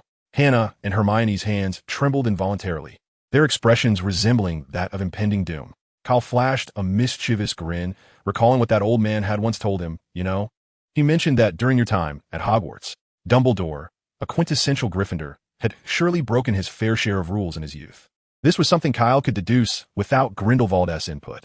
After all, the two Dumbledores, one old and one young, ought to refrain from laughing at each other's shortcomings. However, diligence and a thirst for knowledge are commendable traits. Dumbledore interjected swiftly, cutting off Kyle's train of thought. That scoundrel Grindelwald, how much of my past has he disclosed? Dumbledore berated internally. The portrait of the previous headmaster, Armando Dipet, which had been feigning sleep on the wall, quietly opened its eyes, a sly smile gracing his features. Dumbledore smiled back, though an air of awkwardness seemed to linger within his grin. I shall grant your request. Hannah and Hermione looked up in surprise. Kyle's gaze shifted to the parchment and quill on the desk. Dumbledore, with a resigned smile, swiftly penned 3 permission slips. Upon receiving the slips, Kyle gladly accepted them and stepped into a suitcase. Professor, there is one more matter. Kyle's head poked out from the suitcase. Before you retire, we can come to you with any magical inquiries, correct? Dumbledore nodded in assent, indicating his agreement. Hannah and Hermione wore expressions of heightened surprise. Perhaps it was due to the earlier incident of losing Kyle, or perhaps Grindelwald's emergence had instilled a sense of urgency in Dumbledore, prompting him to seek a closer bond with his quasi-son. In any case, Dumbledore exhibited considerable leniency towards Kyle, provided he did not stray down a dark path. However, watching Kyle lead the 2 girls into the suitcase, Dumbledore couldn't shake off an odd feeling. He instinctively placed his hand over his heart, brushing against a familiar pendant beneath his purple robe. The next generation would find their own fortune. Why fret over it? As Hannah and Hermione descended into the depths of the suitcase, they resembled explorers discovering a new world, relentlessly bombarding Kyle with questions. In the living room, Kyle noticed a few magazines scattered beside the sofa and raised an eyebrow. It seemed these were left behind by the Weasley twins during their last gathering, one of which was a quirky publication humorously dubbed Magical Lushwanda. Why was it here? Surely, the twins had done this on purpose. Juggling the curiosity of the 2 inquisitive girls, Kyle discreetly tucked the magazines beneath the sofa cushions. Phew! He had successfully averted a potential social disaster, wiping the cold sweat from his brow. When Hermione followed Kyle into the makeshift magical training ground, the first thing that caught her attention was a wall adorned with an array of firearms, complemented by neatly arranged ammunition boxes on the opposite wall. Hermione was taken aback. She had previously overheard Kyle and the Weasley brothers discussing acquiring a weapon or two through illicit means from Muggle suppliers. But it now appeared that Kyle could effortlessly arm an entire battalion within Hogwarts. Good heavens! Why was Professor Dumbledore turning a blind eye to such matters? Hermione silently questioned. Meanwhile, the oblivious Hannah was simply delighted to have access to such a spacious underground area for practicing magic. Of course, it would have been even better if that tousled-haired little beaver were not present, allowing moments of solitude with just her and Kyle. Later that evening, around 11 o'clock, Kyle emerged from Dumbledore's office. To his surprise, as the three young wizards stepped into the corridor outside the office, they encountered an unexpected figure. Three young witches and wizards wandering at night. How delightful. In the eerie dimness of Hogwarts after curfew, Snape's perpetually grim visage, coupled with his frigid demeanor, was indeed quite frightening. Even Kyle was momentarily taken aback by Snape's presence. Hermione and Hannah instinctively shrank behind Kyle, their fear palpable despite holding Dumbledore's signed note. With a friendly smile, Kyle extended the parchment bearing Dumbledore's seal towards Snape, not forgetting to greet the old bat. "Good evening, Professor Snape." As Snape perused the contents inscribed upon the parchment in his hands, he cast a fleeting glance at the identical scrolls held by Hannah and Hermione. His already somber visage grew even darker. Watching the three young wizards gradually recede from view, Snape turned his gaze towards the stone statue of a dripping beast squatting nearby, opened his mouth to speak, yet ultimately remained silent. Chapter 61. The Future Beater of Hufflepuff. In the matter of seeking an alchemy tutor for Kyle, Dumbledore acted with swiftness that exceeded Kyle's expectations. Merely on the morning of the third day, he received a parcel reminiscent of the elongated package Harry had previously received. Kyle refrained from hastily unwrapping the parcel containing the Firebolt 2000. Should he do so now, the gathering young wizards would encircle him, leaving him no time to attend to other deliveries. Thus, he tucked the Firebolt 2000 beneath the table and redirected his attention to another substantial package brought by the owls. Judging by its appearance, it seemed to contain an array of books. Kyle swiftly tore open the package before him, and, as anticipated, it was filled with introductory texts on alchemy, along with several of Professor Dumbledore's old notes on the subject. These items constituted invaluable resources for an alchemy apprentice. Additionally, the package included a letter from Dumbledore, which Kyle examined with care. In the correspondence, Dumbledore provided contact information for Nicholas Flamel and emphasized that should Kyle encounter any queries regarding alchemy, he was welcome to write to Flamel for guidance. After perusing the letter, Kyle leisurely retrieved the bag containing the Firebolt 2000 from beneath the table. Cedric, who had been attentively observing the commotion, promptly approached. Not only Cedric, but George and Fred also converged upon him. Cedric clapped the twins on the shoulder and inquired, "I heard that Harry has been recruited into your Quidditch team?" As the two beaters of the Gryffindor Quidditch team, George and Fred exchanged awkward glances. Their boisterous younger brother had failed to keep his mouth shut, despite Professor McGonagall and their captain, Oliver Wood, repeatedly insisting on confidentiality. Harry's appointment as the new Seeker had become common knowledge. Noticing their silence, Cedric turned to Kyle. "Kyle, would you consider allowing me to petition Professor Sprout to summon you into the team?" Kyle raised the Firebolt 2000 in his hand, responding, "Do you think I purchased this contraption merely as a decorative piece?" A smile blossomed on Cedric's face. If that were the case, perhaps the once lackluster Hufflepuff Quidditch team could glimpse a sliver of hope for claiming the Quidditch Cup. While Hogwarts featured 4 houses vying for supremacy, the reality was that only Gryffindor and Slytherin, long-standing rivals for a millennium, were truly contending for the championship title. As for the other 2 houses, Hufflepuff was renowned for its particular prowess in food-related spells. It may very well be that Hufflepuff is the most populous and benevolent of the 4 houses at Hogwarts School of Witchcraft and Wizardry. However, perhaps it is precisely due to the abundance of earnest individuals that Hufflepuff has adopted a rather unambitious demeanor within the walls of Hogwarts. Consequently, even with the talented Cedric at the helm, the Hufflepuff Quidditch team remains disappointingly lackluster. As for the Ravenclaw Eagles, the esteemed founder of Ravenclaw House, Rowena Ravenclaw, envisioned it as a sanctuary for the most astute witches and wizards. Yet, for reasons unknown, the criteria for student admission have gradually strayed from their original intent over the centuries. Kyle, with no intention of causing offense, must admit that the majority of current Ravenclaw students resemble little more than bookworms. Thus, they find themselves relegated to vying for the third-place position in Hogwarts. Much like Hufflepuff, while the first and second places are firmly held by Gryffindor and Slytherin, respectively. As Kyle clutched his pristine Firebolt 2000 broomstick, George and Fred felt a pang of envy. Truly, having wealth is a remarkable blessing. "May I take a closer look?" Fred inquired, reaching for the broomstick in Kyle's possession. Just 2 days prior, they had been enviously eyeing the broomstick in Harry's hands. As Quidditch players, who could resist the allure of a high-performance broomstick? Their unfamiliarity with Harry had deterred them from approaching him directly. Without hesitation, Kyle tossed the broomstick to the two of them to enjoy. Cedric also felt a twinge of eagerness, but he had more pressing matters at hand. He turned to Kyle and cheerfully asked, "What position are you interested in playing?" Currently, Cedric was the seeker for Hufflepuff, and Kyle certainly could not contest that role. The remaining options were beater, chaser, and keeper. Riding a Firebolt 2000 as a keeper would undoubtedly be a waste, leaving him with only 2 viable choices. Kyle rubbed his hands together in excitement. If his memory served him correctly, the role of a beater involved using a bat to strike the 2 bludgers on the field, sending opposing players flying off their brooms. Correct? He was a man who had mastered the throwing techniques of shurikens under the tutelage of the Weasel God. If he could apply that skill to the bludgers, one must wonder, by the end of a Quidditch match, which opposing player would still be able to remain securely on their broomstick. Beater, Kyle declared, providing his answer. There was no rush to finalize his decision. He would contemplate it further over the weekend. It was indeed a bit premature to discuss this now. Cedric scratched the back of his head, his gaze drifting to the stack of books on the table in front of Kyle. Are those texts on alchemy? Kyle nodded in affirmation. Behind them, the twins, having admired the Firebolt 2000 long enough, approached once more. George placed a hand on Cedric's shoulder, saying, "If I recall correctly, you are also studying alchemy?" Cedric waved his hand dismissively. "No, not really. I'm merely interested in the wand-making aspect of alchemy. During the summer vacation, he worked for 2 months at Ollivander's wand shop." This information was known to several members of the Fatherly Concern Alliance. Kyle recalled seeing numerous books of this kind in a library while he was in France. Perhaps they could assist Cedric. "I possess several tomes on wand craftsmanship.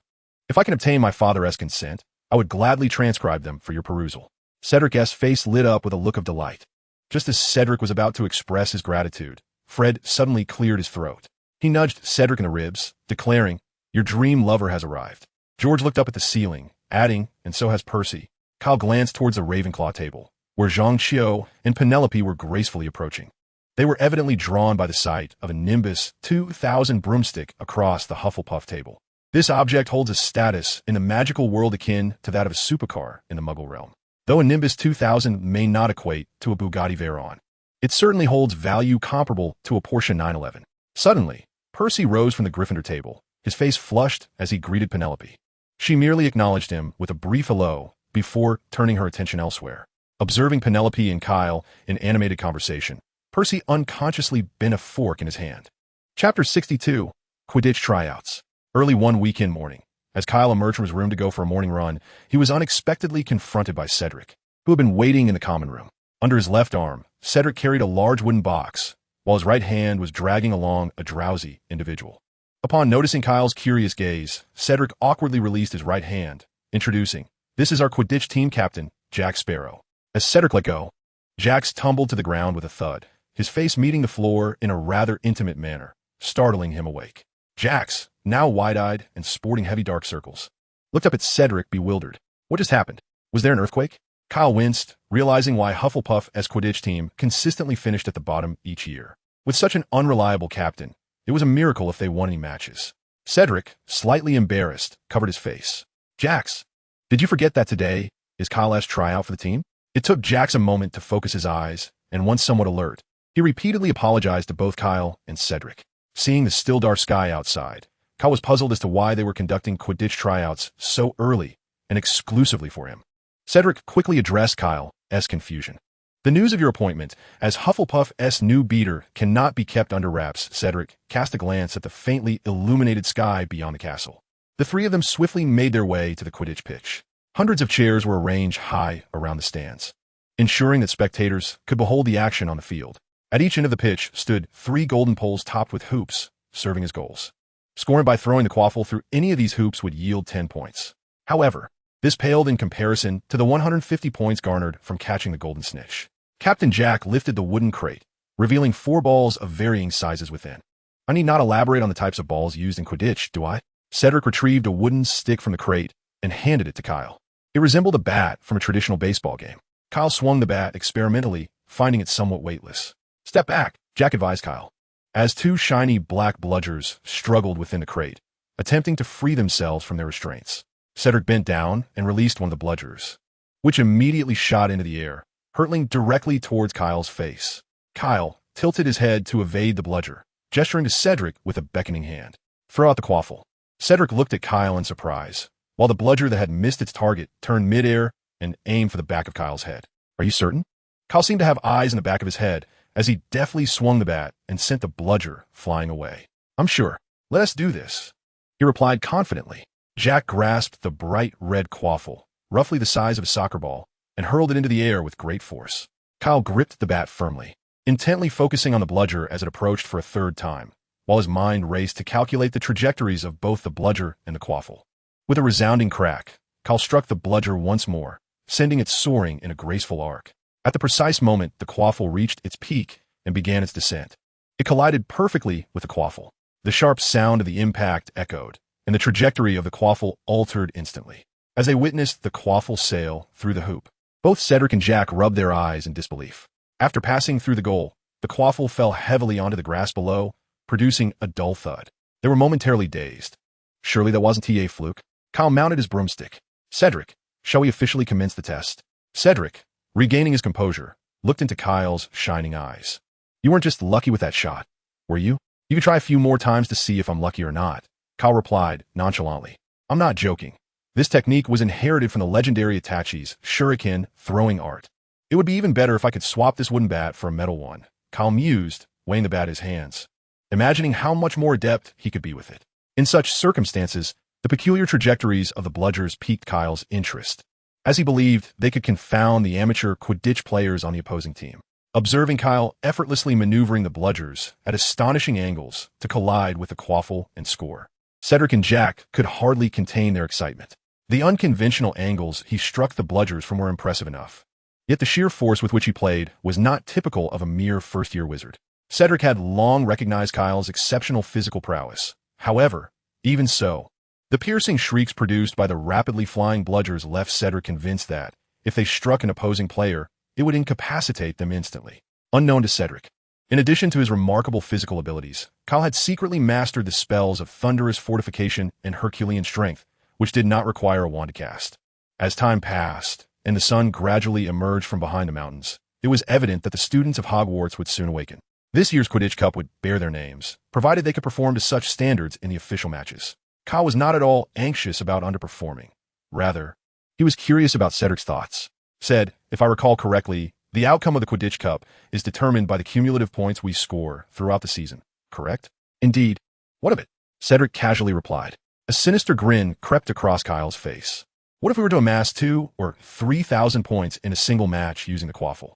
Cedric's excitement surged at the suggestion. Jack quickly grasped Kyle's intention and articulated it succinctly. "First, we eliminate their seeker with the bludgers, ensuring they cannot capture the golden snitch. Judging by their current state, it seemed that this year's Quidditch Cup was all but secured." Chapter 63, The Explosive Rune.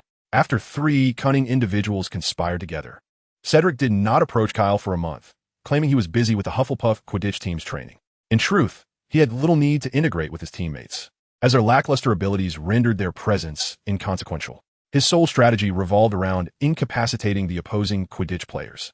Once all of them were taken down, as long as Cedric, acting as the seeker, did not seize the golden snitch to conclude the match, they would have ample opportunity to accumulate points at will.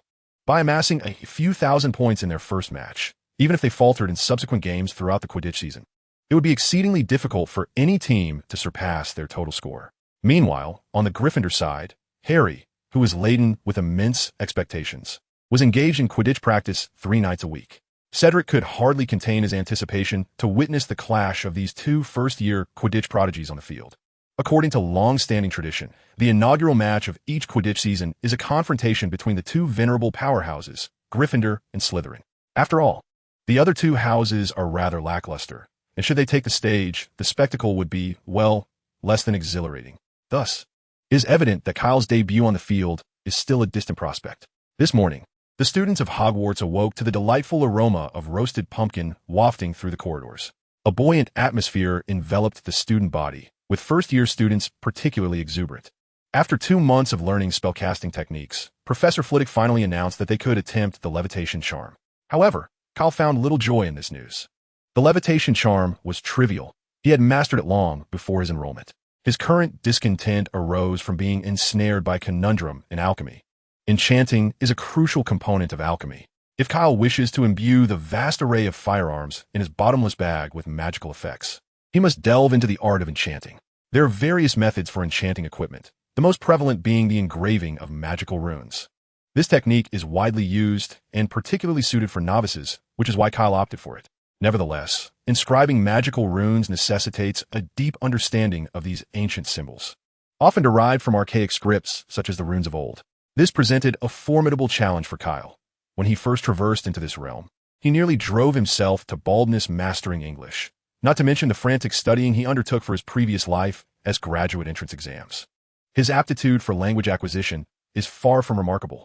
In Charms class, Professor Flitwick paired the students into duos to practice the levitation charm. Kyle, however, remained disengaged, absorbed in scribbling on a piece of parchment. Now, do not forget the subtle wrist motion we have been practicing.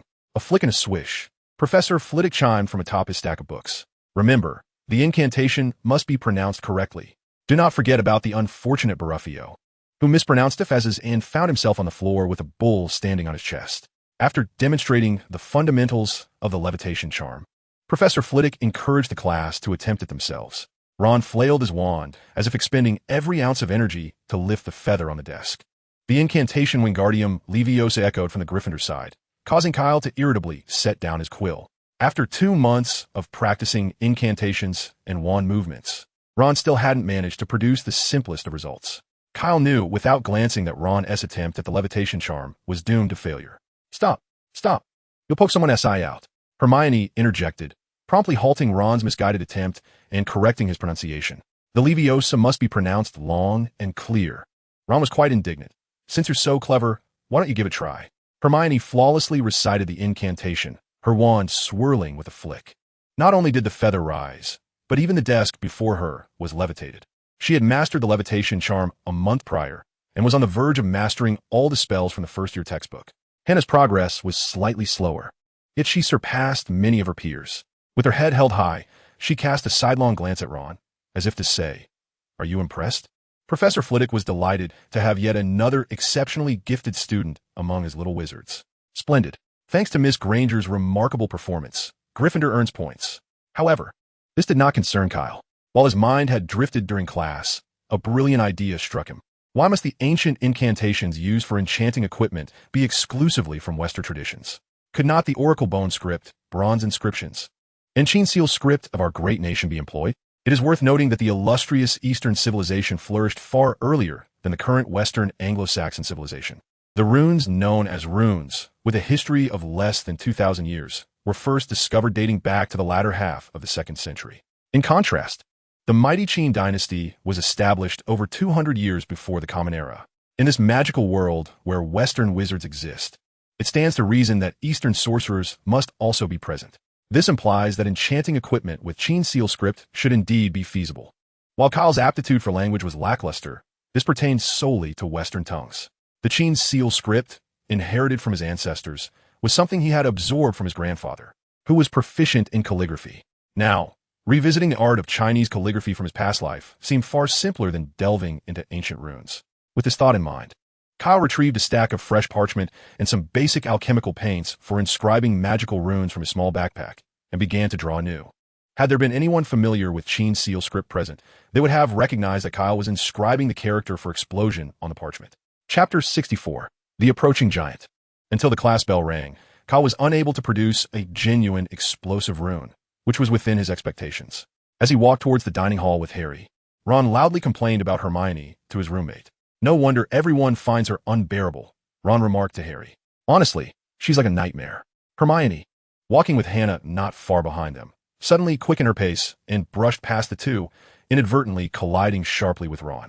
"I think she heard what you said," Harry noted, his expression tinged with embarrassment. He had just noticed that Hermione was in tears.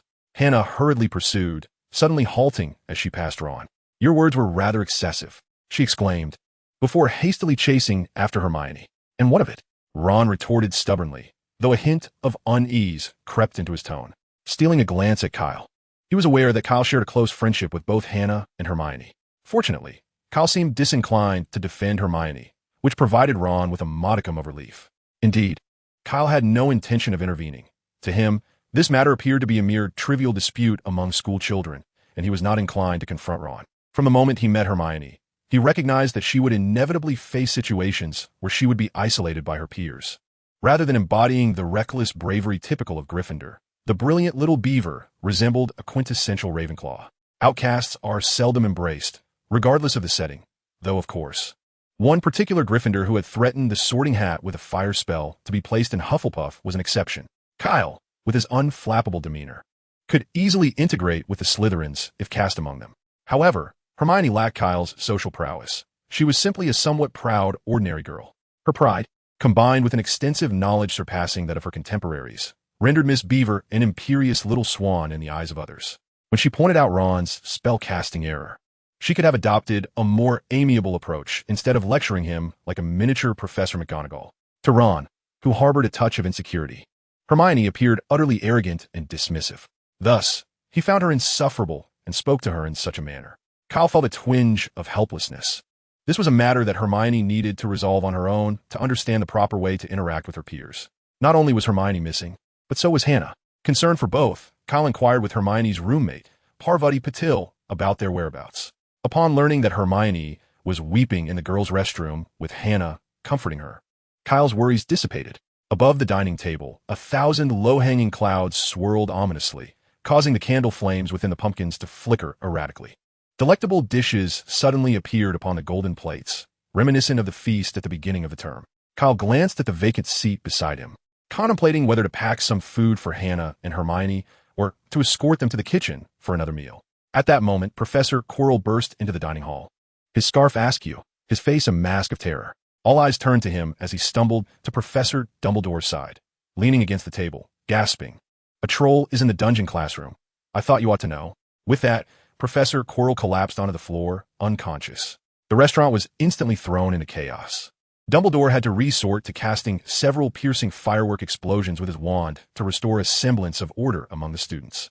Prefects, promptly escort your house members back to the dormitories.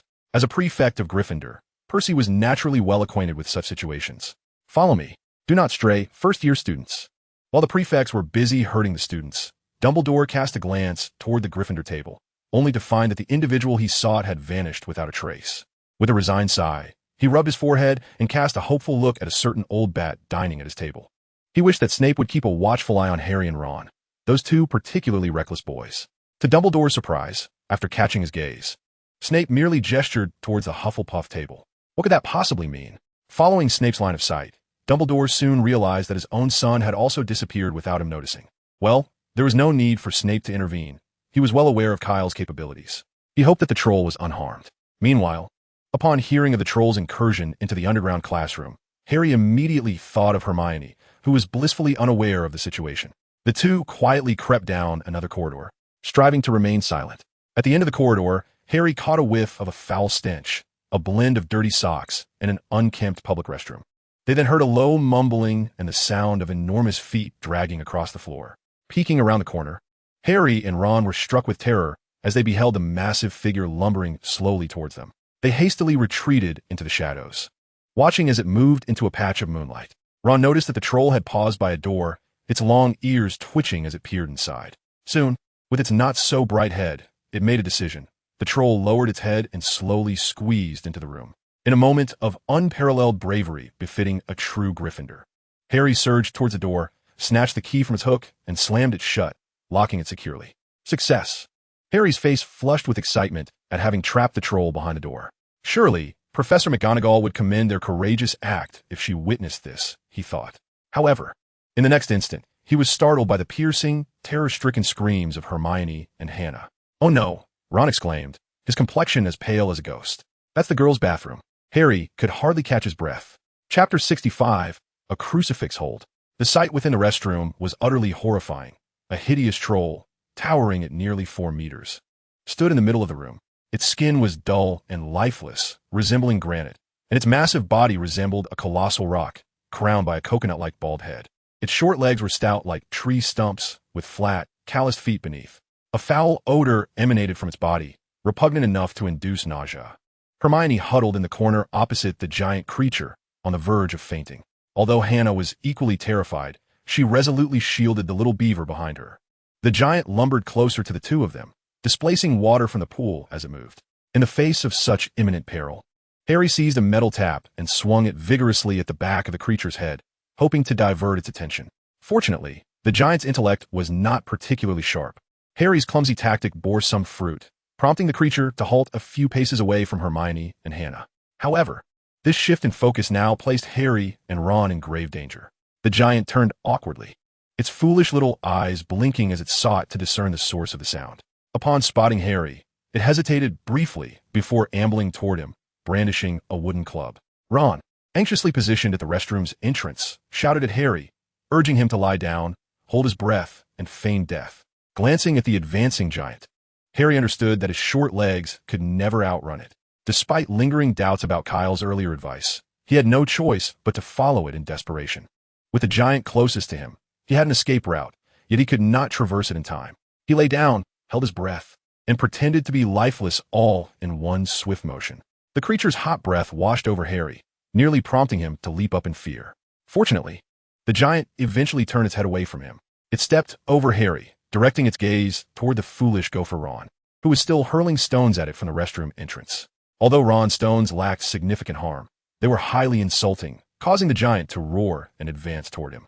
At that moment, Harry undertook an act both valiant and foolish. He lunged forward, wrapping his arms around the giant's neck in an attempt to execute a chokehold. To his dismay, he found that his strength was insufficient to budge the creature even slightly. He merely hung awkwardly from its neck. Had he possessed a knife, he could have delivered a fatal blow. Alas, he did not. Instead, he resorted to his diminutive yet inadequate stick, his wand, to conduct a nasal swab on the creature. When Kyle arrived at the scene, he was met with a comical sight. The giant, with a wand protruding from its nostril, howled in pain, writhing and flailing its club in a futile effort to dislodge Harry from its neck. Driven by the instinct to survive, Harry clung tightly to the creature. Meanwhile, Ron, unable to even cast a levitation spell, stood frozen nearby. He attempted to summon extreme anger, envisioning a surge of magical power capable of delivering a blow strong enough to penetrate 50 meters of steel, hoping to vanquish the giant. Earth release, earth flow wall. Just as the enormous club of the giant was about to crush the two young witches, a colossal earthen wall miraculously arose, providing timely protection for them. Kyle, with his hands weaving intricate seals, swiftly summoned a spell that transformed the ground beneath the giant's feet into a vast pool of muck, causing the cumbersome creature to become ensnared, sinking halfway into the mire. Kyle dashed to the two terrified witches, who were trembling in fear, and effortlessly lifted one in each arm, whisking them away from the perilous restroom. As for Harry, it seemed he was rather enjoying a closer encounter with the giant, so Kyle decided to let him indulge a little longer. Perhaps Harry could even pen a book titled Walking with Giants in the future. Kyle crouched down to assess the condition of the young witches, relieved to find no visible injuries, only the effects of their fright. Moments later, Kyle's voice echoed from within the restroom, Gilded Waka Yakuli. Following this, a resounding crash echoed, accompanied by the sounds of a certain savior retching violently. Oh, please don't vomit on me. Kyle's tone was laden with distaste. After a chaotic flurry, Kyle emerged from the restroom, dragging a blood-soaked Harry along with him. Upon releasing his grip, Harry collapsed onto the corridor floor, retching once more. The other three outside, upon witnessing Harry's bloodied state, stood frozen in shock, their minds seemingly paralyzed. Mouths agape in disbelief. Kyle lightly reassured them. He's fine. It's merely the giant's blood. The foolish giant, ensnared in the muck, found itself unable to escape. The more it struggled, the deeper it sank. With a swift incantation of Divine Blade, Kyle effortlessly beheaded the defenseless giant. This spell, the most potent in Kyle's arsenal, unfortunately had the drawback of rendering scenes grotesquely bloody, as evidenced by the current spectacle. Professor McGonagall was the first to arrive, closely followed by Snape, with Quirrell lagging behind. Upon seeing Harry, bloodied and weakened from retching, McGonagall's heart clenched in panic. No, that scream was utterly terrifying. Kyle never imagined McGonagall could produce such a chilling sound. She staggered towards Harry, pressing her ear to his chest in an attempt to detect a heartbeat. Weakly, Harry raised his hand. Professor McGonagall, I'm still alive. At this, McGonagall transformed her despair into relief, hastily examining Harry for injuries. Snape, internally relieved, then shifted his gaze towards the door behind the young witches. A strong stench of blood was seeping continuously from within.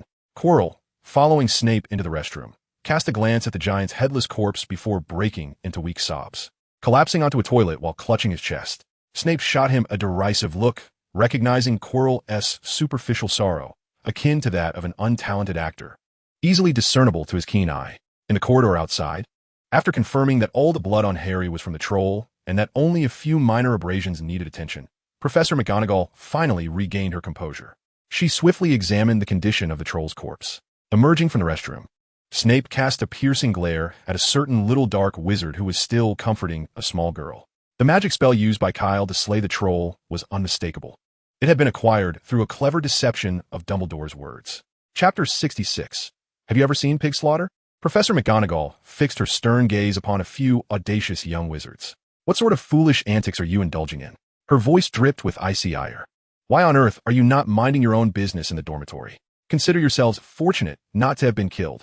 At that moment, Hermione, somewhat recovering from her fright, stepped before Professor McGonagall. Professor, they were looking for me. She had initially intended to deceive McGonagall, claiming she had read about trolls and believed she could confront one. However, to her surprise, Hannah stepped forward. Professor McGonagall, earlier this afternoon, Ron and Hermione had a disagreement. The truth-telling Hannah abruptly disrupted the little beaver's plan. I spent the entire afternoon with Hermione in the girls' restroom. We had no idea that a troll had invaded the castle. Kyle also chimed in. I was worried about the two of them encountering the troll, so I can't find them. Professor McGonagall scrutinized the three before her, recognizing their close bond. Is that so, Miss Granger? Hermione could only nod helplessly. Indeed, that was the case. However, she omitted certain details, such as the fact that two foolish individuals had locked the troll in the restroom, nearly causing her and Hannah to meet their demise. They must have been concerned for my safety, which is why they came to find me, Hermione explained on behalf of the two. The expression on Professor McGonagall's face softened noticeably. She regarded Harry and Ron, her tone less severe than before. If that is the case for your brave actions, each of you will receive 5 points. Harry and Ron exchanged glances and broke into smiles. Yet, she cast a sidelong glance at Ron. However, you should not speak ill of others behind their backs, Mr. Weasley. 5 points deducted. Ron's face fell immediately. Kyle discreetly nudged the restroom door open a crack, revealing the scene within, and cleared his throat gently. He was signaling to Professor McGonagall for additional points. After all, he had single-handedly vanquished a troll. Upon seeing the pool of troll blood seeping through the door, Professor McGonagall's expression twitched. Are the children of Grindelwald always this fierce? 20 points to Hufflepuff. After assisting Harry in cleaning the troll's blood from his clothes, Professor McGonagall began to usher everyone away. Observing the retreating figures of the original trio, Kyle smiled. Following this troll incident, Hermione should be able to forge a genuine friendship with the other two, right? In truth, due to the interference of Kyle and Hannah, Hermione's rapport with the other two members of the trio had not yet reached the level depicted in the original text. We ought to achieve more than just a mere 10 points, Ron grumbled as he gradually distanced himself. Harry patted his dear friend's shoulder, and their conversation swiftly transitioned from Hermione to Kyle. Had it not been for the few techniques Kyle had imparted, perhaps he would have met his untimely demise by now, mused the oblivious savior within. In the dead of night, within the confines of the headmaster's office, Kyle, who should have been fast asleep in his dormitory, unexpectedly appeared. After a prolonged and intense gaze exchanged with Dumbledore, the headmaster faltered first. Do you have anything to say? He inquired. Are you referring to that disarming charm? Kyle evaded Dumbledore's penetrating gaze, tilting his head to gaze at the ceiling. Dumbledore squinted. That is not the issue at hand. I am curious about how you managed to confront such a scene with such composure. As Dumbledore approached the restroom where the giant had been slain, even from several paces away, he could detect the overpowering stench emanating from within. The scene that awaited him behind the door was as dreadful as he had anticipated, with pools of dark crimson liquid sprawling across the floor. Months prior, through the use of the pensieve, Dumbledore had extracted a vivid image from the minds of the twin brothers, showcasing Kyle's swift execution of a werewolf. Yet, that had occurred in a moment of life-threatening urgency, which Dumbledore could comprehend. However, the image he had gleaned from Harry that night stirred a sense of unease within him. It reflected a calmness laced with a hint of exhilaration. The decisiveness and ruthlessness displayed by Kyle in slaying the giant had begun to unveil shadows of the Dark Lord within him. Naturally, decisiveness alone does not suffice to forge a new generation of dark wizards. What troubled Dumbledore even more was that, after witnessing such a horrific event, Kyle remained remarkably composed. Offering solace to Hermione and Hannah, and even engaging in a spirited debate with Professor McGonagall over awarding additional points to Hufflepuff. Dumbledore sighed. While he found solace in his child's performance, it simultaneously left him feeling utterly exhausted. Father? Kyle tugged at Dumbledore's sleeve, bemused by the elder's sudden distraction. All right, Kyle sighed. Have you ever witnessed a pig being slaughtered? Dumbledore. What does that have to do with anything? Kyle set down his cup of milk. I used to live in New York, where there was a Chinese restaurant nearby, with a very kind owner. Dumbledore's expression grew increasingly bewildered. What did this have to do with his previous inquiry? He treated me to pork dumplings on several occasions, using pigs that he raised and slaughtered himself. I've seen the slaughtering process a few times. Dumbledore helplessly rubbed his temples, beginning to grasp Kyle's implication. So, you mean to say that having witnessed such scenes frequently has rendered you somewhat indifferent when it comes to killing that giant, correct? Kyle nodded fervently. Dumbledore could hardly fathom that the boy had likened the giant to a mere pig in the act of slaughter. He had prepared several heartfelt discourses on love and peace, intending to cleanse Kyle's troubled spirit. Yet when the matter at hand concerned Kyle's wandering experiences, the grand principles he had meticulously prepared ceased to hold relevance.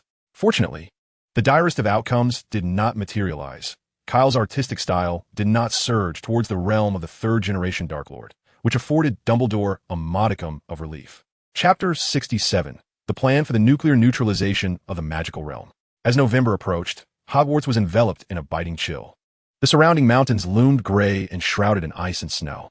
The black lake outside the castle had succumbed to the encroaching cold, its surface as frigid and hard as tempered steel. Each morning, from the windows above, one could observe Hagrid, swathed in a lengthy coat of mole fur, adorned with rabbit fur gloves and clad in enormous beaver skin boots, diligently de-icing the brooms on the Quidditch pitch.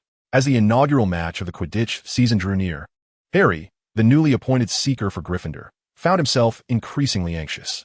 Due to the clandestine nature of his Quidditch practices, few had witnessed his prowess on the broom. Consequently, the young lions of Gryffindor remained oblivious to the true extent of Harry's abilities. Some assured him he would excel, while others jested that they would hold a mattress beneath him to cushion any potential falls. Harry was uncertain which statement was more disheartening. In any case, the cacophony of speculation within Gryffindor House only intensified Harry's pressure. In stark contrast, Kyle, another burgeoning Quidditch star, appeared remarkably at ease. The gravity of his encounter with the troll had seemingly left no impression on him. That morning, while enjoying breakfast in the Great Hall, Kyle received a colossal package delivered by 6 owls, and he was currently engrossed in unwrapping it. It seemed that procuring these nuclear-related materials was no simple task, which explained why the old caretaker had taken so long to gather an adequate number of books for him. Hey, Fred, come here. I have something for you. Indeed, Kyle intended to gift all these books to Fred. George was presently consumed with puppetry. Given sufficient resources, he could, in time, become Hogwarts' very own Scorpion of the Red Sands. With the Scorpion established, his partner, the explosive maniac Daedara, could not be overlooked. Who better than Fred, George's twin brother, to embody the explosive maniac at Hogwarts? Kyle was intrigued to see what marvelous chemical reactions might arise from the fusion of Muggle technology and alchemy. The plethora of hefty tomes naturally piqued the interest of a diligent young beaver, who, upon catching the scent of the ink, promptly approached. Upon examining the titles, her expression mirrored that of a subway elder fumbling with a smartphone. Were these books? Fundamentals of Physics, Fundamentals of Chemistry, Theory of Explosives, Introduction to Astrophysics, Nuclear Reaction Theory. Fred gazed at the stack of books Kyle had thrust into his hands, his mind momentarily baffled. Didn't you say that art should be a fleeting beauty that blossoms in an instant? Kyle pointed to the books on nuclear physics in Fred's hands and suggested, you should take a look at Muggle atomic bombs. The eavesdropping little beaver's heart skipped a beat. Did these individuals intend to obliterate the magical realm? However, creating a peace bomb was no simple feat, and Hermione certainly did not believe these people could bring such a thing to fruition. Fred glanced down at one of the books about atomic bombs, its cover showcasing a massive mushroom cloud. This was the ultimate creation of Muggles, and above it existed something known as a hydrogen bomb. Kyle extracted another book related to nuclear physics from the pile in Fred's hands. Gazing at the enormous artificial sun depicted on the cover, Fred's eyes nearly bulged with astonishment. Indeed, art is synonymous with explosion. He marveled. All these are for you. Kyle tidied the table and presented the books to Fred. What? For me? Fred was clearly taken aback. Kyle elucidated. These books were specifically purchased for you. I eagerly anticipate the day you create true art. After patting Fred's shoulder in encouragement, he turned to leave the dining hall, leaving a certain underachiever with a forlorn expression. How could one possibly finish reading all these books? It would have been better if you just handed me the gold galleons directly. Casting a glance at the cover featuring a massive fireball erupting from a hydrogen bomb explosion, Fred gritted his teeth and resolved to study. Moments later, he slammed the book down onto the table. What a load of nonsense. Suddenly, a sharp intake of breath echoed through the quiet underground potions classroom. Kyle turned to see Hannah, who, while chopping potion ingredients, had accidentally cut her finger. Blood was oozing from the wound. The golden-haired little girl gazed tearfully at her finger. A faint, emerald glow flickered in the chilling atmosphere of the potions classroom. To her astonishment, Hannah observed her wound healing at a visible pace, leaving only a faint red mark. A trace of blood remained as the sole evidence of the recent cut. Stunned, Hannah turned her head to meet Kyle's warm, sunlit smile. Be careful next time you cut ingredients. Bend your finger to brace against the knife instead of placing it directly under the blade.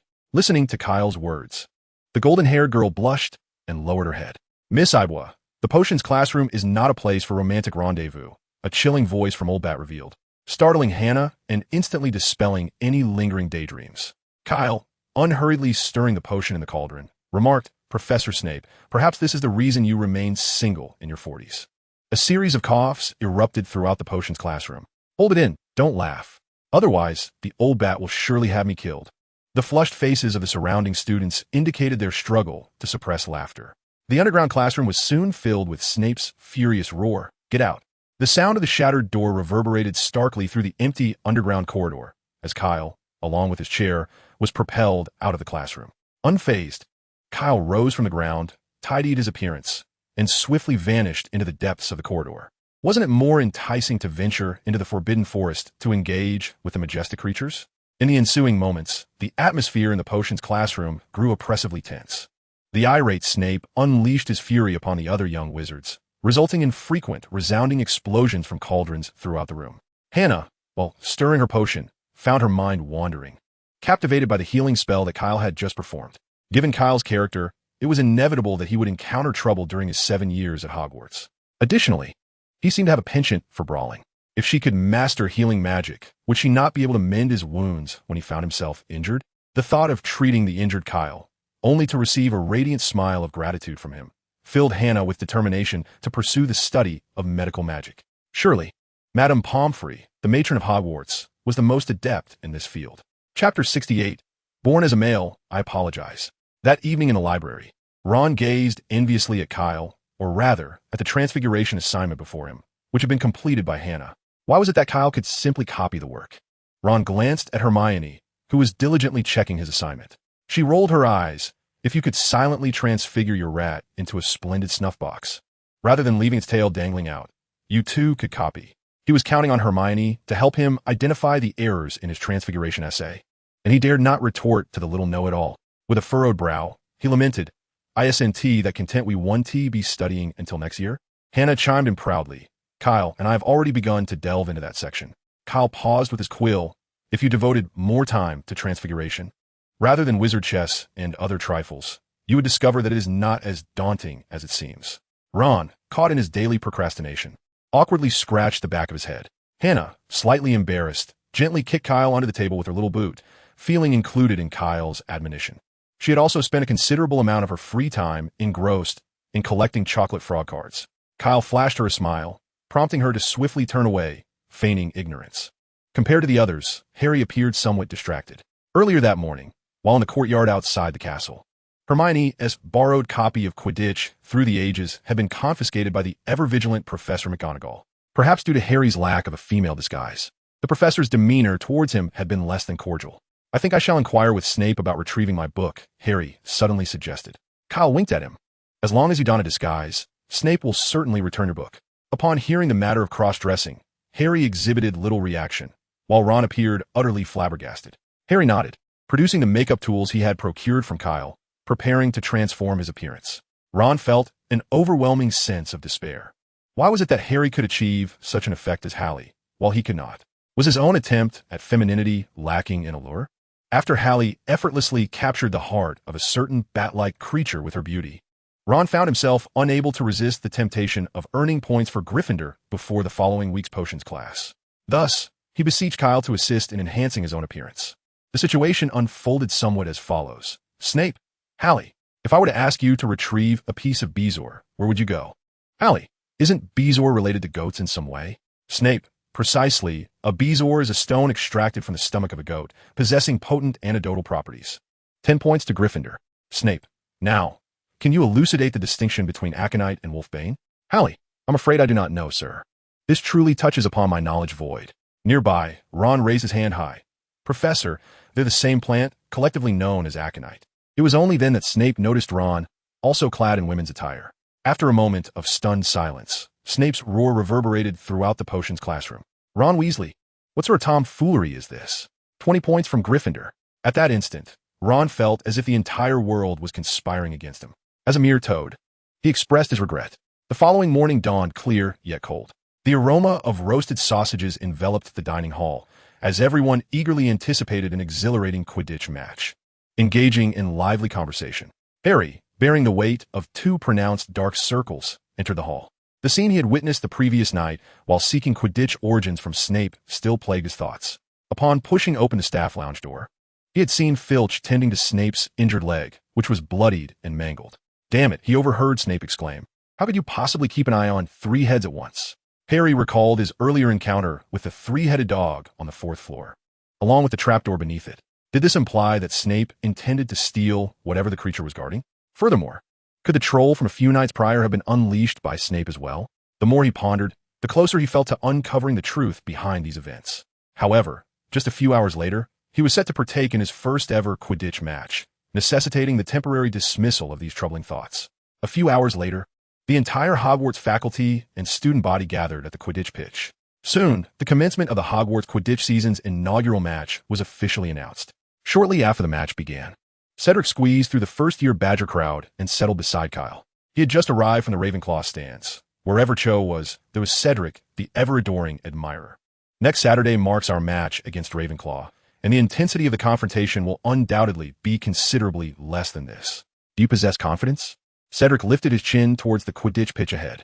If this is the level we are dealing with, all you need is for another beater on the team to direct all the bludgers my way. Kyle replied with assurance. Are you certain? Is that truly feasible?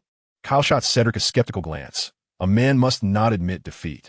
Harry, at present, has not sufficiently bonded with his teammates, and, as a seeker, he ought to actively participate in the team's offensive and defensive strategies. Cedric recognized the issue Kyle mentioned. Currently, Harry exists entirely outside the structure of the Gryffindor team. He has been hovering in the safe heights, engaged solely in the pursuit of the golden snitch, neglecting all other responsibilities. Oliver will soon rectify this deficiency, Cedric mused, glancing towards the Gryffindor goalposts. He is an exceptional captain. As for their Hufflepuff Quidditch captain, well, let us refrain from further disparagement. Just as the 2 pillars of the Hufflepuff team were quietly mocking their unreliable captain, an unexpected event transpired on the Quidditch pitch. Harry's broomstick spiraled out of control. The fact that he managed to remain aloft amidst such chaos demonstrates his considerable talent. With a bit more training, he could rival you. The pressure should rightly be on you. A commotion erupted in the teacher's stand, but soon Harry's broom regained its normalcy. Before long, the match concluded with Harry capturing the golden snitch, securing victory for Gryffindor. Chapter 69. How many floors can one bag of rice bear? Once again, it was a Saturday, and the Quidditch pitch was teeming with spectators. As referee Madame Hooch admonished against fouls, her words evolved into a hope that both teams would showcase their skills and sportsmanship. Kyle wholeheartedly concurred with Madame Hooch's sentiments. When Ravenclaw's new seeker, Zhang Xiao, approached him to shake hands, Kyle expressed, from your neat uniforms and friendly demeanor, I can truly sense your sincerity and sportsmanship. However, as soon as he finished speaking, a glimmering massive wrench tumbled out from his robes. Both teams were drawn to the commotion, glancing down in stunned silence. Unfazed, Kyle picked up the wrench. Everyone, do not be alarmed. I own a Muggle car, and this wrench is merely for tightening its screws. Quite reasonable, isn't it? The Ravenclaw Eagles nodded in dazed agreement. The next moment, yet another hammer fell from Kyle's robes, plunging both teams back into an eerie silence. As I mentioned earlier, having a hammer on hand makes perfect sense considering I possess a Muggle vehicle. Enough, said Madame Hooch, her impatience evident. Hand over the contraband concealed in your garments. Very well, Kyle replied, removing the pouch of ninja tools affixed to his side and presenting it to Madame Hooch. She opened the pouch to inspect its contents, her expression transforming in an instant to one of utter disbelief. Having officiated countless Quidditch matches, she had encountered her fair share of chaos. Yet she had never witnessed anything quite like this. Kyle's pouch contained an assortment of bizarre items: sickles, hammers, wrenches, axes, eru, swona, swords, and spears, an eclectic collection. Ever since Dumbledore had enhanced Kyle's pouch with the undetectable extension charm, he had filled it with every conceivable item, including those seldom used but potentially invaluable in a critical moment. The mishmash had piled up into a veritable mountain within the pouch. Fortunately, Madame Hooch was professionally trained. She quickly regained her composure and announced the commencement of the match. The spectacle of this game was markedly less captivating than the last. Hufflepuff's chasers and keeper were performing dismally, conceding points in rapid succession. Ravenclaw fared no better, appearing equally ineffectual. However, the opposing team exhibited a slight edge in skill, swiftly establishing a 50-point lead over Hufflepuff. Observing the lackluster performance from the sidelines, Kyle squinted. If the game continued in this manner, even Cedric catching the golden snitch would prove futile. Their initial strategy was to have Kyle conceal his prowess until facing formidable teams like Gryffindor and Slytherin. But it was now clear that he would have to intervene.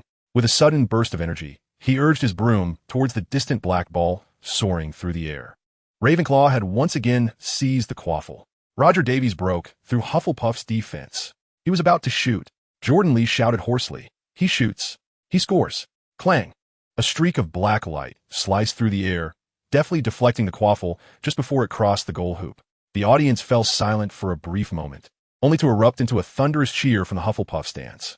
What did I just witness? Exclaimed Jordan Lee, incredulity lacing his voice. Hufflepuff's Kyle just knocked the quaffle away with a bludger.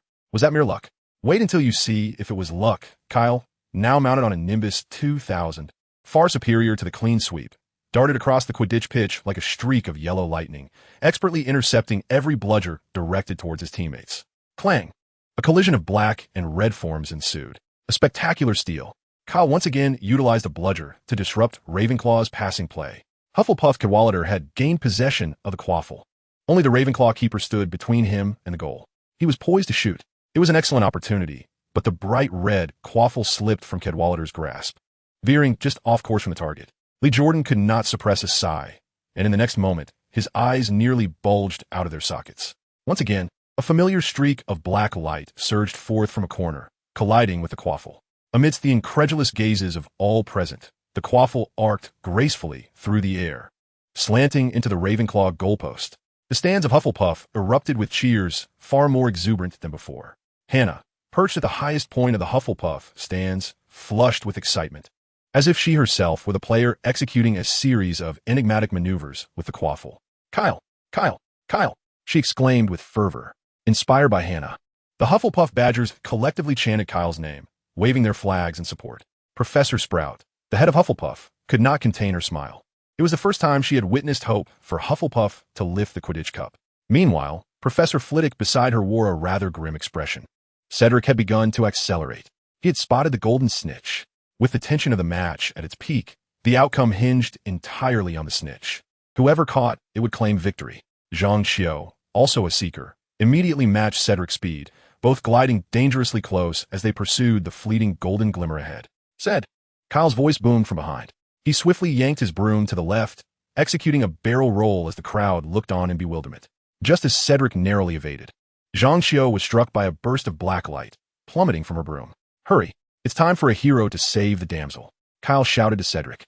Without hesitation, Cedric dove towards the descending Zhang Xiao, a perfect assist from Kyle. When he grasped Zhang Xiao's hand, he felt as though his entire life had ascended to new heights. To hold Zhang Xiao's hand, even if Hufflepuff lost the match, he would accept it willingly. High above, Kyle watched as Cedric cradled Zhang Xiao in a princess hold, bringing her to Madame Pomfrey. He believed that this act would secure their budding romance. Casually, he tucked a plump golden ball into his pocket. Observing the once formidable Eagles now rendered incapable of finishing the match, Kyle repressed a smile. Feel the agony. Chapter 70, Enough Water. The Ravenclaw team, having lost their seeker, was utterly vulnerable.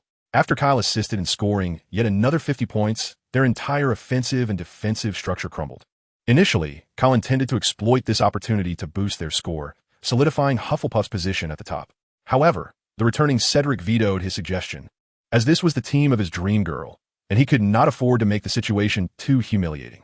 Unbeknownst to the others, Cedric discreetly relieved Kyle of the golden snitch, putting an end to the Eagles' torment. The final score settled at 690 to 120. It is said that Professor Flitwick, the head of Ravenclaw, left the audience with a countenance so dark it could rival that of two severe Snapes. The Hufflepuff common room seemed to be awash in a sea of joy. This euphoria peaked when Hannah excitedly embraced Kyle in a grand hug. Listening to the raucous cheer from those around her, little Hannah quickly released her hold and nestled into the crowd. Noticing the girl's bashfulness, the surrounding individuals ceased their teasing of her and Kyle, redirecting their energies toward the kitchen to procure refreshments. The Badgers, with the assistance of house elves, brought forth an abundance of food from the kitchen. Such behavior would typically be frowned upon in the everyday life of Hogwarts. However, today, Professor Sprout appeared particularly jovial and did not reprimand the Badgers for their indulgence. Let us toast to today's victory. A throng of Badgers encircled Kyle. Raising their tankards high, Kyle surveyed the jubilant faces around him, a smile curling at the corners of his mouth. Surely, this modest amount of alcohol could not intoxicate even Cedric, the least resilient drinker among their cohort. After all, they were seasoned veterans of revelry. Observing that Professor Sprout showed no inclination to intervene and instead joined in the merriment by raising her own cup, Kyle tilted his head back and swiftly drained his mug of butterbeer. After a brief interlude of revelry with the Badgers, Professor Sprout took her leave from the Hufflepuff common room. Despite her usual warmth and approachability, her role as a professor necessitated her departure. Remaining in the common room would only serve to make the Badgers feel constrained. Consequently, once she exited, the atmosphere within the common room grew even more exuberant. "Come on, fill them up. Keep drinking," Kyle bellowed. Naturally, a Badger approached and refilled Kyle's tankard to the brim. However, what Kyle had not anticipated was that while butterbeer may not be intoxicating, it certainly does challenge one's bladder. Within the span of a mere hour, Kyle found himself making 3 trips to relieve himself. Fortunately, his efforts bore fruit. After a few rounds of drinks, there were hardly any in the Hufflepuff common room who could walk in a straight line. "You're just here to fish. Get up and drink." Kyle vigorously shook their team captain. From beneath the table, a hand clutched a white napkin, and Captain Jack, having surrendered, raised a white flag in defeat. The remaining Badgers lay sprawled in various positions, accompanied by the harmonious symphony of snores. She instantly darkened her expression, rivaling that of Professor Flitwick 2 hours prior when he had retreated from the Quidditch pitch in dismay. As for the two instigators, Kyle and Cedric, they were presently squatting on the frozen surface of the Black Lake, adopting a stance reminiscent of laborers. Meanwhile, Fred was tinkering with something in the distance. "Say, Cedric," Kyle remarked, poking at his ribs, "that quaffle this morning, you were aiming for me, weren't you?" A sheepish grin spread across Kyle's face. "How could that be? Unless you claim that Englishmen do not deceive one another, I cannot believe you. I swear, I truly did not deceive you. If there is a hint of falsehood, Fred will fall into the lake next second." Splash! In the distance, the surface of the lake suddenly cracked, and Fred truly fell into the Black Lake. The 3 of them hurriedly fished Fred out of the water, and after a flurry of chaos, the 4 of them resumed their previous squatting position. Faced with Cedric's piercing gaze, sharp as a knife, Kyle felt no guilt, promptly averting his eyes from Cedric. It had been nothing but a coincidence. It shouldn't count. Moreover, Cedric had been positioned between him and Zhang Qiu. How could his errant ball possibly strike Zhang Qiu accurately without aiming at Cedric's head, right? After a moment of tinkering, Fred scampered over, eagerly joining the ranks of the laborers. All set, George tilted his head toward his twin brother. "Of course, I am the genius physicist of Hogwarts," Fred boasted unabashedly. He had just been experimenting on the distant ice, synthesizing TNT based on a tutorial from his chemistry book. Today marked his inaugural trial combining explosives with explosive spells. Originally, Fred intended to conduct a small-scale experiment within the castle, but Kyle had intervened just in time. Kyle's reasoning was practical. Instead of merely listening to a bang, why not utilize it to blow up some fish in the Black Lake? After detonating the lake, they could even retrieve the stunned or deceased fish. Coupled with the butterbeer Cedric had pilfered from the kitchen, it would make for a delightful late-night feast. Art is explosion. Cheers! A dazzling red light erupted from the tip of Fred's wand, precisely landing in the ice hole he had just chiseled. The next moment, a thunderous roar resounded. Accompanied by a cataclysmic blast, flamboyant orange-red flames blossomed from the point of detonation, sending a searing wave rippling across the ice in all directions. "I'll be waiting for you. Run!" Fred shouted in a panic. He had underestimated the combined power of the explosive spell and the TNT, leaving him to swim again if he lingered on the ice. However, He also underestimated the three others' ability to flee. The first to sense danger found himself trailing behind. The deafening explosion persisted, and intricate spiderweb-like cracks radiated rapidly from the epicenter of the blast, causing sections of the ice to collapse continuously. 2 minutes later, drenched once more, Fred stood on the shore, reflecting wistfully. This is art. Kyle had built a fire by the lake and set a pot over it. All right, enough with the musings. Add some water.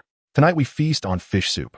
He sighed wearily. If these unruly children could blow up the Black Lake today, who knows what they might accomplish tomorrow? Perhaps even the castle itself. When would this madness come to an end? Chapter 71. The first step to mending relationships.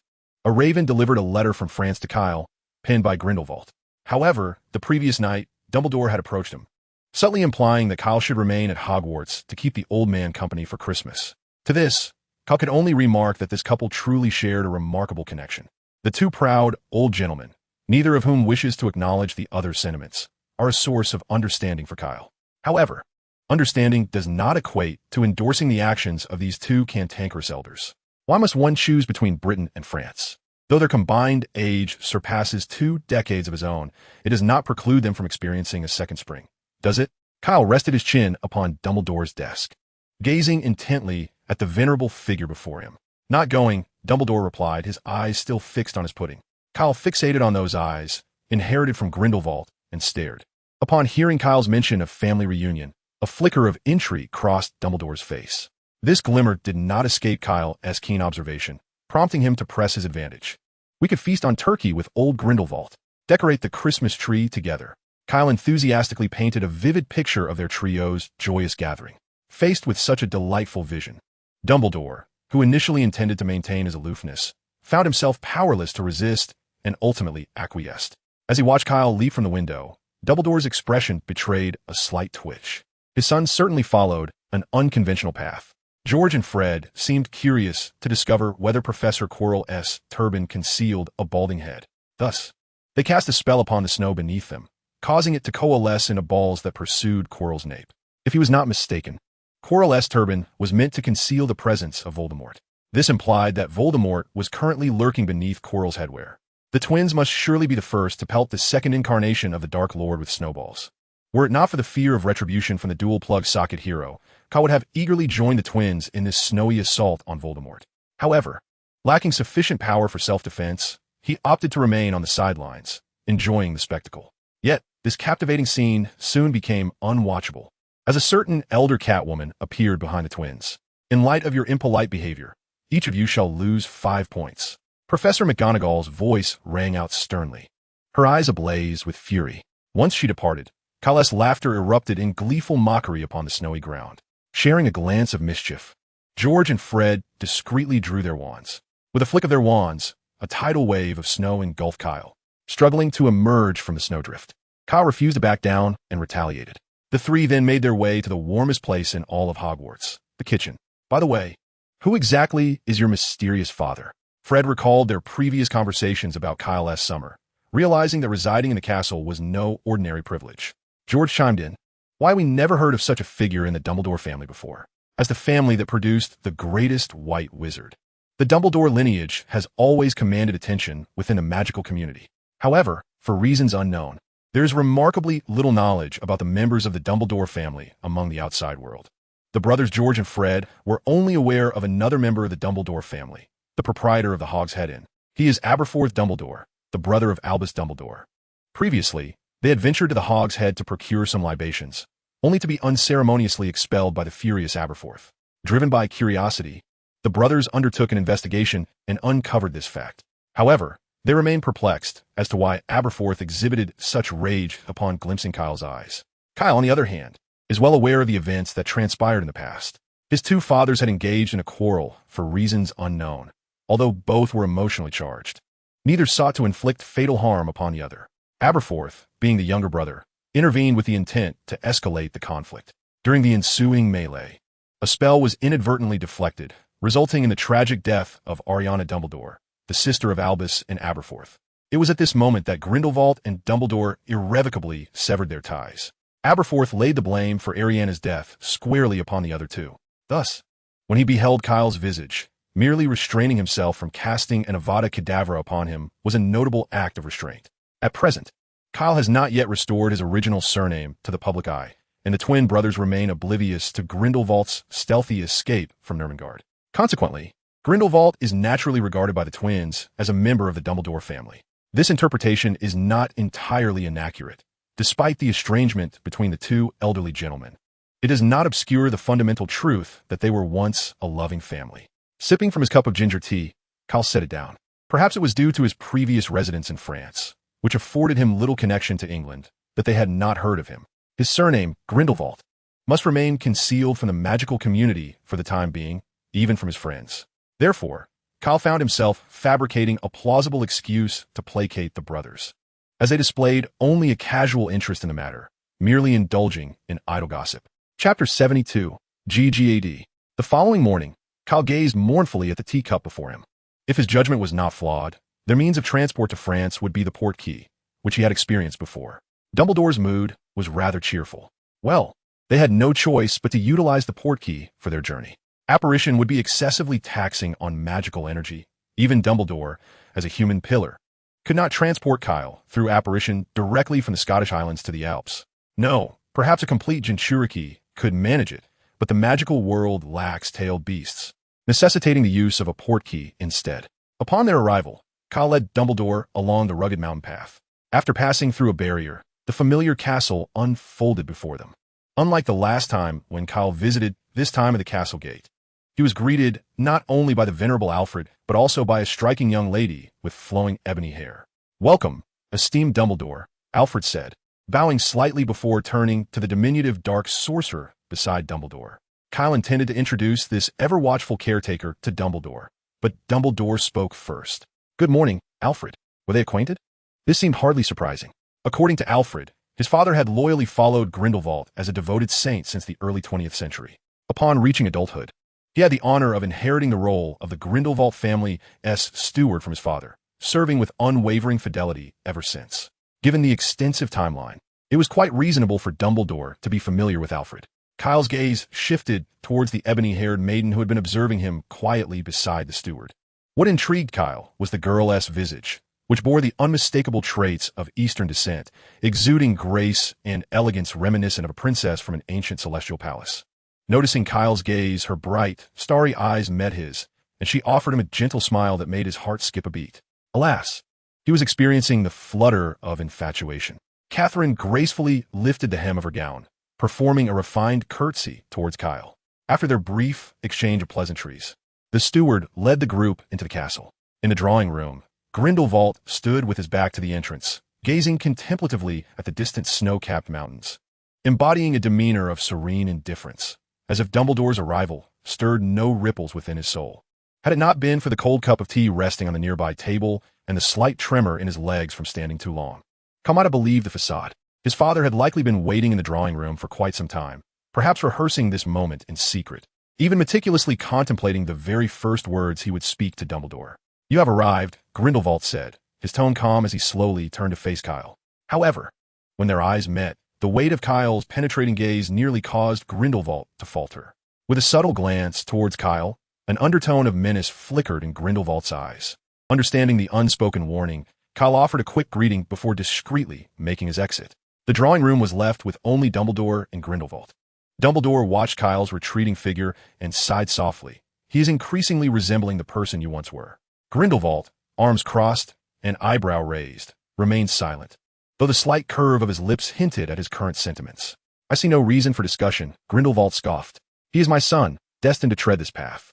"He is also my son." Grindelwald shrugged dismissively, asking, "So what? Who do you see him closer to?" Observing Grindelwald's nonchalant expression, Dumbledore's lips twitched slightly. He still couldn't comprehend why, despite being the first to arrive, the bond between Kyle and Grindelwald had flourished in just 2 months, as if they were inseparable. Could it be due to the depth of their bloodline? How infuriating! Noticing Dumbledore's sudden change in demeanor, Grindelwald smirked triumphantly. What was wrong with the son inheriting his father's unfinished grand vision? This was a topic they had deliberated upon countless times, Gale. Grindelwald raised his palm, interrupting Dumbledore. "Albus, you wouldn't resort to your usual argument that, whether he is mediocre or extraordinary, as long as he is happy, it suffices?" Grindelwald let out a scornful chuckle. Do you truly believe the surname Grindelwald is so easily born? Dumbledore lapsed into silence for a moment, pondering. Kyle had inherited their magical prowess and possessed a maturity far surpassing his peers. His brilliance was inescapable. Grindelwald stepped closer, locking eyes with his former lover. Unless you can find him within Nurmengard, even without my guidance, those zealots will inevitably seek him out one day. Kyle's appearance was unmistakable. He was a mirror image of the young Grindelwald. This might deceive those who had never witnessed the first Dark Lord's splendor, but it certainly wouldn't escape the notice of the fervent followers. Unlike the Death Eaters, who became pariahs after Voldemort's downfall, Grindelwald's followers faced little reckoning after his fall. Regardless of the heinous crimes Grindelwald had committed or how the magical community perceived him and his acolytes, the majority of those who rallied around Grindelwald did so for freedom, truth, and love. The power generated from these three beliefs was immensely formidable. This was why the Ministry of Magic in various countries ultimately chose to refrain from retribution, allowing those followers to resurface. If one day, a wizard with Grindelwald's blood coursing through his veins and talents rivaling or even surpassing Gellert Grindelwald were to emerge. After carefully observing the resolute expression on Grindelwald's face, Dumbledore understood that he could not alter Grindelwald's convictions. He could only concede a step back. Enter Catherine, the granddaughter of the old caretaker. As for why she would be called Little Nan, well, the answer will be revealed tomorrow. It's time for bed. Life is precious. Good night, everyone. Chapter 73, Grandmother's Caress. Meanwhile, Kyle and Catherine strolled through the castle's garden. Alfred, who had been accompanying them, mysteriously vanished without a trace, leaving only Kyle and Catherine amidst the resplendent rose garden. A slight twitch crossed Kyle's lips. The old rascal Alfred was far too transparent in his intentions. If he wished to recruit him as a potential grandson-in-law, such overt tactics were rather unrefined. Master Kyle, what is life like at Hogwarts? Catherine inquired with genuine curiosity. Her own magical institution, Beauxbatons, nestled in the Pyrenees, boasted a magnificent estate that awed visitors, surrounded by vast lawns and breathtaking mountainous vistas conjured by magic. As the granddaughter of Alfred, a devoted follower, it was only natural for her to be intrigued by Hogwarts, the school that had once triumphed over Grindelwald. A wizard of white origins. Upon hearing her address him, Kyle felt it was somewhat formal. Miss Catherine, you may simply call me Kyle. Is that so? Then I shall call you Kyle, she replied, her smile radiant as a blooming flower. And you may refer to me as Catherine. In the distance, Alfred, who had been discreetly observing their interaction, couldn't help but smile knowingly as he watched his granddaughter engage in delightful conversation with the young wizard. After discussing various amusing anecdotes, any one of which could have sparked a fit of fury from Dumbledore at Hogwarts, Kyle finally broached a question that had been on his mind. By the way, Catherine, why does your appearance resemble that of an East Asian? Catherine immediately understood the nature of his inquiry. I apologize if my question seems impolite, Kyle added, slightly embarrassed. It's quite all right, Catherine replied with a gentle smile. I was adopted, and my name was changed after that. Adopted? That explains it, Kyle nodded. Where did you originally come from? I am of Chinese descent. What was your name before? Kyle asked curiously, finding it peculiar that someone of her background would have a Western name. Xiaonan, Catherine replied with a soft smile. Kyle's expression turned incredulous. Xiaonan? Is it the same Xiaonan I am thinking of? You are darkness. In a world devoid of light, flowers merely wither. A strange look crossed Kyle's face. He pondered whether he should take some time to develop a dance for Xiaonan. If she donned the uniform of Akatsuki, a question arose. Would she be Nagato or Yahiko? If she were Nagato, would it require him to use a kunai to eliminate a close friend? Wait a moment. He recalled that before Akatsuki fell into darkness, Xiaonan had been with Yahiko. Kyle stroked his chin, contemplating whether to extinguish the crisis of her growing notoriety at its inception. In the village of St. Catchpole, Cedric suddenly noticed that his right eyelid was twitching incessantly. A sense of foreboding enveloped him, as if some unfortunate event were imminent. Snap! Snap! Snap! In the castle's magical training chamber, Catherine positioned her wand before her. A hazy white barrier emanating from it, successfully repelling the 3 incoming blasts of the Great Shark spell. Indeed, she was engaged in combat with Kyle, who had initiated this challenge to ascertain the extent of his current abilities. However, within the vast expanse of the castle, he found no suitable sparring partner. To say nothing of Alfred's subordinates, who were all elite wizards far beyond his capabilities. Kyle was reluctant to face an opponent who would hold back their full strength. A victory under such circumstances would hold little pride for him. Thus, as a 7th-year student at Busbaden, Catherine proved to be the perfect adversary. Earth Escape, Earth Flow Barrier. After thwarting Catherine's offensive with the Great Shark spell, Kyle suddenly pressed his hand against the ground. Walls, sculpted with dog heads, sprang up instantaneously, encircling both him and Catherine in a monumental, enclosed arena, plunging their surroundings into darkness. This was precisely Kyle's intention, to use the earthen walls to block out external light, creating a completely dark environment. Engaging in a direct confrontation was unthinkable. Catherine was no mere slacker, coasting through magic school. Kyle had no illusions about being able to duel her with spells in an open contest. In this enveloping darkness, Catherine's reactions were beyond Kyle's expectations.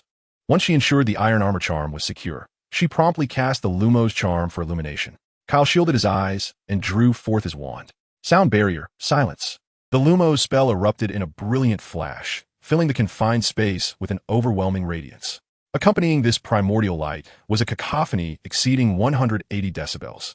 The lethal combination of sound and light reached its zenith in this utterly lightless enclosure. While the protective armor could withstand most magical assaults, it was powerless against sonic waves and blinding brightness. Caught off guard, Catherine felt her head throb, her eyes, overwhelmed by the intense stimulus, streaming tears uncontrollably. Fortunately, she managed to regain control of her body and promptly reinforced her defenses with additional layers of protective magic. Clang! A resounding clash erupted behind Catherine. Her hearing, still engulfed in a tumultuous roar, failed to capture the source of the noise, but she sensed it vaguely. Kyle discarded the broken shuriken at his side and lifted the forehead protector that had shielded his eyes. He had initially tempered his force to avoid harming her, yet he was astonished at the thickness of the armor's defense. The shuriken, crafted from high-quality steel, had shattered upon impact. However, he had no intention of retrieving another shuriken from his pouch. He aimed to experiment with a different ninjutsu technique. A spark of electricity coursed up Kyle's right hand, growing more powerful as his magical energy coalesced, expanding until it enveloped his entire palm. A roar reminiscent of 1,000 birds took flight from his hand. Feeling the pain coursing through his hand, yet remaining within tolerable limits, Kyle grinned with excitement. He could finally utilize the Chidori in a real battle. Meanwhile, Catherine, sensing the halt in Kyle's assault, seized every fleeting moment to restore her vision. The instant her sight returned, all she could perceive was a flash of lightning rapidly expanding in her field of view. Lightning release. Chidori. Kyle's attack was so swift and fierce that her body lagged behind her mind, leaving her helpless as the bolt of lightning tore through the protective barrier formed by her armor and collided with her. This was the first time Kyle had executed the Chidori with his cells activated by electricity. He had underestimated the speed he unleashed, believing he could halt his momentum after breaking through her armor. The two collided and instantly became entangled. Kyle barely managed to adjust their positions, cushioning Catherine between himself and the earthen wall, only to crash heavily against it. The soft sensation against his face momentarily distracted him from the excruciating pain radiating from his arm and back. He recalled that Catherine was wearing high heels, and given their height difference, this position seemed rather precarious. In his mind, the tune of the March of the Rice Bearer played, "Grandma Caresses You." Catherine's cheeks flushed as she pushed Kyle's head away from her. Perhaps it was residual static electricity from Kyle's Chidori, but she felt a tingling sensation coursing through her body after the collision. Indeed, it must be static, she reassured herself. Kyle feigned innocence, appearing as a pure, blank slate 12-year-old boy. The Chidori had inflicted some damage on his arm. It was far more manageable than during his initial attempt at the technique. He had learned to harness his magical energy to mitigate the intense heat produced alongside the electrical current, and after 4 months of training with lightning, his resistance to it had significantly improved. A simple healing spell would suffice to mend his arm. His most severe injury stemmed from acting as a cushion for Catherine during the impact, followed by several abrasions sustained while rolling. Given their rapid speed, the kinetic energy they generated was tremendous. Although Catherine appeared light and graceful, she was surprisingly heavy, a fact that nearly compromised his lumbar vertebrae upon impact. Catherine noticed Kyle's injuries and felt a twinge of guilt. After he had knocked her over, she sensed that he had shielded himself between her and the wall. It had been less than an hour since their first meeting, and Kyle was already in such a disheveled state. If Alfred were to find out, he would surely be furious with her. She knelt down and gently used her magic to heal the various scrapes adorning Kyle's body. "How did you manage that?" During the process of assisting Kyle with his treatment, Catherine suddenly exclaimed, "How did you accomplish that?" Kyle was perplexed by her inquiry.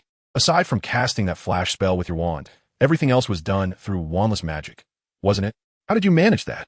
As far as Catherine understood, wandless magic was an exceptionally advanced technique, and any wizard capable of performing it was undoubtedly a powerful sorcerer of great skill, akin to Dumbledore or Grindelwald. However, even these two formidable figures could not perform overly complex spells without their wands. Did you observe my movements before I cast the spell? No, there were several motions. And because Kyle was so swift in forming the seals, they left behind afterimages, rendering her unable to see clearly. Catherine nodded, her expression adorably naive. That was a seal, a mysterious method of casting spells from the East, Kyle explained. With a tone rich in astonishment, Catherine responded, seals? Isn't that a method employed by African wizards? The origins of seals trace back to the Xiad dynasty of the Flower Kingdom, boasting a history of 4,000 years.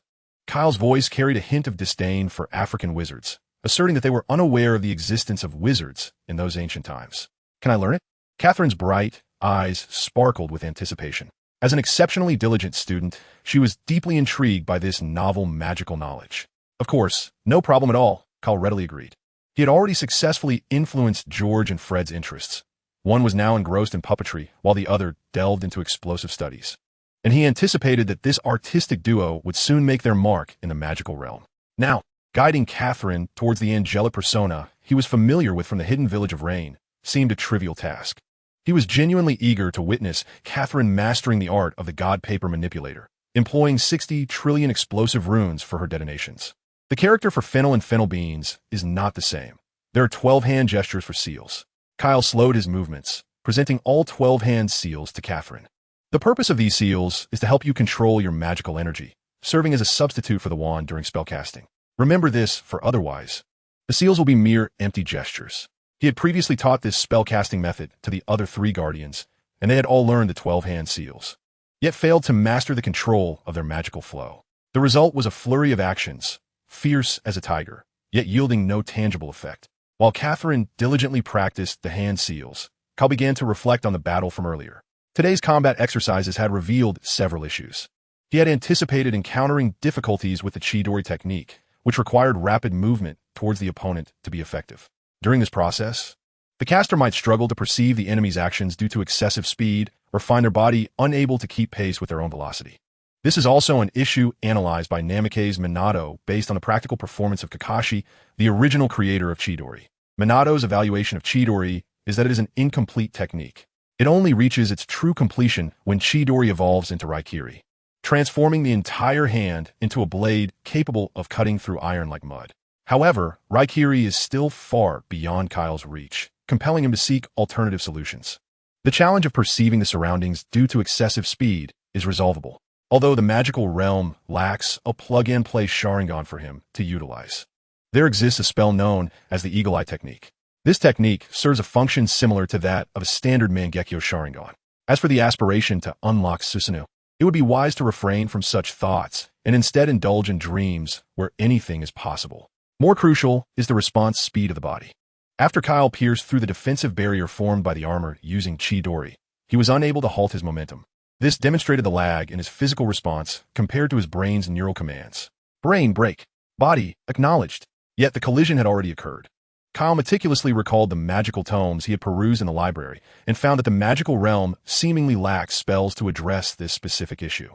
Indeed, wizards in this world do not rely on physical techniques for their livelihood. Could there be a ninjutsu in the world of Naruto that addresses this predicament? Unlike the myriad of ninjutsu, the realm of taijutsu is rather limited, with the most representative being the forbidden technique, the 8 gates formation. By unlocking the pathways that restrain chakra within the body, one can temporarily attain immense power.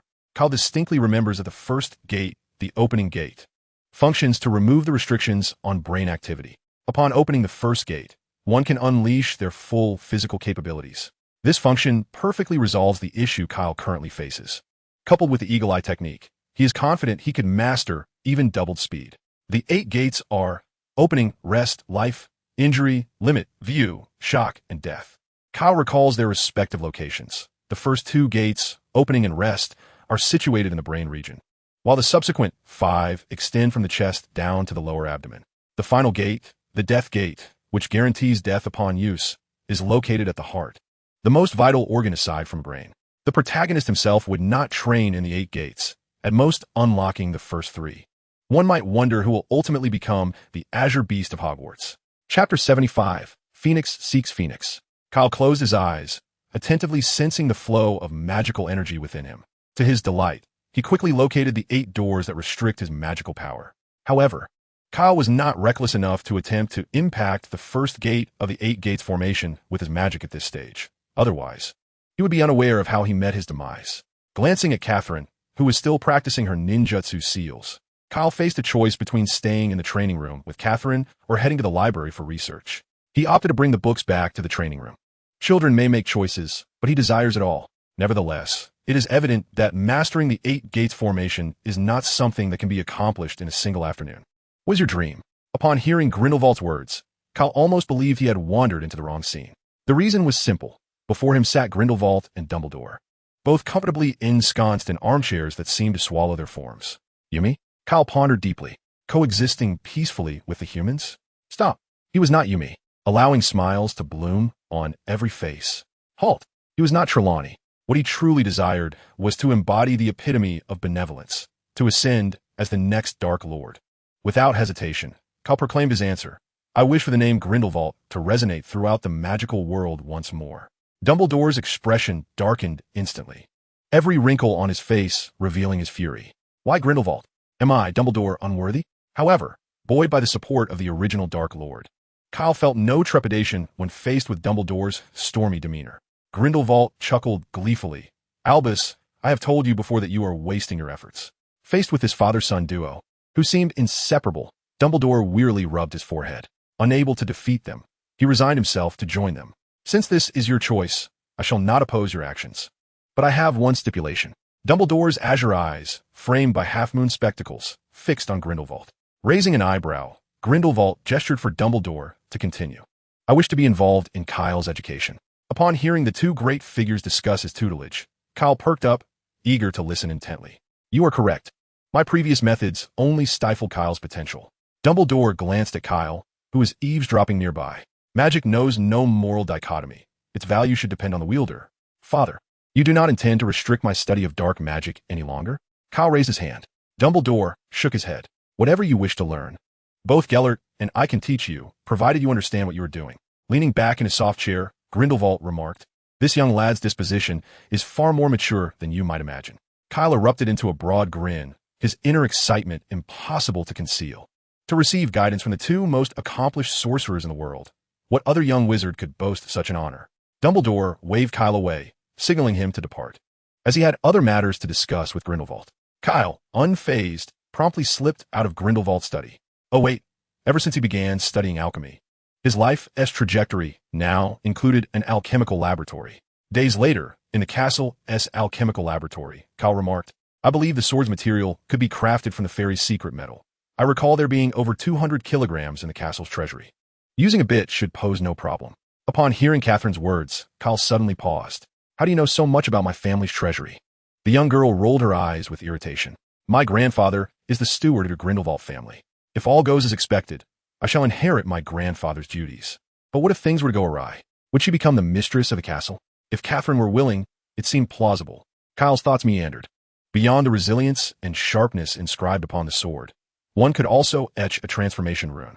A transformation rune? Kyle glanced at the parchment before him, adorned with an illustration of a grand sword. The drawing depicted an 8-sided broadsword, and from the accompanying length annotation, it was evident that it was a one-handed sword. It could convert the wielder's magic into light, unleashing it from the sword's tip like a beam to obliterate all in its path. Catherine's eyes sparkled with excitement. Isn't that exhilarating? Kyle's lips twitched. Wasn't that, in essence, the sword of Gryffindor? He wasn't some foolish king. Why would he desire such flamboyant capabilities? He merely sought to forge a weapon sharp enough to suffice. A kunai crafted from ordinary metal would prove inadequate against the armor that wizards donned. Why not directly use mithril and orichalcum for the core of the wand, enveloped in fairy metal for the exterior? We could create a wand of a different kind. Catherine's eyes lit up instantly. She was well versed in wand making and recognized the feasibility of such an approach. This was far superior to commissioning a fairy to forge another fairy sword. This way, they could forego the conventional wand altogether and cast spells directly through the sword's body. What shall we name it? She tilted her head in inquiry. Let us call it Phoenix Seeker, Kyle stated.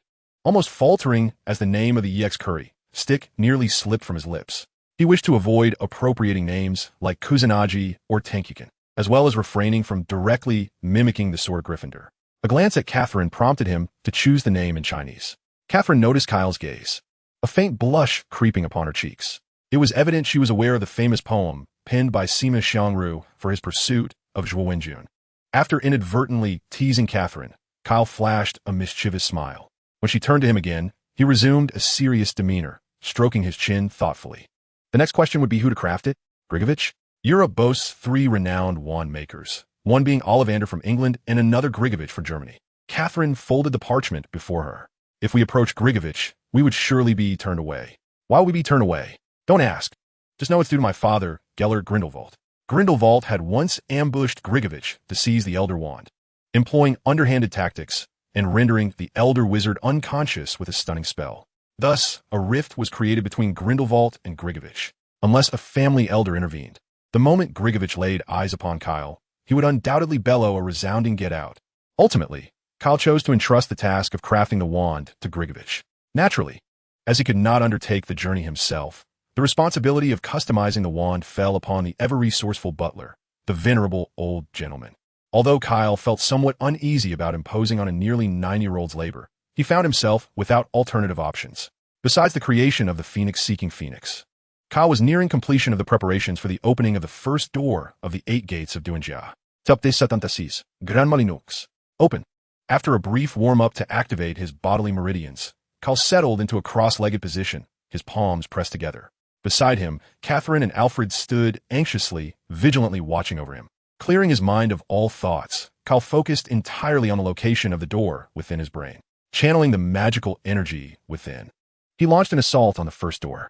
Even with the gentlest of probes, the impact against the barrier in his mind left Kyle feeling slightly dizzy. It was far more arduous than he had anticipated. He cast a pleading glance at Alfred, who promptly stepped forward, positioning himself behind Kyle. The wand in his hand radiated a luminous green light, enveloping Kyle's head within its glow. The sight of his head aglow with green light was peculiar. Yet for the sake of the 8 gates of Duinjia, Kyle bore with it. Commencing a second attempt, Kyle summoned a far greater reservoir of magical energy, surging forcefully towards the door. At the moment his magic collided with the barrier, darkness momentarily engulfed his vision. He nearly succumbed to unconsciousness. Fortunately, Alfred's healing magic worked continuously, swiftly reviving Kyle from the brink of fainting. After carefully sensing the condition of the door, he realized there was hope. Under the impact of his magic, the once firmly locked first door had yielded a small opening. With renewed determination, Kyle once again summoned his magical power, launching a third wave of assault against the door. The tier that had already formed was now met with an even more ferocious onslaught, and the magical force tore through it as if it were mere paper. Kyle's spirits surged with renewed vigor. Slowly opening his eyes, he perceived the world around him in an entirely new light. Not only did the objects before him appear clearer than ever, but he also began to discern many pieces of information that had previously eluded him. Now, liberated from the confines of his mind, Catherine held her breath, producing the faintest sound, while the old butler's hand, raised with the wand, created a subtle shift in the air. Sunlight streamed through the window, illuminating the minute particles of dust suspended in the air, all of which he was now capable of capturing. What was he thinking? He had merely opened the first door, not transformed into a super scion. The effects of the first door primarily allowed him to fully command his body and think at a swifter pace, preventing a recurrence of the inability to halt when employing the Chidori technique. Kyle, are you all right? Catherine's tone carried a hint of concern. Kyle rose to his feet, slowly shaking his head, assuring her, "It's all right. I succeeded." Hearing Kyle's words, Alfred let out a sigh of relief, retracting his wand. To the old butler, Kyle's attempt to open the door seemed utterly reckless, as the brain is the most intricate organ in the human body, and a single misstep could lead to irreversible damage. However, the success was a relief. Kyle withdrew a shuriken from his utility pouch at his waist, glancing at Catherine with a hint of excitement. "Shall we try a few more moves?" After having been caught off guard by Kyle's unconventional combat style several times, a now experienced Catherine decisively dominated the ensuing battles, but only when wielding her wand. She had learned to cast spells through hand seals, though her casting speed was rather lackluster. While Kyle executed 6 seals in a second, Catherine was not quite as exaggerated, managing about 1 every 2 to 3 seconds. Drawing her wand, she declared, "Let us begin." Alfred, grinning from the sidelines, willingly took on the role of referee. Now, both parties bow. Although Kyle chose not to use a wand, he still brandished it like a sword. holding it before his chest as they both bowed to one another. Once Kyle stowed his wand away, the old butler announced the commencement of the duel. Catherine swiftly unleashed a shattering spell. Typically, such a spell would not be cast directly at a wizard, as it could easily reduce their body to mere fragments. Catherine's choice to employ such a spell in their duel clearly reflected her confidence in Kyle's abilities. With a forceful clap of his hands, Kyle summoned a wall of earth that rose abruptly, shielding him from the destructive spell. The sound of chirping birds echoed through the spell training room as Kyle burst forth from the shattered wall, transforming into a bolt of lightning racing towards Catherine. Unfazed by Kyle's aggressive advance, Catherine calmly raised her wand. "Three uncles come to fix the door," she silently chanted. She pondered why Kyle always exclaimed this phrase when summoning 3 earthen walls, while he modified it to 5 uncles come to fix the door when summoning 5.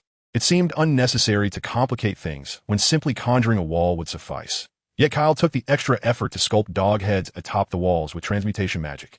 Nevertheless, this did not deter her from mimicking his technique. She understood that using the thousand-bird spell, Kyle would find it challenging to alter his assault trajectory during his rapid advance. Thus, creating a few earthen walls with transmutation magic to block his path was the most effective defensive strategy. However, this time was different. Kyle suddenly emerged from the side of the earthen wall, executing a high-difficulty sharp turn to launch a swift attack from Catherine's flank. With a flick of her wand, a viscous, oily substance poured from the tip, splattering across the ground between them. Should Kyle step on it, he would undoubtedly slip and fall. In an unexpected turn of events, just as he was about to step onto the floor, Kyle suddenly exerted force through his legs and leapt high into the air, successfully avoiding the slippery oil below. Catherine had nearly timed this spell to the very limit of Kyle's reflexes. In the past, he would have undoubtedly stepped directly into the trap, stumbling uncontrollably. This tactic had consistently proven effective against his close-range assaults, compelling him to draw his wand and engage her in a distant duel with conventional spells. This time, however, it was the first failure of the specially devised magic aimed at countering Kyle. Fortunately, Catherine was quick to react. She raised her hand and cast a disarming spell, sending Kyle, who was suspended in midair, flying away. Fire release, great fireball. Wind release, great breakthrough. Kyle expelled a massive, searing fireball from his mouth, while simultaneously augmenting its power with a gust of wind. His rapid hand movements allowed him to execute a series of combined techniques in mere seconds, forcing Catherine to adopt a defensive stance with her armor, thereby interrupting her pursuit. As Kyle landed steadily, his hands continued to weave intricate seals, creating ethereal afterimages. Water release, water dragon bullet. Lightning release, lightning strike. A fearsome water dragon, entwined with crackling lightning, charged toward Catherine. The might of the thunderous water dragon was formidable, yet Alfred showed no intention of intervening. He had complete confidence in his granddaughter, believing that such an assault was insufficient to defeat her. A brilliant crimson light accurately struck the head of the lightning water dragon, shattering it while maintaining its relentless advance toward Kyle. To Catherine's astonishment, Kyle merely tilted his head slightly, rendering her disarming spell ineffective.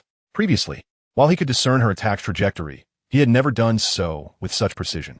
Was this the effect of the 8 gates technique?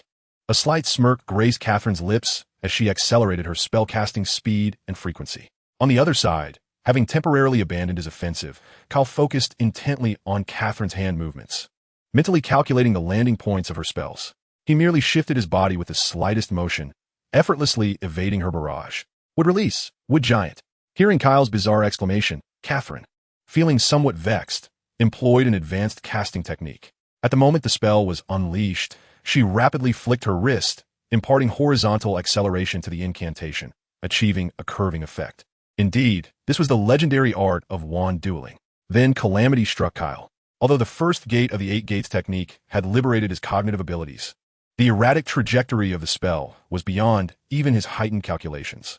I give up. I concede, Kyle cried out, collapsing to the ground and achieving the accomplishment of falling with mouth agape and eyes closed. Alfred extended his hand to help Kyle rise from the ground. After assessing Kyle's injuries, the old man shot a disapproving glance at Catherine, who merely stuck out her tongue in response. Was it not quite normal to sustain injuries during combat practice? Her grandfather was being rather partial. Emerging from the first gate of the 8 gates of Duinjia, an unprecedented fatigue washed over him, causing Kyle, who was currently receiving treatment, to let out a tremendous yawn. As a seasoned healer, Alfred immediately recognized this as a consequence of excessive mental strain. Thank you, Alfred, Cal murmured. It was 3 hours later when he finally emerged from his state of incapacitation. Having missed lunch, he found a steaming meal awaiting him on his bedside table upon waking. Clearly, a house elf had been invisibly lurking nearby, patiently waiting for him to rise. Seated on the soft velvet bed, Cal did not rush to indulge in his meal. Instead, he turned his attention inward. More specifically, he focused on the location of the second gate of the 8 gates within his mind. Drawing from his previous experience, he easily breached the first gate once more, tentatively applying his magical energy to the second gate. Yet it remained immovable. Forget it, without the old man's watchful eye. It was perhaps best not to experiment recklessly on his own. Otherwise, he might end up waiting until the next day to be discovered lifeless in his room. Moreover, considering his current physical condition, he surmised that he had reached his limit with the first gate. The subsequent gates could wait for another day. He had no intention of delving deeply into the 8 gates. Kyle's ambition was limited to mastering the third gate, the life gate, which served as the final safe zone within the 8 gates. Beyond the fourth gate, each opening would inflict a degree of physical harm. After all, the 8 gates was ultimately a forbidden technique that unleashed one's physical limits. The greater the power unleashed, the greater the damage inflicted on the body. Kyle was certainly no blue beast from Hogwarts, and he had no desire to sacrifice his youth. Nonetheless, he did harbor a tinge of envy for the overwhelming force that Nightshade nearly unleashed. If only he possessed Hagrid's robust and resilient physique. Hagrid. Just because Kyle had no intention of cultivating the 8 gates himself, did not mean he couldn't entrust the training to another. As a half-giant, Hagrid's physical prowess was astonishingly formidable, even without rigorous training. Kyle vividly recalled the violent scene in the Forbidden Forest, where Hagrid had effortlessly smashed a werewolf into the ground with a single punch. If it were Hagrid, Kyle estimated that even now, Hagrid could likely reach the 4th gate in one breath, and with a touch of optimism, perhaps even the 5th. As long as Hagrid focused on strengthening his body, Kyle was confident that Hagrid would soon master the 7th gate of the 8 gates. Given the physical resilience of wizards, even someone as powerful as Voldemort would likely struggle to withstand a blow from Hagrid at the 7th gate. If given a few more years, Hagrid would possess the ability to unlock the 8th gate, and Kyle believed that even the legendary Grim Reaper would be no match for Hagrid's might. Perfect. He now knew what Christmas gift to bestow upon Hagrid this year. After indulging in a rather late lunch, Kyle retrieved the stack of Christmas gift boxes that Alfred had already prepared for him and began mailing them out. He sent a generous assortment of chocolate frogs to Hannah, knowing that her fondness for them was unwavering. As for the academically inclined Beaver, it was obvious he would send a few magical tomes. Regarding the gifts for the professors of the academy, Kyle had Alfred prepare presents tailored to each individual's preferences. Then there was Hagrid's gift. Initially, Kyle had intended to gift him a suit of armor and a large axe, allowing him to channel a certain rotund, thunderous deity. After all, patrolling the Forbidden Forest was perilous, and Hagrid often returned with minor injuries. While these were merely superficial wounds, and his giant heritage endowed him with remarkable regenerative abilities, indicating that he would recover after a good night's sleep, it nonetheless underscored the dangers of the Forbidden Forest. However, now Kyle had a better option than armor and a battle axe, a green bodysuit. Indeed, the green bodysuit was the essence, while the 8 gates technique was merely ancillary. Lastly, there was the gift for his unseen alchemy mentor, Nicholas Flamel. Kyle had heard from Dumbledore that Flamel had a keen interest in Muggle artifacts, and he certainly had an abundance of such items in his own bag of wonders. Yet, Kyle ultimately refrained from presenting second-hand goods from his collection. It would be unseemly to offer used items. Apart from a few cherished possessions, he entrusted Alfred with procuring the rest from the Muggle world. After attaching a card to each gift box and ensuring that nothing was amiss, Kyle delegated the task of sending out the gifts to the house elves within the castle. The remaining gifts for Catherine and the other 3 elders could wait until Christmas Eve. Chapter 78. The Future Foundation of the Third Generation Dark Lord. The following morning, after finishing breakfast, Kyle stood up and placed 2 gift boxes before Dumbledore and Grindelwald. "Father, your Christmas gift."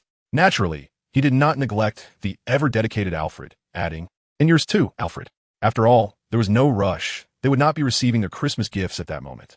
Dumbledore beamed as he unwrapped his gift, revealing a family figurine set featuring the 3 of them, a heartfelt creation by Kyle that widened Dumbledore's smile even further. He then opened his own box, and Grindelwald paused, realizing that his gift was identical to Dumbledore's. As a Dark Lord, having a thick skin was a fundamental trait. Observing Grindelwald carefully stow away the figurine, Dumbledore let out a soft scoff. "If you find it childish, then you should simply set it aside." Alfred observed his capricious master with a bemused expression. Despite his advanced age, the man remained ever so proud and stubborn. While these two elderly curmudgeons exchanged playful banter, Kyle was immersed in the vast ocean of books at the library, diligently searching for the magical tomes he desired. Ever since he learned that Catherine was once known as Little Nan before being adopted by the butler, his resolve to develop the dance of paper technique had only strengthened. He had even suggested to Little Nan that she should cut her hair short, dye it a bluish purple, and style it in a bun. Kyle swore he was not merely enamored with the ethereal figure of the angel from Rainy Hidden Village. He simply longed to recreate the glory of the Akatsuki organization in this world. With the 4 parental figures from Hogwarts, along with Little Nan, they would have sufficient numbers to execute half of the Moon Eye plan for their magical version of the Akatsuki. Of course, Kyle had no intentions of gathering the 3 Deathly Hallows, nor did he plan to seal the 9 hidden ones within himself. His ambition was purely to establish a faction of his own. Although the news of Grindelwald's escape had not yet spread widely, and was only known among a select few loyal followers, it nonetheless constituted a formidable force. Should Grindelwald rally his followers, this faction could rapidly expand once more. However, that was not the power Kyle wished to claim as his own. Historical precedents existed where a new emperor rendered his predecessor's regime ineffectual after assuming the throne. Thus, he recognized the necessity of assembling his own loyal entourage. This was precisely why he supported the twin brothers and Cedric so fervently. However, each individual has their own expertise. While Cedric and the twins excelled in invention and combat, they remained utterly clueless when it came to managing a faction. Who better to assume the role of a professional manager in this future Dark Lord's inner circle than Little Nan? His desire to have her dye her hair bluish purple and arrange it in a bun was merely a whimsical fantasy of assembling a 10-member Akatsuki in this world. Nevertheless, the development of the paper escape technique was no trivial pursuit. By affixing a detonating charm to an adversary, one could summon an infinite number of explosive charms, resulting in a ceaseless chain of explosions, provided one possessed enough detonating charms, of course. What technique could be more suitable for pairing with the detonating charms than the paper escape, capable of producing 600 billion explosive charms? Thus, Kyle deemed it essential to prioritize the research of the paper escape. Having recently concluded his study of the 8 gates, he found himself with a newfound leisure. The creation of the dance of paper technique was not particularly challenging. Its effect transformed the caster's body into countless paper fragments, allowing for free movement and transformation. Furthermore, while embodying paper, the caster would attain immunity to physical attacks and the ability to fly. Such effects were not uncommon in the magical realm. The true challenge lay in the mass production of the detonating charms. The production of alchemical products like the explosion talisman, which poses minimal difficulty, is not a particularly arduous endeavor. Kyle can sketch one in an average of 2 to 3 minutes. If a magical factory were to be established for assembly line production, the manufacturing time for the explosion talisman could be further reduced. However, that was not Kyle's desire. Even with a factory in place, gathering 6 trillion tears of the horned beast would be an insurmountable task, not to mention the time required. The cost of alchemical materials is also quite burdensome. A few kilograms of alchemical materials are sufficient to create hundreds of explosion talismans.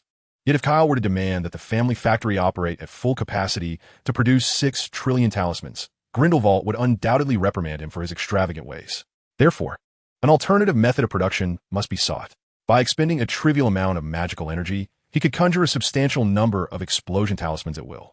This way, the mutually enhancing explosion talismans he developed could achieve their maximum effectiveness. Once a method for mass production of the explosion talisman is established, the task can be delegated to Xiao Nan.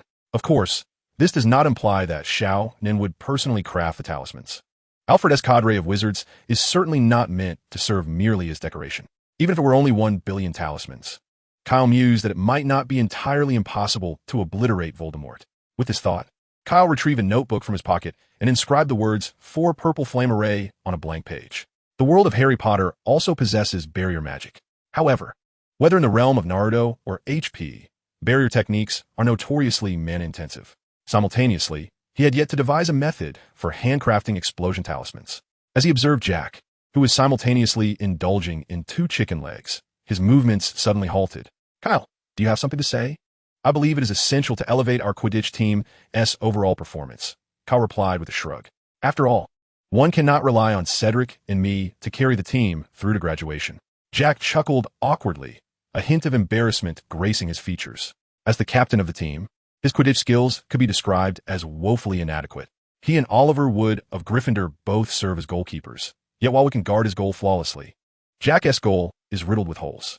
Were it not for Cedric's insistence, he would have long since petitioned Professor Sprout to transfer the captaincy to Cedric. Actually, I don't think that S entirely out of the question, Jack muttered softly, immediately met with the death glares from the other two. The second half of his statement was swiftly stifled. What he intended to say was that Kyle was only in his first year and still had 7 years ahead of him. Kyle gestured for the two to come closer. I have specially constructed a Quidditch training ground for our Hufflepuff team. Jack gasped in surprise. His words were abruptly silenced by a swift hand from Cedric covering his mouth. Cedric, with a hint of disdain, extracted his wand and promptly cleansed his hands, which were smeared with oil. I believe our team's performance is lacking due to a deficiency in training, Cedric remarked. The Quidditch players from Hufflepuff and Badger houses were acutely aware of their team's shortcomings, leading them to be considerably more lax in practice compared to the fiercely competitive Gryffindor and Slytherin teams. Cedric had long recognized the issues within the team, but had been powerless to effect change until Kyle's recent arrival. Kyle squinted, pondering that the simplest and most straightforward method to elevate their collective performance was to intensify their training regimen. If they did not perish from exhaustion, they would endure relentless drills. During the Christmas holiday, he had learned a great deal from old Alfred, elevating his mastery of wand techniques to a new level. As long as they did not succumb on the spot, Kyle could sustain their spirits until the injured could be delivered to Madame Pomfrey. And what if they refused to comply? Jack timidly raised his hand. Then they'll have to contend with my fist. By the way, when you say they, you are referring to yourself, correct? Absolutely not. Jack, sensing a threat, shook his head vigorously, standing tall. As captain, I must lead by example. Then your training volume must exceed theirs by half. Cedric's words instantly darkened Jack's countenance. Kyle shook his head, said, You may appear to be all brawn and no brains, but I never expected you to be so devious. He poked Cedric in the chest. How can you do this? Does your conscience not ache? Upon hearing Kyle's words, Jack's face instantly blossomed with joy and eager smiles. Before Cedric could retort, Kyle chimed in, The doubling of effort seems more fitting. Crack, crack, crack. Jack's smile vanished in an instant, his neck stiffly turning, as if his vertebrae were emitting cracking sounds. Cedric erupted in laughter, knowing well that Kyle's words were far from sweet. After dinner, in the Hufflepuff common room, within Kyle's chamber, he placed a suitcase that Cedric recognized onto the floor. You aren't suggesting we practice Quidditch in the shooting range, are you? Cedric inquired. This is not merely a bottomless pit. Kyle pointed to another identical suitcase atop his nightstand. That one is. He then stepped into the suitcase, descending the stairs. The scene that unfolded before them was a standard-sized Quidditch pitch, nearly an exact replica of the one outside Hogwarts Castle. However, this pitch was surrounded by numerous long, cylindrical tubes, the purpose of which remained a mystery. Amazingly, the sky within the suitcase mirrored that of the outside world, bright and clear. Upon witnessing the Quidditch pitch, Jack let out an excited shriek. This place employs the same enchantment as the Great Hall ceiling, Kyle explained. There's a knob here. Turning it allows one to simulate any kind of weather. Thus, they can simulate the conditions of playing under any extreme weather. Cedric pointed towards the long tubes surrounding the field, inquiring about their purpose. Kyle followed Cedric's gesture and replied, Oh, those are the launchers for the bludger and the snitch. Launchers? Are they meant to train us to evade the bludger and intercept the snitch? Upon hearing Kyle's description, Cedric surmised their function. Precisely. Allow me to demonstrate. Kyle approached one of the massive launchers and adjusted the slider to the maximum setting before pressing the launch button. With a tremendous roar, a black meteor streaked across the field, vanishing in an instant. The others gasped in astonishment. Did a large black rat just pass by? Cedric's eye twitched violently.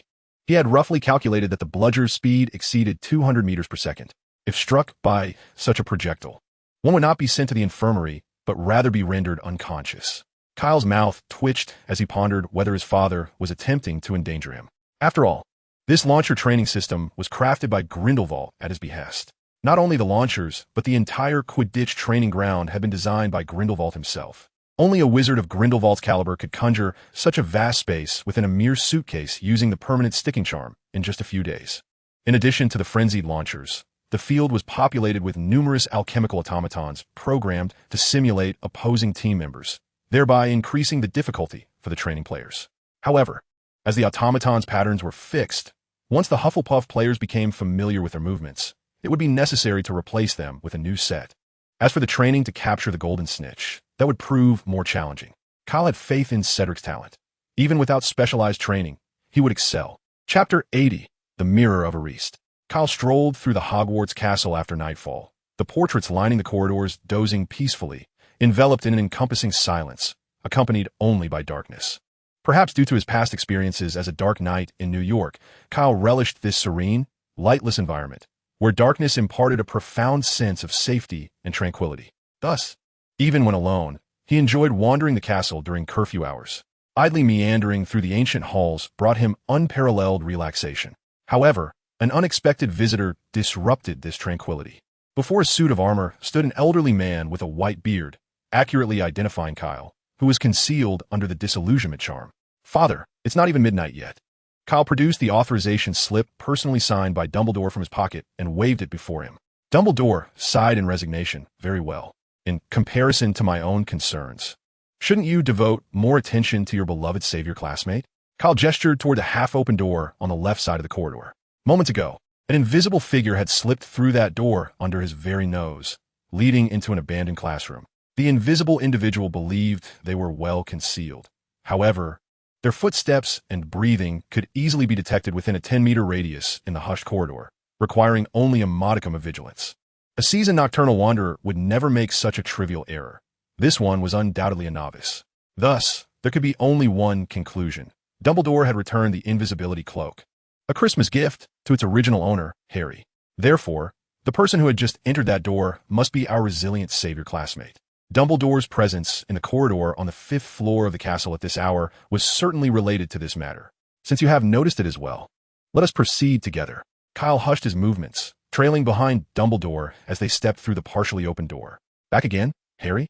Harry, seated with his knees drawn to his chest before a colossal mirror, felt his insides freeze in an instant. Terrified, he scrambled to his feet and glanced back, only to find two Dumbledores, one old and one young, perched at a table against the wall, observing him.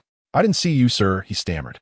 "You are not the only one capable of invisibility," Dumbledore remarked, a kind smile gracing his face, which made Kyle's heart ache slightly. His father, aside from the moment he brought him to Hogwarts, rarely wore such a benevolent expression. More often, he appeared weary or sighed in exasperation. Kyle felt an overwhelming urge to grasp Harry by the collar and demand, "What is it that endears Dumbledore to you so?" Seeing Dumbledore smile, Harry couldn't help but breathe a sigh of relief. "It seems you have discovered the allure of the Mirror of Ariste, much like many before you." As his father engaged Harry in a psychological discourse, Kyle approached the alluring Mirror of Ariste that had drawn Harry to it at such an ungodly hour. The mirror stood impressively tall, reaching the ceiling, supported by two large claw-like bases. Most significantly, a lengthy inscription in Latin adorned the top of the frame. When read in reverse, it revealed a profound truth. "I do not reflect your face, but the desires of your heart." Kyle murmured softly. With a ripple of spiral waves emanating from its surface, the reflection of Kyle began to transform. Several red clouds subtly appeared upon his wizarding robes, causing his lips to twitch. Behind him stood 7 figures clad in similar red, cloud-patterned robes. 6 of them possessed the familiar purple, circular eyes that Kyle recognized all too well. If he was not mistaken, they were the 6 paths of pain he had created. Thus, his identity could only be Nagado. Standing behind Kyle was the 7th figure he recognized, Catherine August, or rather, Xiaonan. In the scene, Xiaonan had inexplicably dyed her once lustrous black hair a soft shade of lavender, her cascading locks fashioned into a bun, adorned with a delicate blue paper flower on the right side. Kyle's mouth twitched more violently. Was this truly what he yearned for in his heart? To bear the burden of rice? Yet, truth be told, his dear Xiaonan appeared even more beautiful with her hair transformed into this enchanting hue. Of course, such matters were still premature for the current Kyle, as the young boy had yet to fully mature. The burden-bearer, rather, the Kyle reflected in the mirror began to levitate, soaring towards the heavens. In the air, the rice-bearer silently opened his mouth, and even without observing his lip movements, Kyle could discern his words. Kyle parted his lips slightly. How many floors must one carry a bag of rice? A bag of rice must ascend to the 2nd floor. What? Dumbledore cast his gaze upon Kyle, who stood before the enchanted mirror, perplexed by the boy's sudden soliloquy. "It's nothing, please continue." Kyle awkwardly scratched the back of his head, inadvertently reciting the entire passage. "This mirror neither imparts knowledge nor reveals the truth. People squander their time before it." At that moment, the rice-bearing Kyle in the mirror had concluded his incantation. The essence of youthful exuberance within Kyle had ignited to an uncontrollable degree. He abruptly raised his arms and bellowed the final line of his script, God's divine judgment. Once more interrupted, Dumbledore paused in resignation, suddenly intrigued by what Kyle was perceiving within the mirror. Kyle, what do you see? Casting a glance at the mirror, where corpses lay scattered amidst the ruins, Kyle felt a pang of guilt as he averted his gaze from Dumbledore, from the remnants in that desolate landscape. It was not difficult for Kyle to deduce that what had been obliterated by his singular, divine judgment was none other than the very Hogwarts castle they occupied. Would he dare to confide this to Dumbledore? In mere moments, familial bonds could unravel. He possessed neither the signal axe nor the means to present Dumbledore with a mere fragment of the moon. Perhaps in the future, when he mastered the celestial techniques of Earth Explosion Star or Heaven Shaking Star, he might, but clearly that was not the case now. Thus, Kyle could only fabricate some other tale to placate his father. I beheld a jagged mass of iron, adorned with spikes, sharp angles, and twisted metal. A throne of iron with numerous barbed edges, appearing as if forged from thousands of lethal swords. Dumbledore raised an eyebrow, harboring no suspicion regarding the veracity of Kyle's words. With one hand gripping a wand and the other wielding a sword, adorned with a resplendent crown and draped in imperial robes, I ascended the Iron Throne. Dumbledore said nothing in response to the vision Kyle had described. However, the slight furrow of his brow revealed a hint of sorrow. Chapter 81. The Healing Touch of Healer Hannah. Dumbledore successfully persuaded Harry to cease his quest for the mirror that ensnares the soul. In the days that followed, Harry hoped to effortlessly forget the visions he had witnessed within the mirror. Yet, he found forgetting to be an elusive endeavor. Nightmares began to plague his slumber. He dreamt repeatedly of his parents vanishing in a sudden green light, accompanied by a loud, sinister laughter. Harry confided in his two closest friends. You see, Dumbledore was right. The mirror could drive you mad, Ron remarked. However, Hermione held a differing perspective, her emotions a tumultuous blend. On one hand, she was alarmed by Harry's nightly escapades throughout the Christmas holiday. On the other, she felt deeply disappointed that Harry had yet to uncover the identity of Nicholas Flamel. Upon the commencement of the new term, they resumed their practice of perusing books during their brief 10-minute breaks.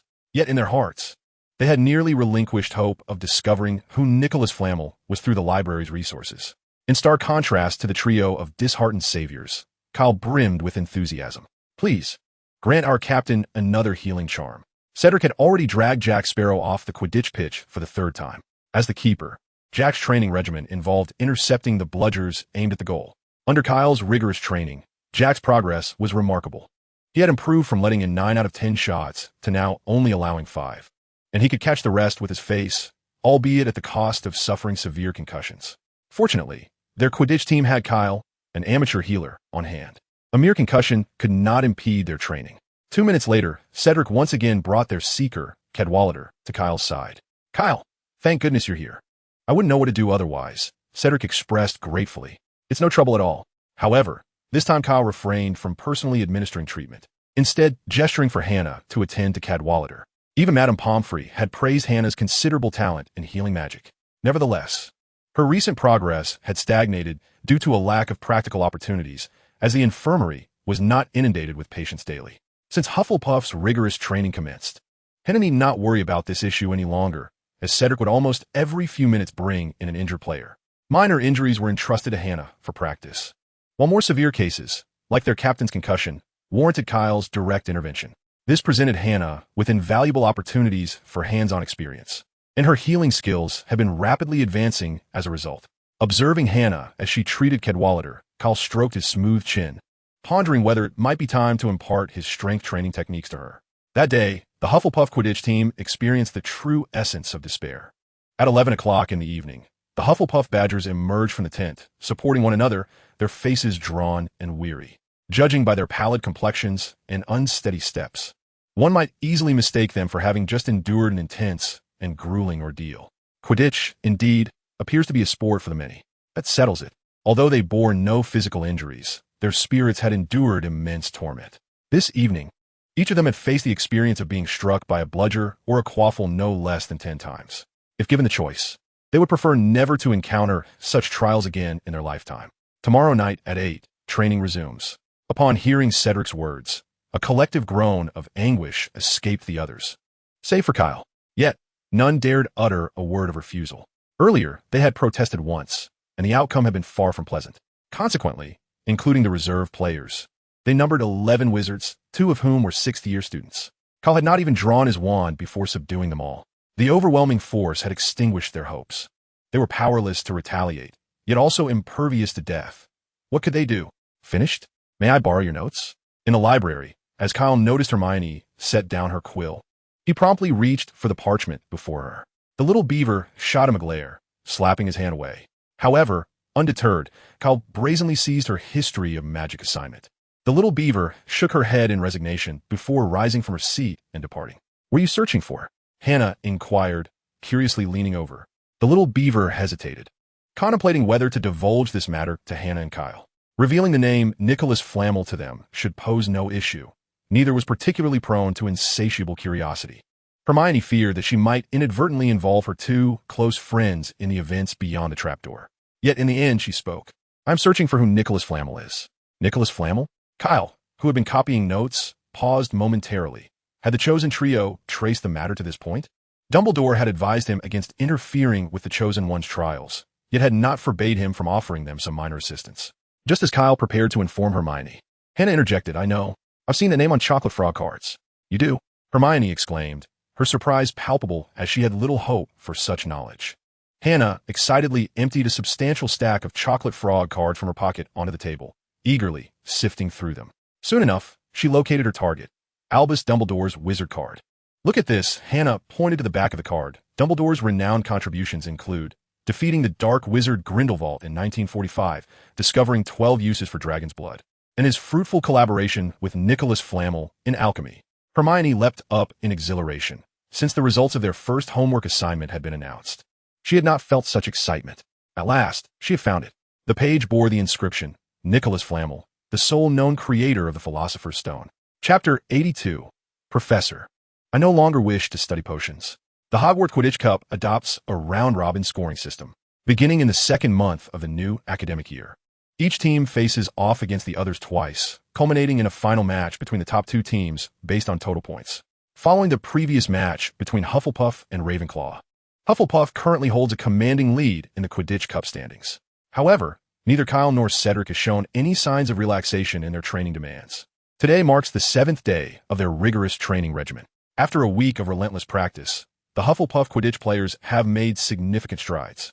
At the very least, their goalkeeper, Jack, has ceased to allow 5 goals while saving only 2, a feat he previously accomplished with alarming regularity. After an hour of training, only 2 unfortunate chasers suffered broken arms from a rogue bludger, necessitating Kyle's medical attention. The others, while not entirely unscathed, only sustained minor injuries that did not result in fractures, with Hannah effortlessly tending to them. Tomorrow marks the day of their match against Gryffindor. So today's training session will conclude early. At 9:30 in the evening, Cedric called a halt to the practice, prompting cheers from all the players. As they departed the training grounds, Captain Jack proposed heading to the kitchens for a late-night snack to replenish their expended energy and stamina. This suggestion was met with unanimous agreement. Kyle, where are you going? Cedric called out to Kyle, who was heading in a different direction after slipping out of the Hufflepuff common room. He had long harbored the intention of studying potions under Snape. Due to the nature of magic, even wizards who do not prioritize physical exercise possess a significantly stronger constitution than the average muggle. However, this strength has its limitations.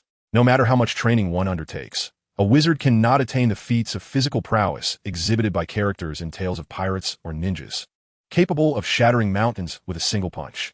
For instance, there exists a magical creature in the wizarding world known as the Riem, whose blood can temporarily enhance the dringer's strength. While it may not allow one to fracture mountains, it would suffice for a contest of arm wrestling against Captain America. If brewed into a strength-enhancing potion, such effects could be made permanent. Aside from potions, another avenue involves undergoing physical modifications through dark magic. Kyle had contemplated this path, but after discussing the idea with Grindelwald and Dumbledore, he received stern warnings from both. Dumbledore even illustrated the visage of a noseless, bald wizard with 2 slits for nostrils, informing Kyle that this was Voldemort after subjecting himself to dark magic transformations. The thought of undergoing a similar transformation dissuaded Kyle from pursuing dark magic alterations. He had no desire to become bald, even if it meant gaining strength. Thus, the path before him was limited to the consumption of potions. As his physique grew increasingly formidable, although his capacity to endure electric currents expanded correspondingly, the efficiency of the lightning forging process continued to diminish. To sustain the efficacy of this forging, a considerable amount of precious potions was required to assist in his training. Given Grindelwald's proficiency in potion making, he could certainly lend a hand, yet he was not always available to assist. Thus, Kyle contemplated the notion of mastering potion making himself. Seeking to learn from Snape appeared to be the optimal choice. As for whether the dual pursuits of studying alchemy and potion making would consume an excessive amount of his time, Kyle harbored little enthusiasm for delving deeply into alchemy. He had no need for the Philosopher's Stone to prolong his life. At most, he wished to modify the sports car that lay dormant at the bottom of his bag and the tank that Alfred had procured for him. In comparison, the study of potion making held greater significance. Arriving at the threshold of Snape's office, the door swung open automatically before he could even knock. "What do you want?" Snape inquired without lifting his gaze from the cauldron where he was brewing potions. "Professor Snape, I wish to learn potion making from you." "No teaching, go outside," Snape replied, pointing towards the door with a calm, yet indifferent tone. Kyle plastered a charming smile upon his face. "Professor, don't be so unapproachable. Go outside," the old bat reiterated with a stoic expression. The thought of Kyle daring to gift him a set of shampoo from the Potter family as a Christmas present, after having learned about his tumultuous history with the Potters from Dumbledore, made Snape contemplate giving the impudent boy a taste of his own medicine. He couldn't fathom where this unfortunate lad had acquired such a set of shampoos, considering the Potter family's magical factory had ceased production for an indeterminate duration. Noticing Snape's unfriendly demeanor, Kyle's smile gradually faded. "Well, I shall take my leave, Professor." Snape remained silent, fixating his gaze upon him. Still, he did not utter a word. As Kyle approached the door, he intentionally murmured at a volume audible to Snape, "I was actually thinking of telling you a method that could allow you to see your beloved Lily once more." Kyle was well aware of the depth of Snape's affection for Lily by using the information about the Resurrection Stone as bait. He was confident that Snape would take the bait. However, Kyle did not slow down. Instead, he quickened his pace and bolted away. Snape, flustered, hurried after Kyle. Yet his lack of physical conditioning rendered him no match for Kyle's agility. He could not catch up, helplessly watching as the distance between them widened. "Professor, I no longer wish to study potion making," Kyle shouted over his shoulder, making a face at Snape as he ran. "Don't let me catch you," Snape bellowed fiercely. He abruptly drew his wand, attempting to thwart Kyle with a tripping charm. However, at such a distance, once Kyle activated the first door, he effortlessly evaded Snape's attempt. Snape refrained from casting any powerful spells. His intention was to impede, not to harm, or else how could Kyle continue to frolic before him? The two individuals engaged in a playful chase within the castle. Kyle, the mischievous provocateur, would deliberately slow his pace whenever he sensed that Snape was gaining on him, only to dash forward again as Snape drew near. Eventually, Snape, utterly breathless, could only stand still, panting heavily as he shouted at the retreating figure, "Kyle, stop right there." Chapter 83. The Fate of the Resurrection Stone. As it was not yet curfew, the corridors of the castle were still populated with a number of students, all casting curious glances towards Snape and Kyle. However, intimidated by the formidable presence of the notorious professor, none dared to approach for a closer look. Under the oppressive atmosphere surrounding Snape, the onlookers instinctively dispersed, leaving only Kyle and Snape in the corridor, with his hands resting on his knees for support. Snape gasped for breath, pondering how such a troublesome child could possess such stamina. Kyle ambled over, coming to a halt before Snape. "Professor, your physical fitness leaves much to be desired. How can one dedicate themselves to the noble profession of teaching without a robust constitution?" Snape glared at Kyle, lunging forward in an attempt to seize him by the collar. Yet, Kyle nimbly spun aside, evading Snape's grasp. The sight of Snape nearly stumbling in his failed attempt brought a radiant smile to Kyle's face. Snape's expression shifted unpredictably as he produced a vial of potion from his robes, its hue reminiscent of molten gold. "I shall trade you this Felix Felicis." The potion, known as liquid luck, is a most extraordinary elixir that bestows upon its drinker an abundance of fortune. In truth, the so-called luck it imparts primarily enhances the drinker's various abilities, such as social skills, magical prowess, and reflexes, to their utmost potential, rendering all endeavors seemingly effortless. The concoction's preparation is exceedingly intricate, requiring half a year to complete with an array of rare and precious ingredients. Typically, Felix Felicis commands a high price in the potion market, often without availability. Though Snape's vial contained but a mere sip, if it were to surface on the black market, it would fetch no less than several thousand galleons. "Absolutely not," Kyle replied, his expression devoid of any desire. "I have plenty of this. I could drink it like water." Snape's face twitched in irritation as he recalled Kyle's lineage as the son of Grindelwald.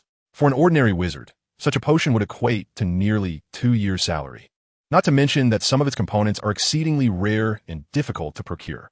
Yet, Kyle, with his affluent background, treated such gifts with nonchalance. What do you truly want? Snape inquired, his brow furrowed in frustration. Did I not mention my interest in studying potion making? Kyle replied, absent-mindedly digging in his ear. I can agree to, he interrupted, but I have no desire to study it right now. Snape's face contorted in disbelief. How could such an infuriating child exist? Observing the ever-volatile Severus Snape, Kyle decided against teasing this pitiable, lifelong sycophant any further. Apart from mastering potion making, I will propose an additional condition for our transaction. What condition?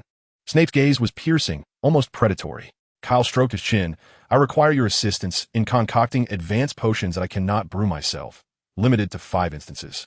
With that, Kyle turned to depart. 10 times. Kyle continued without pause. Very well. I concede. A smile blossomed on Kyle's face as he turned back, agreement sealed. A quarter of an hour later, within Snape's office, he inscribed his name upon a roll of ancient parchment. As the magical potency of the contract enveloped him, Snape glared at Kyle with a brooding expression. Can we speak now? While carefully stowing the parchment, Kyle leisurely began, Severus, have you ever heard of the tale of the 3 brothers? Snape scoffed. You cannot be referring to the resurrection stone from the Deathly Hallows, can you? That is merely a fable. It is more than mere fiction, Kyle interjected, raising a finger and shaking it. One of the Deathly Hallows, the Elder Wand, currently rests in my father's possession.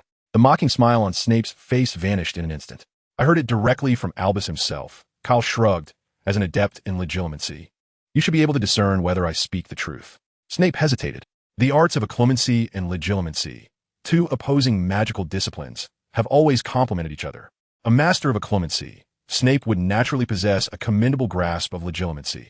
Thus, even without actively probing Kyle's thoughts, he could ascertain the veracity of Kyle's claims. So, does this mean the resurrection stone truly exists? Do you know its whereabouts? Unfortunately, I do not. Snape's face darkened in an instant, his grip tightening on Kyle's collar. Are you deceiving me? Kyle swiftly pried Snape's hand away, yet I can make an educated guess about its location. Where? The flickering ember of hope within Snape reignited. The earliest known owner of the resurrection stone was Cadmus Peverell, the second of the 3 brothers. Snape impatiently interrupted Kyle. I knew that already. Get to the point. Unperturbed, Kyle continued. If you were to consult the annals of magical history, you would discover several bloodlines in the wizarding world that trace their lineage back to Cadmus. Which families? Malfoy, Black, Lestrange, Potter, and finally, Kyle pronounced the last name with deliberation. Gaunt. Snape's pupils dilated sharply. Damn it, he should have anticipated this. The Gaunt family once boasted a renowned wizard by the name of Marvolo Gaunt. His daughter, Merope Gaunt, would a muggle surnamed Riddle, giving birth to a child named Tom Riddle. If one were to deconstruct the letters constituting the name Tom Marvolo Riddle and rearrange them in a certain order, they would spell out a phrase, I am Lord Voldemort. As a former Death Eater, Severus Snape had witnessed on numerous occasions a ring adorned with a black diamond in Voldemort's possession. It was only now that he realized the gem embedded in that ring was indeed the resurrection stone spoken of by Crowell. Silently, Snape rose from his seat and made his way toward the office door. Professor Snape, where are you going? Do you even know where to search? Snape's steps abruptly halted. He was at a loss regarding where to begin his search, momentarily dazed by the revelation of the resurrection stone. He meticulously sifted through his memories, hoping to unearth some clues pertaining to the stone. However, he could not recall when Voldemort had last been seen wearing the ring, nor could he remember the locations Voldemort had visited prior to its disappearance. Professor, when do we start learning potions? Crowell inquired, reclining casually in his chair, gazing up at Snape. Observing Crowell's nonchalant demeanor, Snape's expression darkened significantly. Tomorrow at 8 o'clock, come to my office. All right then, Professor, farewell. Satisfied with having exchanged an elusive resurrection stone for what he desired, Crowell rose and departed the ominous office. Chapter 84. The Suspicious Snape. The following afternoon, in the Quidditch locker room, just before Cedric was about to exit, Crowell abruptly called out to him. He extended the Firebolt 2000 he held forward. Use this for the match. In a Quidditch game, perhaps the most crucial position that demands an exceptional broomstick is that of the Seeker. Gryffindor's Seeker was Harry, who also possessed a Firebolt 2000, the finest broom available on the market. If Cedric continued to use the outdated Clean Sweep 7, he would undoubtedly be at a disadvantage in the race for the Golden Snitch against Harry.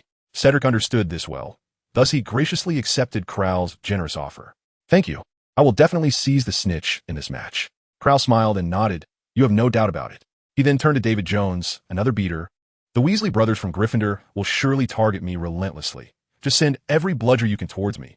Don't worry about collateral damage." David nodded in acknowledgement. After Crowell and Cedric had strategized, their captain, Jack, exuberantly shouted, "Let's go, lads. Let us obliterate Gryffindor." As the match commenced, George and Fred, as Crowell had anticipated, orbited around him like satellites, denying him any opportunity to engage with the bludgers. "Is this your strategy? Just hold me back while the rest face 6 opponents?" After striking away a nearby bludger, George grinned, "I have ample faith in my teammates. Even without the protection of a beater, I believe they can win the match." Fred picked up George's words. Kyle scoffed dismissively, denying him any opportunity to engage with the quaffle. Wasn't it time to try something new? In the ensuing moments, Kyle charged across the Quidditch pitch, colliding fiercely with the opposing Gryffindor players. Yet, just at the brink of collision, he deftly maneuvered past them each time, avoiding any real contact. The Weasley brothers were utterly powerless against this. If they attempted the same tactics, it was far more likely they would end up in a mutual demise with the Hufflepuff players. The Gryffindor spectators watched the perilous match, their hearts in their throats. Nerves stretched to the breaking point. When Kyle's broomstick once again narrowly missed Oliver Wood by less than 5 centimeters, Wood, exasperated, shouted at the top of his lungs, "Foul! That's a foul!" However, the referee, Snape, paid him no mind. Professor McGonagall shook her head in resignation. As an ardent Quidditch enthusiast, she was well aware of the rules. As long as Kyle did not make actual contact with the opponent, it could not be deemed a foul. It was chaos. Complete and utter chaos. Kyle single-handedly wreaked havoc on the Gryffindor defense. The Hufflepuff players seized the opportunity, capitalizing on nearly every scoring chance, wildly sending the bludger into the Gryffindor goal. They even abandoned their plans to assist Jack in defending their own goal. As soon as their chaser seized the quaffle, they charged toward the Gryffindor goal with an almost frenzied determination. The Gryffindor players despaired, realizing that the Hufflepuff team had improved significantly since their last match against Ravenclaw. This was impossible. Wood seethed inwardly. The Hufflepuff players had never set foot on the Quidditch pitch before. Alas, Jack could not hear his thoughts. Otherwise, he would surely have jabbed at Wood's heart, taunting, "You don't understand the training methods of the affluent." Amidst the ashen faces of the Gryffindor Quidditch players, Cedric, with his more refined flying skills and superior teammates, effortlessly captured the golden snitch, concluding the match. The score settled at 430-50. It is said that as Professor McGonagall descended from the stands, she nearly perfectly replicated the expression of Professor Flitwick after Hufflepuff faced Ravenclaw. When Harry touched down, his face was pale, lips pressed tightly together. He felt a hand on his shoulder and looked up to see the smiling face of Dumbledore. "Don't lose heart. You played quite well." Dumbledore's voice was soft, audible only to Harry. Harry managed a strained smile at the kind old man. Observing Harry's expression, Dumbledore pondered whether, in the next match between Gryffindor and Hufflepuff, Kyle should be allowed to ease up on Harry. Otherwise, his carefully nurtured savior seemed unable to build his confidence. A momentary failure is not to be feared. Cedric, at your age, could not have performed any better. Upon hearing Dumbledore's words, a flicker of confidence reignited in Harry's eyes. "I am delighted to see that you are not consumed by thoughts of that enchanted mirror and are living a fulfilling life. It is truly wonderful." After conveying these few words to Harry, Dumbledore turned to leave. Suddenly, Harry recalled something regarding the Philosopher's Stone, deeming it necessary to report to Dumbledore. However, at that moment, Snape descended on his broomstick, landing not far from him, which instantly quelled Harry's thoughts. Since the last Quidditch match, when Hermione and Ron discovered that his Nimbus 2000 had gone haywire due to Snape's interference, Harry's perception of Snape had drastically shifted. Coupled with his unfavorable impression of Snape, along with the claw marks left on Snape's leg by Fluffy, and his incredulous remark about how one could possibly keep an eye on 3 heads, Harry quickly placed the suspicion of attempting to steal the Philosopher's Stone squarely upon Snape. Snape appeared exceedingly suspicious. Yet, as he approached the broom shed, he spotted a hooded figure swiftly descending the castle's main steps, clearly intent on remaining unseen, making a beeline for the Forbidden Forest. He recognized the figure's furtive gait as that of Snape. What could Snape possibly be up to, sneaking off to the Forbidden Forest just before dinner? Silently gliding above the castle, Harry observed Snape rush into the Forbidden Forest and decided to follow him. Chapter 85. Potions? Culinary Magic. At 8 o'clock, Kyle arrived punctually at Snape's ominous office. The cold-faced Snape gestured toward a table beside his desk, which was laden with various fundamental potion ingredients. Tonight's lesson consisted solely of one task: learning how to handle potion materials. Kyle glanced at the small knife, mortar, and cauldron arranged on the table, and then at the large wooden barrel containing a lifeless toad, a slimy slug, and plant roots caked with a mysterious black substance. If he guessed correctly, those coagulated black objects should be dragon dung, still quite fresh, having been produced within the last 48 hours. Kyle felt utterly disheartened. The old bat must be seeking revenge, considering he'd spent the previous day evading Snape, running from the dungeons to the third floor, leaving Snape utterly exhausted and embarrassed. As if sensing Kyle's thoughts, Snape ominously spoke. Any master of potions must possess a solid foundation.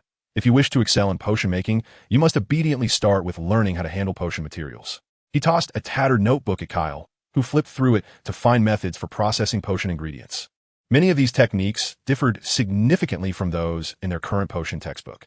If Kyle's conjecture is accurate, this should be a more effective and sophisticated method developed by Snape himself. Very well, let's commence. Before proceeding, Kyle cast a bubblehead charm upon himself, shielding himself from the repulsive stench emanating from the disordered animal materials, and with a solemn expression, he took his seat at the table. To an uninformed observer, one might mistake him for a valiant soul preparing for execution. He began by practicing the technique of cutting materials. As Kyle reached out to retrieve a toad, Snape interjected a reminder. Kyle's hand shifted towards the daisy root instead. Prior to picking it up, he deftly cleaned the daisy root with his wand, removing the dragon dung. Before daring to grasp it, Snape scrutinized Kyle's cutting technique and surprisingly found no faults, letting out a cold huff. In the quiet office, the only sounds were the bubbling of potions and the soft rustling of the knife slicing through the daisy root. Suddenly, a thunderous crack shattered the tranquility. Snape was startled by the abrupt noise, turning sharply to find Kyle wielding a massive cleaver, vigorously chopping at the daisy root. Unbeknownst to him, a thick cutting board had appeared on the table, the earlier noise resulting from the collision of the cleaver against it. Snape bellowed, "What on earth are you doing? Do you think this is your Hufflepuff kitchen?" Upon hearing Snape's admonition, Kyle brought the cleaver down forcefully, embedding half the blade into the cutting board. This violent action caused Snape's brow to twitch in agitation, almost prompting him to draw his wand for self-defense. "Professor, I believe using a small knife is far too inefficient. Employing a cleaver would expedite the process," Kyle calmly elucidated. Snape's countenance darkened as he approached the table and casually picked up a daisy root for inspection. He discovered that Kyle's cleaver slices were, astonishingly, identical in size to those made with the small knife. The shapes were equally impeccable, perfectly meeting the standards for potion ingredients. Moreover, the cleaver allowed him to cut a large handful at once, while the silver knife could only manage one at a time. This revelation deepened Snape's scowl. "You need not practice cutting materials any further," he declared, placing a large basket of figs before Kyle. "Now, practice how to peel them." The method Kyle employed to cut the daisy root had opened a gateway to a new realm of possibilities. Why must he adhere to conventional methods for preparing potion ingredients? As long as the desired results are achieved, any technique would suffice, would it not? Did not Snape himself implement certain modifications to the techniques outlined in potion textbooks? Contemplating this, Kyle produced his wand. Observing this, Snape's brows knitted together in disapproval, venomous words poised on his lips. "Consider carefully with that mind of yours, which is not much brighter than a troll's. Do you truly require a wand to peel a fig?" Kyle remained unperturbed, placing a fig on the table before him and raising his wand, uttering Sectum Sempra. An invisible blade glinted as Kyle deftly peeled the skin off a fig with a mere flick of his hand. Snape's expression tightened with irritation. "Are you truly using dark magic to skin a fig? Is my severing charm meant for such trivialities?" Observing Kyle reaching for second fig, Snape snatched it away with an impassive tone, stating, "Use a toad instead." The nature of the severing charm imbues the wounds it creates with cursed energy, which inhibits healing. While this was inconsequential for the fig, employing it on a toad would render the creature unusable as an ingredient. However, this did not imply that Kyle was devoid of alternatives. An unseen blade extended from the tip of his wand. This time, Kyle employed a variant of the cutting charm, one he had learned during Professor Flitwick's charms class. With a gentle incision, he sliced through the toad's skin, dissipating the blade from his wand's tip. With a deft flick, he extracted a glistening toad without any direct contact, thwarting Snape's attempts to orchestrate a prank. A slimy slug was abruptly hurled onto the table before Kyle by Snape. "Remove its innards and then boil it," he commanded. Kyle harbored no belief that Snape's intentions were anything but malicious. Nevertheless, he devised a plan. A cleaning charm could effectively serve as a disappearing charm, provided he confined its effect to the slug's innards, achieving a flawless outcome. Before long, Kyle had processed an entire bucket of slugs and commenced boiling them. He conjured a towering stack of steamers, arranging the slugs neatly within, then skillfully ignited a fire beneath. As the office began to resemble a culinary space, Snape, maintaining his stoic demeanor, presented another substantial assortment of materials. Grind, he instructed tersely. Kyle glanced at the contents, recognizing serpent fangs. With a wave of his wand, the cleared table transformed into a colossal stone mill. He poured in a hefty sack of fangs, and under magical impetus, the mill began to turn. Moments later, he scooped out a large quantity of powdered fangs. Snape, his eyes twitching slightly, switched materials once again. Juice, he commanded. As Kyle conjured a juicer anew, Snape resigned himself to defeat. Get out. Return at 8 tomorrow evening. Gazing at Snape's stern countenance, Kyle felt no fear. Rather, he suppressed a chuckle. Just as he was about to depart, he paused. Professor Snape, is there something else? The old bat's tone dripped with impatience. You ought to wash your hair. Before Snape could react in fury, Kyle dashed away. A mysterious and powerful force severed the office door with a swift strike. After Kyle had walked away, Snape, with a dark expression, approached the damaged entrance and cast a restoration charm. He felt a twinge of regret for having lost his temper earlier. Now, he would have to reapply the protective enchantments on the door. Chapter 86. Explosive clay. Time flew by, and before long, a month had passed. During this period, Kyle finally received the coveted Phoenix and Phoenix from Alfred, sent all the way from France. The old bat, despite his sharp tongue, irritable demeanor, slightly greasy hair, and questionable taste, had his merits. Apart from his exceptional prowess in potion-making and unwavering dedication, he possessed few other virtues. His talent in potions had come at the cost of sacrificing other skills, such as emotional intelligence. Thus, after decades of research, Snape's mastery in this field was formidable. As a potion master, he was more than capable of guiding a novice like Kyle. Under Snape's meticulous tutelage, Kyle's potion-making skills were rapidly advancing. Of course, in addition to his studies, he continued to conduct rigorous training sessions for the Hufflepuff Quidditch players. He entrusted the management of his suitcase to Cedric. As the Badger's Quidditch abilities improved, instances of injury diminished significantly. They no longer required Kyle and Hannah to stand vigil at the training grounds, ready to administer healing at a moment's notice. For serious injuries, they would be sent to the nurse's office, while minor ones could wait until after practice for either Hannah or Kyle to attend to. Cedric had gained ample experience and developed a comprehensive protocol for handling various situations on the Quidditch pitch, allowing Kyle to relax his vigilance. One afternoon at lunch in the Great Hall, George and Fred approached Kyle. Kyle, I have something exciting to show you, Fred exclaimed, triumphantly pulling out a large, sticky clump of white clay from his trousers. Kyle's heart raced. Could this be what he had been hoping for? I call it explosive clay. Fred's confirmation sent a thrill through Kyle. You made it? Can be mass-produced? What about the cost? Rather than focusing solely on the clay's explosive potential, Kyle was more concerned with its practicality. Absolutely. A few galleons will yield several tons, mainly consuming the user's magical energy, Fred replied confidently. George, however, interjected without mercy. And where will you get galleons? You can't even muster 10 sickles. Fred's face darkened instantly, glaring at George in frustration. All right, no fighting. After lunch, let's test it by the Black Lake. It's unnecessary to go that far. Fred waved dismissively. We can test it right here in the hall. He tore off a small piece of clay, kneading it effortlessly, soon rolling it into 3 pieces the size of a fingernail. They were rather unappealing. If not for the 8 legs, one might not have guessed they were spiders. One spider leapt onto the shoulder of his unfortunate brother. Seated opposite Ron, Hermione noticed a spider perched on his shoulder and promptly alerted him. Ron, there is something on your shoulder. Startled, Ron turned his head and leaped from his chair in terror. Ah, Harry, help me get off. His greatest fear was indeed spiders. Fred bellowed. Art is an explosion. Drink. Suddenly, the spider on Ron's shoulder erupted in a small burst of flames, sending a cloud of black soot that smeared Ron and Harry, who had rushed forward to assist, in the face. The mischievous twins erupted into laughter, while Kyle, standing nearby, could only facepalm in exasperation. If the power of the C1 clay spider was so minimal, it was hardly worth a fuss. Observing his brother's reactions, Ron realized he had been the subject of their prank and was ready to charge at Fred in a fit of fury. Fortunately, Harry remained level-headed and quickly restrained Ron. You can't take him on. The commotion drew Percy's attention. He stood up and scolded Fred before turning to Kyle. Kyle, I hope you'll refrain from mingling with those two. Don't let them lead you astray and disappoint Professor Dumbledore. The studious little beaver nodded in agreement. Kyle thought, what did I do to deserve this? I'm merely a bystander. After giving a perfunctory response to Percy and the little beaver, Kyle resumed his conversation with the twins about the explosive clay. The potency of the explosive clay was determined by the amount of magical energy infused. Fred once again shaped a few spiders that bore no resemblance to the creatures, save for their 8 legs. For the previous 3, I only infused a minimal amount of magic. If fully charged, their power would be akin to that of a hand grenade. Kyle nodded. That's a decent power level. But what about magical consumption?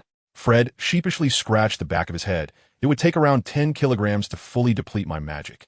10 kilograms wound tea even sufficed to craft a life-size bomb, let alone conjure a character like Patrick Star.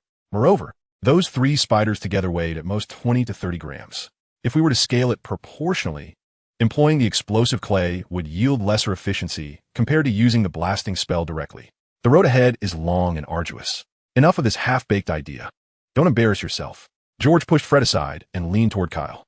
Kyle, I'm nearing completion of the 2nd generation of my puppet. Kyle raised an eyebrow, remaining silent.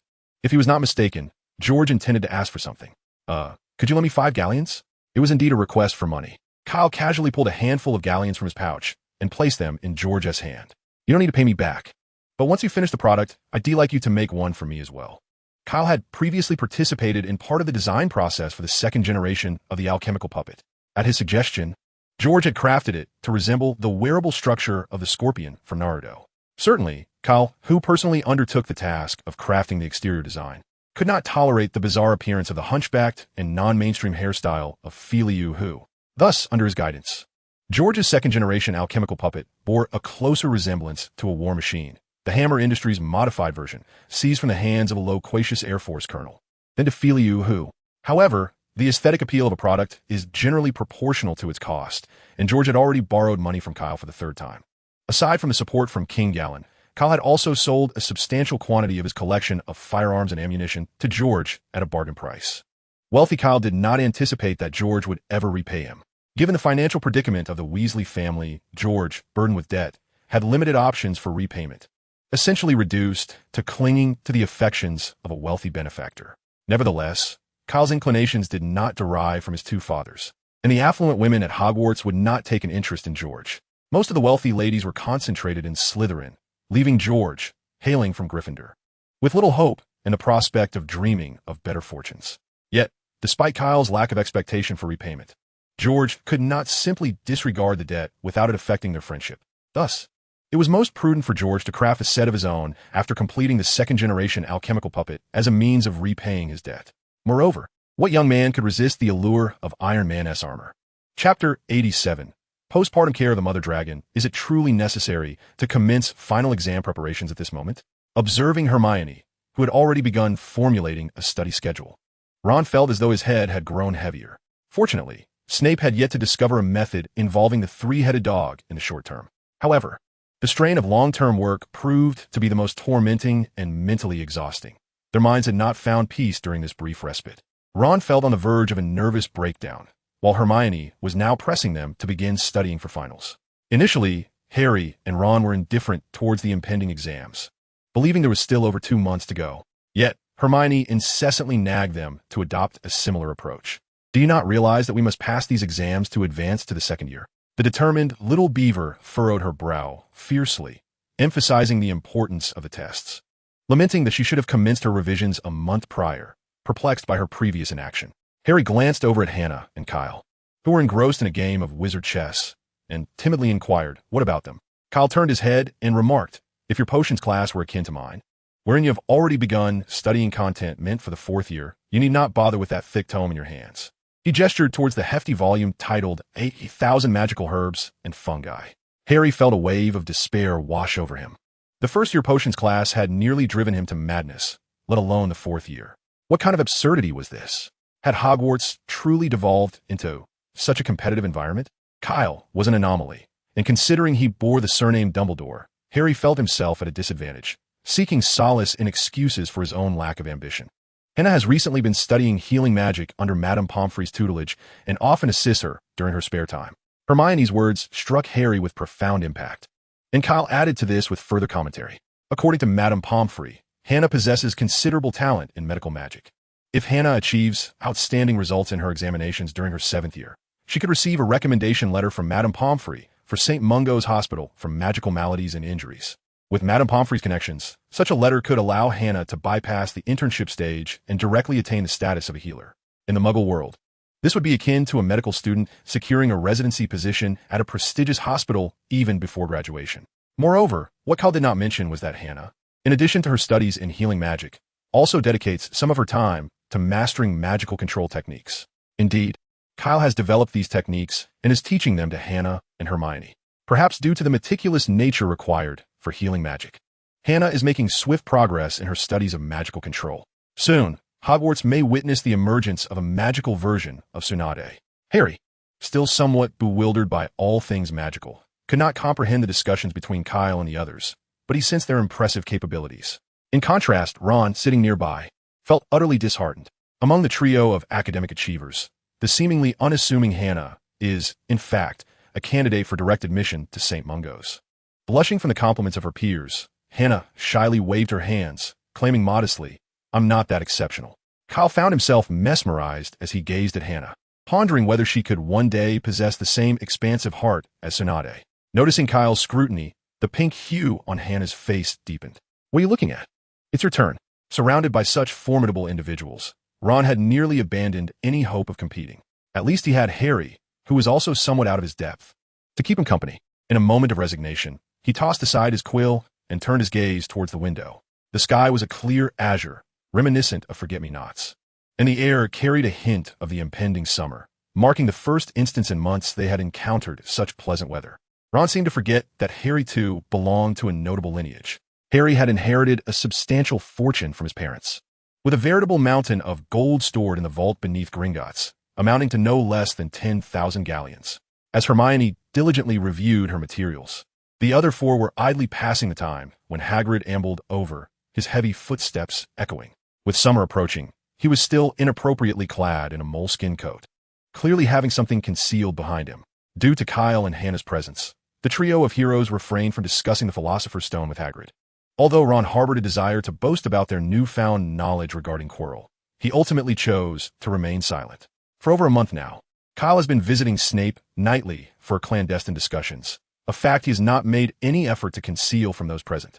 However, the matter of Snape's intentions to steal the Philosopher's Stone must remain hidden from Kyle. It is not a matter of mistrust. Rather, they fear that Kyle may impulsively confront Snape, jeopardizing their advantage. After exchanging brief pleasantries with a few young wizards, Hagrid clumsily departed, leaving Kyle intrigued about the book he had been seeking. Ron, having grown weary of his studies, expressed interest in Hagrid's peculiar behavior. Kyle curiously picked up a book, its cover boldly proclaiming postpartum care for mother dragons. A wave of disbelief washed over him. Given Hagrid's past, it seemed he might be secretly raising a dragon. A dragon, Ron whispered. Hagrid is researching dragon-related material. Look at this. Harry chimed in, recalling that Hagrid had long desired a dragon, having mentioned it to him on their first encounter. Keeping a three-headed dog is already illegal, let alone a fire-breathing dragon, which poses an even greater danger. Hagrid is crossing a line this time. Even Dumbledore may not be able to assist him with this. While a three-headed dog might be tamed, the ferocity of fire dragon renders such an endeavor impossible. A fully grown fire dragon would require at least 10 adult wizards to subdue. Kyle doubted that Hagrid could manage a fire dragon alone, especially with Dumbledore absent, unless Hagrid had mastered 6 or more advanced magical doors. By the way, I wonder how Hagrid is faring with his training in the 8 Doors of Escape. Let us go see what Hagrid is up to, Kyle suggested. Chapter 88. Acquiring a Dragon Sanctuary an hour later. They knocked on the wooden door of Hagrid's hut at the edge of the Forbidden Forest. In this sweltering weather, the curtains were drawn tightly, and a roaring fire blazed in the hearth. It was hard to believe there wasn't something amiss. "Hagrid, where did you get that dragon egg?" Upon entering, Kyle immediately spotted a large, dark egg nestled in the center of the flames. "I want it," Hagrid replied, not intending to hide the truth after the incident with the three-headed dog. "Last night, I was in Hogsmeade, playing cards with a stranger and won it. To be honest, that fellow was likely eager to rid himself of it. Since acquiring the egg, Hagrid had been diligently reading, borrowing a book from the library titled Raising Dragons for Pleasure and Profit. Admittedly, it's somewhat outdated, but it's quite comprehensive." As he spoke, Hagrid served them tea along with a peculiar snack known as rock cakes, a defensive weapon he declared. Indeed, rock cakes are rough and hard on the surface, adorned with small, raisin-like confections that appear irregular and somewhat crude. If one were not to examine them closely, they might easily be mistaken for mere stones. Its hardness far surpasses that of Russian rye bread and French baguettes, nearly rivaling that of diamonds. If shaped into a fan, Kyle had no doubt it could repel the attacks of a tail beast. Had Gara possessed sufficient rock skin flatbreads for defense during Daidar's invasion of Sunagakure, he might not have been captured by the Akatsuki. This is unlawful, Hermione exclaimed, her brow furrowed with concern. The growth rate of the fire dragon was astonishing. Within a month, it could reach the size of Hagrid's hut, making it impossible to conceal from the students at Hogwarts. There must be a solution, right? Hagrid fidgeted, nervously twisting his beard, casting a pleading glance at Kyle. He knew Kyle also had a fondness for magical creatures. Last time, Kyle had sought Dumbledore's assistance to resolve the issue of the three-headed dog, so surely this fire dragon would pose no problem. To his surprise, Kyle shook his head. A space enhanced by the extension charm could accommodate a fire dragon. However, Hagrid, have you considered how you alone could manage a fire dragon and ensure it does not escape the box? During their first meeting, Dumbledore had been accompanied by the infamous magical zoologist Newt Scamander, who possessed a suitcase enchanted with the extension charm, spacious enough to rival New York City, specifically for the illegal keeping of various magical creatures.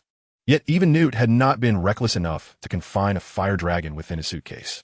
If that fire dragon were to cause trouble as its owner, you would be imprisoned in Azkaban, Hannah reminded. Hagrid turned pale. What then? Kyle pondered, perhaps I could purchase a dragon sanctuary. Ron sputtered his tea in disbelief. Is this what wealth looks like? He dropped to his knees. Both Hannah and Hermione were equally astonished by Kyle's suggestion. Hagrid stood in shock, shaking his head vehemently. No, you must not spend such a fortune. He was acutely aware of the exorbitant costs associated with maintaining a dragon sanctuary. Just the land required for a fire dragon's habitation would cost thousands of galleons. The necessary equipment, magical barriers to ward off muggles, and defensive enchantments to prevent the dragon from escaping would amount to no less than 10,000 galleons. Additionally, a significant number of dragon trainers would need to be employed, resulting in substantial monthly salary expenses. Even if the costs of a dragon sanctuary were mere trifles for Kyle, Hagrid could not bear to see him squander his wealth. Biting his lip, Hagrid confessed, I know I cannot keep it forever, but I cannot simply abandon it. Charlie, Ron suddenly interjected. What? Harry turned to him. Fantastic, Harry exclaimed. What do you think, Hagrid? Kyle clasped his hands on his lap, his eyes filled with hopeful anticipation. Perhaps I should indeed purchase a dragon sanctuary. I would greatly relish the opportunity to own a fire dragon. The others in the room dismissed his ostentatious remarks. Ultimately, Kyle was unable to persuade Hagrid to relinquish the dragon to him. With a face devoid of hope, he rested his chin on the table before him. Yearning desperately for a dragon, he wondered if there were any dragon-breeding businesses at home, or more precisely, he needed to inquire about the industries of the August family. The Grindelwald family fortune had been thoroughly divided among the various Ministry of Magic departments across Europe following his father's downfall. The meager inheritance left for Kyle and Gringotts was preserved solely out of Dumbledore's goodwill. In contrast, the August family, loyal followers of Grindelwald, remained largely unaffected. After Grindelwald's emergence from Nurmengard, the devoted Alfred promptly offered the entirety of the August family's wealth to Grindelwald, having no heirs of his own, as his son and daughter-in-law perished in the global wizarding war. Now, the old butler was left with only Catherine, his adopted granddaughter. In Alfred's view, if Catherine were to become the matriarch of the Grindelwald family, they would effectively be one family, rendering the distinction between the August family and the Grindelwald family relevant. Harry and Ron, however, advocated against hatching the dragon, suggesting instead that Charlie simply take the dragon egg away. Kyle ceased to observe the haggling between Hagrid and the trio of heroes, his thoughts consumed by the industries of the Grindelwald family. If there was no dragon breeding facility, he would purchase one. After all, Harry and Ron intended to deliver the dragon to Charlie's breeding grounds. Thus, he resolved to acquire that very establishment. After a series of negotiations, Harry and Ron finally acquiesced to Hagrid's request. After all, it was rather difficult to resist the tears of a 4-meter-tall half-giant. However, before proceeding, they needed to send an owl to Charlie to inform him of the arrangement. Chapter 89. Accomplished Draco. He instructed Ron and the others to bring the Norwegian Ridgeback dragon to Hogwarts' highest tower on the Saturday night 2 weeks later, at midnight. At that time, Charlie and his friends would arrive on their flying broomsticks, taking advantage of the darkness to abscond with the dragon. The following morning, Hagrid sent an owl to Kyle and the others with a note that simply read, "Hatching soon." After their herbology class, the five of them ventured to Hagrid's hut, eager to witness the hatching of the dragon. The appearance of a newborn dragon was significantly different from what Kyle had envisioned, not to mention Deathwing Nefarious. It could at least resemble Smaug, couldn't it? Otherwise, it could adopt the adorable route like Toothless. Instead, it resembled a crumpled black umbrella, with its spiny wings appearing disproportionately large compared to its thin, dark body. It also sported a lengthy snout with white nostrils and bumpy horns atop its head, while its orange-red eyes bulged outward. Kyle stared expressionlessly at the winged lizard before him. Suddenly, he found himself disinclined to raise a dragon after all. The matters concerning the dragon should be kept at a distance. Would it not be more delightful to procure other magical creatures with this money? It is quite beautiful, is it not? Hagrid murmured, extending a hand to stroke the little dragon's head. The young dragon clamped its jaws around his finger, revealing its sharp, pointed teeth. Goodness, look! It recognizes its mother, Hagrid exclaimed. Kyle interjected, Are you certain it is not attacking you due to its feral nature? After all, the hybrid giant possesses tough skin, and a newly hatched dragon lacks sufficient strength to break through his defenses, thus allowing Hagrid to interpret the dragon's aggression as an affectionate gesture. If Harry or Ron were to receive a bite, it would be akin to being pinched by a large crab. Harry and Ron shared a look of exasperation.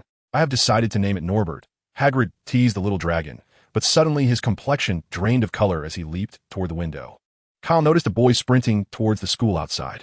Harry dashed to the door, peering out. Faster than him was Kyle, whose body surged with the electrifying energy of activated cells, resembling a gust of wind as he darted from Hagrid's hut, swiftly catching up to the panicked boy. In an instant, Kyle brought him down, and it was then that he recognized the boy's face. Draco? Kyle pondered how to handle the situation. Surely, he could not resort to silencing him permanently. To Kyle, Draco was merely a spoiled child. Originally, Draco had sought friendship with Harry. However, due to his clumsy attempts at communication, they had transformed from potential allies into adversaries.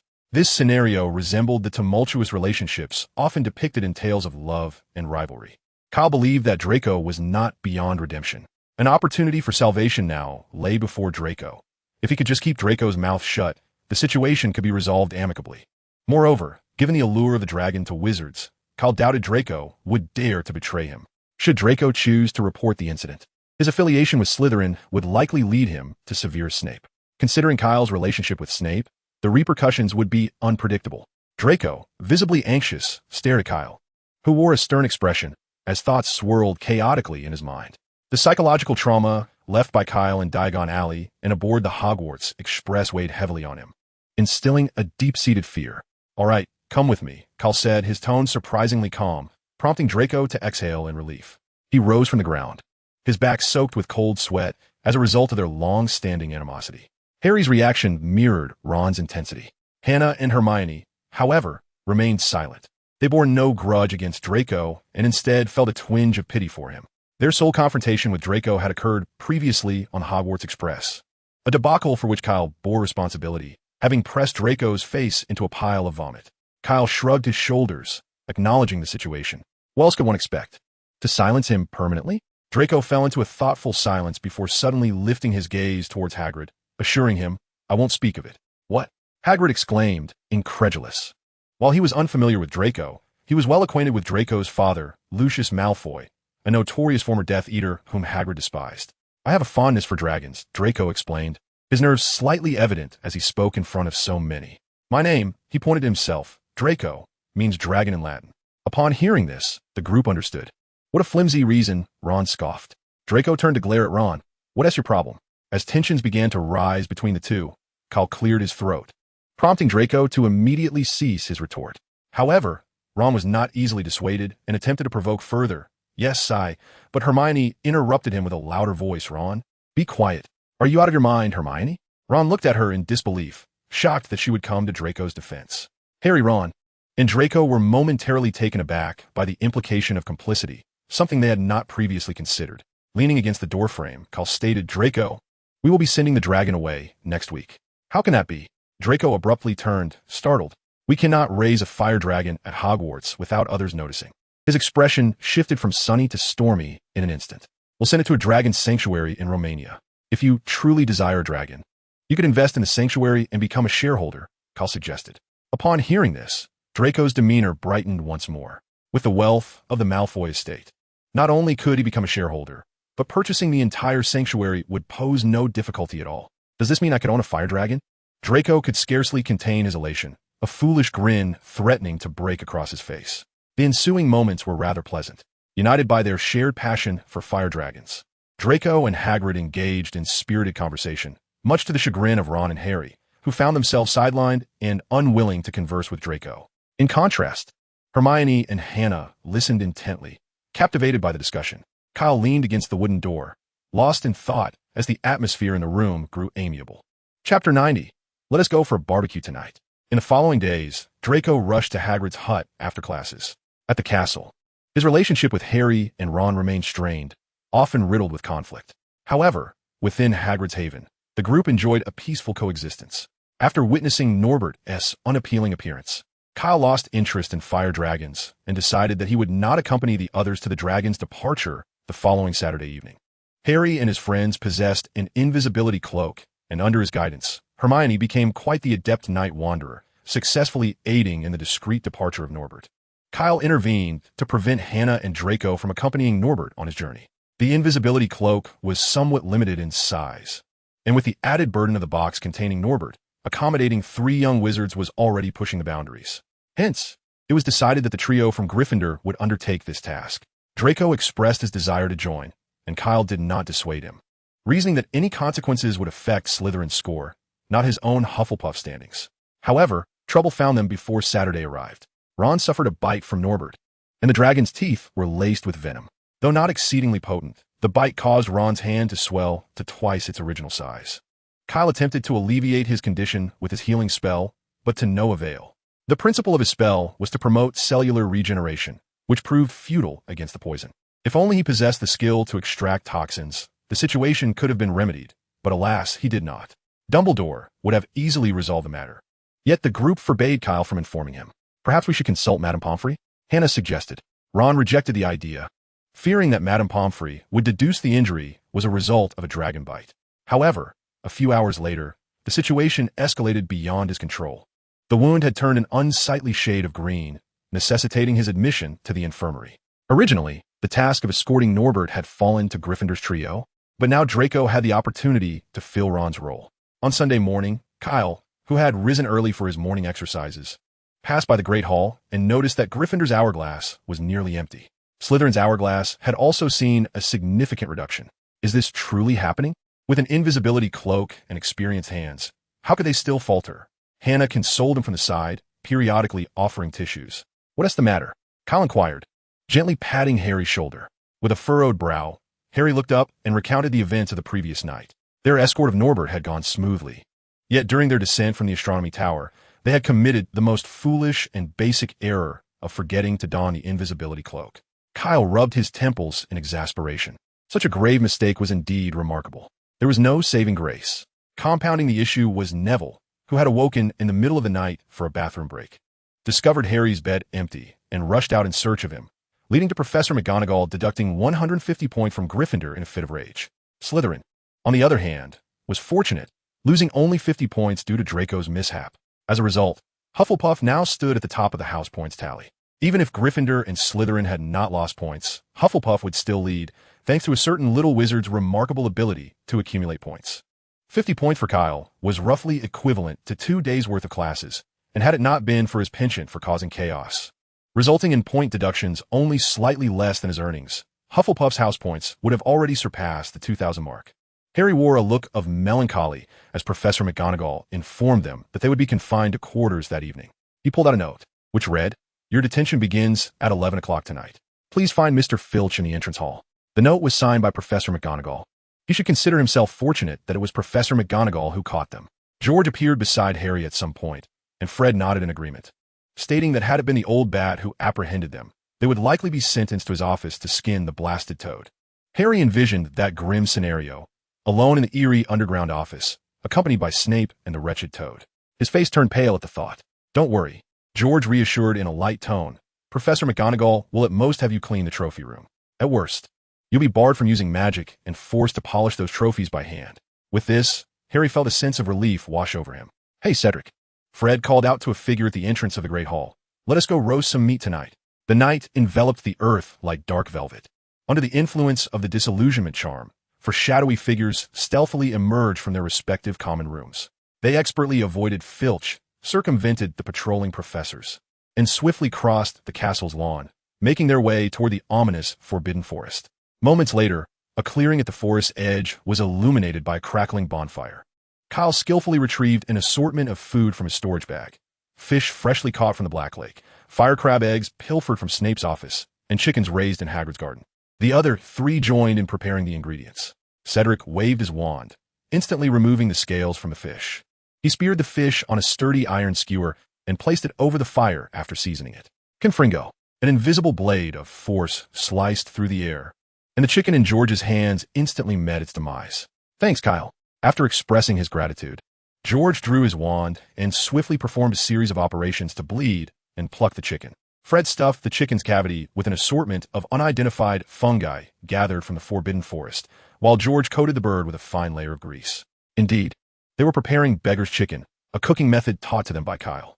Due to the absence of lotus leaves, they resorted to using leafy greens harvested from Hagrid's vegetable patch as a substitute.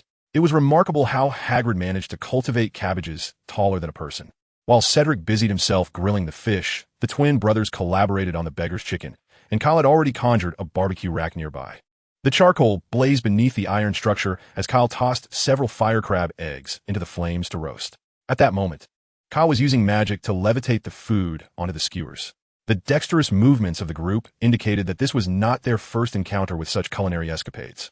Meanwhile, within the depths of the Forbidden Forest, trouble was brewing as the chapter titled A Mishap during the barbecue unfolded. The Forbidden Forest loomed ominously, enveloped in an eerie silence. A beam of moonlight filtered through the branches, illuminating a patch of silvery blue blood on the fallen leaves. Do you see that glimmering object on the ground? The silvery one? That is the blood of a unicorn, Hagrid remarked. It appears that a unicorn in the forest has been wounded by some creature, and, judging by the amount of blood, its injuries are severe. This marks the second occurrence within a week. Last Wednesday, I discovered a dead one. We must endeavor to locate the poor unicorn and alleviate its suffering. Is alleviating suffering the same as that? Hermione inquired, somewhat perplexed. At a fork in the path, Hagrid divided the four young wizards into two teams. Harry, Hermione, and Hagrid took the left path, while Draco, Neville, and Ginny ventured to the right. If anyone finds the unicorn, they are to shoot off green sparks. If danger arises, red sparks should be sent up. Understood? Moments later, a red signal shot up from the direction of Draco and Neville. When Hagrid and the others, along with the centaurs Ronan and Bane they encountered, arrived, they found it was merely a false alarm. Draco had played a prank, sneaking up behind Neville and startling him, causing Neville to inadvertently release red sparks in fright. You two have made such a racket. Now our chances of catching that creature rely solely on luck, Hagrid said, irate. The centaurs, Ronan and Bane, were equally displeased, agreeing with Hagrid's sentiment, and stormed off in frustration. Hagrid swapped Draco with Harry to keep a closer eye on the mischievous Slytherin. The two teams resumed their separate paths, with Hagrid guiding Draco and Hermione deeper into the heart of the Forbidden Forest. They walked for nearly half an hour, delving further into the dense woods, where the trees became increasingly thick, making the paths nearly impassable. The bloodstains on the ground grew more frequent, and at the base of a tree, splattered blood suggested that the unfortunate creature had struggled in agony nearby. Through the gnarled branches of an ancient oak, a clearing became visible ahead. Hermione felt her blood run cold as she distinctly saw a hooded figure, resembling a beast, crouched over the slain unicorn, feasting upon its remains. She clamped her hand over her mouth, terrified of making even the slightest sound that might alert the figure. But it was futile. Draco, the bumbling ally, let out a piercing scream and bolted away, exposing their presence. Damn it! Hagrid cursed under his breath. Run! Hagrid drew his pink umbrella, urging them to find Professor Dumbledore. Hermione understood that remaining behind would not aid Hagrid. Rather, it would only hinder him. Without hesitation, she fled. What was that signal? At Cedric's query, the other three, who had been enjoying their meal, paused and looked skyward. Kyle squinted to assess the signal's location. It was not far into the Forbidden Forest, situated at its periphery. If it were Hagrid, encountering any danger near the Forbidden Forest perimeter would be highly improbable. Could it be Hermione and the others? Kyle recalled last year's incident involving the twins, who were punished for following Hagrid on a night patrol in the Forbidden Forest. Unfortunately, they had crossed paths with Professor Tom Riddle, who sought vengeance against Snape. Considering Fred's ominous remark in the Great Hall that morning, Kyle surmised that Hermione and her companions were most likely in trouble. "Let us investigate," he declared, setting down the roasted chicken he had been holding. The path to the Forbidden Forest was treacherous, fraught with twisting vines and protruding roots, yet this posed little concern for Kyle and his friends. Fred, utilizing explosive clay, crafted a peculiar large bird to transport the four of them into the sky, swiftly arriving near the area where the red flare had recently been fired. They descended, only to find that Hagrid had already set off again with the two young wizards, and Kyle's group failed to intersect with them. They spread out to search for any deliberate signs of disturbance, when suddenly Fred exclaimed, "Come quickly, I made a discovery."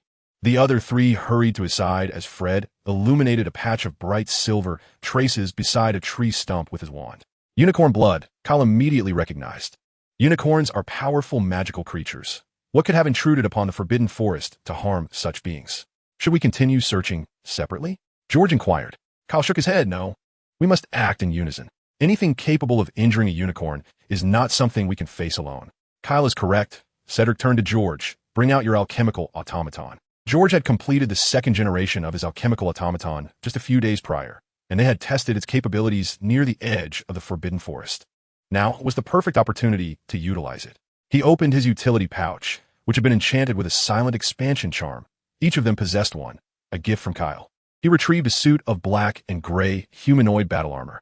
Given the extraordinary capabilities of magic, Kyle had taken creative liberties in designing its appearance. The aesthetic of mechanical engineering was fully realized in this piece.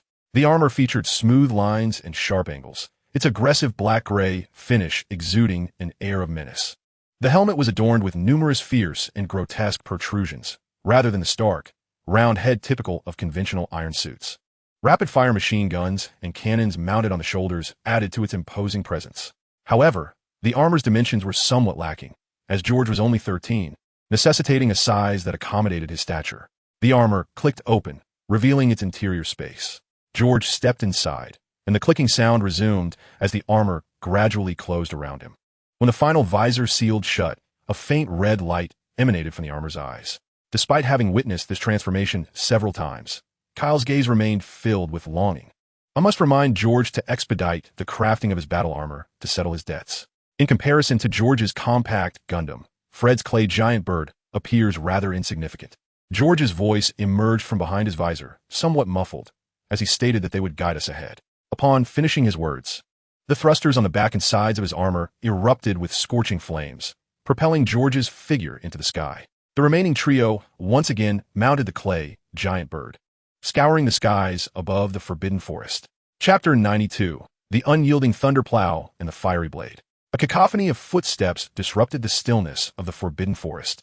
The sound of withered branches and fallen leaves being trampled upon resonating sharply through the night. A colossal figure, towering over 3 meters, struggled to emerge from a thicket. Hagrid gasped for breath, limping painfully through the woods. His garments were soaked in blood. Excessive loss of blood caused his vision to blur intermittently. A pungent scent of blood wafting through the Forbidden Forest. The nameless adversary seemed to revel in this cat-and-mouse game. Though the single Avada Kedavra could have swiftly extinguished Hagrid's life, he opted instead to torment Hagrid with other non-lethal spells. Leaning against a great tree, Hagrid heaved deep, labor breaths. The significant blood loss had drained his strength rapidly. He could no longer run. From the underbrush, a figure shrouded in a dark cloak approached him leisurely. Having had his fill of play, the dark wizard raised his wand towards Hagrid, and upon witnessing the emerald glow that signified the killing curse, Hagrid despairingly closed his eyes. The anticipated curse did not arrive. Instead, a silhouette silently descended upon the dark wizard from above. Spiraling sphere. The dark wizard had only enough time to slightly tilt his head before a blue light filled his vision. In the next moment, he was forcefully driven into the ground by the spiraling sphere. "Am I late?" Kyle's figure materialized before Hagrid. Kyle cast a quick glance at Hagrid, noting that his chest still rose and fell with vigor, indicating he was not in immediate danger of death. It was perplexing how Hagrid found himself in such dire straits, especially when he had been entrusted with the 8 gates.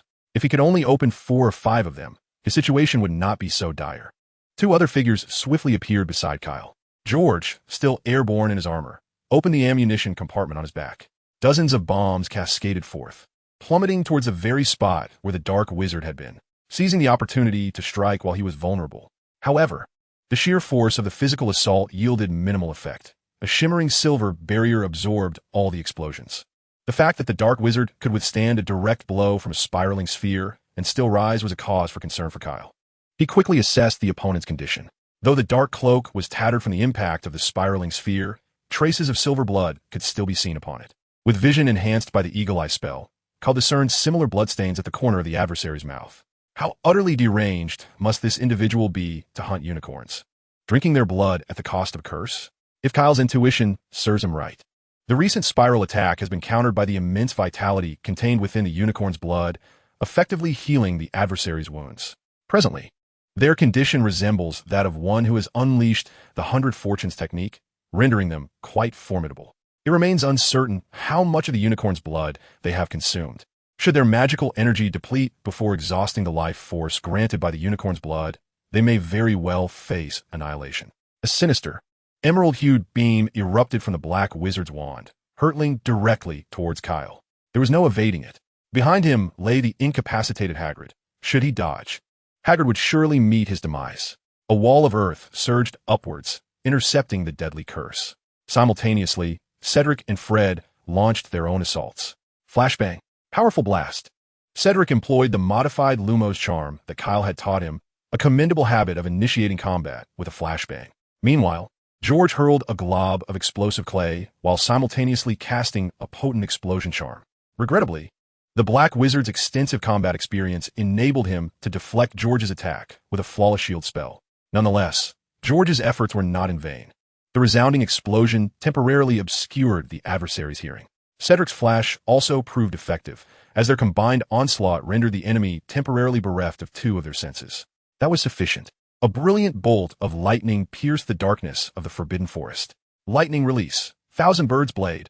With the shimmering lightning of the Phoenix seeking Phoenix in hand, Kyle, having activated the first gate of the 8 gates, surged forth from the shattered earthen barrier, racing towards the foe like a streak of lightning. The air resonated with the thunderous roar of thrusters. At full speed, George brandished his glimmering, razor-sharp arm blade, charging alongside Kyle towards the Black Wizard's neck. Absolute Bull, Thunder, Plow, Hot Blade. Should these strikes connect, even the vast life force bestowed by the unicorn's blood would not suffice to ensure the Black Wizard's survival. In the critical moment, just before the blades made contact, the back of the Black Wizard's head suddenly glowed with 2 crimson points of light. Kyle faintly discerned a voice exclaiming, "Fool, let me take control of the body." Clang! The deafening sound of metal clashing echoed twice in rapid succession. A closer inspection would reveal that both Kyle's Phoenix seeking Phoenix and George's arm blade were thwarted by a dark, membranous barrier enveloping the Black Wizard's neck. The blades penetrated only a couple of centimeters, with no blood emerging from the wounds. Damn it, is that hockey? Kyle mentally berated. Of course, it was not hockey. It was a sophisticated transformation spell within transfiguration, converting the outer skin into a resilient material capable of withstanding lethal physical assaults. Having failed to deliver a fatal blow, Kyle and George swiftly distanced themselves from the adversary. Upon returning to Cedric and Fred's side, Kyle narrowed his eyes, scrutinizing the enemy. Though the head of the Dark Wizard was shrouded in a veil of black mist, if he was not mistaken, the 2 points of crimson light on the back of his head should be a pair of eyes. Thus, the identity of the Dark Wizard was revealed as Corinius Quirrell. The entity affixed to the back of his head was undoubtedly Voldemort. Quirrell, facing away from the others, turned Voldemort's visage towards them. "You are quite remarkable. It has been a long time since I have seen such talented young wizards," Voldemort spoke in a hoarse voice. Yet, no one acknowledged him. The Voldemort residing behind Quirrell's head opened his mouth, and a torrent of flames erupted forth, suddenly expanding into a towering serpent of fire, several meters high. The searing heat permeated the forest. Kyle's brow furrowed. He recognized that this was no ordinary flame, but rather a fearsome fire, swiftly forming hand seals. Before the fiery serpent could strike, Kyle clapped his hands together. Water style. Great water burst. An immense torrent of water materialized, forming a colossal wall of water behind Kyle, surging forward to confront the advancing fire serpent. The collision of the fire snake and the tidal wave generated a plethora of steam, temporarily obscuring Quirrell's vision. Kyle understood that even though water extinguishes fire, his great water burst could not overpower the fearsome flames. It could only serve as a brief obstruction. The most prudent course of action was a strategic retreat. "Let's go." Noticing that Fred had conjured a second clay giant bird capable of carrying Hagrid away, Kyle turned and sprinted without hesitation. Chapter 93. Watch me obliterate him with my ex-wife. One clay giant bird grasped Hagrid tightly with its talons, while Fred and Cedric mounted another clay giant bird. In a few swift strides, Kyle leaped into the trees, aiming for the already airborne clay giant bird. As he passed by the giant bird, he began to plummet towards the forest below. George dashed forward, intending to catch Kyle, but unexpectedly, a streak of red light struck him. George immediately plummeted like a bird with a broken wing into the dense undergrowth below, colliding with countless branches along the way. Cedric acted even more swiftly. He leaped from the back of the bird, racing towards George's direction. The falling mech carved a deep trench into the ground, and following that trench, Cedric quickly located George, who was struggling to rise from the ground. Fortunately, when designing the battle armor, he had heeded Kyle's advice and incorporated a substantial level of shock absorption spells, which spared him from injury due to the impact. Meanwhile, Kyle had once again confronted Voldemort. Fire style, great fire destruction. Standing atop a tree, Kyle unleashed a torrent of flames down towards Voldemort, which expanded into a sea of fire as it neared the ground. Unfortunately, Kyle had yet to master the fearsome fire. His ordinary flames proved utterly ineffective against Voldemort. Taking advantage of the fiery distraction, Kyle swiftly advanced, drawing an explosive tag from his ninja tool pouch. A series of curses erupted from the flames. However, due to the obscured visibility, Voldemort's spells merely obliterated a few trees ahead of him. As the fire receded slightly, Voldemort was taken aback to discover that Kyle was mere feet away. A sinister smile crept across his lips. In an instant, he seized control of the surrounding flames, which burst forth in a brilliant crimson blaze around him. Undeterred by the searing heat, Kyle managed to affix an explosive tag on Voldemort's body. A sudden earthen wall rose abruptly, separating Kyle from Voldemort. After forcefully kicking off the wall for leverage, Kyle swiftly formed a hand seal, detonating the explosive tag on Voldemort. With a deafening roar accompanying the explosion, a fireball engulfed Voldemort's form, shattering the earthen wall into debris. Kyle, unable to invoke the powerful armor spell from his sheath in time, was propelled backward by the shockwave with increased velocity. The explosion continued to resonate, and while Voldemort was momentarily hindered, Kyle assessed his recent injuries. Fortunately, Voldemort had yet to transmute the flames into a more potent inferno, and his burns were not severe. The explosion's impact was significantly mitigated by the earthen barrier, rendering it a trivial concern. Kyle had not anticipated that the explosive tag would vanquish Voldemort. He had yet to master the art of paper ninjutsu to produce explosive tags, each of which took him 2 to 3 minutes to draw. He could not afford to squander precious time on drawing tags, having only produced a few hundred thus far. Such a meager quantity was hardly sufficient to eliminate the legendary Dark Wizard before him. Even though Voldemort's current strength was but a shadow of its former glory, Kyle dared not underestimate him. The cacophony of explosions soon subsided. Dumbledore's brat. You are quite impressive. Voldemort's voice sounded significantly weaker, yet filled with fury. He had no intention of killing this Dumbledore offspring. Voldemort's singular goal was to acquire the Philosopher's Stone to restore his body. Even vanquishing Harry Potter, his lifelong nemesis, was relegated to a secondary position. Dumbledore himself was further down the list, for Voldemort could not contend with Dumbledore at this moment. Although dark magic had corrupted his mind, it had not rendered him a fool. Setting aside Kyle's significance in Dumbledore's eyes, should his worth be deemed insufficient, there would be no sense in killing him. Conversely, if he held considerable weight, he would undoubtedly be unable to withstand Dumbledore's relentless pursuit. Yet now, having suffered 2 severe blows from Kyle, Voldemort could no longer endure it. He unleashed the full might of Quirrell's body, his exposed arm withering and darkening. The distance between them was over 10 meters as Voldemort raised his wand, exclaiming, Avada Kedavra! A vibrant green beam, as thick as an arm, erupted from the wand, leaving Kyle with no means of escape. In a moment of desperation, he raised his wand and countered with lightning release, false darkness. The blue and green lights collided, creating a shockwave that radiated outward from the point of impact, resulting in a thunderous explosion within the Forbidden Forest. Desperately unleashing his magical energy, Kyle struggled to hold his ground. Yet the electric arc continued to inch ever closer to him. Had it not been for the recent severe injuries inflicted upon Voldemort, which forced him to expend most of the unicorn blood's energy on healing his wounds, Kyle would have succumbed far more swiftly. Fortunately, Cedric and Fred arrived just in time.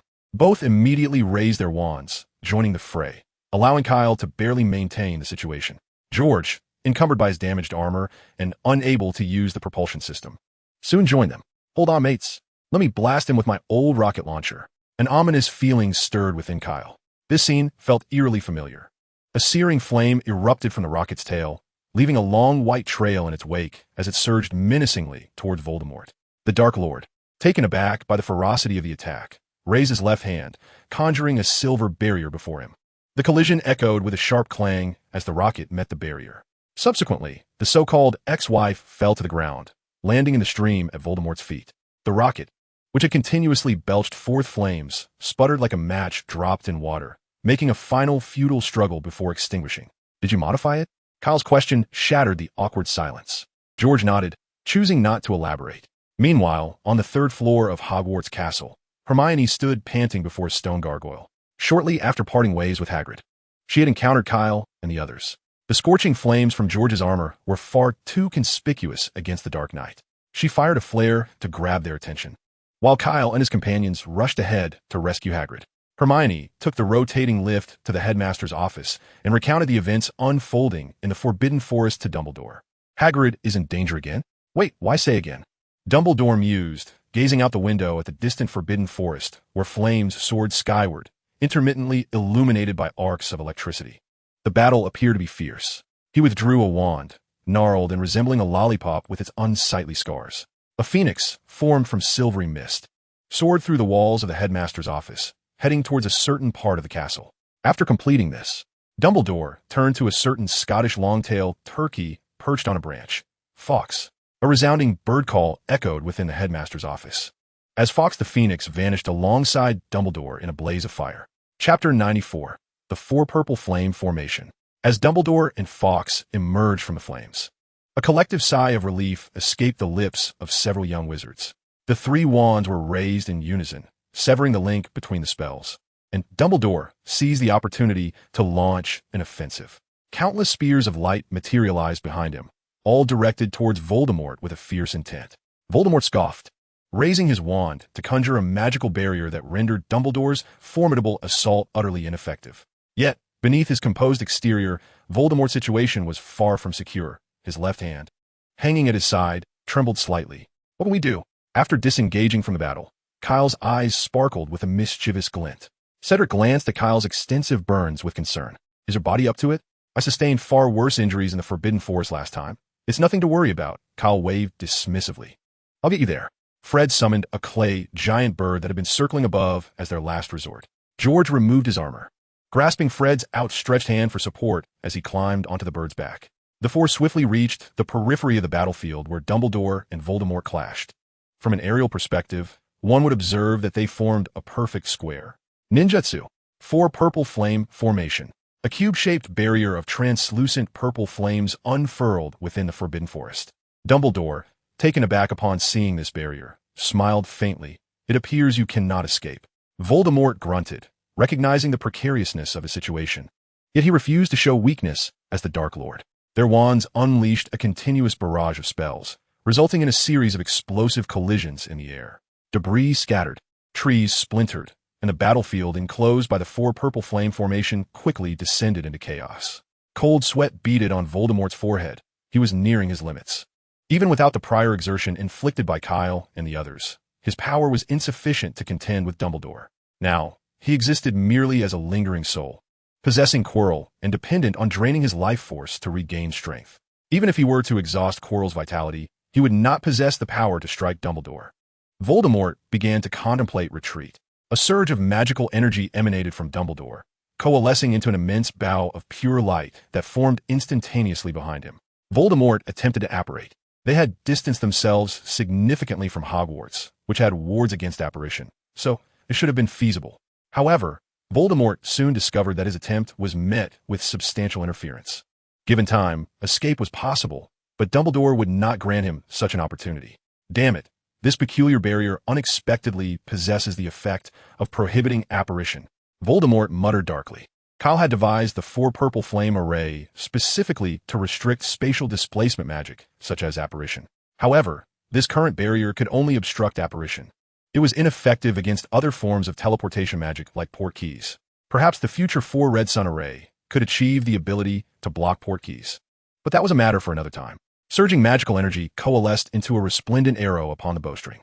Voldemort recognized that Quirrell's corporeal form could no longer be preserved.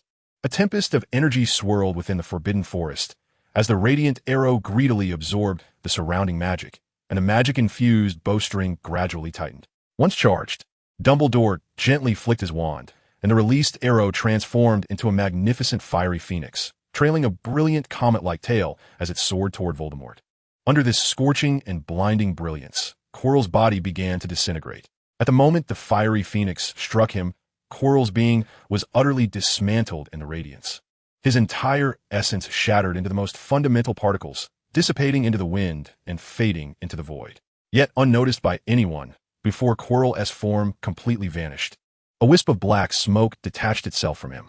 The black smoke stealthily traversed the confines of the four purple flame array, disappearing into the boundless, inky night. The four wizards maintaining the four purple flame array observed that the battle within had concluded and ceased their magical exertion. The barrier dissipated, and the forbidden forest returned to its former tranquility. Dumbledore stood rooted in place, his brow furrowed. The events of the night were indeed disheartening for him.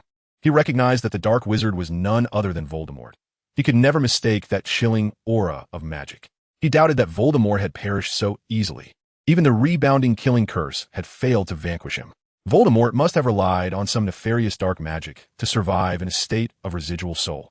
Moreover, this fragmented essence of Voldemort still wielded considerable power. What troubled Dumbledore was that he remained unaware of the exact magic Voldemort was using to sustain himself. Without sufficient information, it was impossible to devise an effective countermeasure. The four young wizards gathered closer. Observing the burns on Kyle, a flicker of compassion crossed Dumbledore's azure eyes. Such extensive burns caused him to wince in sympathetic pain. Yet Kyle appeared unfazed, a testament to his resilience that Dumbledore had come to admire time and again. Bending down, Dumbledore examined the injuries on Kyle's body, then raised his wand and lightly tapped him. The marks of the burns rapidly receded, and all traces of pain vanished without a trace. Kyle tested his movements, and within mere seconds, he was completely restored. Through the charred holes in his wizarding robe, one could see that his newly healed skin bore no signs of past injury.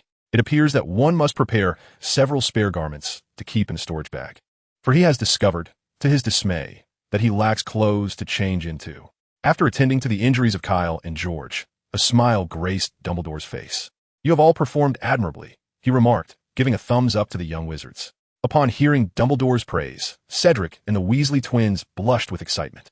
They had acted decisively when Miss Granger called for aid, bravely engaging with the perilous Dark Wizard and saving the life of our gamekeeper. Their performance was indeed commendable. As Dumbledore spoke in an approving tone regarding their actions, Cedric's grin nearly reached his ears, and the twins mirrored a similar expression. Only Kyle maintained a calm demeanor. Was it too much to hope that Dumbledore might offer something tangible as a reward? Perhaps a pass to the restricted section, or one of those ominous tomes from the shelves of the headmaster's office. For your valiant actions this evening, each of you shall receive an additional 100 points. Upon hearing Dumbledore's words, the Weasley twins erupted in joyous cheers. Cedric, slightly more composed than his companions, could hardly contain his joy. He had immediately recognized the wild magic within the clay giant bird, which, if all went according to plan, should prove to be explosive. "Thank you for your kind words, Professor Dumbledore," Fred said, somewhat bashfully scratching the back of his head. This was actually Kyle's idea. Fred's admission instantly validated Cedric's suspicions. Dumbledore wearily shook his head, pondering when the day would come that Hogwarts would not be reduced to mere ruins.